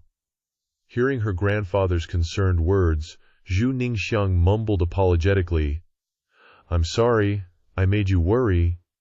Zhu Dingshan didn't intend to blame her, patting her head affectionately, then glared fiercely at the two guys over there. Have you been with these two brats these past few months? Did they do anything to you? Zhuo Ningxiang blushed, pretending to be angry as she blamed her grandfather. Who said anything like that? Zhu Dingding snorted in anger, then looked back at the two guys, confirming his suspicion. Which one of you is the one who injured my grandson? Unfortunately, it was him who injured my grandson. And then I met you, girl. I've never even met my grandson before. It was him, Ji Tianyang. Hearing the old man's words, he immediately, ruthlessly sold out Zhuo Fan. Zhuo Fan was stunned when he saw Ji Tianyang step forward to accuse him. This guy flips faster than a pancake, actually betraying me. He sighed inwardly, then cupped his fist toward Zhuo Dingshan. At the time, I didn't know he was Ningxier's elder brother, so I asked for senior's forgiveness. Seeing Zhuo Fan admit it, Zhuo Dingshan continued. So you're also the one who lured Ningxian away from home to elope with you, huh? Hearing Zhuo Dingshan couldn't help but be startled, grabbing Zhuo Fan by the collar and shaking him as he questioned. What, elope? Zhuo Fan, you better explain clearly to me. When did you and Ninger have that kind of relationship? Shui Dingxian looked at Shi Tianyang's stunned expression for a moment, then looked back at Shui Ningxiang and asked, What is that brat to you? Why is he reacting so strongly? But Shui Ningxiang, seeing this, blushed and glared at her grandfather. Grandpa, how could you think of such a thing? Then, she seemingly unintentionally looked toward Zhuo Fan, hoping that Zhuo Fan would be even more shocked than him upon hearing this. Only asked her to guide me, never intended to take her away, hurriedly waved his hand to explain. Don't misunderstand. I only asked Ning'er to guide me. Nothing else happened. Hearing these words, everyone immediately breathed a sigh of relief. Shui Dingshan looked at him as if to confirm whether he was telling the truth, then nodded. If that's the case, considering that you took care of my granddaughter for many days, I won't make things difficult for you. Let's go, Ningxianger. Come home with Grandpa. With that, he grabbed Shui Ningxiang's hand, wanting to return. Seeing that the two wanted to return, the Zhu family thought of the seventh elder and loudly stopped them. Wait, you can't return to the Zhu family.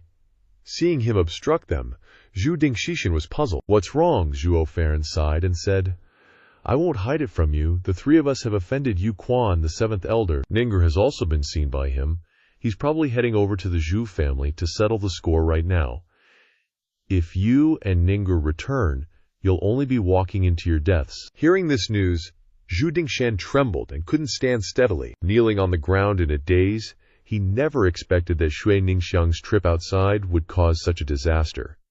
Seeing this, Shui Ningxiang immediately helped him up, saying with extreme sorrow, Grandpa, I'm sorry. Shu Dingtian looked at her deeply, then looked back at the two guys. Zhuo Fan was furious inside. But Shui Ningxiang was his granddaughter, and he couldn't bear to blame her since she was young, so he placed the blame on the two guys. Zhuo Fan thought, then decided to attack, shocking the two guys. You guys brought disaster to the Zhu family. As long as we hand you over, the seventh elder will spare us. Seeing the person in front of him attack, Zhuo Fan was stunned for a long time, and when Zhuo Dingshan's palm was almost about to hit him, he quickly retreated, dodging the attack, not hitting anyone. Zhuo Dingshan's palm immediately struck the ground, creating large cracks. Seeing him evade, Zhuo Dingtian couldn't help but be surprised. His strength is at most at the Qi condensation realm, yet he was able to escape the attack of a heavenly profound realm expert. He really has some skill. No wonder the others were wary of him. But no matter what, I must capture him today, or else the Shu family is finished. After a moment of hesitation, Zhu Dingtian once again attacked Zhuo Fan. Disappearing quickly, Zhuo Fan's eyes narrowed, his heart filled with terror as he wanted to dodge. But he was too late. The speed of the heavenly profound realm was too fast. The difference in strength was indeed hateful. Zhuo Fan received a palm strike from behind, involuntarily spitting out a mouthful of blood, kneeling on the ground. Seeing him like this, Zhu Dingshan smugly attacked once more. But at this moment, a ray of swordlight came towards him. Zhu Dingtian was shocked, and hurriedly used his origin energy to block the swordlight. This was a profound rank martial skill. He didn't dare to underestimate it. He disappeared once more, quickly appearing next to Xie Tianyang, striking down with a palm. The difference between the bone-tempering realm and the heavenly profound realm was too great. Even if Xie Tianyang had a profound rank martial skill, He couldn't withstand this move for long. Shi Tianyang spat out blood, his stomach pushed back. Zhuo Fan and Shi Tianyang struggled to stand up and looked at the person. Before their eyes, the heavenly profound realm expert's strength was indeed formidable. This difference, they couldn't fight beyond their level, it was fundamentally impossible. The battle between them quickly determined the victor. Suddenly, at this moment, the one standing outside the battle, Shui Ningxiang, shouted loudly, "Stop!" This shout successfully made the three people in the battle stop, simultaneously turning to look at the source of the sound, only to see Shui Ningxiang's face filled with pain, holding a dagger to her neck. Seeing this, Shui Ningxiang immediately became anxious. "Ningxianger, what are you doing?"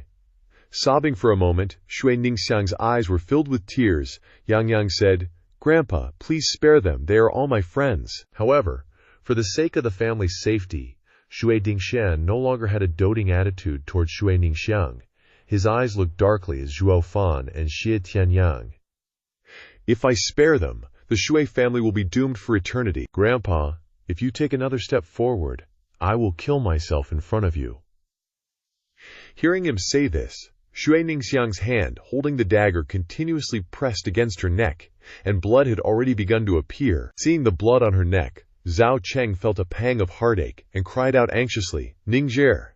But Shu Dingxian didn't pay any attention, his feet still firmly moving forward, though a closer look would reveal tears welling in his eyes. "I'm sorry, Ningzher. We really can't afford to offend the 7 noble houses." Zhuo Yifan noticed the pain in his eyes, narrowed his own, and burst out laughing. "Ha, Shui Dingxian, you're really muddle-headed. You think capturing us will save the Shui family? You're just making their destruction come even faster." What do you mean by that?" Shui Dingxian stopped in his tracks, staring at Zhuo Yifan. Seeing him halt, he smirked and looked toward Zhao Cheng, saying meaningfully, "Do you even know who he is?" "He's from the Sword Marquis Manor, one of the Yuxia 7 noble houses. A second-rate family like yours dares to capture someone from the 7 noble houses." Ding Taishan's heart skipped a beat. Fear struck him dumb, his eyes wide as he looked at Zhao Cheng in disbelief, probing. "Impossible!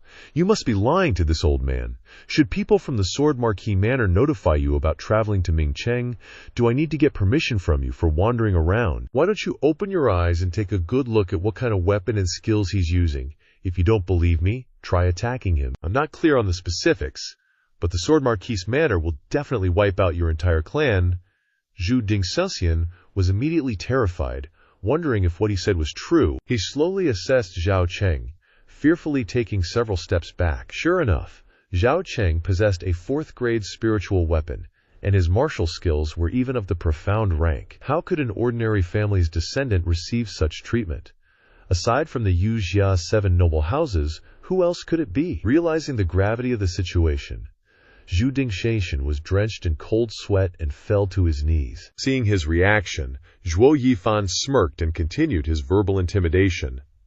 "If you offer us to the Yuming Valley," not to mention whether they dare accept us or not, even if they do, who will take the blame when the Sword Marquis Manor comes asking questions? Who will take responsibility? Hearing this, Zhu Dingtian finally understood.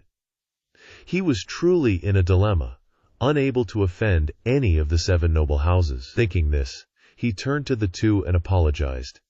"Young masters, this old man was rash. I didn't know your identities. Please forgive me." Zhao Cheng, seeing the old man kneeling before him, was at a loss and was about to help him up when Zhuo Yifan stopped him. "Go big or go home." He secretly transmitted to Zhao Cheng, "If you want to save Ningzher, put on a show of being an exceptional young talent for me." Hearing "save Ningzher," Zhao Cheng immediately straightened his back with arrogance and nodded at Zhuo Yifan. Shui Ningxiang, seeing her grandpa kneeling on the ground, anxiously rushed to help him up. "Grandpa," but Zhuo Yifan ignored her reproachful gaze and continued to threaten. "Do you know what Zhao Gongzi's status is in the manor? Yet today he was injured because of an old fool like you. The Sword Marquis Manor won't let this go." Hearing that the Sword Marquis Manor would hold the Zhu family accountable, he lowered his head even further, cold sweat dripping from his forehead. "Yes, this old man was ignorant. Please forgive us. We'll let Ninger leave with you. If you want her back, Whether it's the Shui family or the Yaming Valley, you'll have to come to the Sword Marquee Manor to demand her. With that, Zhuo Yifan was about to leave, but at this moment, Zhu Dingxian grabbed his ankle to stop him.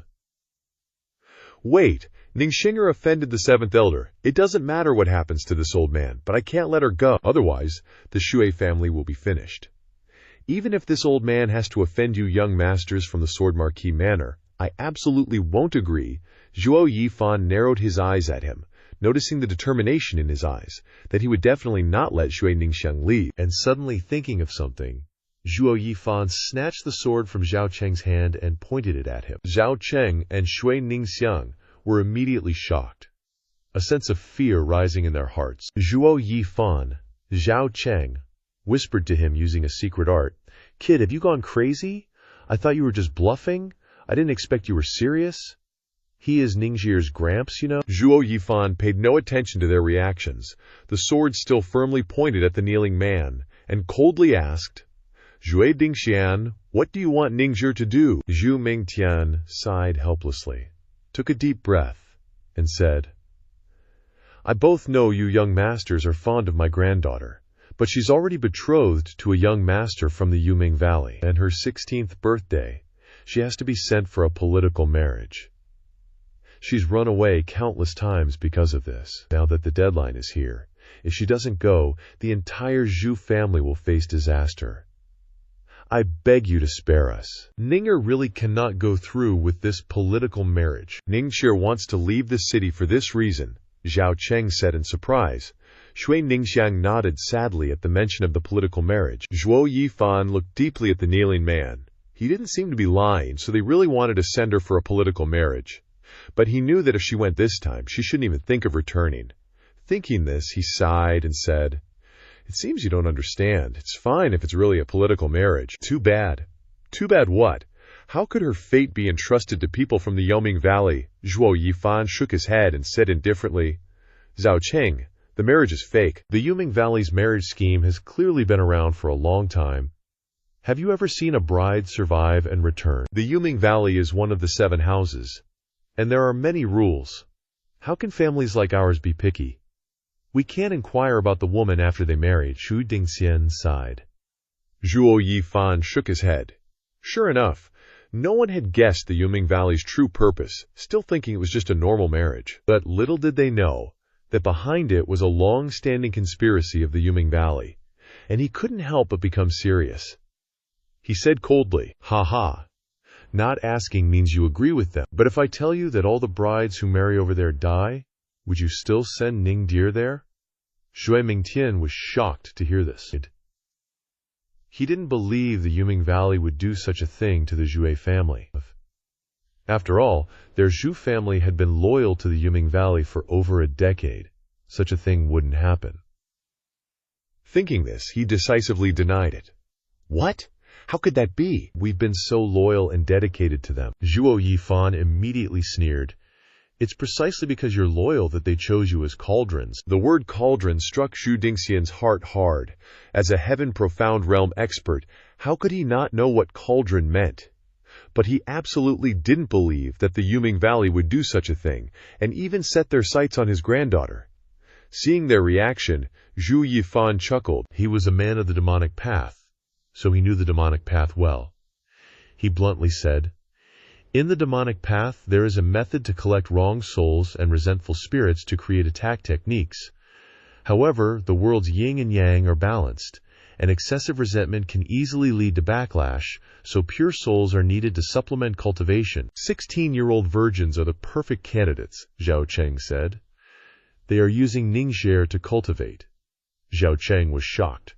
Glancing at Shui Ningxiang, full of worry, Zhuo Yifan nodded indifferently, confirming that it was 89% likely. "Do you remember the Ghost 7 used earlier? That fist technique is a profound-level martial skill, but he hasn't mastered it, so its power isn't that great. Maybe because he doesn't have enough cauldrons," he explained. Everyone gasped in unison, taking deep breaths, not expecting the Netherworld Valley to be so cruel, actually using young girls as cauldrons to cultivate. However, Zhuo Fan didn't find it important. The demonic path had always been like this. The demonic path relied on strength. So as long as one had high cultivation, no matter the means, the demonic path would do it. To survive in the demonic path without being ruthless was to seek death. The atmosphere suddenly quieted down. Everyone was still immersed in the shock of the news Zhuo Fan had just revealed, and after a long silence, Zhu Dingtian finally spoke. Ningxie, if what this young master says is true, then you should leave this place. Xue Ningxiang knew he was worried about her again, but she was also genuinely concerned about the safety of the Xue family. Anxiously looking at her grandfather, Zhu Dingtian glanced at her and resolutely shook his head. Rest assured, this old man will investigate this matter thoroughly. If it's not true, I'll come back to find you. When that time comes, don't blame me for forcing you into a political marriage. With that, Mr. Gang Chao patted Xue Ningxiang's head, gave her a gentle smile, and then vanished in a flash. Xu Ningxiang watched him go with a heavy heart, her thoughts turning to her father and older brother. She remembered how much they loved her, and couldn't bear the thought of her own willfulness getting them killed. Her body trembled, her eyes welled up with tears, and she looked hopefully at Zhuo Fan, Zhuo Ge. Will my brother be in danger when he returns? Zhuo Yifan silently analyzed the current situation of the Zhuo family, not hiding anything from her. If he doesn't return, the others still have a chance to survive for a while. But once he returns, the entire family will definitely not survive. Zhuo Fan's words successfully shattered her hope. She really hoped he would tell her that her Raz would be fine. And so would the Xu family. Sadly, Zhuo Fan shook his head, giving her bad news that she truly didn't want to hear. Seeing her heartbreak, Shi Tianyang couldn't bear it anymore, and rushed to support her small frame. Turning towards Zhuo Fan, he interrupted.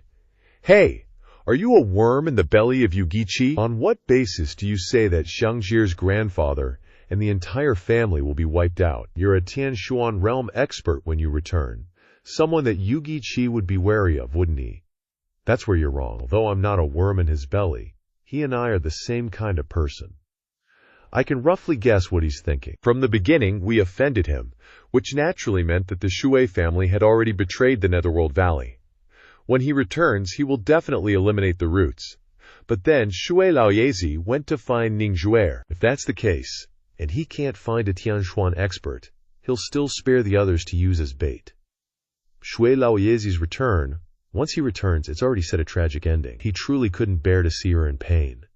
But he knew it was better to tell the truth. Otherwise, when she left and the Xu family collapsed because of her, she would regret it for the rest of her life. Tian Yang looked at Xue Ningxiang again. Her face was getting worse and worse, and her body was constantly trembling. He cursed inwardly. Does this guy not know how to choose his words and say something nice? He immediately grabbed his collar and shouted, "You stinky bastard!" In any case, a Tianshuan expert is at the elder level. Among the 7 families, I don't believe Yugichi has the guts to wipe out a family with a Tianshuan expert, Shizhen Zhuo Yifan. Zhuo Fan chuckled. It's precisely because there's a strong cultivator guarding the family that he has to wait for Zhuo Dingtian to return before eliminating the roots. And some people are mistaken about one thing. It's not just that Tianshuan experts are not strong, but that a Tianshuan expert without weakness is really scary. Otherwise, why do you think Xue Dingtian is afraid of us? He's only wary of the Sword Marquis mansion behind you. If he was just a free cultivator without any entanglements, he would have killed us outright just now. Hearing his words, Xin Tianyang really couldn't refute anything, but he couldn't speak for a long time. How could he not know what he said? But he really couldn't bear to see Xiangye in so much pain. Zhu Rusheng was silent for a long time, her body still trembling. But this time she raised her head and said resolutely, "All right, you two stop arguing." According to Elder Brother's analysis, what you're saying always makes sense. Tell me the truth. If I return and offer myself as a cauldron as a condition, can I protect the Xu family? Hearing that she wanted to go back, Shi Tianyang immediately became anxious. No way, Ningxie. Zhuo Fan knew that she was determined to return, and sighed, nodding. Yugichi, he really needs a cauldron to refine that weapon, so your method might work, but only. Before he could finish, she was afraid that the following would be an analysis that she couldn't accept. She was willing to deceive herself, only wanting to believe the sentence that she could save her family. She resolutely waved her hand. There's no only. Being able to is enough. Father, elder brother, Tianyang, big brother, Thank you for your care. Let's part ways here. I've never left the city since I was young, and it's such a pity that I can't see the Sword Marquis mansions. Saying goodbye to Zhuo Yifan, together with Shi Tianyang looking at each other, then looking at her face full of tears, turned around and left. But at this moment, Shi Tianyang went to grab her hand, unable to stop her. She knew they were worried about her safety and wanted to stop her from returning. But she really couldn't abandon her family, abandon the place that had sheltered her for 16 years. Ignoring Shi Tianyang's obstruction, she just turned her head and gave a faint smile. Don't force me. I know I can't beat you two, but I'll hate you for the rest of my life. With that, she quickly ran away. She was afraid that if she stayed any longer, she would be reluctant to leave. It was her willfulness, and she had no chance to repay the kindness of the two. Then let me repay it in the next life. What if there really is a next life? Shi Tianyang watched her bleak figure leave. His eyes were full of regret. These past few months together, he had really regarded her as a confidant, and he truly didn't want anything bad to happen to her. At this moment, looking at Zhuo Fan, he really hoped that he could think of a way to save her at this moment. But that person just stood there indifferently, a look of indifference, not saying a word of retention. Haha. He then angrily questioned Zhuo Fan. Ningzher has left? Can the Zhuo family really be safe? Zhuo Fan shook his head. For the time being, yes, but once she becomes a cauldron, the Zhuo family will collapse when she dies. For the time being, then why did you let Ningzher go? Shi Tianyang bit his lip fiercely, asking angrily. Zhuo Yifan shrugged indifferently. At least until she dies, she will still believe that she has protected her family safely and can leave in peace. As soon as he finished speaking, Shi Tianyang punched him fiercely. He knew that this person was ruthless before, but after these few months, he didn't believe that he could still watch Ningzher walk into her death. They weren't just having fun together, but at this moment he was like this. He was really disappointed, turned around and left. Zhuo Fan wiped the blood from his face and slowly stood up. Facing Shi Tianyang, he said coldly, "What do you want to do?" Shi Tianyang stopped, but didn't turn around, saying firmly, "I want to go save her." With your measly bone-tempering 8th layer strength, how are you going to fight a sky-profound realm master? Didn't you just see the difference for yourself? Zhuo Fan curled his lip, contempt clear in his eyes. Of course, Shi Tianyang knew Zhuo Fan's strength, but he couldn't just stand by and watch her walk to her death like that. He clenched his fists tightly, declaring with resolve, "So what? It's still better than doing nothing like you.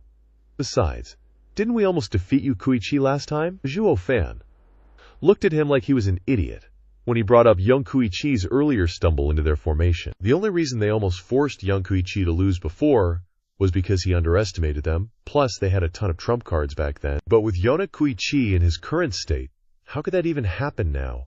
Zhuo Fan thought to himself again. He spoke coldly. That time, we had already set up an ambush formation beforehand, which is how we gained the advantage. But now, how are you going to lay a formation right in front of him and then invite him to step in? Seriously, how's that going to work? Shi Tianyang wasn't stupid either. He knew all of that perfectly well. But he absolutely wouldn't stand by and ignore Shui Ningxiang like Zhuo Fan would. Shi Tianyang turned to Zhuo Fan again. "Zhuo Fan, I know you're not exactly trustworthy, but as a man you should still keep your word." With that, he quickly ran off. Zhuo Fan watched his retreating back, clenching his fists tightly, muttering, "Even if you leave, you'll just end up watching her walk to her death without being able to do anything," he then added. "But I am willing. Even if it means dying, I won't be a coward who just watches from the sidelines." After Shi Tianyang had resolutely left, Zhuo Fan fell into deep thought for a moment. Then he murmured to himself, "Who says I'm not doing anything?" Zhuo Fan was always a meticulous planner. Every single one of his moves was carefully thought out. There was no way he'd rush into battle without a solid strategy. What he wanted was absolute victory, to crush his enemies until nothing was left. With that thought, Zhuo Fan turned and headed deeper into the forest. A moment later, in front of a large cave, Zhuo Fan set up a heavenly concealment formation to ensure he wouldn't be disturbed, needing quiet time for what he was about to do next. Then, he entered the cave and began drawing strange patterns on the ground, covering the formation diagram with spirit stones and diamond-flowing sand.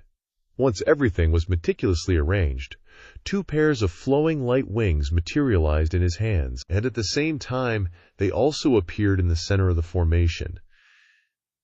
Gazing at the formation before him, he couldn't help but sigh a few times internally.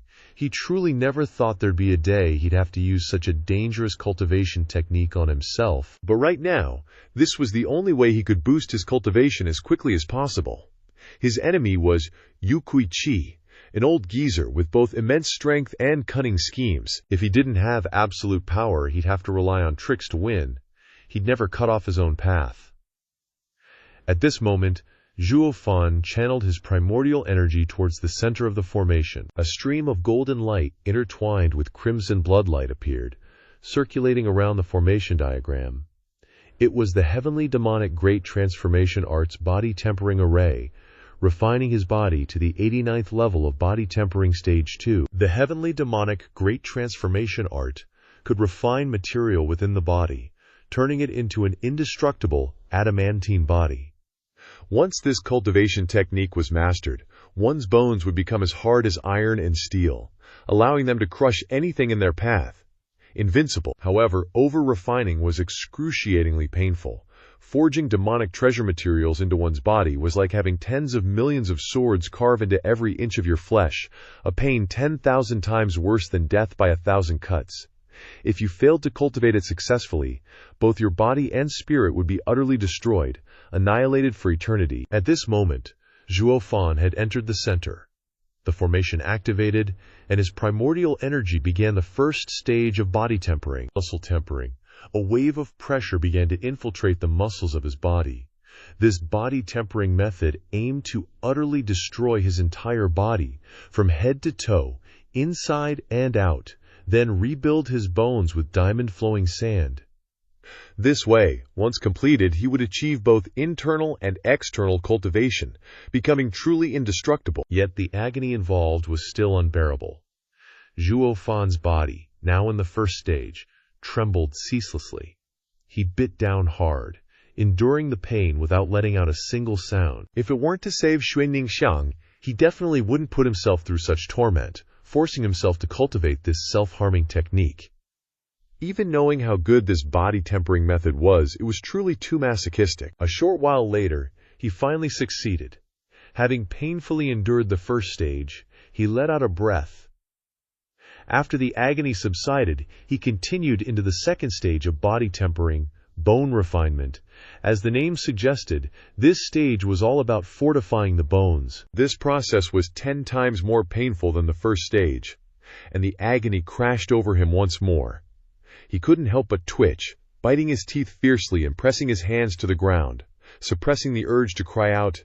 If he made a sound during this reinforcement phase, his internal organs would surely ache just as badly, and his primordial spirit would scatter, leading to death. At this moment, he truly wondered how the Yue Devil Emperor could have created such a messed-up body-tempering method. The pain finally subsided a little, but right then, he felt his bones groaning. Each crack and snap made him spit out a mouthful of blood. With a loud yell, he had finally reached the critical part, tempering the 5 viscera. As long as he could endure this final stage, his adamantine body would be instantly complete. Not much time passed. By now, his body was drenched in sweat. He bit down hard, his eyes showing fierce resolve. Even though he had lost too much blood by now, a flicker of smugness still appeared on his face.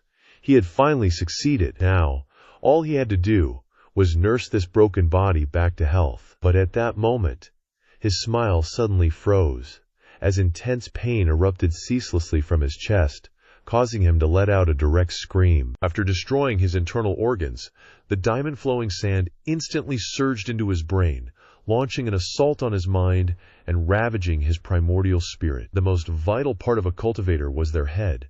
Once the primordial spirit was destroyed, death was instantaneous, with no chance of burial. He never, ever imagined that the final step of this cultivation technique would target his primordial spirit. Vaguely, he closed his eyes, feeling the pain radiating from deep within as his primordial spirit was slowly eroded away. He couldn't help but laugh out loud. He, the mighty demon emperor, had sought out death like this himself. How utterly ridiculous. Suddenly, fragments of memories flashed through his mind. From the moment he stepped onto the demonic path, all the way through his rise as the supreme ruler of the 8 Emperors' sacred domain, becoming the foremost saint of the human realm, a glorious journey, and then obtaining the 9 Serenities' secret records, which filled his heart with even greater joy, until he was betrayed and died a gruesome death, only to be reborn into Luo Shan, becoming a steward, until finally meeting Ji Tianyang and Shui Ningxiang, giving him a memorable time. Every memory was deeply etched in his mind. His mouth kept muttering 3 words, Shui Ningxiang. Thinking of her, he gritted his teeth and dragged his battered body. In the rain, he remembered her setting everything aside, even facing a pack of wolves to stand in front of them. Suddenly, at this moment, he suddenly opened his eyes and shouted, Ningxie. At this moment, he unconsciously remembered that he cultivated this just to save Shui Ningxiang. Very quickly, he regained his composure again. Reversing the formation diagram, a force counted everything inside, including the giving up. At that moment, a blue flame suddenly radiated from his forehead, rapidly turning into a stream of water flowing into his body, at the same time merging with the formation under the ground, accepting the 90 reversal. At the same time, at the Shui family in Qingming City, Zhu Dingtian felt something was wrong as soon as he returned. The Shui residence was usually crowded and bustling, but now there were no guards, no voices, eerily quiet.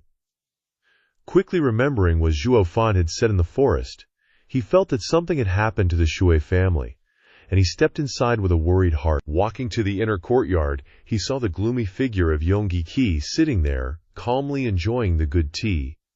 With an imposing manner that seemed like he wanted to interrogate them, Zhong Dingqian pretended to be calm and knelt down. Elder, Yugi said, I didn't know that 7th Elder would grace us with his presence. This old man was unable to welcome you from afar. Please forgive me. Please forgive me. Yugi looked deeply at the kneeling man and opened his mouth. Zhu Dingtian, the Zhu family has been sheltered by our Nether Valley for 100 years. Right, we've never treated you badly either. Hearing this, Zhu Dingtian hurriedly nodded in agreement. That's right. If it weren't for the support of Nether Valley and 7th Elder, how could our Zhu family have the glory we have today? Yugi slowly stood up, nodded deeply, walked in front of Zhu Dingtian, and gently patted his shoulder with a sinister smile on his face. Very good. It's good that you know that. But why did you collude with outsiders to seize the Vajra-flowing sand of Nether Valley? As soon as he heard these words, Zhu Dingtian trembled with fear, immediately prostrated on the ground, and respectfully kowtowed. 7th Elder, there must be a misunderstanding. The Zhu family has always been loyal and devoted to Nether Valley. We would never do such a thing, and besides, where would we get the guts to do that? Seeing that Zhu Dingtian refused to admit it, Yugi snorted coldly and slammed the table fiercely. You are defying your superiors and making trouble, biting the hand that feeds you. I really didn't believe it before, but now this old man has no choice but to believe it. I ask you, where is your granddaughter Shui Ningxiang? Shui Dingtian hesitated when Yugi mentioned Shui Ningxiang, not knowing how to answer. He had already agreed to let her leave. But now the people from Nether Valley had come to question him, and he couldn't afford to offend them. Zhu Dingtian was secretly afraid. His heart and head were covered in cold sweat. Zhu Dingtian hesitated and didn't speak. Yugi was furious. Fine, let this old man tell you. Your good granddaughter and 2 brats, who stole this old man's Vajra-flowing sand, have already died in the Myriad Beast Mountains. Yugi couldn't help but remember the 3 of them. Zhuo Fan had been rampant all his life, but he almost lost to them. Although he didn't personally finish them off, thinking that the 3 of them were seriously injured, they would definitely not be able to escape from that monster. Thinking of Shui Ningxiang, he couldn't help but feel a little regret. She used to be useful to him, but now she was completely useless. Without the Vajra-flowing sand and no cauldron, he had to recover these losses from the Shu family. Thinking this, Yugi sighed, then angrily ordered, Someone, bring them up. As soon as he said that, the Zhu family members were let out, they were tied up, and there were bleeding wounds on their bodies. Zhu Dingshan bit his lip as he watched this scene and slowly stood up. He roared in anger. "Seventh Elder! Our Su family has been selling our lives for Nether Valley for 100 years, stationed in Qingming City, always loyal to our position. Even if we don't have merit, we have done hard work. Is this how Nether Valley treats the families that depend on you? Don't look down on yourselves as lowly families, but a commodity like you. As long as our Nether Valley is willing, we can cultivate as many as we want. This old man sees it. You have never been dependent, but just a bunch of useful guard dogs. We give you a bone and reward you a little. Then you should be grateful. Now you dare to boast about your merits and bargain with your master. Then we don't need this kind of dog anymore. A guard dog dares to speak up to its master. Perhaps it's time to change to a new dog." Yu Giki laughed disdainfully, uttering vicious words. But as Zhu Dingshan heard this, his eyes became redder and redder, clenching his fists. The energy in his body had reached its peak. His whole body's aura burst out. So many years of loyalty. But in the eyes of Nether Valley, their Zhu family wasn't even as good as a dog. How could Zhu Dingshan endure this? At this moment, the Zhu family and Nether Valley had almost turned against each other, so he didn't need to respect the people of Nether Valley anymore. Thinking this, Zhuo Dingxian turned his eyes to Yu Giki. "Yu Giki, I ask you, about Zhang Shir's marriage alliance, did you want to use her as a cauldron for cultivation?" Yu Giki was shocked when he heard Zhuo Dingxian say this, that he actually knew the secret that Nether Valley had been hiding for so long. He glanced at Zhu Dingshan, not bothering to hide it anymore. He laughed loudly. "Ha ha, why didn't I see you being so smart before? We've been doing this for a long time, and no family has ever found out, but you saw through it. No wonder you wanted to betray us, so it's because of this. You're a real good nephew," Yu Giki admitted. And Zhu Dingshan was furious. Nether Valley could actually do such a conscienceless thing, and even wanted to prey on his granddaughter. He almost sent her to her death. He was forced to the end of the road. Zhu Dingshan released the dark armor of a profound heaven realm expert, rushing towards Yu Giki, shouting, "Bastard! This old man will fight you to the death!" Yu Giki, who was standing opposite him, wasn't flustered. Zhu Dingshan had only just broken through to the profound heaven realm, and he wasn't his opponent. He narrowed his eyes, staring at the figure rushing towards him, preparing to meet the attack. Just as Zhu Dingshan's palm was about to strike down, Yu Giki also struck out with a palm, hitting his chest. Zhu Dingshan felt his breathing stagnate, and couldn't help but spit out a mouthful of blood, flying backwards. After all, the strength of the two was different. Yu Giki's speed was too fast. Zhu Dingshan couldn't keep up at all. Very quickly, after just a few moves, the battle was decided, and Zhuo Dingshan had been blasted into the wall by Yu Giki. Kneeling on the ground, he kept vomiting blood. Seeing this, Yu Kuichi went in front of Zhu Dingshan, smiling smugly. "Old man has long been a third-level heavenly profound realm expert, but you are just a newbie who has just broken through to the heavenly profound realm. The gap between you and me is like heaven and earth. You can't possibly fight me. Just die. Rest assured, soon your son and grandsons will be going to hell with you." Zhu Dingshan weakly leaned against the wall, a look of sorrow on his face. He never expected the Zhu family to end up like this. But luckily, Yu Kuiki thought Ningchair was dead, otherwise the Zhu family would truly be wiped out. Thinking this, he closed his eyes and waited for approaching death. Just as Yu Kuiki's palm was about to strike, a loud shout rang out, "Stop!" Looking over in the direction of the sound, they saw Zhuo Dingshan standing there with her back straight, holding a sharp knife in her hand that looked terrifying. Yu Kuiki couldn't help but be surprised.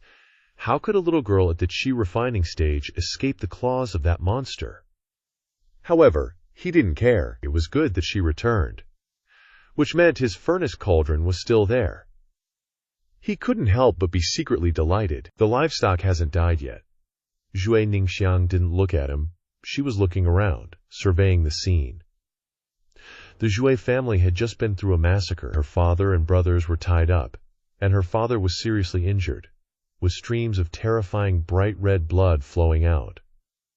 A hint of regret appeared on her face. Because of her willfulness, the Zhuo family had suffered such a disaster, so she had to save them. Looking at Yu Kuiki, she emitted hatred, held the knife to her neck, and gritted her teeth. Don't you want me to be your furnace cauldron for cultivation? Quickly release my family, otherwise I will kill myself in front of you. Yukuiki narrowed his eyes, looked at the knife in her hand, and chuckled. You think too highly of yourself, although I want you as a furnace cauldron. It's not like I can't do without you. You have no right to negotiate with me. Shui Ningxiang was startled when she heard him, and secretly worried in her heart.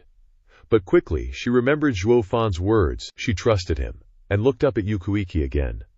Her eyes became more determined, and the knife in her hand was closer, a bloodstain already appearing on her neck. Old man, don't try to fool me.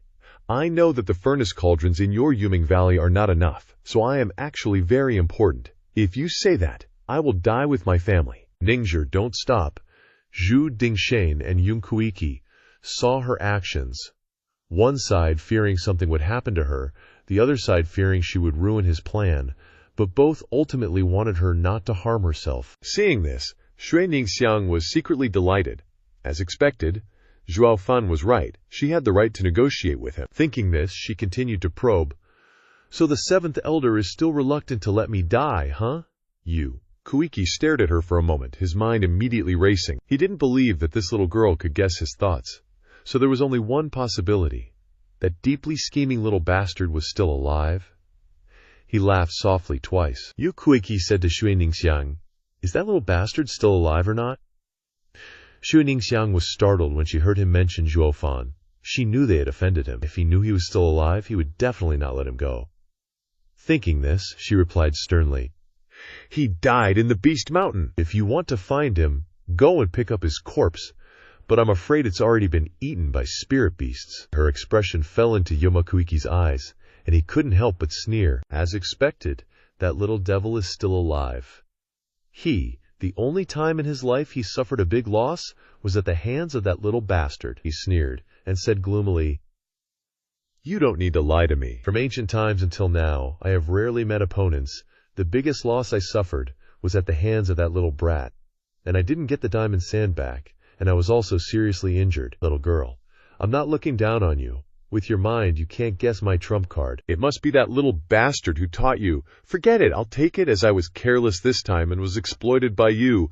I won't take the lives of your family anymore. Shui Ningxiang was happy to hear him say this. Finally, she could save everyone. But she didn't know. How could a little girl like her fight with an old fox like Yukuiki? She quickly wanted to rush over to help Zhu Dingshan up.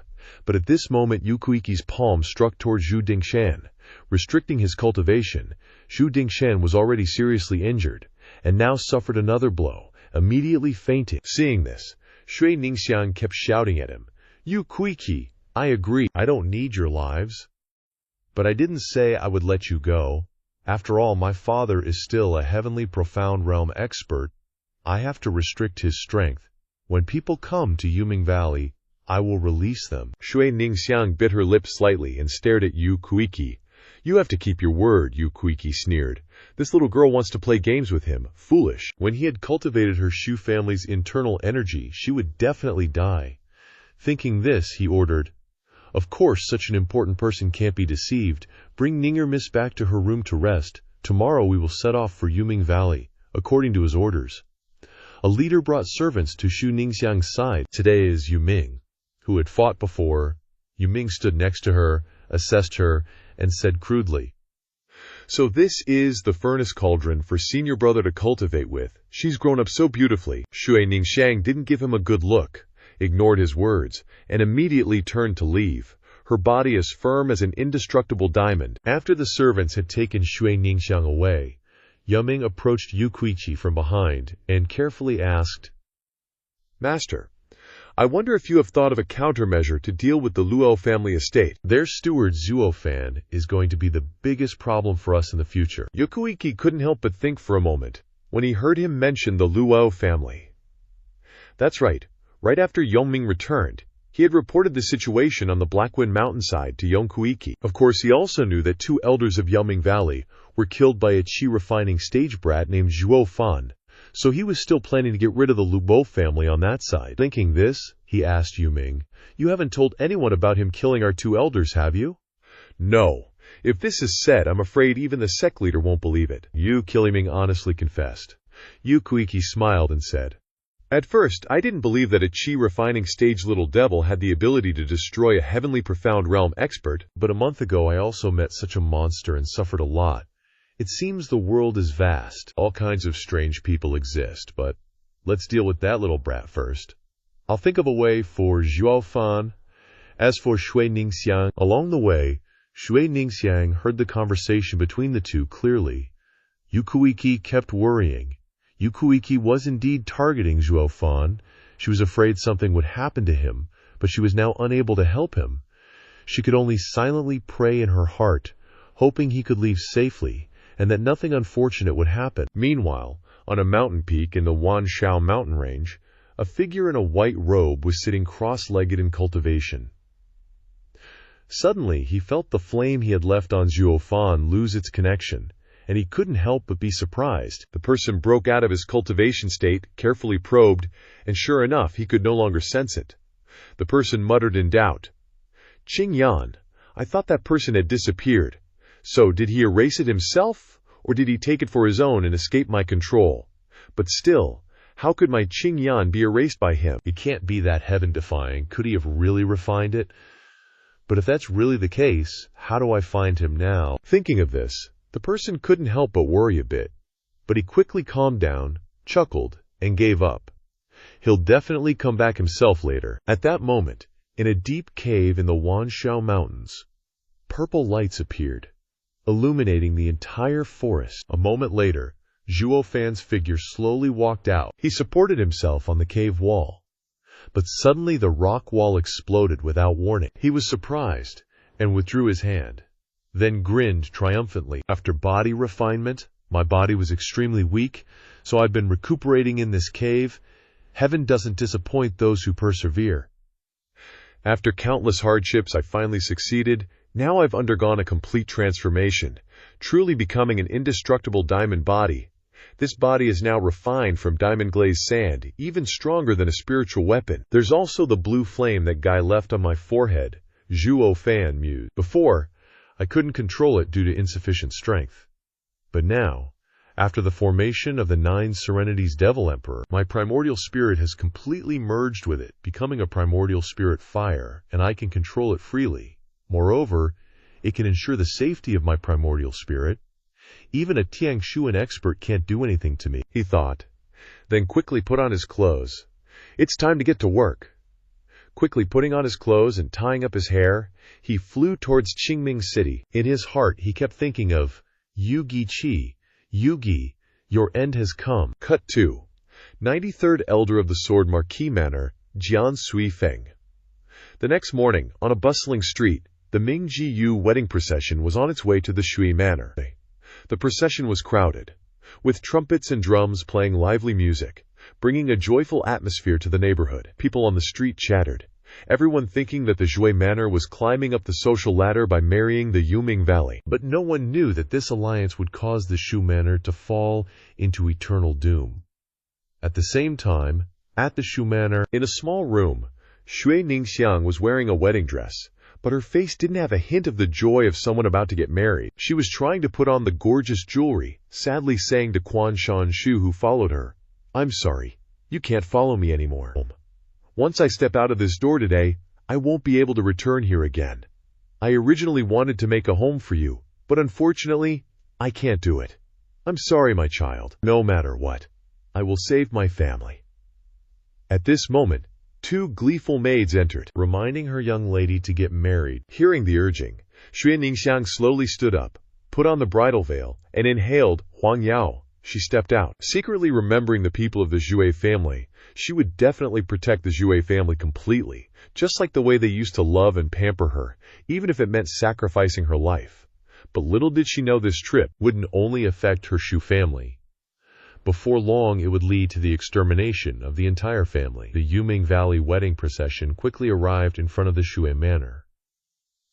Yugi Qi, along with Yu Ming, sat on horseback, always with a faint smile, glancing at everyone. At this moment, Shui Ningxiang also stepped out the door, looked at the people in front of her, and secretly sighed. As soon as she stepped out, there were gasps in the crowd, all amazed by her beauty. She was wearing a bridal dress. The makeup was light, but enough to highlight her beauty. Her jade eyes and delicate eyebrows, her elegant face made people feel beautiful, like a fragile flower, making people feel sorry, and constantly thinking in their hearts. Indeed, only this kind of beauty can enter Yuming Valley. Yuming Valley took in everyone's expressions, but she didn't care about this marriage at all. After all, she didn't want to. If it weren't for the Zhu family, she wouldn't be standing here. Today, everyone always thinks that Yuming Valley is a noble, world-ruling family that can't be reached. But who knows how rotten they are inside. Her entering it is not soaring up as a phoenix, but falling into hell. Thinking about it, she turned her head to look at Yugi-Chi. Seeing that he also wanted to follow, she sneered. Seventh Elder also wants to follow? Yugi-Chi didn't care about her attitude. Maintaining a faint smile, haha, that's for sure. Miss Ninger is marrying into Yuming Valley. Of course this old man must protect her at all times, and bring her to Yuming Valley safely. These words immediately shocked everyone. The attitude of Ming Ji-yu was indeed very important to the Shui family. Otherwise they wouldn't have sent an elder to escort her. But only Shui Ningxiang knew that Yugi-Chi wasn't escorting her, he was supervising her. But it was also good. If he left with her, Zhuo Fan and Shui Tianyang would also be safe. But before she could breathe a sigh of relief, Yugi-Chi next to her saw through her thoughts and mocked. That's right, Miss Ninger. When you left Qingming City, this old man had people block off the Wanshao Mountains. Even that secret tunnel of yours, this old man has people watching closely. Until this old man returns, those two mice can't escape from the palm of this old man's hand. Shu Ningxiang was furious when she heard him speak, and her face turned pale in an instant. He knew her secret tunnel. So when Zhuo Fan and Shi Tianyang came out, they would definitely be caught by the people of Mingjiyu. No need to say more. Your life has been used to exchange for your father and brothers. You can't exchange it for others anymore. Miss Ninger, please. Yugi-Chi knew what she wanted to say, and impatiently waved his hand, signaling her to leave. In front of her at this moment was a large sedan chair. Outside were 8 carriers, and they were all experts of the bone-forging realm. Even if she had wings, she couldn't escape. She slowly took each step, her eyebrows constantly furrowing. She really only hoped that those two mice would react in time and leave. But at this moment, the thunder spirit ring on her hand suddenly reacted, making her stunned. The person in her heart couldn't help but sigh inwardly. Could it be that Zhuo Fan and Shi Tianyang came to rescue her? She subconsciously shouted, "Don't come here." This shout of hers confused everyone around her. What's wrong with her?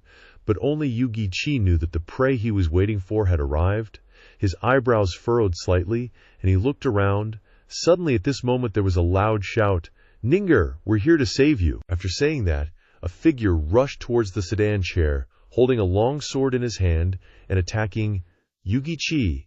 Yugi-Chi was surprised when he saw the person coming. He thought that Zhuo Fan had come, but he didn't expect it to be this kid.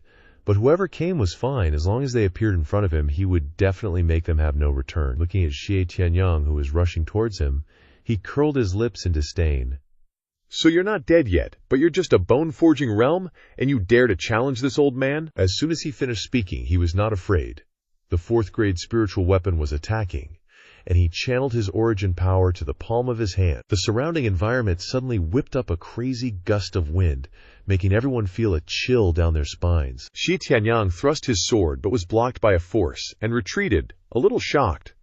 This guy in front of him was indeed powerful, just as Zhuo Fan had said.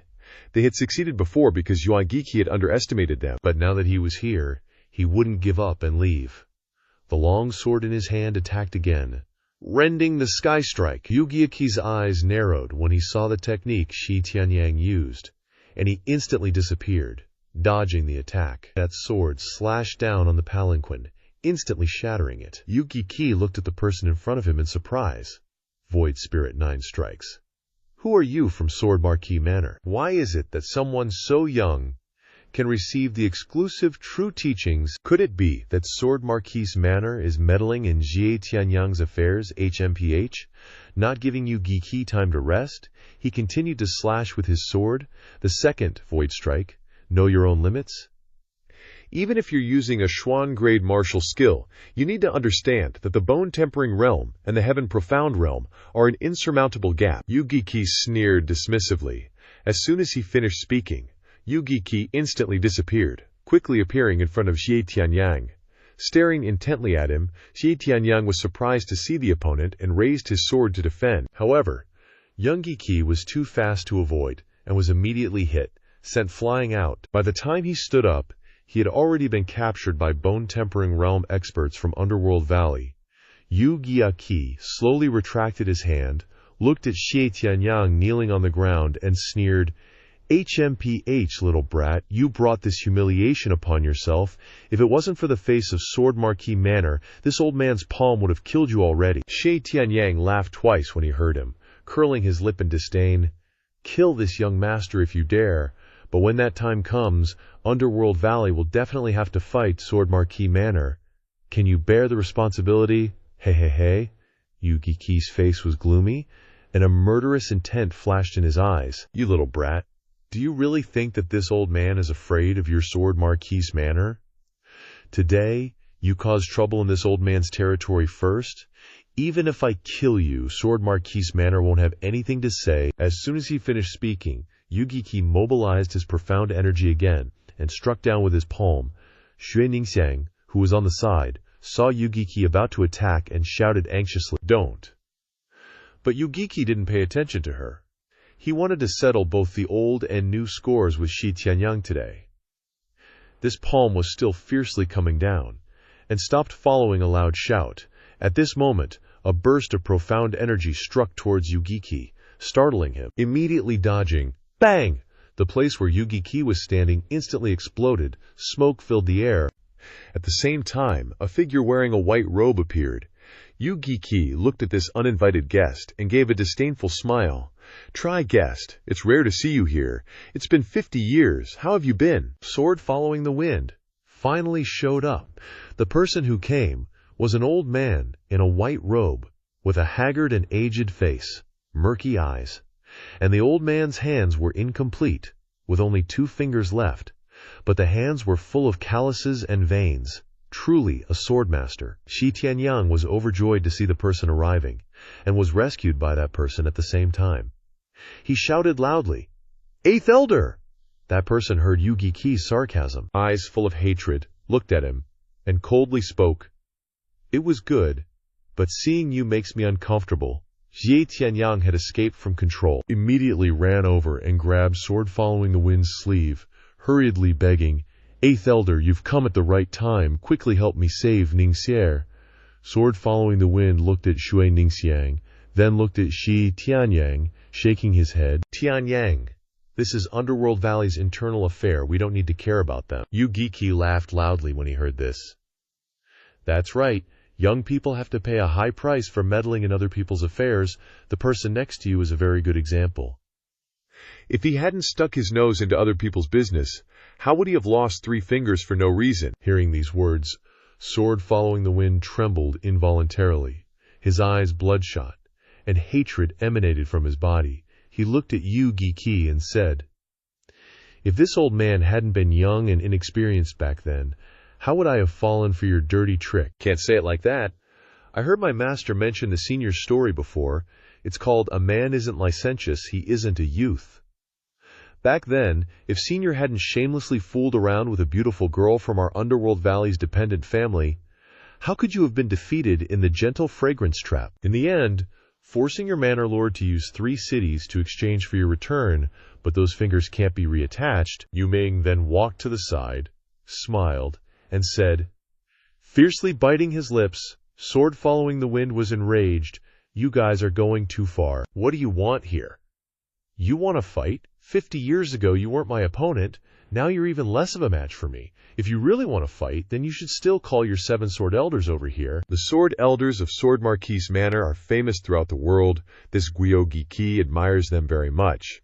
But after him, this old man can't stand any of them. Sword following the wind's hatred rose, and his hands clenched into fists. But he knew that this was Underworld Valley's territory, and he couldn't cause trouble. Holding back his anger, he sighed and said to Xie Tianyang, "Tianyang, let's go, but, 8th Elder, Even if we don't save Ningguer, we still have to fight for the glory of Sword Marquis Manor if we just leave like this. Are you deaf or blind? Can't you see? He's deliberately provoking us. This is Underworld Valley's territory. Once we fight, whether we win or lose, we'll still be the ones who suffer. Tianyang, remember this for me. This old fox Yugiki is very treacherous and cunning. You must be extremely vigilant when you meet him in the future. Sword Following the Wind saw his stubbornness and scolded Shi Tianyang for being ignorant. Eighth Elder said, but he couldn't abandon Shui Ningxiang. He firmly said, I know everything, but I'm very clear in my heart, if I can't save Ningguer today, then I'll regret it for the rest of my life. Hearing Shi Tianyang's words, Shui Ningxiang couldn't help but feel touched. This friend, she made the right choice. It's a pity that she doesn't have the life to repay him in this lifetime. She can only wait for the next one. Haha. As expected, young blood is vigorous and doesn't understand the dangers of the world. Since this young master likes being a hero so much, then this old man will give you another chance to see if you can save her entire family. Then she will definitely be even more grateful to you. As soon as he finished speaking, Yugiki clapped his hands, and then people escorted the Shui family members and hung them on wooden crosses. Seeing this scene, Shui Ningxiang immediately struggled, heartbrokenly shouting, "Family brother!" She glared fiercely at Yugiki and questioned, Yugiki, what do you mean by doing this? Yugiki smiled and looked at Shi Tianyang, who was standing still, muttering, being the bad guy, otherwise how can this little kid be a hero to save the beauty? He immediately ordered, attack! As soon as he finished speaking, people acted. The experts of the bone-forging realm made their move, thrusting iron hooks, creating a series of painful sounds. Accompanied by fresh drops of red blood, Shui Ningxiang watched this scene blankly, unable to do anything. Tears streamed down her face as she desperately shouted, Yugiki, stop! If you don't stop, I'll die in front of you. Yugiki didn't care about her threat, and laughed mockingly. Really, you dare to die? This old man will kill them. Yu Ming, standing next to him, nodded in agreement. Little girl, you don't know your own limits. Who is my master? He is the #1 strategist of Yuming Valley, known as the 7-aperture exquisite devil heart of the 7 families. How many people have fallen at my master's hands? You think you can win against him with just your ability? Although you hold his trump card, it's a pity you're still too naive. Let me tell you the truth. It's because you angered him that you're in this situation. Don't forget, your trump card is also firmly in his hands. Shui Ningxiang fell into despair. Her life, her trump card. She thought she could save her family. But now she realized she was nothing. She couldn't do anything. It turns out it's all her fault. It's because she was impulsive and only thought of herself when she ran away from home. Her family wouldn't have had any problems, and she wouldn't have met Zhuo Yifan and Shi Tianyang. Maybe they'd still be living peacefully, without the fear of retaliation from Yuming Valley. Shui Ningxiang collapsed in despair, her face full of sorrow. But at this moment, an unusual phenomenon appeared in the sky, surprising everyone. At the same time, the rings on Shi Tianyang and Shui Ningxiang's hands emitted light. The two of them looked up at the sky with joy. He finally arrived. The person they were waiting for finally appeared. Sure enough, Zhuo Yifan's figure floated in the sky with 2 pairs of purple wings, astonishing everyone. He looked down at Yugiki with a wicked smile. We meet again, Yugiki. I lost the first round, but the second round is just beginning now. A handicap of 95 for the match. With that, Zhuo Yifan descended, slowly landing and standing opposite Yugiki, smiling wickedly as he looked at him. Yugiki looked at the person who arrived, and couldn't help but recall the events of a few months ago, his defeat at his hands. He exuded killing intent, clenching his teeth. Heh, flying tool. Ah, so you're not dead, and you've even broken through to the bone-forging realm. At the same time, Jian Suifeng, on the other side, looked at the person who arrived in surprise. He only used a flying tool to force an increase in speed, and more importantly, he was just a little brat who had just broken through to the bone-forging realm. But the momentum he exuded could make even a heavenly profound realm expert like me feel oppressed. He squinted at him, muttering in confusion, Who are you? But Shi Tianyang next to him heard his words and smiled proudly. He's my friend, someone I trust, a bro code. You know, Jian Suifeng was surprised again. This was the first time he had heard Xi Tianyang evaluate someone like this. He had watched Xi Tianyang grow up. From a young age, he had been exceptionally talented, hailed as a genius among geniuses. Yet now, he could evaluate someone like this. What kind of person was he? He really wanted to see for himself. At this time, Young Qi was also squinting, assessing Zhuo Yifan. His momentum was different from a few months ago, but unfortunately, it didn't pose much of a threat to a heavenly profound realm expert like him. What he cared about most was his cultivation speed. A few months ago, he was at most a 7th level Qi condensation brat, but now he had broken through to the bone-forging realm. He really couldn't underestimate him. This person was indeed a freak. The threat he posed was too great, so he wouldn't let him live. Thinking this, Yu Qi waved his hand and pulled Yu Ming forward. Minger, fight in my place. Go and kill him. Zhuo Yifan looked at the person who stepped forward, squinting and smiling faintly.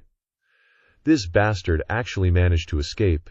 Yu Ming actually followed this old devil. He couldn't help but laugh, speaking contemptuously. So it's you. Good, I was regretting letting you get away last time.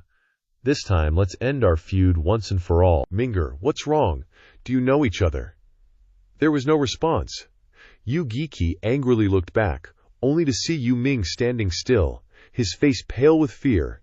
Unable to speak, Jian Suifeng on the other side couldn't help but mock Yu Qi. A famous devil of his generation.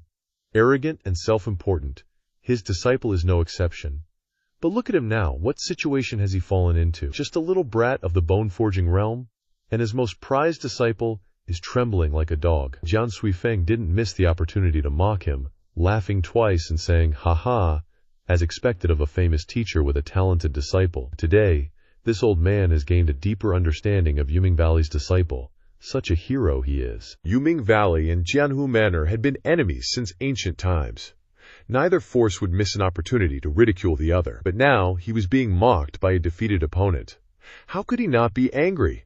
He kicked Yu Ming, you good-for-nothing. With your master protecting you, you're still scared like this? You lowly thing?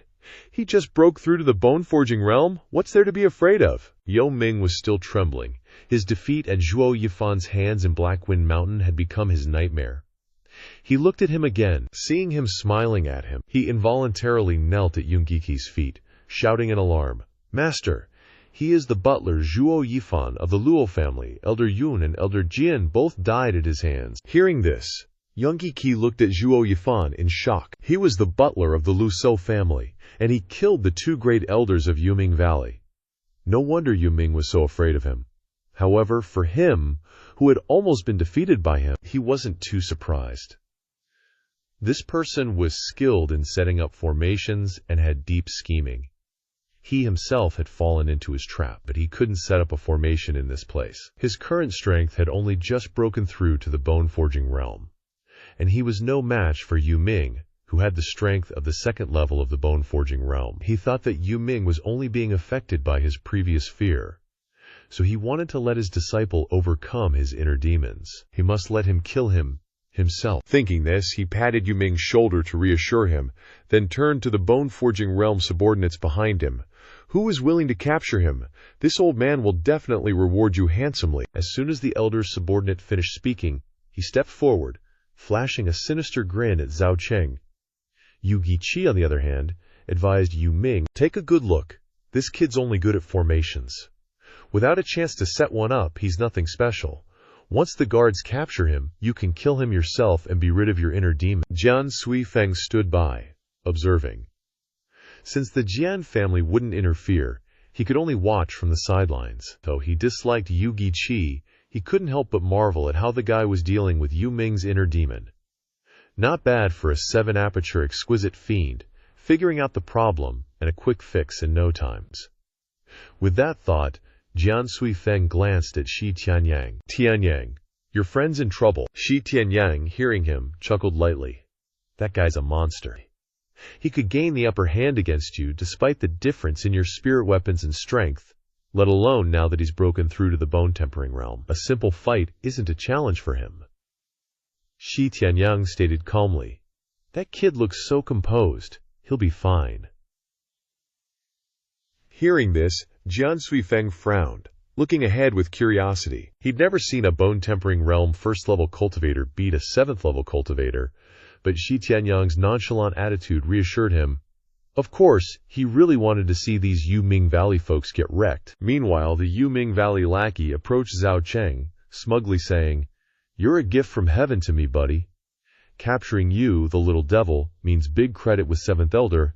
Hey, you're just dying to be captured," Zhao Cheng sneered dismissively. "You are already dead, and you still try to act tough." He immediately attacked Zhao Cheng, moving with lightning speed. Zhao Cheng didn't flinch, standing still. In an instant, a fist landed on him. Zhao Cheng grunted, shocking everyone. Xie Tianyang's smile vanished. He never imagined that someone with mere qi condensation strength back then, whose speed wasn't inferior to him during their fight, would now just stand there and get hit. Xue Ningxiang was worried too, shouting, "Zhao Dage." The Yuming Valley guys were delighted, especially Yu Qi, but at that moment, a miserable scream erupted. The subordinate's arm was twisted out of shape. Looking at Zhao Cheng, he was still calm and composed, seemingly unharmed. With a smug grin, his overwhelming power shocked everyone. How was this possible? How could a bone-tempering realm 1st-level cultivator twist the arm of a bone-tempering realm 6th-level cultivator? At that moment, everyone could only describe Zhao Cheng with one word: monster. Such immense strength couldn't possibly come from a bone-tempering realm 1st-level cultivator. Shi Tianyang had witnessed Zhao Cheng's strength before, but that was when he was well prepared. Now, without a formation and without lifting a finger, he was still causing such a shocking scene. At the same time, Yu Qi glared at Zhao Cheng, inwardly cursing the little freak. Just then, he suddenly swung a long rope towards Zhao Cheng, binding him tightly, laughing loudly. "Kid, didn't expect this, did you? I knew you'd show up here, so I prepared a little gift right under your feet." Jian Suifeng frowned deeply, glancing at Zhao Cheng, sighing helplessly. He saw Zhao Cheng's talent wasn't bad, and his future achievements would surely be great. But now that he's fallen into the hands of Yu Qi's 4th-grade demonic treasure, there's really no escape. He truly didn't expect Yu Qi to be so shameless, to resort to such means against a bone-tempering realm kid. Shi Tianyang was worried too, his face contorted with anxiety. He didn't expect Yu Qi, a sky-profound realm expert, to use this against a bone-tempering realm kid. So despicable. But he didn't know that demonic cultivators and righteous cultivators had different stances and couldn't fight using the same methods. The demonic path was unscrupulous. They didn't care about the process, only the result. As long as they won, they didn't care about anything. While everyone was worried about Zhao Cheng, he just frowned a bit, then narrowed his eyes, looking at Yu Qi. "7th Elder, you're resorting to tricks against a junior like me right off the bat. Aren't you afraid of tarnishing Yuming Valley's reputation?" Yu Qi's eyes flickered, and he laughed loudly. "Smart kid. To see through this old man's thoughts in a flash. There aren't many in the entire Tianyu Empire who could do that. You really are a clever little devil. I can't afford to get complacent around you. Haha. Frankly, senior, I'm not impressed by your excessive caution. After all, this junior didn't come here this time planning to pull any schemes or dirty tricks. I just want to settle things with you, once and for all. I didn't expect you to still be so cautious." Hearing this, Yu Qi's face twitched, his eyes darkening. How could he not hear the mockery in his contemptuous words? Being humiliated by a mere kid, killing intent emanated from him. "Little devil, you dare be insolent with me? I'll make sure you die a horrible death." Zhao Cheng ignored his anger, laughing. "Isn't it the truth? With your personality, the sooner you eliminate the enemy, the better. But the moment I got here, you didn't rush to attack. Instead, you told your disciple to test me first. As a result, that kid was scared shitless and didn't even listen to your orders. You just used the excuse of dispelling his inner demon to send him to his death. If he won, great. But if he lost, it would be the perfect time for you to ambush me while I was off guard, just like now." As soon as he finished speaking, everyone instantly understood. Jian Suifeng and Shi Tianyang were shocked again. Jian Suifeng felt apprehensive. Yu Qi, that old fox, was indeed cunning, coming up with this insidious plan in an instant. To use every scheme possible to eliminate a junior opponent, it was terrifying. He truly deserved the name Seven Aperture Exquisite Fiend. But looking at Zhao Cheng, Jian Suifeng couldn't help but admire his cunning as well. To see through Yu Guiqi's schemes at a glance, his schemes were just as deep as Yu Guiqi's. At this moment, Jian Suifeng truly understood Zhao Cheng. Yu Guiqi chuckled sinisterly, his eyes revealing naked killing intent. Ki. So what if you saw through my plans? Aren't you still in my grasp now? As long as I tighten my grip, you'll be crushed to pieces in an instant, with no burial ground. Hearing his words, Zhao Cheng didn't care at all, laughing loudly. Hey. Saying you're an insidious old man, how did you become so stupid? If I saw through your little tricks, how could I fall for them so easily? As soon as he finished speaking, Zhao Cheng focused a sharp sound in his eyes. A bolt of lightning suddenly streaked across. Bang! With a sound, the rope in Yu Guiqi's hand exploded at the same time. A pair of wings appeared on Zhao Cheng's back, surrounded by lightning. Yu Guiqi narrowed his eyes slightly, his expression gradually becoming solemn. A 6th grade flying demonic treasure, so that wasn't your only flying tool. How could a mere unknown junior be so meticulous? I see, I underestimated you. Borrowing a flying demonic treasure can indeed increase your speed to match a sky-profound realm expert. With that, Yu Guiqi waved his hand, sending the yin and yang ropes towards the opposite side, one black and one white. The ropes rushed towards both sides, surrounding Zhao Cheng, blocking his escape route. He smiled evilly.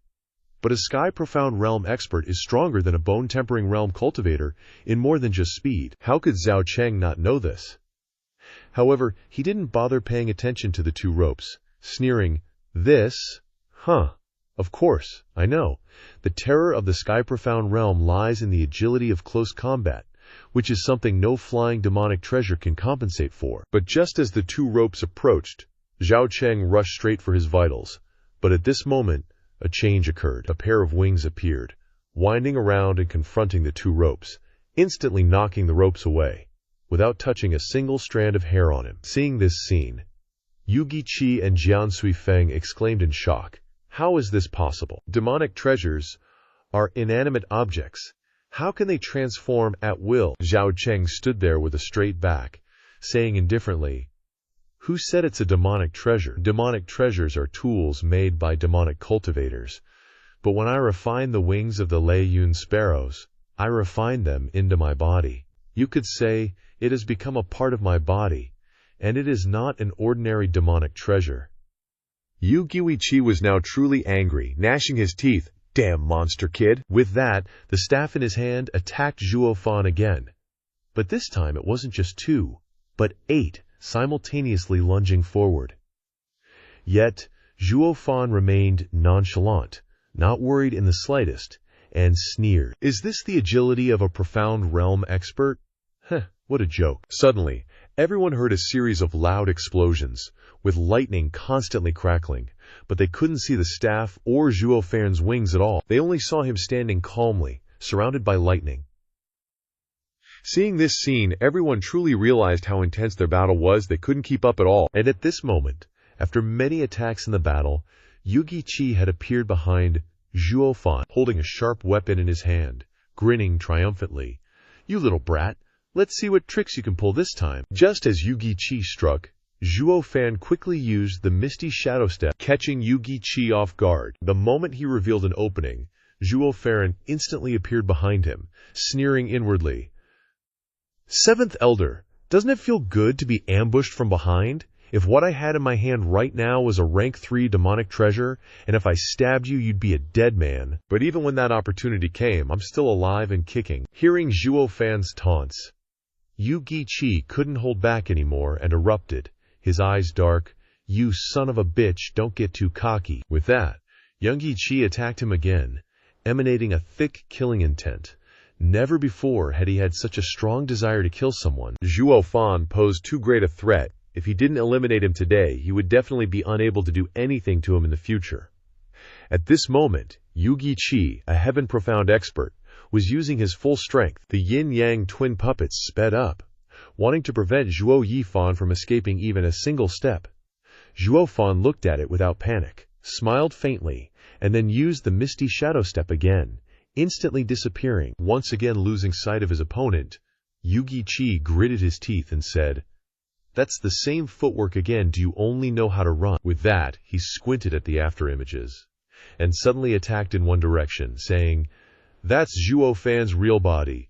What are you rushing for? The real show has only just begun." Before Yugi-Chi's weapon could attack, he used his wings to block, and raised his head with an evil smile to look at him.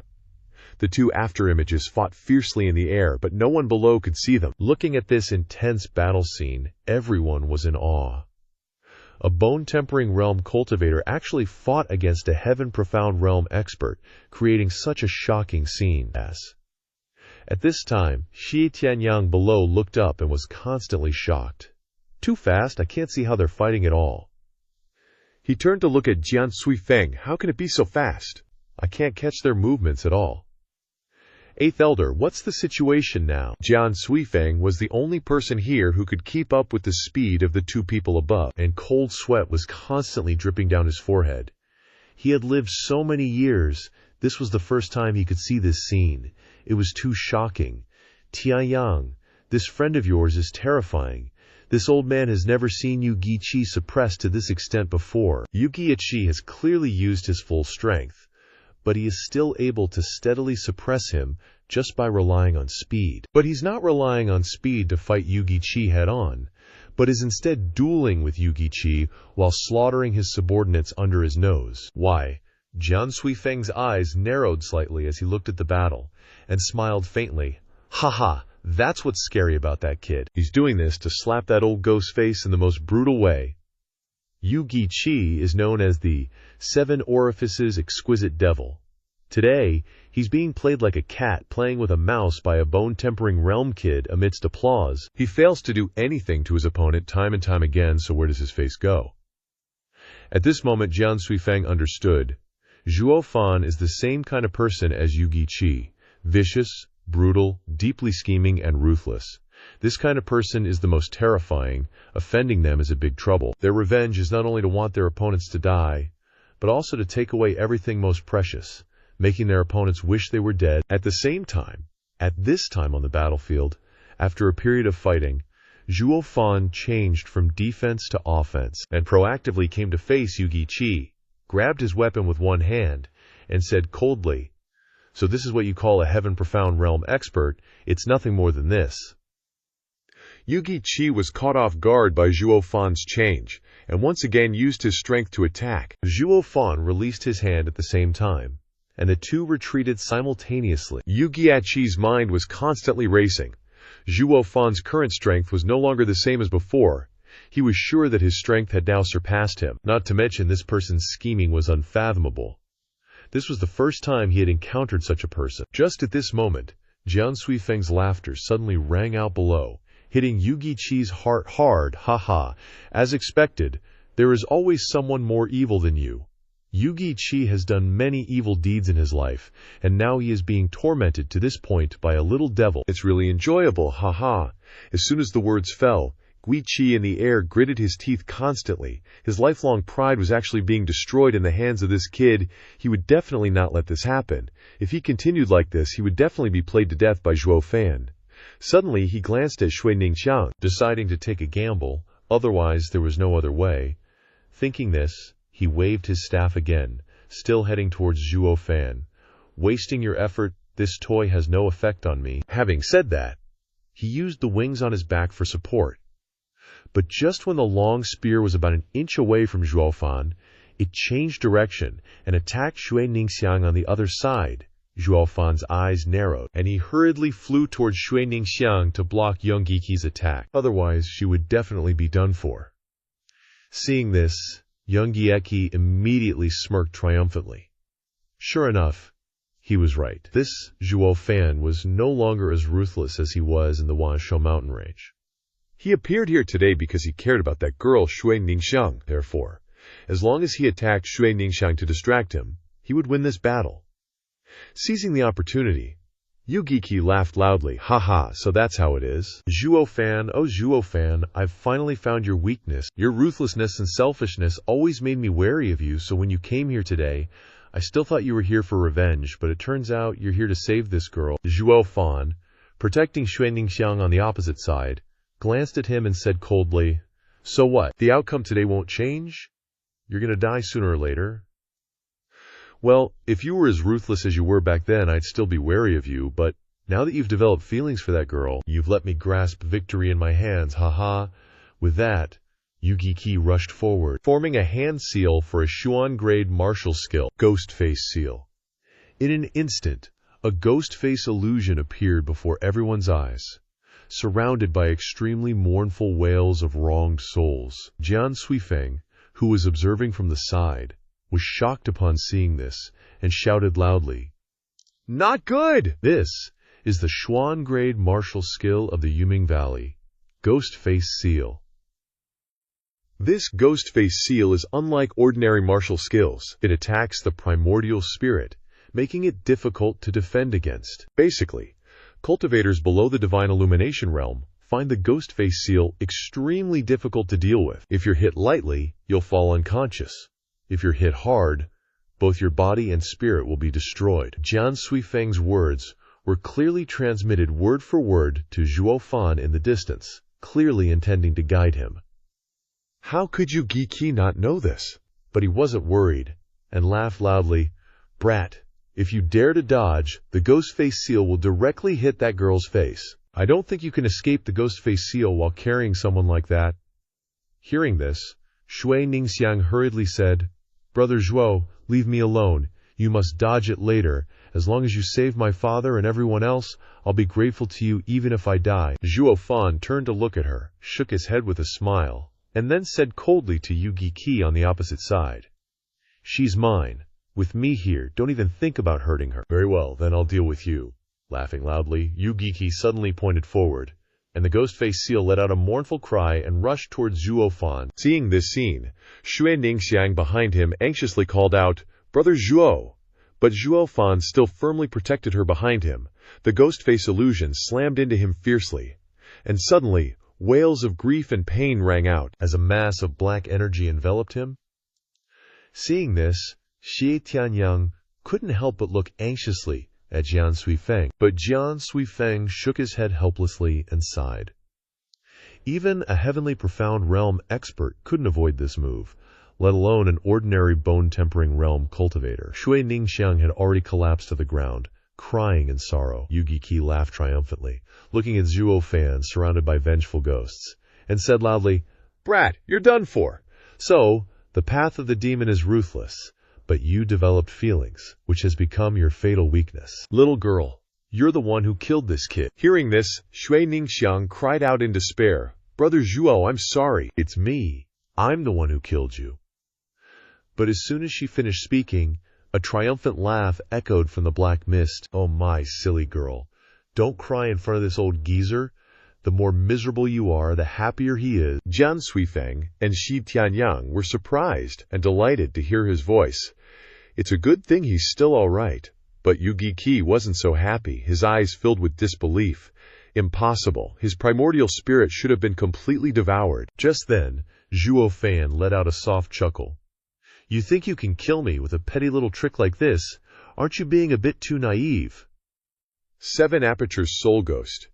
As soon as the words left his mouth, a green flame suddenly flared out from within the black miasma, causing the black mist to scatter in fear. Forming a hand seal, he said to Yu Giki, "If you don't have any new tricks, and only have this little bit of skill, then I'll have to get serious." With that, a pressure suddenly emanated from the sky in flame, and the black mist in front of him was absorbed into it, completely disappearing, and he felt an increasingly powerful force being absorbed by his primordial spirit. Yu Giki couldn't help but be shocked in his heart, but he still tried to maintain some composure on his face, and said seriously, "Kiki, don't brag anymore. Were you saying that you weren't going all out before?" At this moment, Yu Giki clearly felt the naked contempt in Zhuo Fan's eyes. He was an elder of the Yuming Valley, known as the 7 Aperture Ghost Spirit. When had he ever been played with like this, let alone suffer a loss at the hands of a brat? How could he endure this humiliation? Zhuo Fan looked at Yu Giki, his face full of mockery, the corners of his mouth raised as he said, "Haha, 7th Elder, I wonder if you still remember what you said to me in the Wanshao Mountains a few months ago." In the face of absolute strength, Any calculations and tricks are meaningless. Today, I'm returning those words to you completely. One move. Just one move, and I'll take your head. Yugi Qi roared in anger at Zhuo Fan's insult. Nonsense. At this moment, Yugi Qi finally understood that Zhuo Fan had been seeking revenge from the moment he appeared, wanting him to feel the fear of absolute power first. His intellect. More like a joke, honestly. No matter how crafty he thinks he is, he couldn't touch me. I'm here to smash that so-called cleverness he's so proud of, and leave him dying without even knowing why. Sword Tempest over here was just as hyped to hear Zhuo Fan's words. His face got all serious, and he said, "This little devil's scary, even more vicious than that, you Ghost 7. Then, Sword Tempest slowly glanced at Zhuo Fan, giving the guy the once-over during the fight. He's worried Zhuo Fan might turn out like you Ghost 7, or even scarier than that old fart from Chengfeng. So, better to befriend this monster than make him an enemy. Screw what everyone else thinks." Zhuo Fan was glued to Yugo 7 in the sky, eyes gleaming with excitement. He let out a booming laugh. "Yugo 7, you ready for this? Open your eyes wide and see what real power looks like." With that, Zhuo Fan blasted towards Yugo 7 faster than the wind could scream. Yugo 7, for once, didn't dare underestimate him, and got ready to throw down. Those twin-hook chains kept tangling around Zhuo Fan, but that trick wasn't working anymore. The yin-yang twins couldn't even touch him. He closed in on Yugo 7 real quick and threw a palm strike. "Fooled you, huh? Hey, bet you didn't know I had a third yin-yang twin." Yugo 7 roared, and a chain suddenly shot out of his sleeve, aiming straight for Zhuo Fan's heart. Zhuo Fan just scoffed. "So what? In the face of absolute power, all your fancy schemes are useless, including your trump card." Boom! A golden light shot out of Zhuo Fan's body. The diamond-glazed sand body refined Blood Infant. Now the Blood Infant had turned solid. Basically a grade 5 demonic weapon, spinning and attacking the chain on Yugo 7's arm. The moment they touched, the Blood Infant exploded the chain to bits, then went straight for Yugo 7. Snicked. Yugo 7's arm was history. But he didn't even have time to feel the pain. Because Zhuo Fan was already charging in, he yelled, "You little punk! You think you can kill this old man with just one move?" Yugo 7 was freaking out now. He realized Zhuo Fan wasn't going all out earlier. But even if he died, he wouldn't let Zhuo Fan kill him in one shot, or his whole reputation would be ruined, and he'd die with regrets. Just then, Zhuo Fan saw Yugo 7 coming at him with the 7-fish spear, and smirked. Crack! The grade 3 demonic weapon snapped in half. Zhuo Fan immediately smacked Yugo 7 with a palm, making him cough up a mouthful of blood. Yugo 7 stumbled, staring at him in total fear. "What the hell are you?" Zhuo Fan's eyes narrowed, seemingly remembering the pain of body refinement. A flicker of hatred flashed. "My body's toughness is comparable to a grade 5 treasure now. A grade 3 demonic weapon like yours couldn't even scratch me. As for why I became like this, ain't that thanks to you?" Yugo 7, like a kite with a broken string, fell straight to the ground, blood pouring from his mouth, eyes wide open, in a regretful death. Sword Tempest and Jie Tianyang were scared witless. Zhuo Fan really did kill the #1 wise guy from the Underworld Valley with one move, the dude every family feared. The 7-aperture ghostly exquisite Yugo 7 bit the dust like that. Who would believe a bone-tempering realm kid could kill a Heaven-Seeker realm master? That dude is a scary monster. After today, when the story gets out, he will become many people's nightmare. Just as Yugo 7 fell, the Underworld Valley guys ran away in fear. Nothing else mattered. Zhuo Fan, floating in the sky, looked down and smirked. "Those Underworld Valley guys are escape artists, for real. Too bad I let him get away." But it doesn't matter. He has more important things to do. He used his wings and flew toward Shui Ningxiang, grabbing her in a cool move. Shi Tianyang saw him taking Shui Ningxiang away and yelled, "Zhuo Fan, what are you doing? Where do you think you are taking Ning-er?" Sword Tempest didn't even bother with Shi Tianyang and walked towards Yugo 7, shaking his head, mocking. "Oh, Yugo 7, you used to be a big shot in this Tianyu Empire. Now look at you, what a joke, pity you, how pathetic." Shi Tianyang didn't care about you. Go 7, still furious, looking at the direction Zhuo Fan flew away. "That bastard Zhuo Fan killing Yugo 7 is fine, but why did he take Ning-er away?" Sword Tempest came from the side, knowing they had more important things to deal with, and said, "Tianyang, save them. We have to bring them back to the Marquise estate for treatment right away." From now on, the Zhuo family will be a family under the Sword Marquis estate. Shi Tianyang was stunned, his face full of joy. That's just what I wanted, 8th Elder. Didn't know you would think of me like that. Of course I have to go all out to save yours family. Sword Tempest heard him and snorted, his face serious. Who said I was thinking about you? That little monster's power just now was too strong, you saw it too. Who knows how strong he'll be in the future? Since he came here to save these people, why don't we go with the flow and build a relationship with him?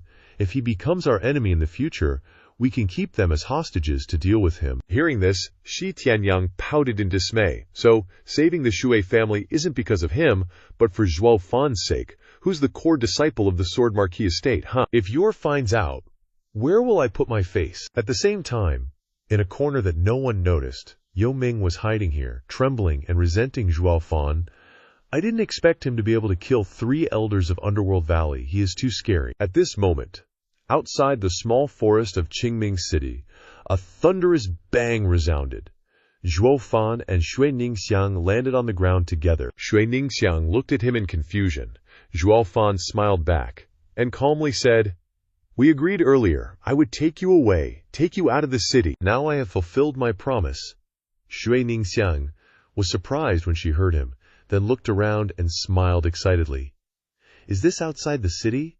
So big? This is my first time out. I'm finally out of the city.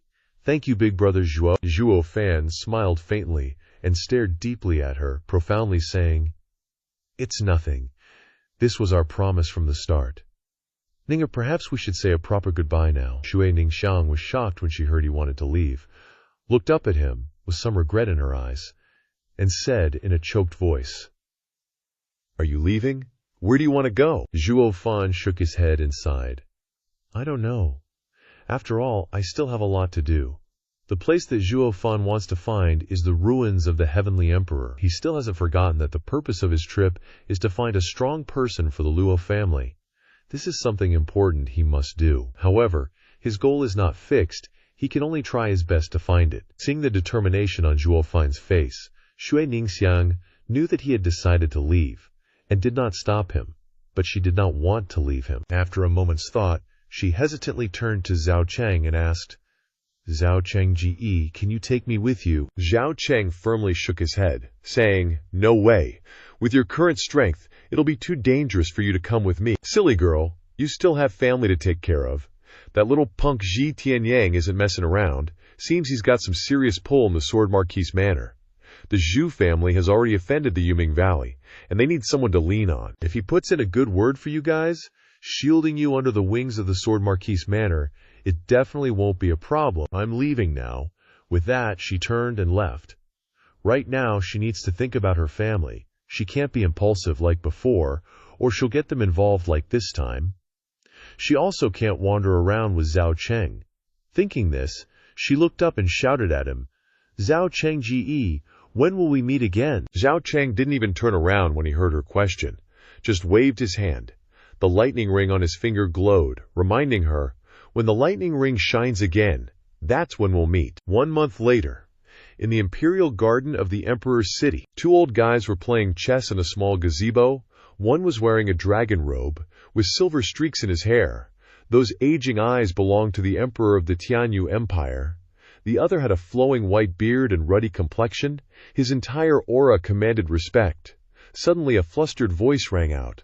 "Father, father, something bad has happened. A big deal." The Emperor looked at the person coming, his face full of helplessness. He sighed and said, "Tong Gozher, didn't I tell you a long time ago that you need to stay calm when something happens? Besides, can't you see I'm playing chess with Mr. Sima?" That's right, the person arriving was the 3rd prince, Yuan Tong. Hearing his father's scolding, he immediately saluted. Yes, this son knows his mistakes. The Emperor didn't pay him any attention, his hand still holding a chess piece, continuing to play chess, not even glancing at Yuan Tong. "Speak, what is it?" Yuan Tong remembered the main issue, took a deep breath, and repeated the news he received. Reporting to father, "Something big has happened. The 7th elder of the Yuming Valley was killed a month ago." Hearing this news, the Emperor suddenly froze for a moment, the chess piece in his hand falling onto the board. His eyes narrowed in shock. Mr. Sima also shook his head. his face showing surprise. Slowly turning his head, the emperor looked at Yuan Tong and asked, "Who did it?" Yuan Tong cautiously looked around and said, "It was that steward of the Lucao family that I once mentioned to you. Zhao Cheng went crazy in Qingming City a month ago and killed the seventh elder right in front of everyone. And there's an even more terrifying rumor going around. Even the two elders who died in Fenglin City of Yuming Valley were killed by him. The Qianlong Pavilion was just taking the blame for him." What, a little punk successively killed 3 elders of the Yuming Valley, and one of them was Ghost 7, their prized possession? This guy's got guts. Mr. Sima was also shocked when he heard this, looking towards the emperor. "Your Majesty, how should this be handled?" The emperor's eyes slightly narrowed, the corners of his mouth lifting in a faint smile, his hand holding a chess piece as he struck.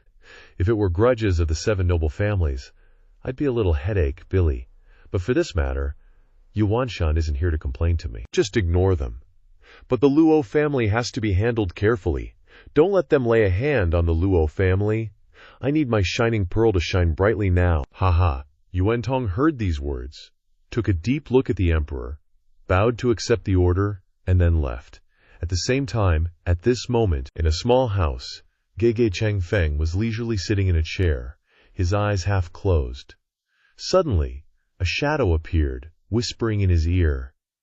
At this time, Gege Changfeng suddenly widened his eyes, shocked, and frowned.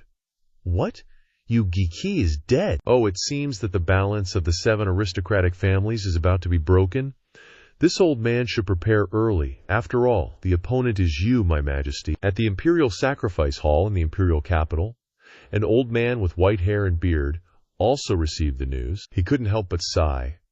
The brotherhood is gone, the world is in chaos, and the fire of the star can spread to the grasslands. Alas, it seems that the world is about to change its owner. I hope it won't cause misery for the living. At the same time, at the headquarters of Qianlong Pavilion, the pavilion master, Long Yifei, was with several elders, and Longji and Longyi. Just a few days ago, the 2 of them performed excellently, and Long Yifei wanted to reward them. At the end of the meeting, Long Yifei looked at the 2 of them and said with a smile, "Recently, the performance of the 2, Zhao Ji and Zhao Gi, has been very good. I think it would be good to let them go to the Grand Elder to enhance their cultivation and then cultivate the family's Xuan-level martial arts." However, the 3rd elder heard this, his face full of seriousness, said, "These 2 kids have indeed made progress, but compared to the other talented disciples of the Lu family, they are still not comparable." Long Ji also nodded in agreement when he heard this. "We are really too far behind them." Long Ji looked at Long Ji nodding constantly and was satisfied. Well, Zhao Ji is modest and not arrogant. He will definitely have achievements in the future. If you 2 little devils had half the talent of our Zhao Xiongdi, you would have already started cultivating the Qianlong Pavilion's Xuan-level martial skills. Long Kui pouted in dissatisfaction when he heard this. "Ninth uncle, why do you keep mentioning him? That kid is arrogant and conceited, and still doesn't want to join our Qianlong Pavilion. Even if he has some small talent, he won't make a big deal in the future. Sooner or later, we will surpass him." As soon as she finished speaking, a voice came from outside, and a man in black appeared in front of everyone in an instant, quickly knelt down, and presented a letter. "Reporting to the pavilion master, urgent news from the front line." The 3rd elder took the letter and opened it. Suddenly his eyes condensed. Longju saw that he didn't speak, a little puzzled. "What's wrong, 3rd brother? What happened?" Still not recovered from the shock, the 3rd elder handed the letter to Longju. "Old Ju, take a look for yourself." Longju was startled and took it, wanting to see what happened, but when he read the contents, he was just as frightened, his eyes immediately filled with tears. This, my good brother, Ju Ge, owes you another favor. Yu Giki of Yuming Valley was killed by Zhao Cheng in Qingming City. The words immediately startled everyone. Yu Giki, a scheming elder of Yuming Valley, was actually killed by a kid like Zhao Cheng. Who here doesn't know the reputation of Yu Giki, and even suffered under his hands, but now he has such an ending that makes everyone afraid. Long Yifei laughed loudly and said to the elders, "Ha, well done. It seems that the original choice of this pavilion master was correct. Sure enough, That kid is a dragon among men. Pass down my order to immediately increase aid to the Liu family and send people to protect the safety of the Liu family. Does anyone object? Hearing these words, the elders of Yuming Valley nodded together, not to mention that Xianlong Pavilion has formed an alliance with Zhao Cheng and agreed to protect the Liu Bao family. Now he has also killed the mortal enemy of Xianlong Pavilion. How could they object? At the same time, as soon as the news spread across the continent, Zhao Cheng became a person remembered by major families.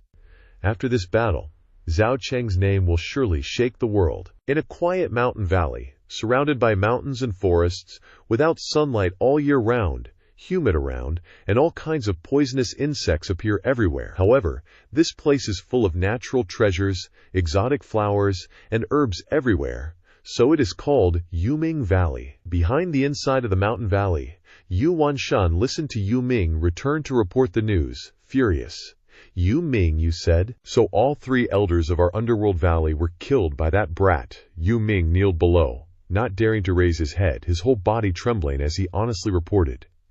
This disciple wouldn't dare deceive the Valley Lord, Elder Jian, Elder Yun, and even my master, 7th Elder. They really all died at the hands of that Luo family steward, Zhuo Fan. Hearing Yu Ming's confirmation, Yu Wanshan immediately unleashed his murderous aura, slamming the table in anger. Damn it, if you knew Elder Jizien and the others died at that brat's hands, why didn't you report it to me sooner? Seeing him furious, Yu Ming burst into tears, mumbling, Valley Lord, spare me. It's not that I didn't want to report it, but my master forbade me. The old geezer said this matter was too strange, and no one would believe it even if I told them. So it's better to keep quiet and wait for him to find a chance to eliminate that Zhuo Fan. But, unexpectedly, before my master could even make a move, the Zhuo Fan came knocking on our door. Finally, the elders saw through his act and immediately became disdainful. The so-called demonic path is ruthless, and to put on such a show in front of them after cultivating the demonic path was not easy to fool them, but everyone didn't care and didn't bother to expose him. At this time, an elder spoke seriously. Valley Lord, this child, Yu Ming, made a mistake, but it was also out of helplessness. We can't blame him. What we need to do first is to figure out how to deal with this matter. Now all the major families of the Tianyu Empire are watching us. If we just let that brat run wild outside the law, what will the people of the world think? We'll become the biggest joke in the empire. Those small dependent families will also break away from us. Hearing this, young Wanshan took a deep breath, his eyebrows radiating intense murderous intent. Grand Elder makes sense. How can we let that brat continue to be so happy? Isn't he the Luo family's steward? Then we'll just go directly to the Luo family to settle the score. But, as soon as he finished speaking, another voice rang out. Valley Lord, that won't do. Yu Wanshan turned his head abruptly to look at the elder who had just spoken, his brows slightly furrowed. Yu Wanshan snorted coldly. Second Elder, what do you mean by that? Are you saying it's okay for someone to slap our faces? To kill our people and not settle the score? Does our underworld valley still have any face left? After a moment of contemplation, the second elder explained, Valley Lord, please calm your anger. This old man isn't stopping you from settling the score. But the Valley Lord should also remember that almost a year ago, the Emperor issued a ban on the 7 noble houses, forbidding us from stepping into Fenglin City. If we openly defy the order now, it'll only give the Liu family an excuse, a chance to attack us. Hearing this, the Grand Elder also nodded in agreement, looking at Yu Wanshan and advising, Second Elder makes sense. Now is really not the time to openly violate the Imperial family's decree. Moreover, according to the reports from the front lines, the Imperial family and the experts from the Hidden Dragon Pavilion are all in Fenglin City. I'm afraid going now would be playing right into their hands. Yu Wanshan thought about what the 2 elders had just said, then looked at them hesitantly for a moment, still unable to find a solution. He immediately roared in anger. Ah, this won't work, that won't work either. Then tell me, what should we do? If 7th Elder were still alive, how could there be such troublesome matters? Damn it, that damned brat. Again and again killing my important advisors. When I catch you, see if I don't devour you alive. Yu Ming had been silently observing the situation, and when he heard Yu Wanshan wanted to deal with Zhuo Fan, an idea popped into his head. He smirked, not too fast and not too slow, then quickly hid his expression, pretending to be timid as he carefully offered his opinion. Reporting to the Valley Lord, may this disciple dare to offer a plan. Yu Wanshan raised an eyebrow, looked at him, and shouted angrily, "Huh! What business does the elders' meeting have for you to interrupt? Get lost!" But the Grand Elder quickly waved his hand to stop him, wanting to see what tricks this little brat had up his sleeve. He turned to Yu Wanshan and said, "Hold on, Valley Lord. This kid is the 7th successor, after all. Might as well hear what he has to say." Persuaded by the Grand Elder, Yu Wanshan pondered for a moment, then signaled for him to continue. Seeing this, Yu Ming immediately rejoiced, and hurriedly said, "Reporting to the Valley Lord, in this disciple's humble opinion, we can completely ignore the Zhuo family.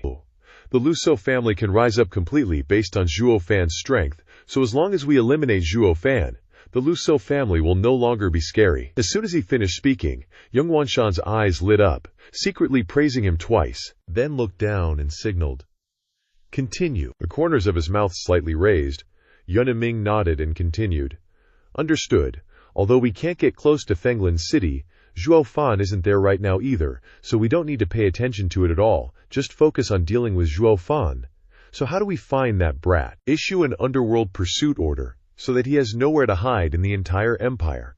Speaking to this, Yun Ming was constantly complacent about his plan, even if he didn't dare to confront Zhuo Fan, but he can use Underworld Valley to make him face the pursuit of the entire empire.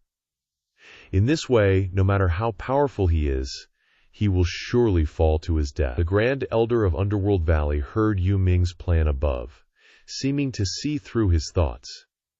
He was obviously taking revenge, but it didn't matter. After all, Zhuo Fan was also an enemy of the entire Underworld Valley. No matter what the purpose, eliminating him is the most important thing to do. Thinking about it, the Grand Elder spoke. "Only, Valley Lord, if this Zhuo Fan can kill the 7th, then even if we issue an underworld pursuit order, it's not certain that those small families can do anything to him. I see that you will eventually have to take action to solve him. It still has to be us. Only the top 5 elders in our valley can fight him, especially the 5th. He tempers his body by relying on Scarlet Flame Demonic Diamond Imperishable, which can happen to be a good fight with that brat." The 5th elder in the Grand Elder's mouth was leisurely looking in the mirror at this time, looking casual and uncaring, hearing everyone mention him, casually rejecting, "Don't look for me. This old man has to attend the 100 Elixir Conference at the Flower Rain Pavilion in a few days, and doesn't have the energy to chase that stinky brat." Yu Wanshan was in no small anger at this time, and he immediately exploded and shouted regardless of official business, "A bunch of women opening some elixir refining conference. What's so good about attending? Can that be more important than family revenge?" The Grand Elder smiled and waved his hand. "Valley Lord, don't say that. Although Flower Rain Pavilion is a bunch of women, but after all, they are also one of the 7 noble houses that can be associated with. It is obviously a good thing. This time they can invite the 5th to participate.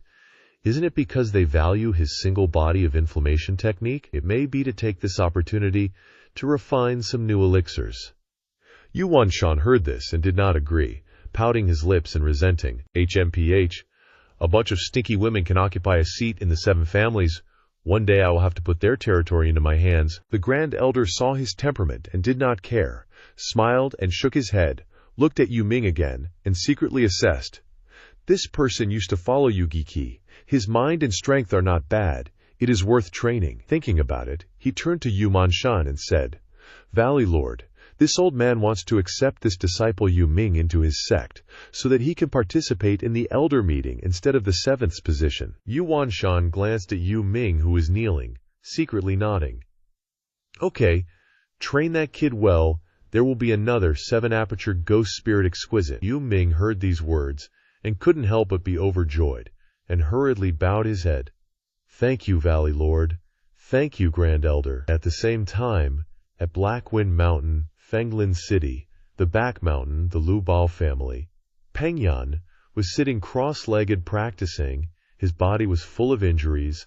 A black gas overflowed from his body, circled around, and then returned. As if every black gas left, blood appeared on his body immediately.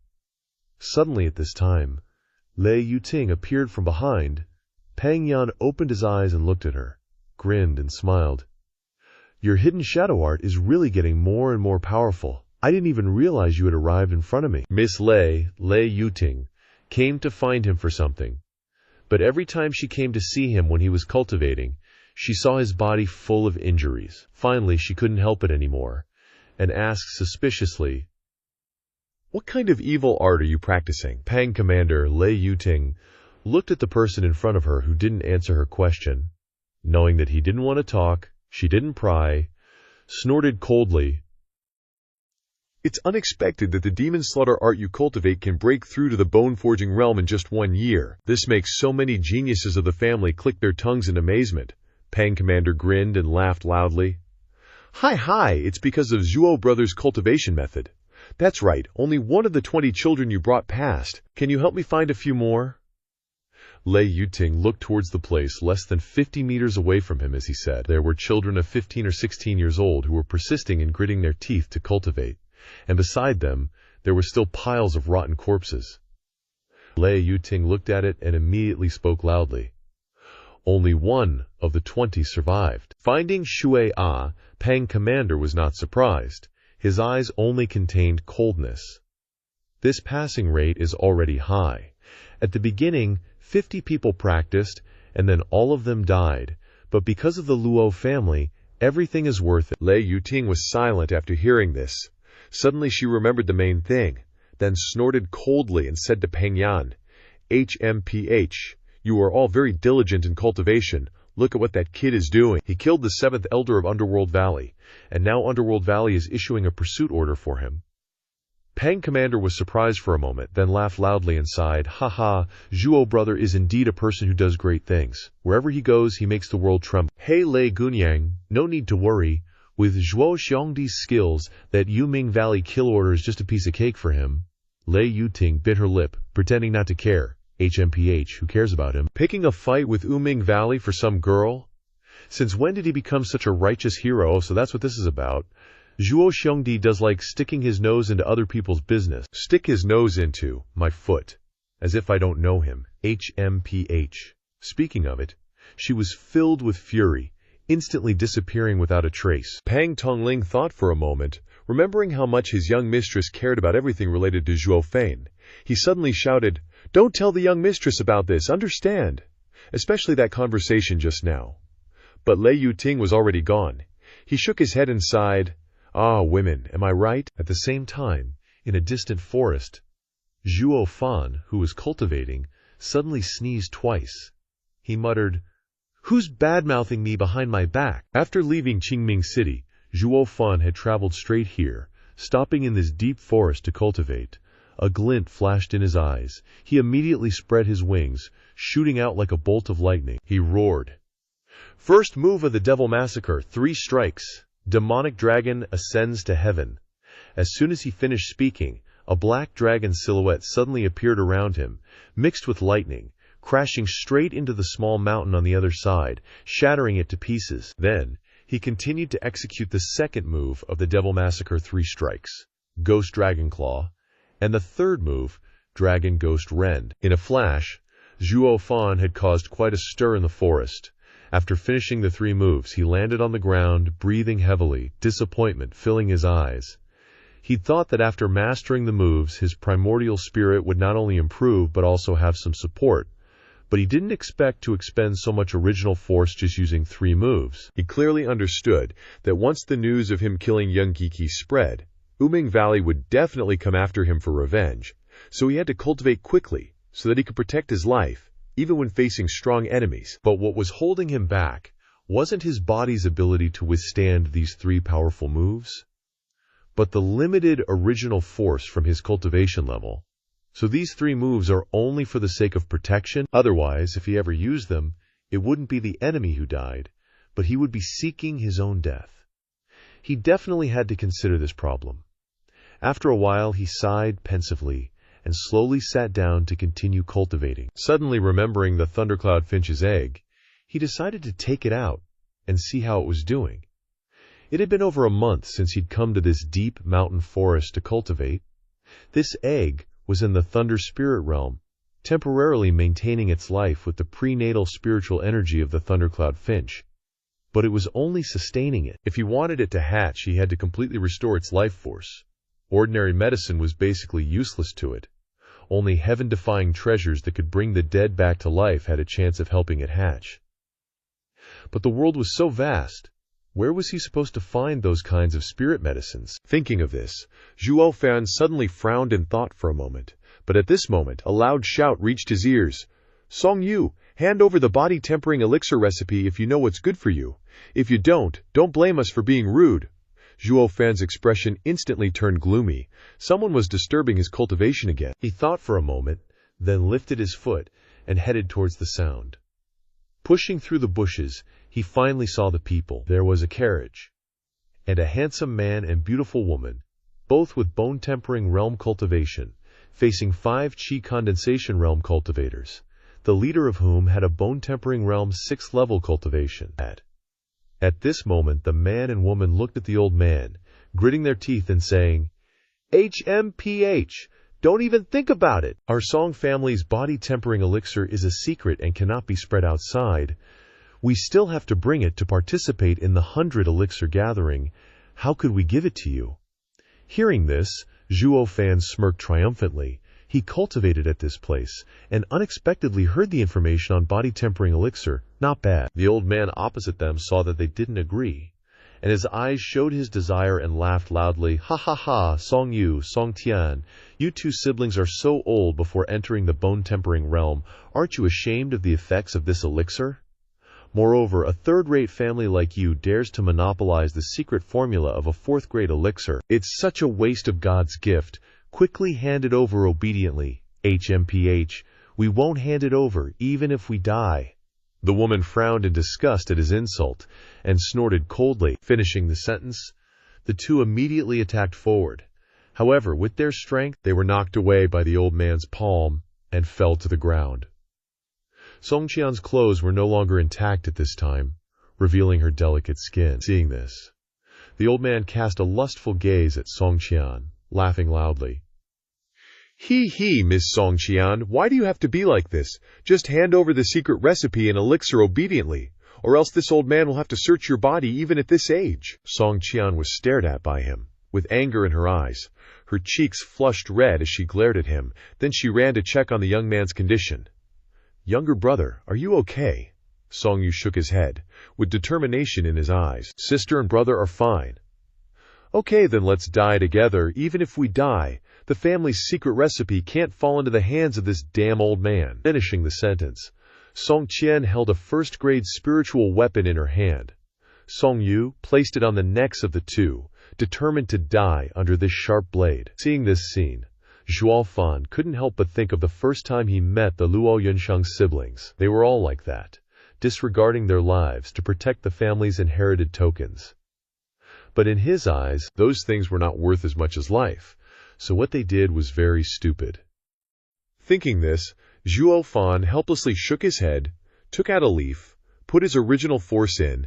The leaf immediately launched towards the blade on Song Qian's neck. With a king's sound, the blade immediately fell.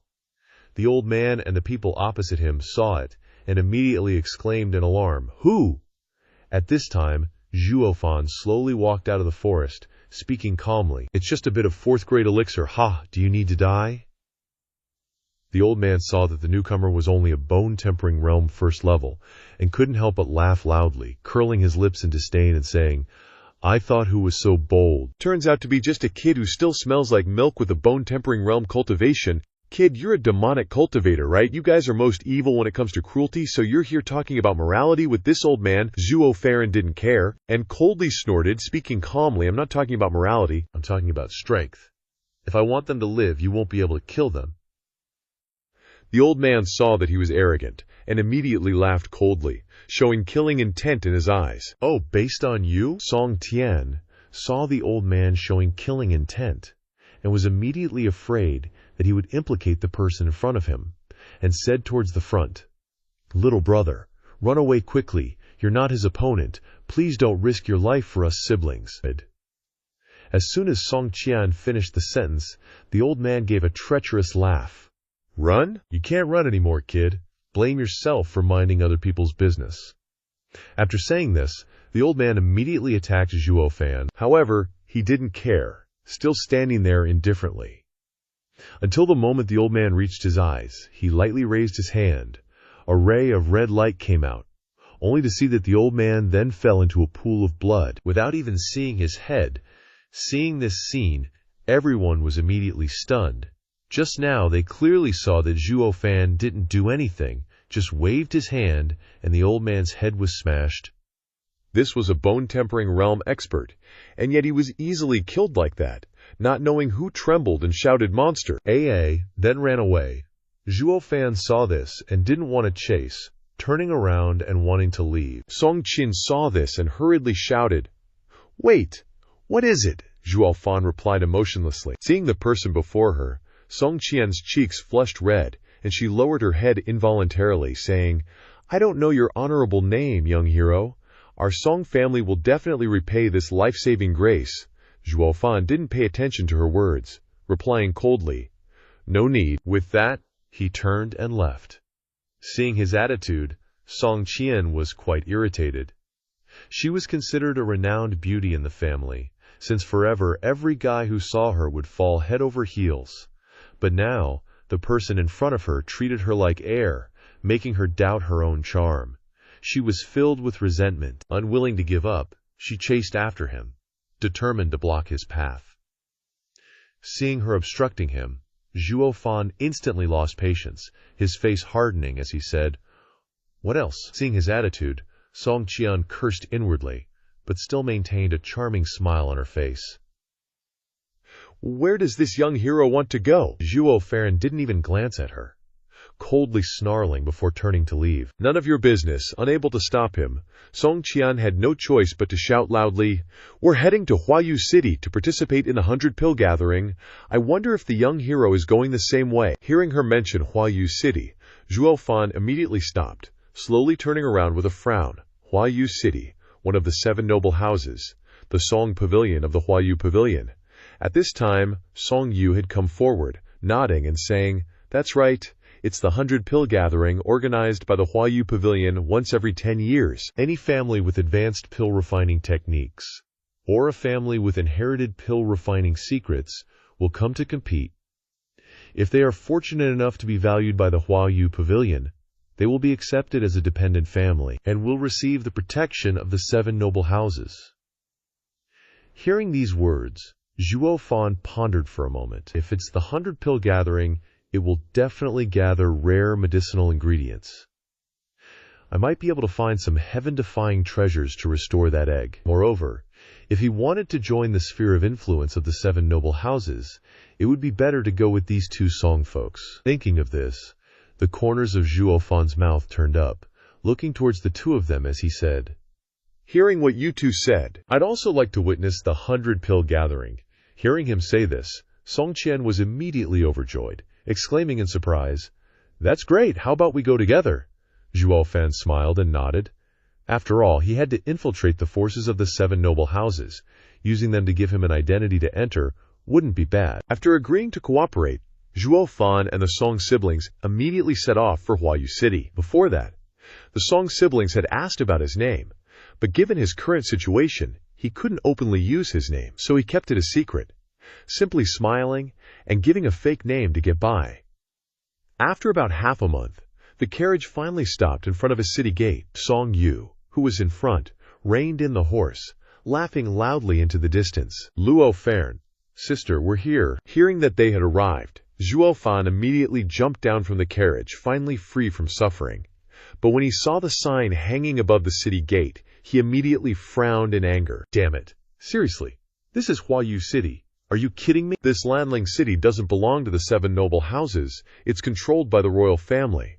Seeing his anger, Song Yu chuckled, explaining, "Haha, brother Luo Fan, don't be impatient. Inside Landling City, we'll buy some precious medicinal materials. Then, going to the 100 Pill Gathering will give us a better chance of being favored by the Huayu Pavilion." Looking at Song Yu's determined gaze, Zhuo Fan helplessly shook his head, sighing inwardly. He continued to suffer on this bumpy carriage, not to mention having a man-crazy woman like Song Qian sitting with him. It really made him suffer. He didn't know what kind of illness she had to be so boy-crazy. He had never seen someone like this before, always sitting next to him with a blushing smile, making it impossible for him to even cultivate. Just then, Song Qian reached out to hold the curtain of the carriage as she stepped out, seemingly seeing the disgust on Zhuo Fan's face, and glared fiercely at him. "Is being with me so uncomfortable?" Zhuo Fan helplessly shrugged, declining to comment. If it weren't for wanting to use them to enter the 100-pill gathering, he'd never have to suffer like this. Song Yu laughed loudly, revealing a smile towards Zhuo Fan. "Brother Luo, I know what you're thinking. I'm just like you. I also want to go to Huayu City." Immediately, I heard that the Huayu Pavilion has 15 pavilion masters, all as beautiful as goddesses. Moreover, Song Pavilion Master, Miss Chu Qingcheng, is even more of a national beauty. Said to be the #1 beauty in the world, being able to catch a glimpse of her would make my death worth it. My sister is also considered a beauty, but we're men. How can we give up the whole forest for just one tree? And she's not Chu Qingcheng. Mentioning this, Song Yu couldn't help but become a bit lost, as if the beautiful figure of Chu Qingcheng appeared in his mind. But by the time he regained his senses, Song Qingcheng was already glaring at him. "Xiao Yu, what did you say? Say that again. I wouldn't dare offend you again." Zhuo Fan glanced at the two of them, secretly deciding to stay far away from them in the future. These siblings are really a pair of weirdos. The sister is boy crazy, and the brother is girl crazy. If he continued to be around them, he might be driven crazy by these two. He had to quickly escape somewhere else. He couldn't let them infect him. Suddenly, a surprised voice came to the three of them. "Qian here." Hearing the voice, the Song siblings trembled, carefully turning towards it. Seeing the person arriving, they couldn't help but sigh inwardly at their bad luck. Song Qian hid her emotions within, quickly showing a bit of shyness on her face, nodding. "Brother Qi Tianlei." Song Yu looked at this person, then leaned into Zhuo Fan's ear, whispering, "He's Qi Tianlei, the young master of the Qi family, the #1 family in Lanling City." The Qi family and the Song family are sworn friends, but they are a second-rate family, and we're just a third-rate family, so they always look down on us. Qi Tianlei is always infatuated with my sister whenever he sees her. Hearing this, Zhuo Fan was a bit startled, deeply glancing at the two siblings for a moment, unable to help but sigh. The Song family and the Luo family were quite similar, except that the Luo family had him as support, so they didn't need to care about others' opinions. But the Song family wasn't as fortunate. Being a third-rate family, every action had to depend on the major families. Qi Tianlei was stroking and chatting with Song Qian, suddenly turning his eyes to the side, seeing the unfamiliar person appear, and asked suspiciously, "Qian Qier? Who is he?" Song Qian panicked, putting on a frightened look, revealing a charming smile as she said, "Brother Luko, he's our friend." "Right, Tianlei. How did you know we were coming here today?" "I received a letter from Uncle Song and guessed the time, so I just came to take a look," Qi Tianlei replied to Song Qian. He then turned to Zhuo Fan, changing his attitude, and coldly said, "What's your relationship with Qian Ver?" Seeing this, Song Yu hurriedly explained, "Ah, Big Brother Qi, he's my friend." Qi Tianlei brushed Song Yu away, interrupting, "I wasn't asking you." He then looked at Zhuo Fan again, saying fiercely, "Speak quickly. What exactly is your relationship with Qian Care?" Hearing him call him out, Zhuo Fan couldn't help but sneer. Narrowing his eyes, he looked at the person before him, revealing an evil smile as he said, "Along the way, Qian Far and I ate together, slept together, until we got out of that carriage. What do you think our relationship is?" Hearing this, Song Qian immediately grabbed him, startled and frightened. Qi Tianlei was already very angry, and his words were just provoking him, adding fuel to the fire. Something was bound to happen. Sure enough, after Zhuo Fan finished speaking, Qi Tianlei flew into a rage, shouting loudly as he struck out at him with a palm, "You damn animal, I'll kill you here today." But Zhuo Fan didn't move at all, calmly standing in place. Just as Qi Tianlei rushed in front of him, Zhuo Fan unleashed an oppressive aura filled with murderous intent, instantly sweeping through everyone's minds. Qi Tianlei felt it and immediately broke out in a cold sweat, cowering in fear and falling to the ground. Seeing this, Zhuo Fan couldn't help but sneer, coldly mocking, "You still want to act tough, I'll slaughter you." Sitting on the ground, Qi Tianlei could still feel the powerful aura from earlier. That one move was basically the intention to kill him. This person's primordial spirit is terrifyingly strong. Thinking of something, Qi Tianlei trembled and stammered. You must be a divine transformation realm expert. At this moment, the Song siblings were instantly stunned. They knew Zhao Cheng was strong when he acted in the forest, but Qi Tianlei was a bone-tempering realm expert, and Zhao Cheng didn't even lift a finger. He just scared everyone into paralysis. The Song siblings were now really feeling Zhao Cheng's power, and they were freaking out inside. Suddenly, a whooshing sound erupted, and a figure appeared in front of Qi Tianlei. Seeing him trembling on the ground, the newcomer immediately erupted in anger. "Laver, what happened to you? What's going on? Who did this?" Seeing the person arrive, the Song siblings were scared witless, stammering, "Uncle, I'm sorry, this is all my fault. Please don't blame anyone else." The man heard this, looked up, and noticed there were strangers present in the conversation. Turning his eyes towards Zhao Cheng, his expression instantly changed. He started laughing loudly. "Ha ha, so it's Qian Hair. I was wondering why this brat ran out of the city gates at the crack of dawn. Turns out we have esteemed guests visiting. My mistake. All a misunderstanding. Let's go, come home with your uncle. You guys had a long journey to Lanhai City. Uncle has to be a good host." With that, he nonchalantly hoisted Qi Tianlei over his shoulder and led the way. He seemed like a friendly elder, but whether intentional or not, he kept glancing back at Zhao Cheng before leaving. Zhao Cheng quickly noticed the man's odd behavior and became secretly vigilant, saying to the Song siblings with suspicion, "Who said the Qi family looks down on you? Are you two trying to pull a fast one on me?" Song Qian looked confused and pouted. "No way, that's the Qi family head, Qi Gangli. He's usually a pain in the butt to us, but what's with him today? It's like he's a completely different person." Qi Tianlei is his only son, and he dotes on him more than anything. Song Yu beside her nodded in agreement. Yeah, for his son to be hurt and he's not even investigating, something's definitely fishy. Zhao Cheng chuckled coldly, muttering, "Yeah, something's definitely up." Song Qian looked at Qi Gangli, who was getting further and further away, leaving them behind, and quickly said, "What's something? Maybe he's just in a good mood today. Stop speculating. We're lucky he didn't make a fuss, or we'd be in deep trouble." Hearing this, Zhao Cheng scoffed, his face full of disdain.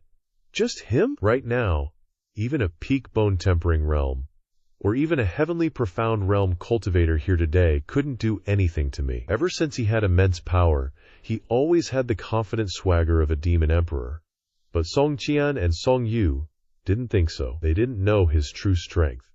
Shaking their heads and hurrying forward. Back at the Qi family, the three were arranged in a small courtyard. Taking advantage of the lack of people, Zhao Cheng was finally able to cultivate in peace. A moment later, the door to Zhao Cheng's room was suddenly opened.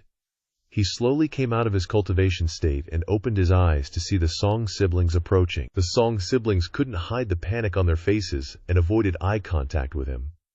Regaining her composure, Song Qian immediately said, "Zhao, Luo brother. The Qi family head has prepared a banquet to welcome guests from afar and invites you to join." Zhao Cheng stared at them for a moment, still sitting cross-legged on the bed, and bluntly said, "He invited you to. I don't know him. I'm not going." Seeing him refuse, Song Yu became anxious, showing a look of fear no can do. Realizing she misspoke, she quickly explained, Don't misunderstand. This is still the Qi family after all." Song Qian next to her also nodded. That's right. It wouldn't be polite to refuse their hospitality when they're hosting a banquet for us." Zhao Cheng smirked. Their little schemes were trying to fool him. How naive. With this in mind, Zhao Cheng slowly stood up, saying calmly, "Is that so? Then let's go. Since the family head invited, even if it's a Hongmen banquet, we have to go." Hearing him mention Hongmen banquet, the Song siblings were instantly stunned. Could he have really realized something? They exchanged glances, their eyes filled with helplessness. Zhao Cheng, seeing they weren't moving, didn't stop walking and urged, "What are you still spacing out for? Lead the way." Soon, the three arrived at the Qi family's main hall. It was already filled with people, and the table was laden with delicacies. In the head seat, Qi Gangli sat with a beaming face, surrounded by bone-tempering realm experts. In the corner, there were 3 empty seats, obviously reserved for them. Qi Gangli turned his gaze to the entrance, saw the 3 arriving, and smiled insincerely. "Ha ha, you've arrived. Quick, take a seat. Zhao Cheng couldn't help but roll his eyes at the scene. They weren't even trying to hide their intentions. How could they expect to trap him with such obvious tactics? So stupid, but whatever. A bunch of bone-tempering realm cultivators couldn't affect him anyway. With this in mind, he slowly walked towards the round table, chose a seat, and smiled continuously. Seeing this, the old geezers secretly exchanged glances, nodding as if they understood. Smiling, Qi Gangli watched the three take their seats, picked up his wine cup and said, "Little friend is called Zhuo Fan. I've heard Qian Hare and the others mention you. Thanks to your care on the road, they were able to arrive here safely. Come, let's have a toast. I'll drink to you." With that, he raised the cup to his lips and downed it in one gulp. Zhao Cheng looked at him, his lips curling up, and said bluntly, "Wine is like poison. I haven't drunk alcohol in years. Moreover, I advise family head Qi to drink less, lest you make foolish decisions, provoke someone you shouldn't, and plunge your family into annihilation." As soon as he said those words, everyone's eyes were on him. Qi Gangli also looked at him, his hand tightening, trying to take a deep breath and regain his composure. He looked back at Zhao Cheng. What do you mean by that? Seeing him still pretending, Zhao Cheng didn't mind tearing down the facade again. He took his wine cup and immediately poured it out, not a drop left, and smirked. "You don't need to pretend anymore. You must have known who I am for a while, or you wouldn't have set up such a big show, waiting for me to enter. A level 4 spirit beast. 100 immortals pill concocted from the venom of a scarlet refining poison python. Am I wrong? This game you've set up is too sloppy. How dare you be so extravagant?" Seeing that he had been exposed, Qi Gangli knew he couldn't hide it anymore, and decided to turn hostile, quickly changing his attitude. His eyes were filled with murderous intent. "Zhao Cheng, you've offended the Underworld Valley. The Valley Master has issued an underworld pursuit order on you. The entire empire is hunting you down. Now that you've come here, I'll take your head to the Underworld Valley for a reward." With that, he ordered everyone around him, "All elders, listen up, attack." As soon as he spoke, 7 bone-tempering realm experts simultaneously attacked, launching their palms at Zhao Cheng. The golden light was incredibly fast, but Zhao Cheng didn't even flinch. He just laughed coldly, and with a bang, the surrounding tables and chairs were shattered by the palm winds, smoke filling the air. But when the dust settled, everyone looked towards that spot and couldn't find his figure. Their eyes widened in shock. Suddenly, a low chuckle came from above them. "I'm right here." At the same time, his hand was on the head of an elder, squeezing hard. The man spat out a mouthful of blood, dying with eyes wide open. Slowly withdrawing his hand, Zhao Cheng waved his hand, wiping away the blood, smirked, and turned towards the others. Everyone was simultaneously shocked, their eyes unable to believe what they were seeing. Even in their dreams, they wouldn't have imagined that the person in front of them would be so powerful. He clearly only had the strength of the bone-tempering realm first level, and there were 9 bone-tempering realm experts here, yet they couldn't do anything to him. Qi Gangli looked at him with fearful eyes, gritting his teeth. "It seems the rumors are true. You really are a monster. No wonder even the 7th elder of the Underworld Valley died at your hands." Zhao Cheng chuckled, looked at him, and raised an eyebrow. "Since you know how dangerous I am, you still dare to attack me? Even the Underworld Valley can't do anything to me." Could it be you are sure following wealth and prestige is a dangerous matter, and the rewards are going to be great? With that, Qi Gangli gritted his teeth, circulated his yuan energy, and charged madly towards Zhao Cheng. Behind him, a fierce tiger phantom appeared. This was a spirit-ranked mid-grade martial skill, Tiger Roar Scroll. Zhao Cheng narrowed his eyes slightly, looking at the person rushing towards him. He let out a cold laugh, not dodging at all, and raised his hand to directly receive the palm strike. When the 2 palms met, a violent explosion rang out in everyone's ears. By the time everyone looked again, they only saw Zhuo Fan take a few steps back. But Qi Gangli had been sent flying into the distance, slamming his back hard against the wall before slowly falling down, his arm covered in blood. The remaining elders were even more shocked at this sight, becoming several times more serious. They couldn't underestimate this guy in front of them. After regaining some strength, Qi Gangli gasped and said, "What the hell did I raise? How can someone's body be so damn strong? This isn't human. A slight smirk appeared on Zhuo Fan's lips as he released his killing intent, saying indifferently, "Whether I'm human or not is none of your business." As soon as he finished speaking, he used the mystical shadow movement technique. The moment Zhuo Fan moved, elders were constantly having their chests pierced where he passed. Their eyes widened as they slowly fell down.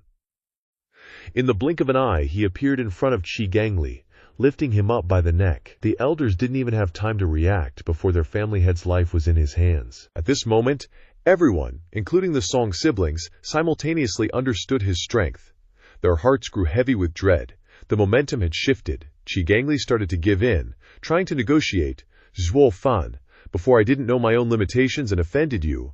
Now please, for the sake of Qian He and Xiao Yu, spare my life. We won't oppose you anymore." Zhuo Fan glanced at him, then at the Song siblings, and said coldly, "Family head Qi, I warned you from the start not to make any stupid decisions, but since you did, you should accept the consequences. As for them, you betrayed me, and now you want to talk about loyalty, Qi Gangli. Are you looking down on me or overestimating them?" Hearing this, Song Qian and Song Yu's eyes dimmed, and they looked at him anxiously, with guilt on their faces, explaining, "Luo, no, Brother Zhuo, we were forced to do it, please." Before they could finish, Zhuo Fan interrupted. "Save your breath. If you did it, no need to explain." Hearing this, the Song siblings couldn't help but lower their heads. Seeing that he couldn't negotiate, Qi Gangli flew into a rage and shouted, "Zhuo Fan, don't push us too far. If the Qi family goes all out, we'll take you down with us. You won't be able to handle it." Hearing him threaten to drag him down, Zhuo Fan curled his lip in disdain. "I'd love to see that. How are you going to drag me down with you?" Insulted, Qi Gangli immediately flew into a rage, biting his lip and loudly ordering, "All elders, attack! Ignore me! Kill him! Take the order!" The elders all attacked Zhuo Fan at once, each of them revealing killing intent, releasing their strongest pressure, and using their spirit-releasing techniques, determined to send Zhuo Fan to his death. Zhuo Fan knew that they wanted to force him into a corner, but he didn't care. Even if Heaven Tribulation Realm experts attacked together, he wouldn't care, let alone them. A murderous intent flashed in his eyes. Following a clap of thunder, 2 lightning cloud sparrow wings suddenly opened. In an instant, the elders of the Qi family didn't even have time to unleash their techniques before they were struck down by lightning, cleaved in 2, and blood flowed like a river. Seeing this, Zhuo Fan curled his lip in disdain, couldn't even take one hit. Suddenly, an arrow flashed through the air, heading straight for Zhuo Fan. His eyes narrowed slightly, and Zhuo Fan looked at Qi Gangli, only to see him grinning malevolently. "Ha, you fell for it. This is the real killing move. But these kinds of tricks want to kill me? Keep dreaming." By the time I was playing everyone in the palm of my hand, they probably weren't even born yet. Thinking this, a mocking smile appeared on his face as he commanded his wings to block the hidden weapon. But at this moment, a figure rushed over, blocking right in front of him. "Careful!" With a scream, Song Qian's figure immediately fell down. The hidden weapon having struck her shoulder, Zhuo Fan quickly reached out to catch her, cursing the foolish woman in his heart. But he didn't let go. Song Qian looked at Zhuo Fan with teary eyes and said, "I'm sorry, we really didn't mean to. It's just that we're too weak to help ourselves." Seeing that his killing move had failed because of a woman, Qi Gangli immediately flew into a rage, roaring madly as he rushed towards the Song siblings. Zhuo Fan didn't even bother to glance at him. Like a sword, the lightning cloud wings flashed across his body in an instant, and Qi Gangli was instantly torn in 2, with fresh blood splattering everywhere. With that, all the experts of the Qi family there lost their lives. After dealing with these people, Zhuo Fan bent down to check on Song Qian's condition, using his hand to pull the hidden weapon out of her. After observing for a moment, he immediately said, "Poison!" Hearing this, Song Yu rushed off in a panic. "This must be a secret poison of the Qi family. I'll go to the medicine room to find an antidote, sister. You must hold on." Zhuo Fan couldn't help but feel helpless watching him run off. Is this guy an idiot? Not every poison needs an antidote. Why is he running so fast? He couldn't help but sigh. This idiot. This kind of poison can be forced out with origin power. There's absolutely no need to go find an antidote. Seeing this, Song Qian said, "My little brother is reckless and brainless. He's nothing like you." Zhuo Fan didn't care. This poison didn't need an antidote. It could simply be forced out with origin power. Thinking this, he said to Song Qian, "Sit still. I'll help you force the poison out now."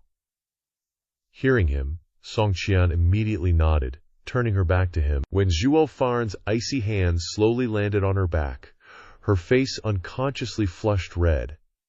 But when Zhuo Fan sent origin power into her body, he couldn't help but be startled.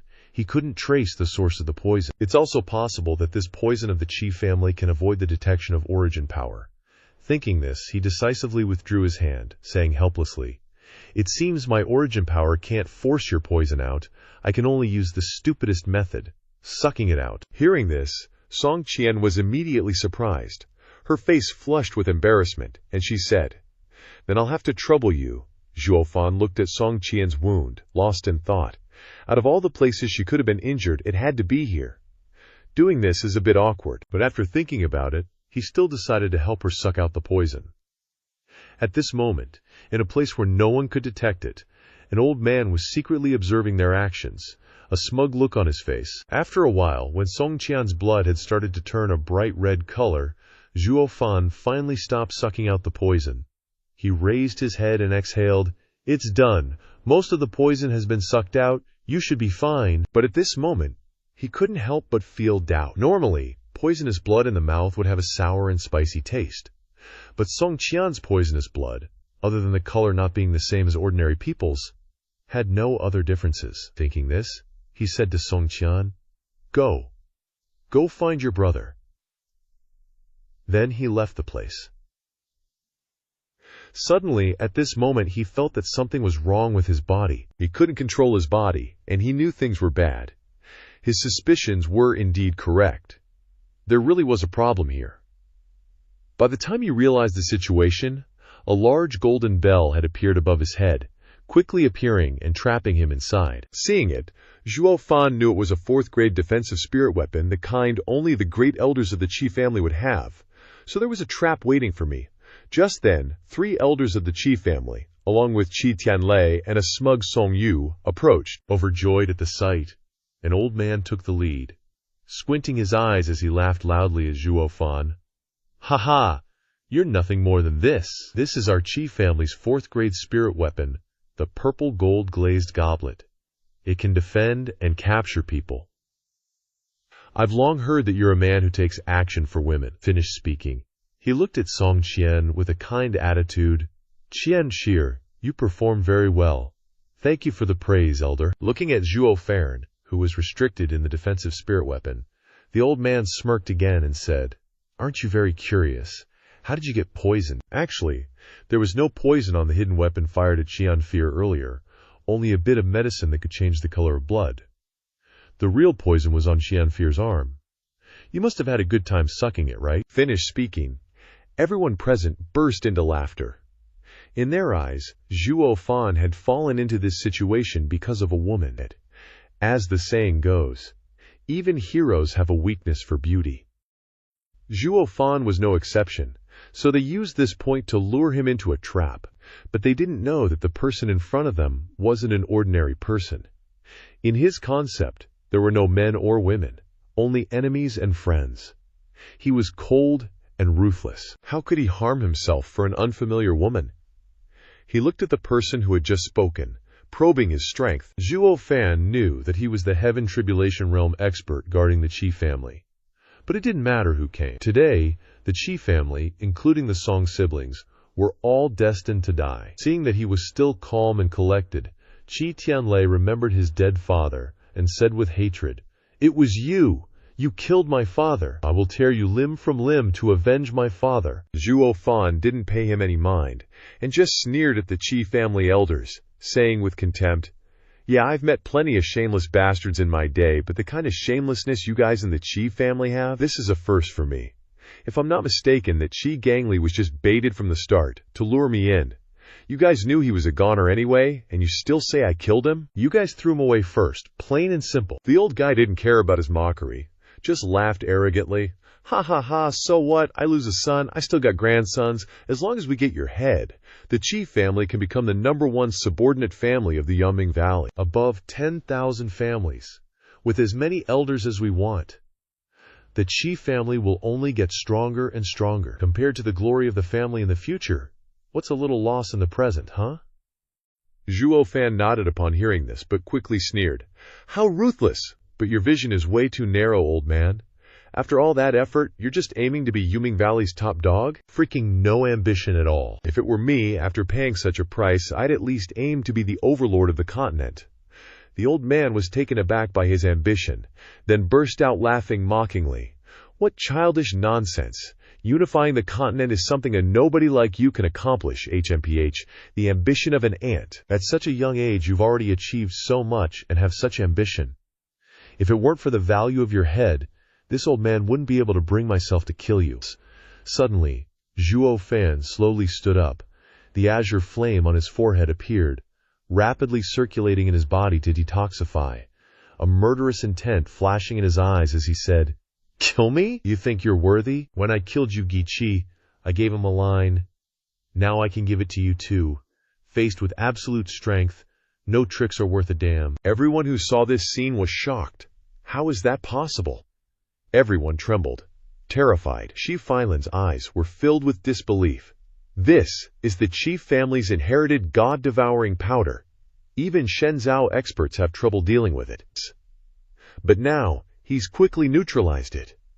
Qi Weilan quickly regained his composure, reassuring everyone, "Don't worry, this kid is still trapped in my 4th grade spirit weapon." But before he could finish his words, an earth-shattering bang interrupted him. A streak of blood piercing through his chest, his body falling backward uncontrollably, blood gushing from his mouth, dying with his eyes wide open. That 4th grade defensive spirit weapon was also shattered by Zhuo Fan, and he had already stepped out. Right at the moment Qi Weilan fell, everyone took 2 steps back in fear. The 2 elders exchanged glances, then looked at Qi Tianlei, immediately making a decision.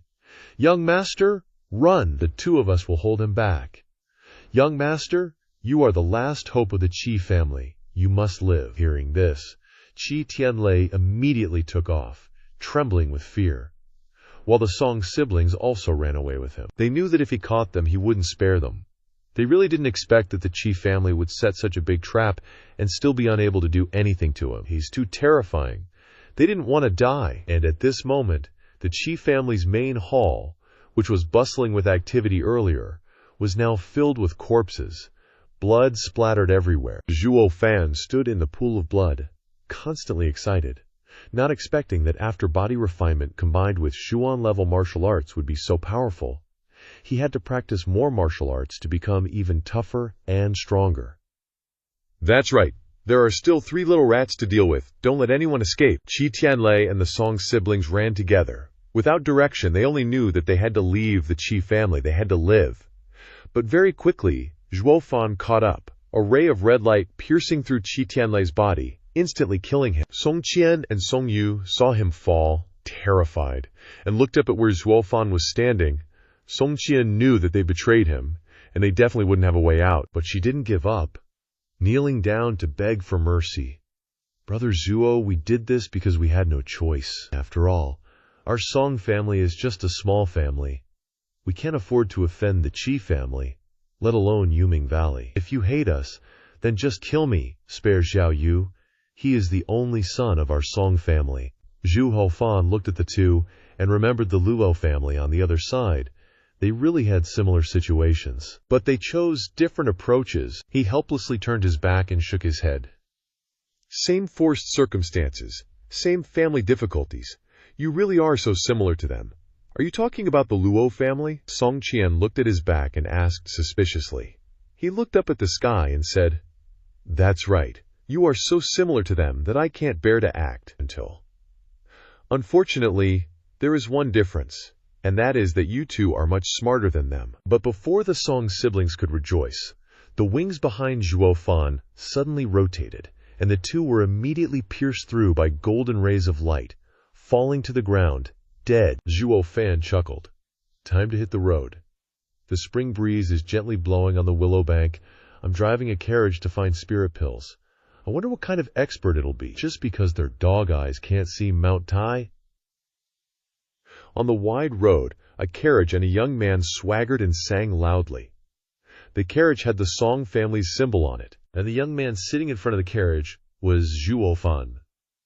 But in order to hide his identity and avoid trouble, he had disguised himself as Song Yu, using his identity to enter the territory of Flowing Cloud City.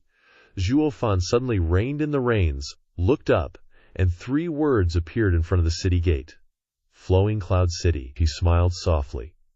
Finally arrived. Hopefully I can find some good medicine for revival. Not in vain for this old man to come all this way. Suddenly, a loud shout rang out. Stop! As soon as he finished speaking, a burly man stepped forward, blocking his carriage. Sure enough, Zhuo Fan looked around and spoke up. Yuming Valley. Seeing that he guessed their identity, he couldn't help but praise, "Oh, you have good eyes. To be able to recognize us, looking at your appearance, you must be a young master of a noble family. Tell me your name." Zhuo Fan pondered, then said suspiciously, "This is Flowing Cloud City. Even if you want to ask for details, it should be done by people from the Flowing Cloud Tower, right?" "What?" Before he could finish, the other man interrupted, saying fiercely, "Stop your freaking nonsense. Hurry up and confess honestly, otherwise don't blame us for being impolite. If this wasn't the territory of the Flowing Cloud Tower, just based on a lackey like you, I would have taken your life long ago." Zhuo Fan frowned, a murderous intent flashing in his eyes. But he still had important things to do, so he had to endure, and revealed his identity. "Song family from Night Rain City, Song Yu, ordered by my father, to come here to participate in the Flowing Cloud Tower's 100-pill conference. This is the seal of my family." With that, he took out a token from his person, with the character Song clearly engraved on it. The people from Yuming Valley took it, observed it carefully, then nodded, and gave Zhuo Fan a wanted poster, saying, "All right, go ahead, but if you see this person, you must immediately inform us." Zhuo Fan took the paper and opened it to look. Sure enough, the person in the picture was him, but he was right in front of them, and they didn't recognize him, and still wanted to arrest him. A moment later, Zhuo Fan finally arrived at an inn, wanting to find a room to rest. He quickly stepped in and said to the owner, "Boss, any rooms available?" But the boss didn't pay attention to him at all, not even glancing at him, still continuing what he was doing. Sure enough, man saw this, and couldn't help but get angry.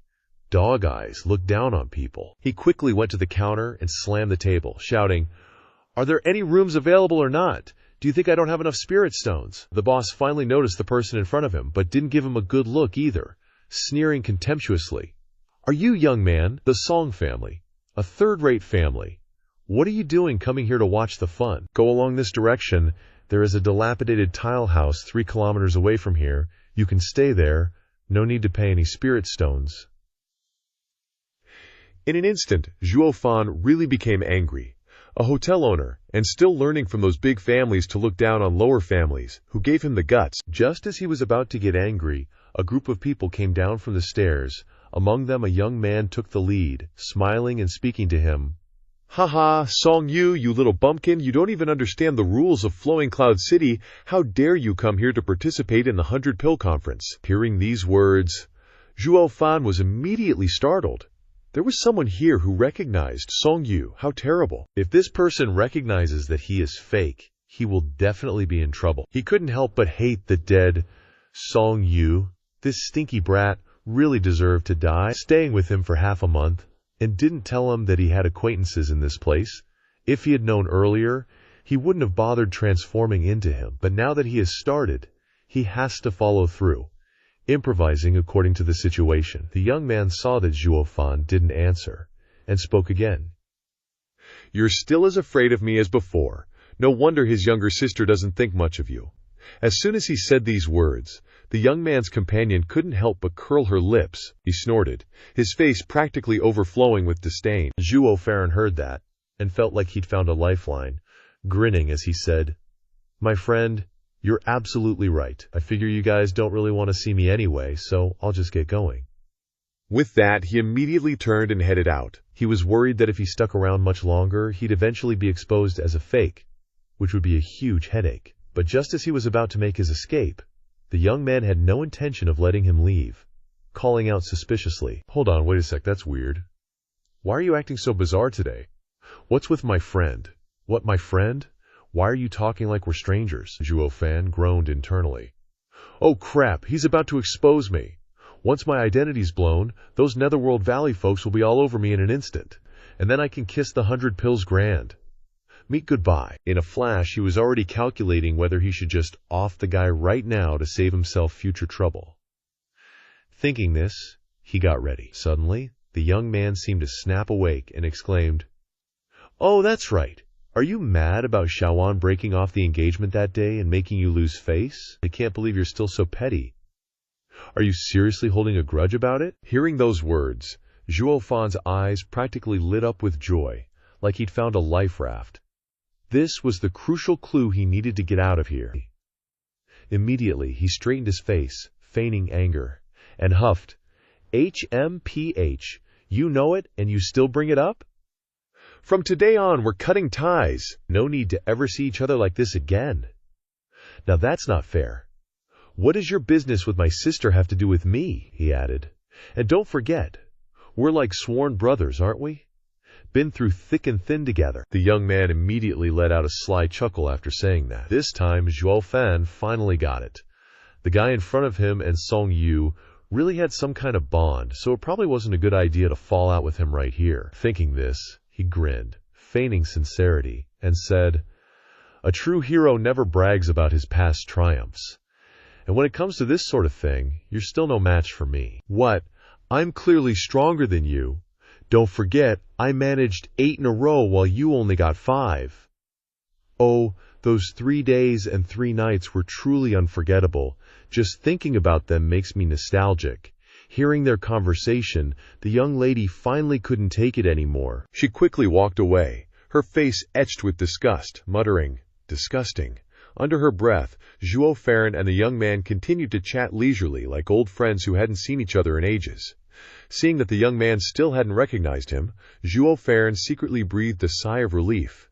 For now, it seemed his disguise was holding up. However, just by looking at the aura around these two brothers, they had to be from at least a second-rank aristocratic family, so he figured he could totally use this guy to gather some intel. With that thought, a smug smile briefly flickered across his face before he quickly hid it, turning back to the young man with a seemingly sincere expression and saying, "Big bro, long time no see. How about tonight we two brothers host?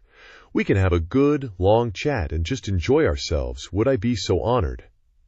Later, Zhuo Fan and the young man found a tavern in the bustling street, settled down, and reminisced about old times. After a while of chatting, Zhuo Fan finally figured out who this guy in front of him was. His name was Tong Tianba, the top dog of a family in a mid-tier city, basically a second-rank aristocratic family within the Tianyu Empire. Turns out, one day he was sent on a mission to Wild Rain City for work, and that's where he bumped into Song Yu. That Song Yu was seriously a brown-noser. The moment he saw someone with influence, he'd butter them up, join them in their debauchery, and eventually became Tong Tianba's trusty drinking buddy.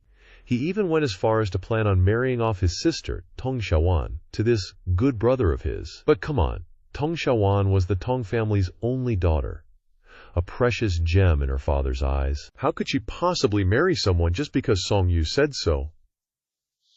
As a result, Old Master Tong had him kicked out that very year, and Tong Tianba even got a stern lecture for it. And as for Tong Xiaowan, she'd been constantly grumbling about her elder brother ever since. However, while the entire Tong family viewed Song Yu as a pile of trash, in Tong Tianba's eyes, he was an invaluable drinking buddy and true confidant, hard to come by. Suddenly, at that moment, Tong Tianba drained the last drop from his wine cup, slammed his hand on the table, and declared, "What degenerate playboy, we should call that true affection. Not like those hypocritical gentlemen who are all fake sincerity." Zhuo Fan, listening on the side, immediately shook his head, a bitter smile twisting his lips. What kind of big brother is this? Just for a few cheap thrills, he's already planning to hand his own sister over to someone else. If he were Old Master Tong, he'd definitely beat this guy's ass raw. He wants to marry off his own sister to someone he thinks highly of.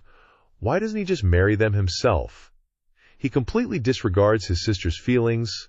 Seriously, birds of a feather flock together.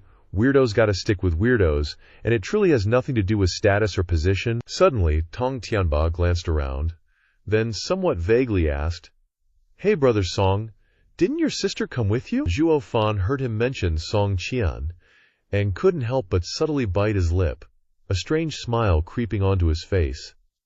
Oh, she saw me off for a bit, then headed back home. I personally escorted her, you know. Besides, there are beauties all over the world, Brother Tong. Why get stuck on just one person? My sister's totally not worthy of you, you know. There are so many beauties in Misty Rain City. Why bother looking far when there's plenty close by?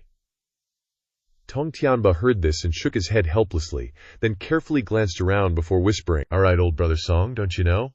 You absolutely can't mess with the women from Misty Rain City. Do you know that Misty Rain Pavilion is the only family among the 7 noble families that's completely matriarchal? For 1,000 years, they've been attracting powerful male cultivators to become live-in son-in-laws and have children, so women's status here is pretty darn high. Hearing this, Zhuo Fan couldn't help but be startled. There's such a thing? So women can't even pursue their own feelings? Tong Tianba looked deeply at Zhuo Fan for a moment, then said suspiciously, Hey brother, why do I feel like I barely know you anymore? Don't tell me you don't know that pursuing someone and teasing them are 2 different words, but they basically mean the same thing. Zhuo Fan couldn't help but be stunned, then nodded. Yeah, Brother Tong, you're absolutely brilliant. Oh, by the way, Brother Tong, are there any other rules around here? Like, for example, about inns? Almost forgot to tell you. During the 100 Pills Grand Meet, because seriously, so many aristocratic families show up, Misty Rain Pavilion has laid down some lodging rules. 3rd-rank families can only stay in the poorer, far-flung areas. 2nd-rank families get to stay in the inns. 1st-rank families will be personally hosted by the 15 Pavilion Masters of Misty Rain Pavilion. And as for the 7 noble families, before he could finish, Zhuo Fan was instantly shocked. The 7 noble families are here too? That's a huge problem. Thinking this, he asked suspiciously. You mean the 7 noble families are really here? Tong Tianba seemed to nod immediately. It was pretty obvious, after all. How could the 7 noble families not show up to such an important gathering? He thought for a moment, then continued. Of course, even though the 7 noble families are constantly bickering amongst themselves. Misty Rain Pavilion is a neutral ground, so they'll have 2 or 3 meetings here, and at that time, they'll be personally hosted by the Pavilion Master. At least, the folks from 9 Netherworld Valleys showed up super early. I can't believe I came all this way just to find elixirs, and I still ran into people from Netherworld Valley. Could it be that those guys outside the city weren't actually sent to find me on purpose, but were just following some big shot to participate in the Misty Rain Pavilion's 100 Pills Grand Meet? And for that big shot to represent Netherworld Valley, they'd have to be at least an elder, or even the Valley Master himself? I need to know who's here. As they say, know yourself and know your enemy, and you'll win 100 battles. Thinking this, he opened his mouth and asked, So who exactly from Netherworld Valley showed up? Tong Tianba heard him ask, thought for a moment, then shook his head. He honestly had no idea. He hadn't actually seen anyone from Netherworld Valley since he arrived. Suddenly, at that very moment, a subordinate rushed over in a panic. Young Master Tong, this is bad. Miss Tong is in trouble. Tong Tianba heard this, immediately shot to his feet, and roared, What? Take me to her now! With that, he and 4 elders swiftly left. Zhuo Fan saw this, promptly stood up to settle the bill, and slowly blended into the crowd, following behind. Very quickly, everyone reached a bustling street corner. A large crowd had gathered, and right in the middle, Teng Xiaowan was struggling, fallen miserably on the ground. Tong Tianba rushed over, immediately assessed her condition, helped her up, and angrily demanded, Xiaowan, what on earth happened? Who did this to you? Teng Xiaowan seemed terrified, nervously glancing at the young lady in red who was glaring fiercely at her, then cowered and whimpered, Brother, let's just go. Please, let's leave. However, that young lady stood there with a vicious, arrogant expression, opening her mouth to snarl menacingly. Who said you could leave? Just now, this young lady told you to slap yourself 100 times, and you've only managed 30, and you already want to leave. I don't care who you are, but as long as I find you, I'll make sure your entire family dies a wretched, miserable death. Tong Xiaowan heard these words and was utterly terrified, her whole body trembling. Finally, she couldn't take it anymore and raised her hand, slapping herself across the face, causing her cheeks to flush bright red and her eyes to well up. Dong Tianba, who was next to her, quickly stopped her. Xiaowan, stop. What exactly happened, bro? It's all my fault. I took a liking to that jewelry and wanted to buy it, but she overheard me. His own sister was being bullied, so Deng Tianba immediately got angry. This thing was clearly spotted by my sister first. You snatched it and now you want to hit someone. Hearing this, the woman in red laughed, then casually tossed a piece of jewelry, letting it fall to the ground. Her eyes were full of malice. I asked her to give it to me, but she wouldn't. She stubbornly insisted that this miss hit her before she'd obediently hand it over, ruining my mood. Can't I scold her a little? At this moment, Zhuo Fan, hidden in the crowd, observed the situation. Looking at the shrewish woman in front of him, he couldn't help but sneer. She's just good at bullying others using her status. These kinds of women will be shivering messes when they meet a real expert. But he had no intention of interfering in this matter. Not only could he not show his face in his current situation, but also he wasn't close to the Deng family, so there was no need to risk helping them. Hearing the red-clothed woman's contemptuous words, Deng Tianba got so angry that he wanted to teach her a lesson, gritting his teeth as he charged forward. You cheap woman! If I don't beat you today, I'm not Deng Tianba. With that, he clenched his fist and lunged. With his chi-refining 9th-level cultivation, beating her would be relatively easy. But at this moment, a gust of wind rang out. A figure in white robes, holding a fan, appeared in front of the woman. His two fans crossed. Deng Tianba was immediately sent flying, sprawling on the ground. Zhuo Fan assessed the newcomer. A body of white robes, a layer of momentum on his face, a fan in his hand, revealing a handsome smile. That guy has a bone-forging realm 7th level. With this strength for the 7 noble houses, is not bad. Looking again at the Deng family, with this situation they will probably be in more danger than fortune. At this time the man turned to the woman in red. Dan, what happened? The red-clothed woman gave him a disdainful glance, pouting, Nothing, just some blind dogs ruined this lady's mood. The white-robed young master shook his head in surprise, chuckling. Oh, you even dared to offend our Peony Pavilion's Miss Xiao. You really are blind, hey. As soon as he said this, the Deng family immediately panicked. This woman was the young miss of Peony Pavilion, one of the 15 pavilions of the Flower Rain Pavilion. Deng Tianba glanced at his younger sister, realizing they couldn't afford to offend this power, especially since they were on her territory. He slowly shook his head and spoke. Wang Grer, why did you, Zhao Dan, heard this and sneered. Didn't you just want to hit me? Why did you stop? Deng Tianba's body swayed, his forehead covered in cold sweat, as he cupped his fist towards Zhao Dan in apology. It was this one's fault for not recognizing Mount Tai and offending the young miss. I beg for forgiveness. Zhao Dan's eyebrows furrowed as she mocked. Forgiveness? What crime have you committed? Didn't you just say that I snatched your sister's stuff and humiliated her? It's right for you to stand up for her, but do you have the strength for it? Deng Tianba bit his lip hard.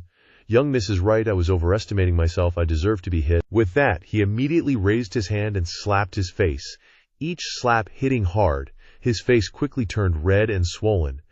Everyone who saw this shook their heads. Going up against the 7 noble houses, their small family really couldn't handle it. Seeing this scene, Zhao Dan couldn't help but pout. HMPH, what a waste. Not fun at all. Why are all men so useless? Not a shred of backbone, heavenly feather, why don't you play with them for a bit? The young master looked at her, his eyes full of affection, and said, Dan, what mischievous plan do you have now? Zhao Dan looked at the Deng siblings, a wicked smile spreading across her face. I think this little guy treats his sister pretty well. How about this? Your movement technique is excellent, and rather than take advantage of others, it's better to make a profit for you. If you can strip all the clothes off that girl, under the protection of those bone-forging experts, then that girl will be your toy. Furthermore, our Flower Rain Pavilion won't pursue you for bullying a woman. Hearing these words, Deng Xiaowan couldn't help but tremble slightly. Deng Tianba was outwardly furious.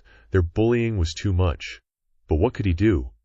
The Deng family was, at best, a second-rate family. Offending the 7 noble houses would be the end of them, so he could only endure it for now. But the white-robed young master didn't care, waving his hand and laughing. Dan, you really misunderstand me. Our joyful woods may have the words joyful, but we're definitely not lechers. This kind of request is really too difficult for me, haha. Fine then. Seeing you so gleeful, what are you worried about? Anyway, next year in July, You'll be mine. You'll be easy. In the Flower Rain Pavilion, we don't change anything. If Dan requests so, I have no other choice. But you must remember, this is just a game, and you can't hold it against me later, damn it. Hearing these words, the young man revealed a wicked glint in his eyes. He walked towards the Dung siblings and said, Hey, I am Lin Tianyu from Joyful Woods, and I will be the son-in-law of the Flower Rain Pavilion next year. You guys heard it just now. It's not that Lin is lustful or bullies the weak. It's just that you offended my future wife, and I'm simply carrying out a small punishment. Deng Tianba took 2 steps back in fear, pulling Deng Xiaowan behind him for protection. Young Master Lin, I heard the rules of your lady's game very clearly, but I don't know what will happen if we manage to block you once. Hearing this, Xiao Dan immediately sneered. If you can stop him once, then this matter is over, and this lady will never pursue it again. Then young Master Lin, please excuse us.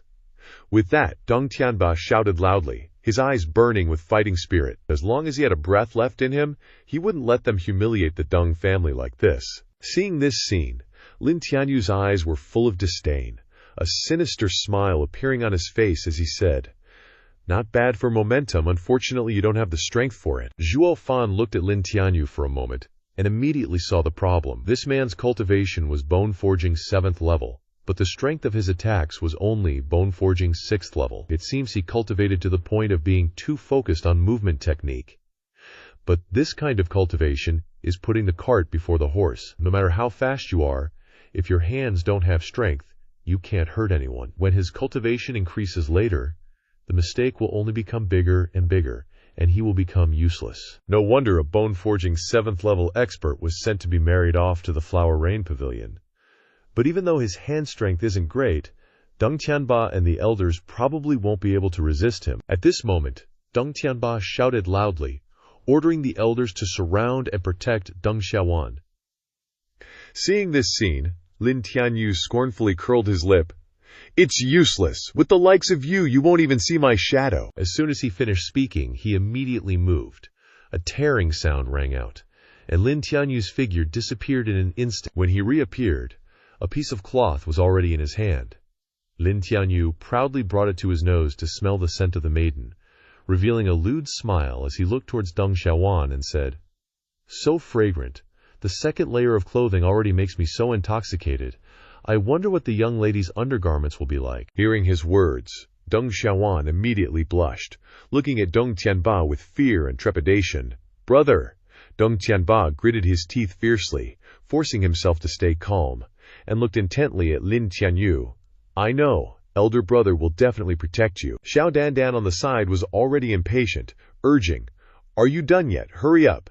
Lin Tianyu listened to Xiao Dan's urging and attacked. Deng Tianba couldn't even see his speed, helplessly shouting, Wan Care, I'm sorry, elder brother doesn't have the ability to protect you. But in this critical situation, a hand appeared, stopping Lin Tianyu.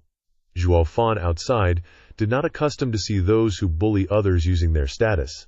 After a period of consideration, still decided to get involved in this matter. He turned his eyes to Deng Tianba and said, Deng brother, how about adding me for this last one? Lin Tianyu was surprised for a moment, so there was someone else who came to help, and this person could grasp his speed. Seeing this scene, Xiao Dan immediately frowned unhappily, narrowing her eyes suspiciously at this direction. Who are you? Zhao Cheng touched his nose, seemingly a little embarrassed, and said, Hey, I am her husband. No, she's my wife, so what's the difference, right? For sure, Zhao Cheng scratched his head, pondered for a moment, and began to explain, I came to her house to propose before, but she rejected me, so I'm considered a pre-husband. As soon as he finished speaking, everyone threw disdainful glances. Where did this guy jump out from? Talking nonsense. Hearing this, Xiao Dan also sneered, nonchalantly saying, It's okay, one more bone-tempering realm brat won't cause any trouble, and it'll be fun to watch such a devoted simp see the woman he loves stripped naked. Lin Tianyu laughed loudly, smugly saying, Ha, if Dan doesn't mind, I don't care either anyway. With more people, the result will be the same. Once again, the Deng family members, seeing that he still wanted to attack, continued to form a protective circle around Deng Xiaowan. Zhao Cheng is currently standing in front, on par with Deng Tianba. Deng Tianba took a deep breath and looked at Zhao Cheng, saying, Brother, You shouldn't interfere in this matter. Hey, Dongxiang, are you treating me like an outsider? We are sworn brothers. Of course we share both good and bad. Zhao Cheng wasn't bothered by the trouble and said casually, just helping out a friend in need. Deng Tianba was deeply moved, thinking he didn't make a wrong choice in making this brother. Sure enough, I didn't misjudge him. Brother is truly loyal and righteous. Zhao Cheng nodded calmly, then looked at Deng Xiaowan behind him, reassuring her, don't worry, he won't get your clothes off. Deng Xiaowan couldn't help but be stunned. The person in front of her was almost different from before.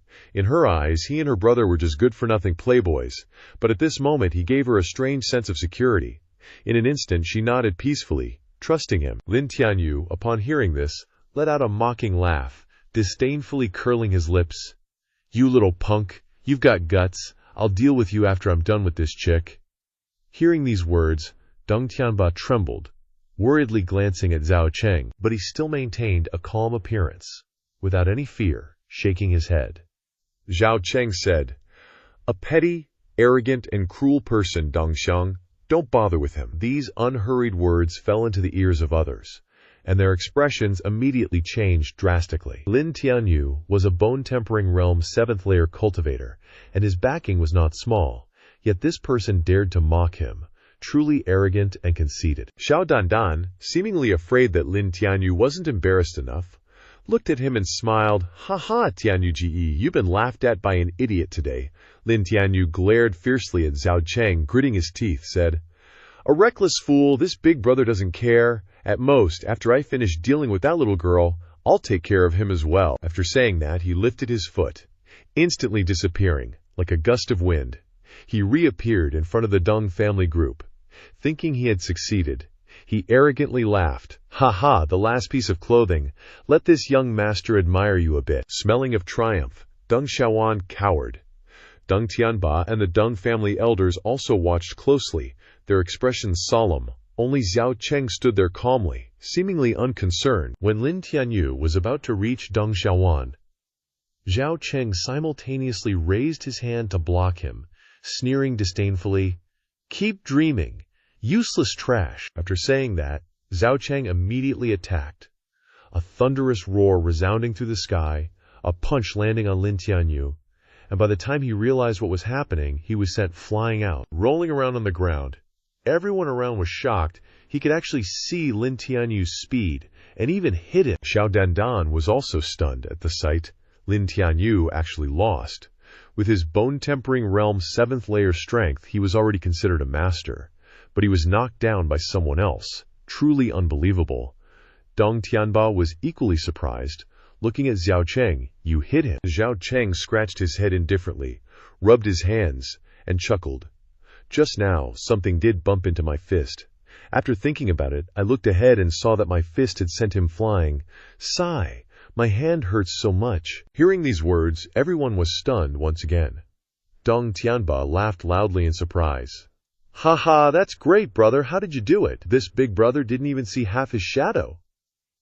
Zhao Cheng frowned slightly, smiling mysteriously. Need to see? Isn't his target only one person? Isn't it just waiting by the tree for the rabbit? And that foolish rabbit just happened to bump into the tree? After saying that, everyone seemed to suddenly understand. He's right. Lin Tianyu's target from the beginning was Deng Xiaowan, so as long as they waited by the tree next to Deng Xiaowan, they could catch him. An elder couldn't help but sigh in admiration. Genius! Song Gongzi is truly a genius. No wonder our Gongzi respects you so much. Deng Tianba laughed loudly, then looked at his younger sister, sighing in relief. Haha, younger sister, have you seen? I told you that Song Laodi is both talented and virtuous. Now you've seen it with your own eyes. If not for him, you would have encountered big trouble this time.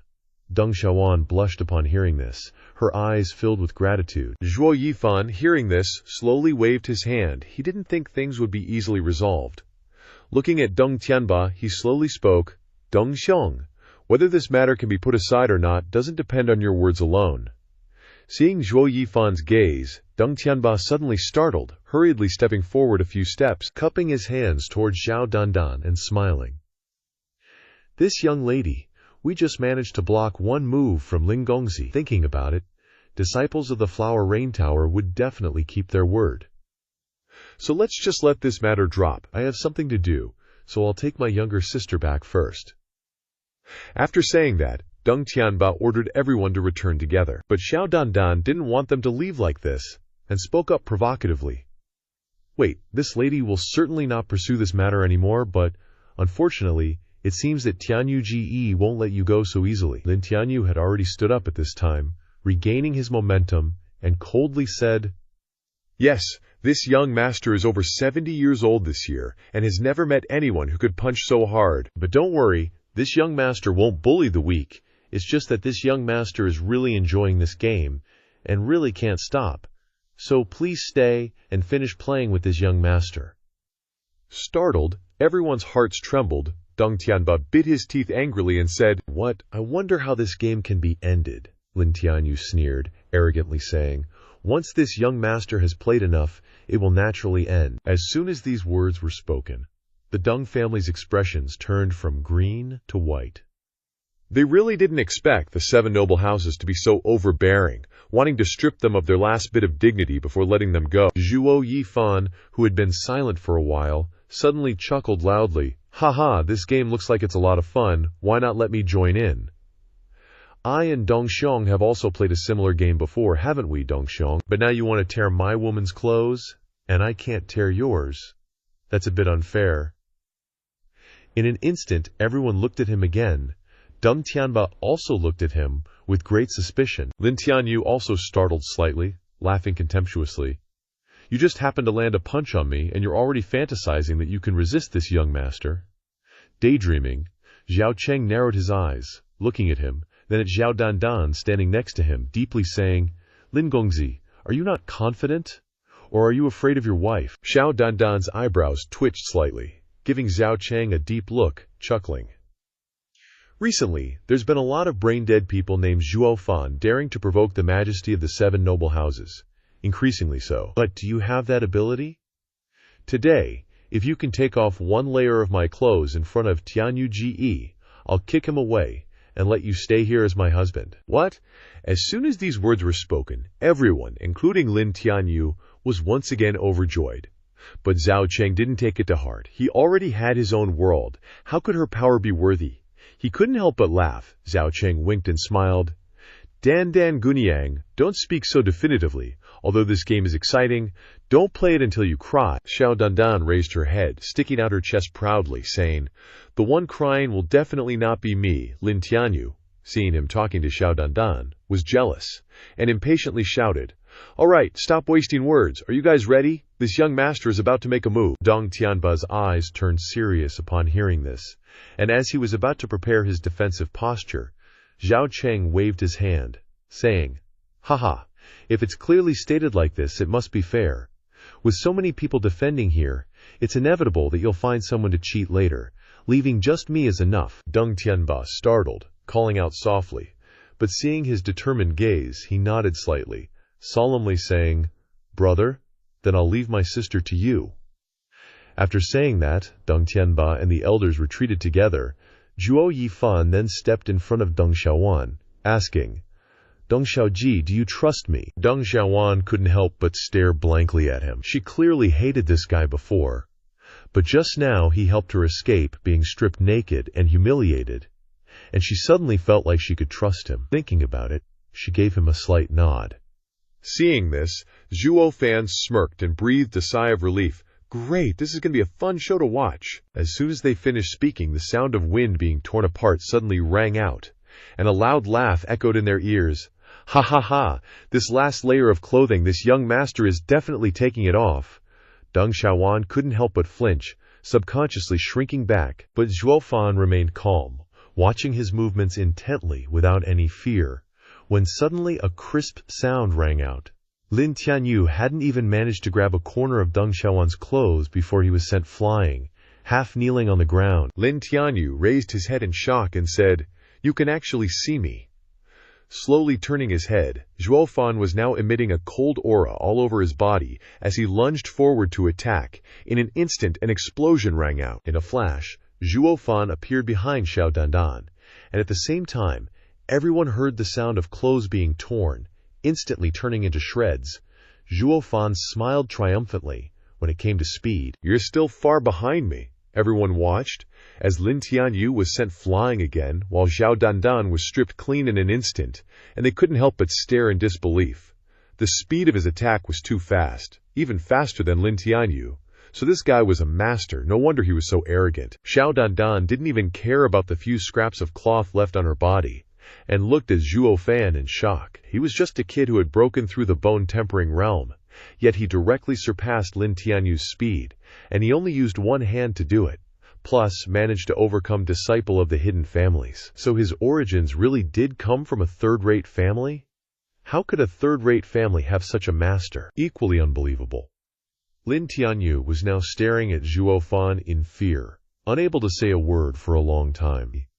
Even Deng Tianba couldn't believe that he had been friends with Song Yu for so many years without realizing this kid was so powerful. But what he didn't know was that this guy was never Song Yu to begin with, but a powerful Zhuo Fan in disguise. Ignoring everyone's reactions, Zhuo Fan curled his lips, brought his hand to his nose, took a deep breath, and said with great satisfaction, "As expected of a disciple of Hua Yu Tower, Miss Dandan is different from the ordinary women in this world. I will never forget the fragrance of this body." Zhao Dandan's face was now flushed red, and she glared fiercely at him, her expression extremely embarrassed. As for Lin Tianyu, seeing him teasing Zhao Dandan, he immediately flew into a rage and cursed, You motherfucker, you dare to tease my wife in front of me. You're really underestimating Lin Tianyu, what do you want?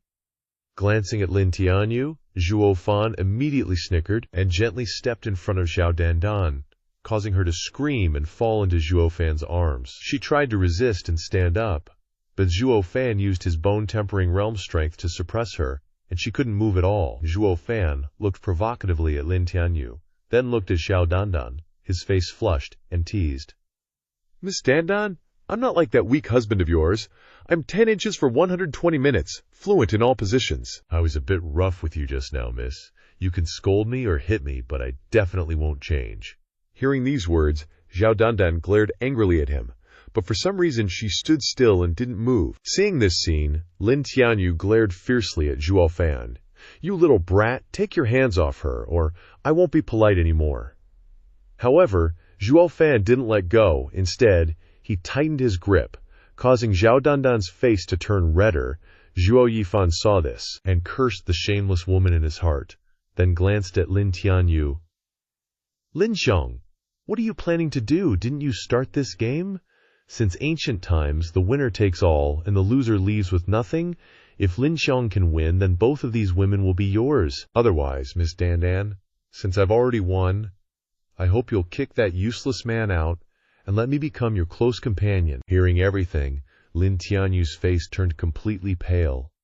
He gritted his teeth, wishing he could kill the person in front of him right now. You little brat, you're really going too far. Seeing him angry, Zhuo Fan laughed arrogantly. Haha, I'm 10 inches for 120 minutes, what do you have?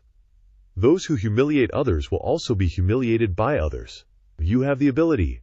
Beat me first before you talk. Lin Tianyu's lungs were about to explode with anger. He was completely humiliated by this person today, and played with in the palm of his hand. He couldn't bear it any longer. He shouted again. Even though I'm 6 inches, mine is thick. Why would I take those bullshit pills to last longer? What's important is having skilled technique or not. Length without skill is useless. Now I'll strip this blotch's clothes off, and then I'll take care of you. With that, he attacked Deng Xiaowan again. Deng Xiaowan was alone at the moment. Seeing him rushing over, she fearfully hugged herself and took a few steps back.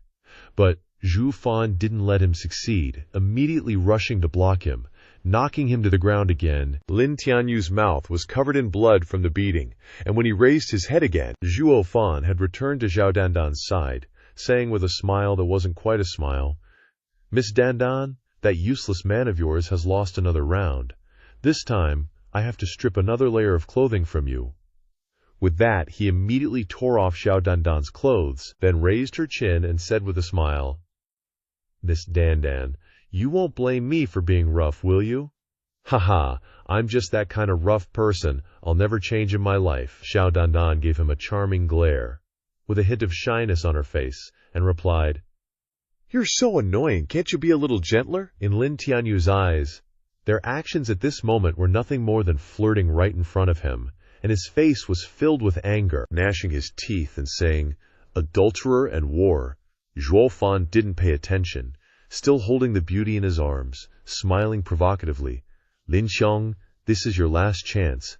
If you still don't succeed, then Miss Dandan will be mine." "You damn brat, you dare to humiliate someone from the 7 noble houses like this!" Lin Tianyu shouted in anger again. But he understood one thing. He really couldn't keep up with Zhuo Fan's speed, so he wanted to use the power of his family to threaten him. However, he didn't know that the person in front of him didn't even respect the elders of the Yuming Valley. So how could he be afraid of his happy forest? Zhuo Fan couldn't help but chuckle, looking at Lin Tianyu's murderous gaze, and placed a light kiss on Xiao Dandan's face, smiling and saying, "Ha ha! I'm about to be the son-in-law of Huayu Tower. Why would I be afraid of a bird from Happy Forest like you? Isn't that right, Miss Dandan?"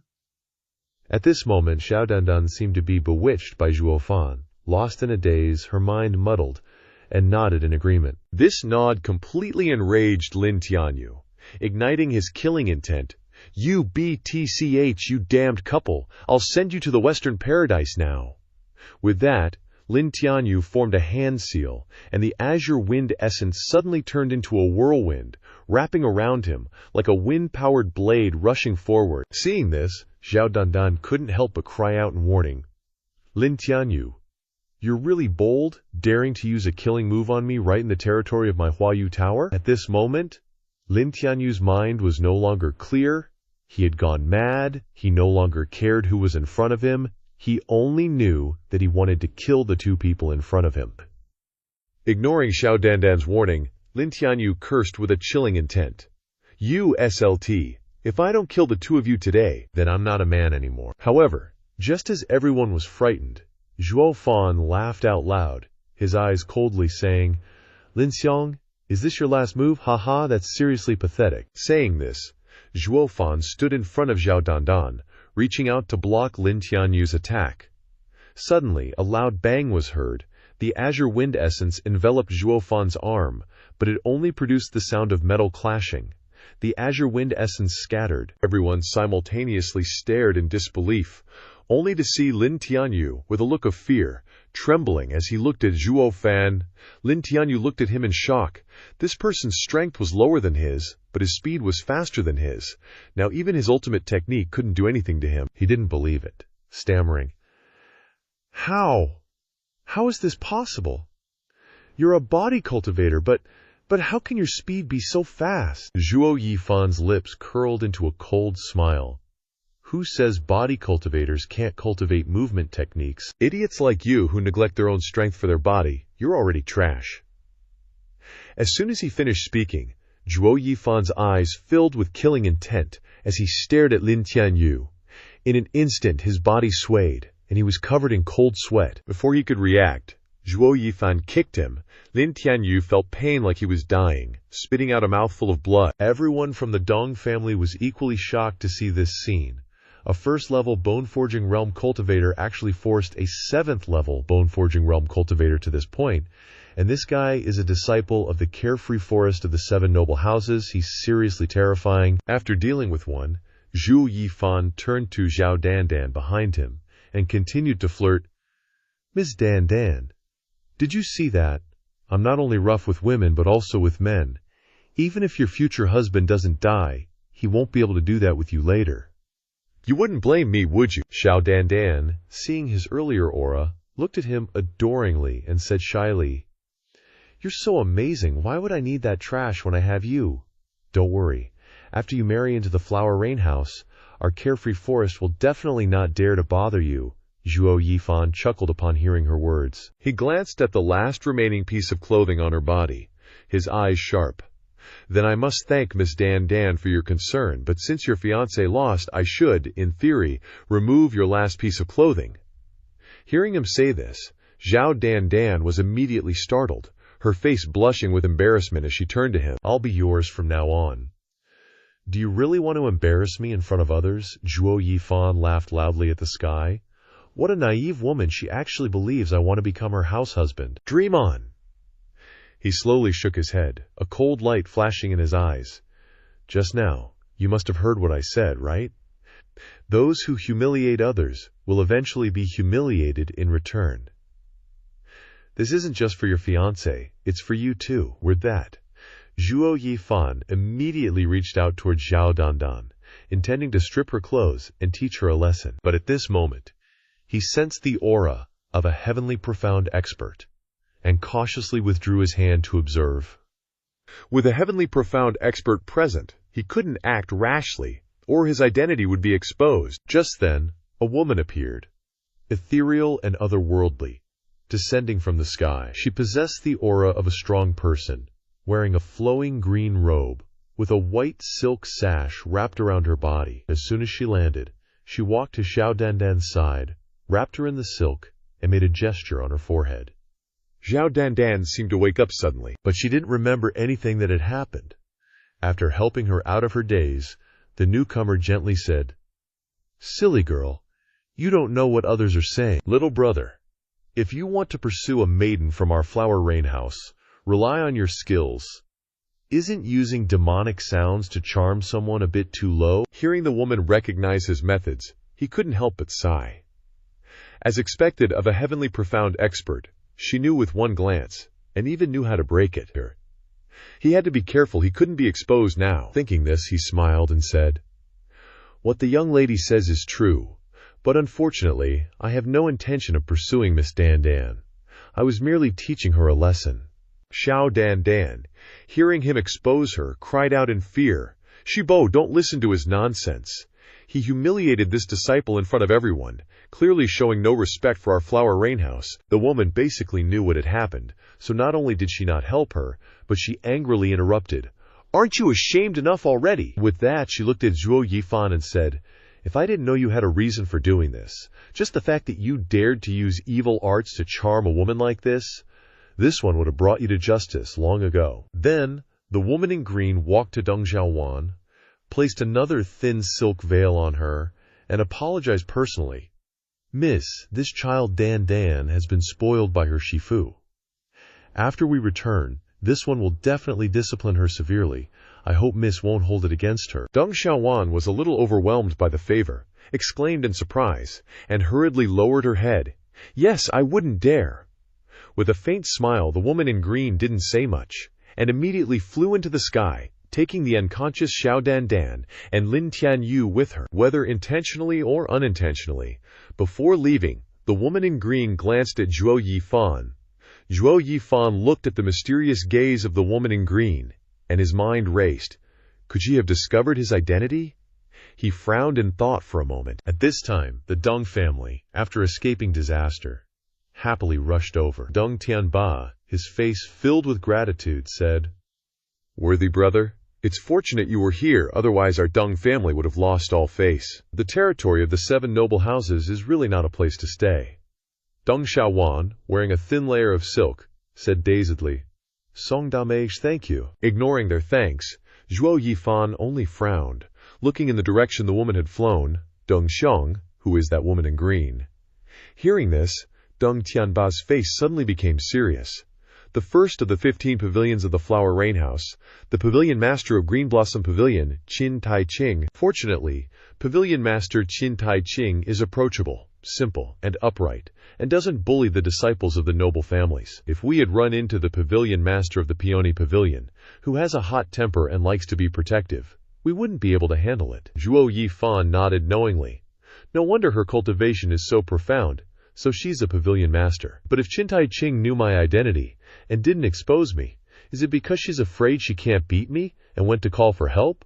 Or does she have other intentions? While he was pondering, Deng Tianba suddenly laughed and said magnanimously, "Worthy brother, I really can't see through you more and more." Zhuo Yifan didn't pay attention to him. He had other things to do, and couldn't linger here. Thinking this, he waved his hand. "Deng Xiang, I have urgent business, and must leave first. We'll chat another day." With that, he quickly lifted his feet and left. The Deng family watched the direction he disappeared with regret. Deng Tianba shouted nostalgically, Hey, I haven't even thanked you yet, and you're already gone. On the way out, Zhuo Yifan couldn't help but think about the Flower Rain House and its 15 important pavilions. After today's incident, he had to carefully examine their power. He didn't know if they were friends or foes, so it was best to be cautious. Thinking this, he smiled excitedly. Things are getting interesting. At the same time, at the headquarters of the Flower Rain House, in the reception hall, a woman with a graceful figure, her face hidden behind a thin veil, wearing a pink dress, sat calmly in the center chair, her enchanting eyes looking at the two people sitting in front of her. Seeing the two people staring at her, the woman couldn't help but chuckle. Is there something dirty on this humble one's body? She inadvertently coughed twice. The middle-aged man awkwardly laughed. Cough, cough, cough. Pardon the peony pavilion master's laughter. I'm just curious, why isn't the head pavilion master here, and we have to be personally greeted by the peony pavilion master? The peony pavilion master chuckled and winked at Elder Lin. Could it be that Elder Lin thinks Peony's hospitality is not adequate? You want the head pavilion master to personally greet you? This wink completely seduced Elder Lin, his mouth involuntarily swallowing, his face satisfied as he smiled. The peony pavilion master's hospitality is thoughtful. Very good, ha ha ha. But at this time, the fifth elder of the Yuming Valley sitting opposite found this scene unpleasant and interrupted. Hey, hey, hey. This old man is here to participate in the 100-pill assembly, not to visit a pleasure house, not to watch you two flirt. If the 100-pill assembly hasn't been organized yet, this old man still has things to do, excuse me, for not being able to accompany you. The peony pavilion master glanced at him and chuckled. Oh dear, fifth elder of Yuming Valley, why are you so angry? Our head pavilion master is the one who decides when the 100-pill assembly starts.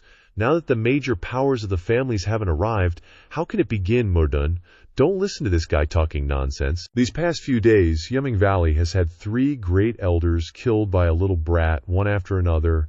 They've long lost all face. They're in no mood to participate in the 100-pill assembly. Right now, the 5th elder is probably still worried about when he can kill that little brat. Otherwise, he's just worrying about when his elders will die inexplicably. Being on pins and needles isn't easy, huh? Hearing this, the 5th elder of Yuming Valley was completely enraged. These words were like a slap in the face to the people of Yuming Valley. The 5th elder angrily stood up, slammed the table, and glared at the opposite side, shouting, Lin Xintian, I guarantee that what you said will come true. If you meet that little brat, your carefree forest will have even more elders die. Lin Xintian, hearing this, wasn't afraid of fighting, and glared back, Oh. You want to fight, or what? Ah, so what if I do? In an instant, the two of them released their auras, the air filled with the smell of gunpowder, extremely tense. But at this moment, 2 people entered from outside, the old man in the lead laughing loudly. Ha ha, how lively. If the 2 elders want to fight, then count this old man in too. Master, your old man is truly renowned. The moment you showed up, both the Underworld Valley and Joyful Grove didn't dare to utter another word, ha-ha. As soon as he finished speaking, the 3 people in the room looked out. 2 people arrived, one old and one young. An old man with green hair and an extremely bizarre face, with a purple gold gourd at his side, its contents unknown, while the young man beside him had the peak bone-forging realm cultivation, showing not even a sliver of respect for the people in the hall, his face filled with arrogant self-satisfaction. The 3 people in the hall immediately turned grave upon seeing the 2 who had just entered. How could they accept being humiliated by a mere snot-nosed brat? The 5th elder of the Underworld Valley, being hot-tempered, couldn't help but speak up immediately. Yan Lao, shouldn't you manage your disciple a bit? He has no manners at all. How dare such a junior speak to his seniors like that? However, the green-robed old man nonchalantly stroked his beard, not paying any attention whatsoever, and said with a smile, Since you're already the 5th elder of the Underworld Valley, why bother fussing over a mere child? What kind of senior are you? Ha ha. The young man, upon hearing the old man's words, also sneered dismissively. That's right, you don't even have the demeanor of an elder.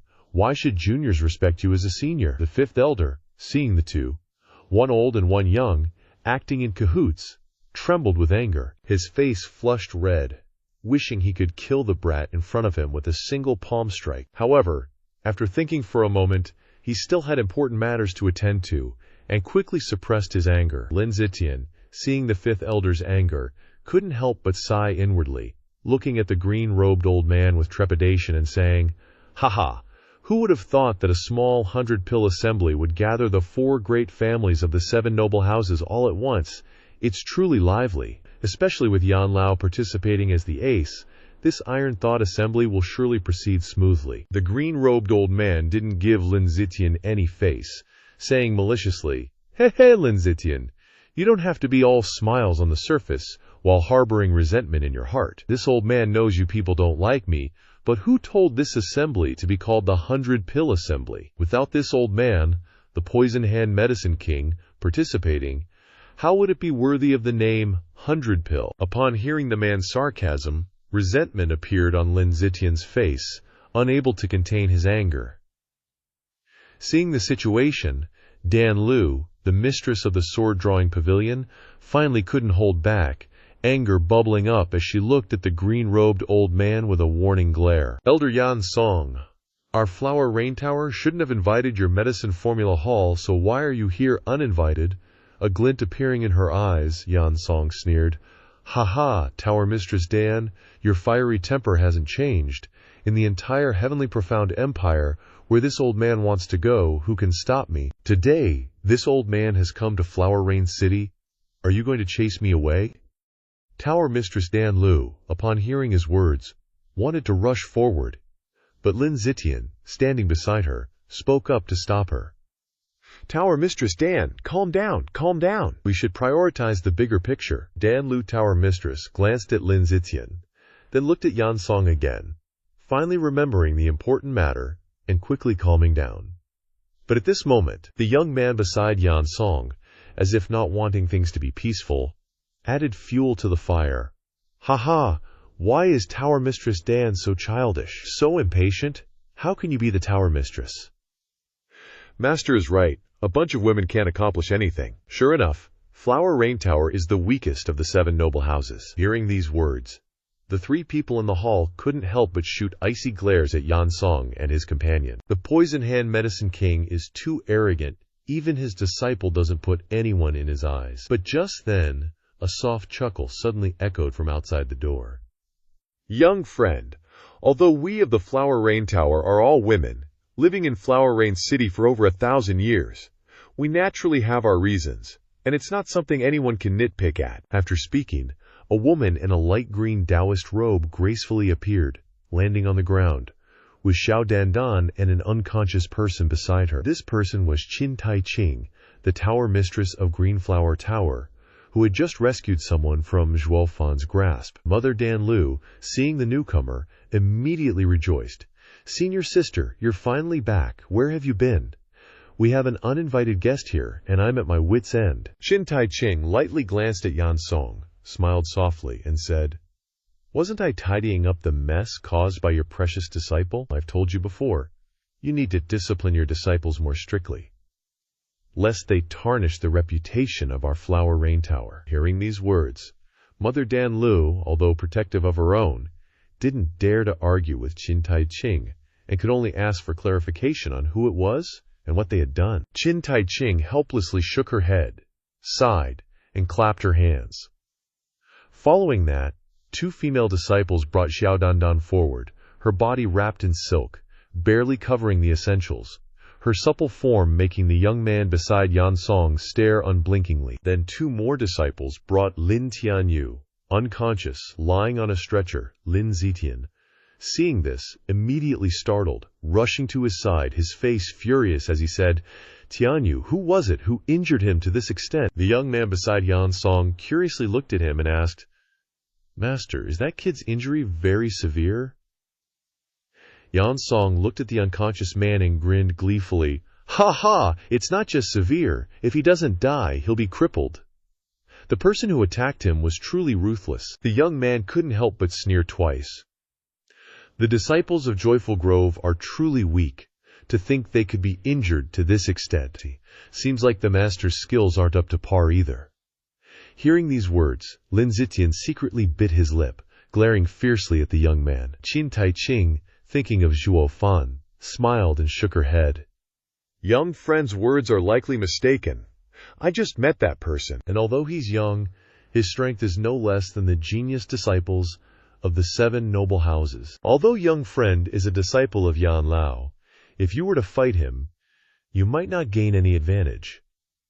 Mother Danlu couldn't help but be surprised. Qin Tai Ching possessed the strength of a heavenly profound expert, and this was the first time she had heard her senior sister praise someone so highly, making her curious. Senior sister, if you met him, why didn't you capture him? Could it be that his strength surpasses yours? Qin Tai Ching shook her head, smiled softly, sighed, and looked at Xiao Dandan, reprimanding Mother Danlu. That's unnecessary, but you know my personality. I wouldn't act without reason, Dandan. Tell the whole story once. Yes, senior aunt. Xiao Dandan accepted Qin Tai Ching's command and tearfully recounted the entire situation to Mother Danlu. After hearing everything, they couldn't help but lament Xiao Dandan's stupidity, failing to bully others and ruining herself in the process. And also talked about how the Deng family dared to push the people of the 7 noble houses to such an extent, truly disregarding them. Old man Wu Zhu of the Underworld Valley, upon hearing this, also sighed twice. So that's how it is. Ha ha, I don't know what's going on with the Heavenly Profound Empire lately. Ever since that Zhuo Fan appeared, it seems like other families have been disregarding the prestige of our 7 noble houses more and more. If no one stops them, who will fear us in the future? Yan Song, upon hearing these words, chuckled sarcastically. Ha ha, isn't that because you people of the Underworld Valley are incompetent? Which is why you still haven't captured that brat. Even the other 6 noble houses feel embarrassed being associated with you. Hearing these words, the 5th elder didn't get angry, only looked at the young man beside him as if nothing had happened and said with a smile, "That's right, it's all our fault. But for elders to step in to resolve conflicts between disciples, isn't that even more embarrassing for the 7 noble houses? Oh, Lin Zitian, it's a pity you didn't bring your disciple, otherwise you could have your disciple avenge Tian Yu and also regain face for that little girl Dandan, right?" Before Lin Zitian could even speak, the young man beside Yan Song had a glint in his eyes and suddenly grabbed Xiao Dandan's hand, pulling her in front of everyone. "Let's go! I'll take you to get revenge!" After speaking, the 2 of them vanished in an instant. Seeing this scene, the 5th elder smiled as if nothing had happened. As expected, young people are impulsive. He just provoked him a little, and he went just like that, truly overestimating his abilities. Mother Danlu, seeing the young man pull Xiao Dandan away, couldn't stop her anger. There's no reasoning with this. This brat is lawless, truly thinking he can do whatever he wants, actually daring to take her disciple away right in front of her. Yan Song, hearing her scolding the young man, immediately waved his hand and said, "Ha ha, in the end, women will always chase after men. Your flower rain tower will never last." After speaking, he flickered and disappeared without a trace. The 5th elder narrowed his eyes slightly as he watched Yan Song disappear. Perhaps he had already sensed something. Thinking this, he leaped and disappeared as well. This time, Mother Danlu, seeing the 2 leave one after the other, couldn't help but be suspicious. Why did they all leave? Lin Xiantian, who was now seated in his chair, looked at Qin Tai Ching with deep eyes and said, "Are you sure that person isn't that troublemaker recently, the fiend Zhuo Fan?" Hearing this name, Mother Danlu immediately startled. "What? That fiend Zhuo Fan?" Qin Tai Ching smiled, a hint of something unreadable flashing in her eyes. "I'm not sure, after all. Although that kid is unusual, he's not strong enough to kill a heavenly profound expert." Lin Zitian's pupils constricted, suddenly laughing loudly. Perhaps he's pretending, and the Poison Hand Medicine King couldn't resist wanting to watch this battle. If that guy is really Zhuo Fan, someone who can kill Yugiki, then his disciple is definitely walking to his death. At that time, Qin Tai Ching, hearing this, fell into contemplation, her eyes involuntarily recalling that aloof young man. She was also very curious to see just how powerful he could be. Thinking this, she slowly spoke. At that time, Yan Song will definitely take action. The only question is whether Zhuo Fan can kill someone even more dangerous than Yu Giki, the Poison Hand Medicine King. Lin Zitian startled, nodded, and muttered, "Hopefully he really is Zhuo Fan." At the same time, the sun was already setting. Zhao Cheng was strolling along a winding path, leisurely taking his time, while Xuan Shen was scanning all directions, keeping an eye on any movements. But after such a long stretch, not a single pursuer was in sight. Could he have guessed wrong? All the better. He could still use this identity to attend the banquet and find what he needed. A moment later, Zhao Cheng finally arrived at the lodging area for the third-rate families. The houses here were simple and uniform, with no distinction between families. Just then, arguments erupted everywhere. "Hey, this is my area. Get your stuff and get out. Don't take my space." Bullshit. I got here first. Since when did this become your territory? Get lost, you mutt. Are your eyes on the top of your head, daring to step on this young master's foot? Do you even know who I am? HMPH, who gives a damn who you are? If you were anyone important, what would you be doing in a dump like this? Ridiculous! Zhao Cheng quietly walked past them, ignoring the noisy squabbles, silently despising them. What a bunch of losers! Sure enough, a third-rate family is just that. Can't make a silk purse out of a sow's ear. No wonder they got stuck with this slum. After walking for a while, Zhao Cheng found himself deeper inside the slum. Suddenly, he saw a house that was more stately than the rest, yet no one was fighting over it. Filled with doubt, Zhao Cheng planned to head toward the house, but at that moment, a voice came from behind. "Brother, if you're looking for a place to stay, come with me. I'll find you a spot, but definitely don't go any deeper." Zhao Cheng paused, suspiciously asking, "Why?" The person sighed helplessly and shook his head. "You're new here, so you probably don't know. There's a plague maiden inside, and her whole body is covered in poison. A few people who didn't know stayed there before, in the house behind that one. Even without touching the plague maiden, they all died within 3 days. That's right. Even the poorest locals wouldn't dare stay there. It's only because of this 100-sex gathering that Hua Yu had no room and stuck us in this creepy place." Hearing the constant cursing, Zhao Cheng sneered. "So what if that plague maiden is scary? She was here first. These outsiders want to kick her out. Who knows? Some people might even want to kill her. Who's scarier is anyone's guess." Thinking this, he ignored them and headed straight for it. The others were shocked to see this. "Brother, do you not value your life anymore? It's okay, I have 9 lives." With that, he went straight inside. His heavenly demon transformation art could dissolve all things, including diseases and poisons, so he had nothing to fear from the so-called plague maiden's poison. The deeper he went, the more Zhao Cheng noticed something strange. The temperature was dropping. This was definitely not a plague, but a formation. Suddenly, a woman's voice came from the stately house. "Who's there? Who are you? Who told you to come here?" Zhao Cheng looked up, suddenly surprised. The woman was wrapped in silken threads from head to toe, leaving only her eyes visible. But they were beautiful, constantly drawing his gaze. Stunned for a moment, Zhao Cheng remembered the plague maiden the others mentioned, and couldn't help but smile. "I, Zhao Cheng, believe that death can be as light as a feather, or as heavy as Mount Tai. The people out there are all selfish and ungrateful. I don't want to stay with them. If possible, I'd rather die in a secluded place like this." Frowning slightly, the woman coldly scolded, "Fool, don't try to sweet-talk me. Do you think I'll believe you?" With that, she coldly pointed to a dilapidated shack nearby, saying, "You'll sleep there from now on. Remember, don't wander around at night, or you'll die without a doubt." Zhao Cheng smiled and clasped his hands. "Understood, miss. I promise I won't wander around."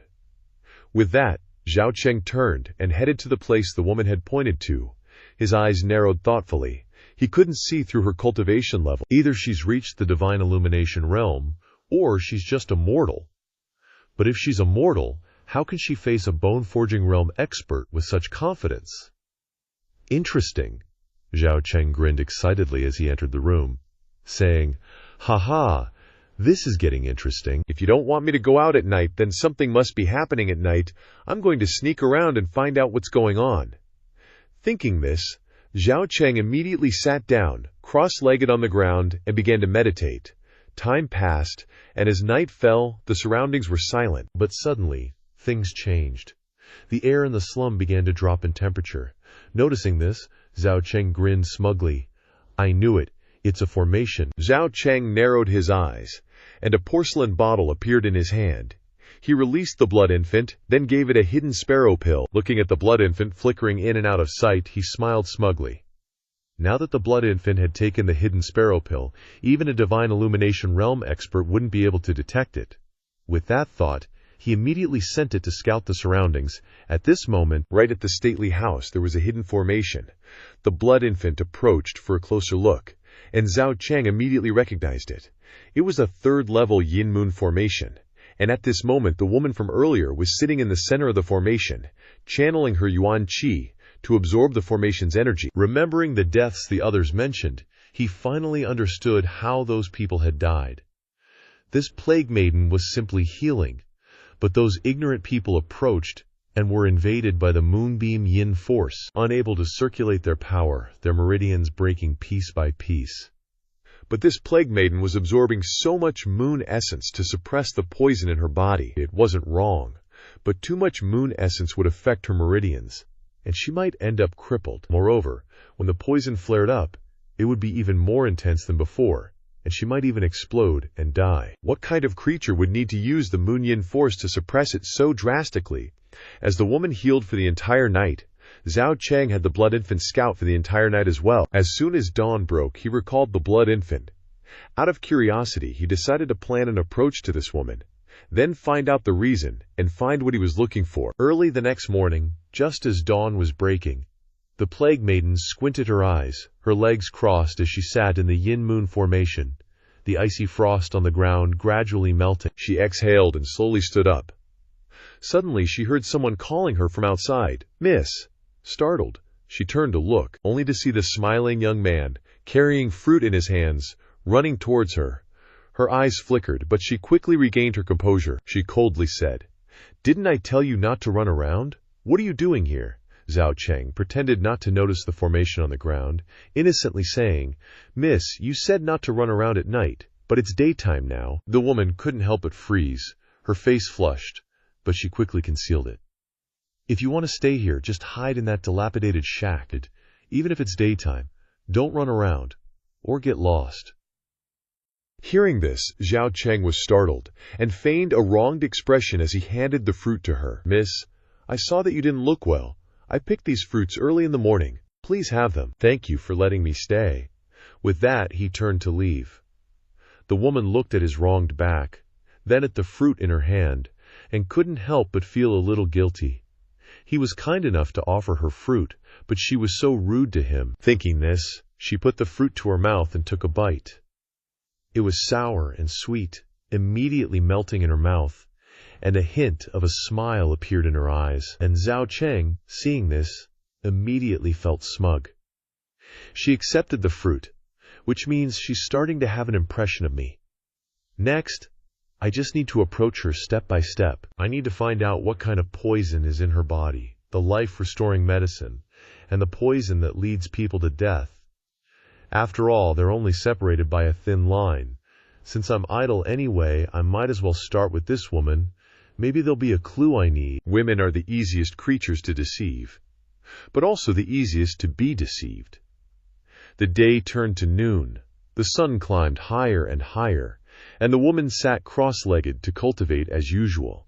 But suddenly she heard a commotion nearby that disturbed her, so she decided to get up and take a look. When she arrived, she saw a group of people with the strength of bone-forging realm experts surrounding a teenager, constantly cursing and shouting, "Beat him to death! Beat this stinky brat to death!"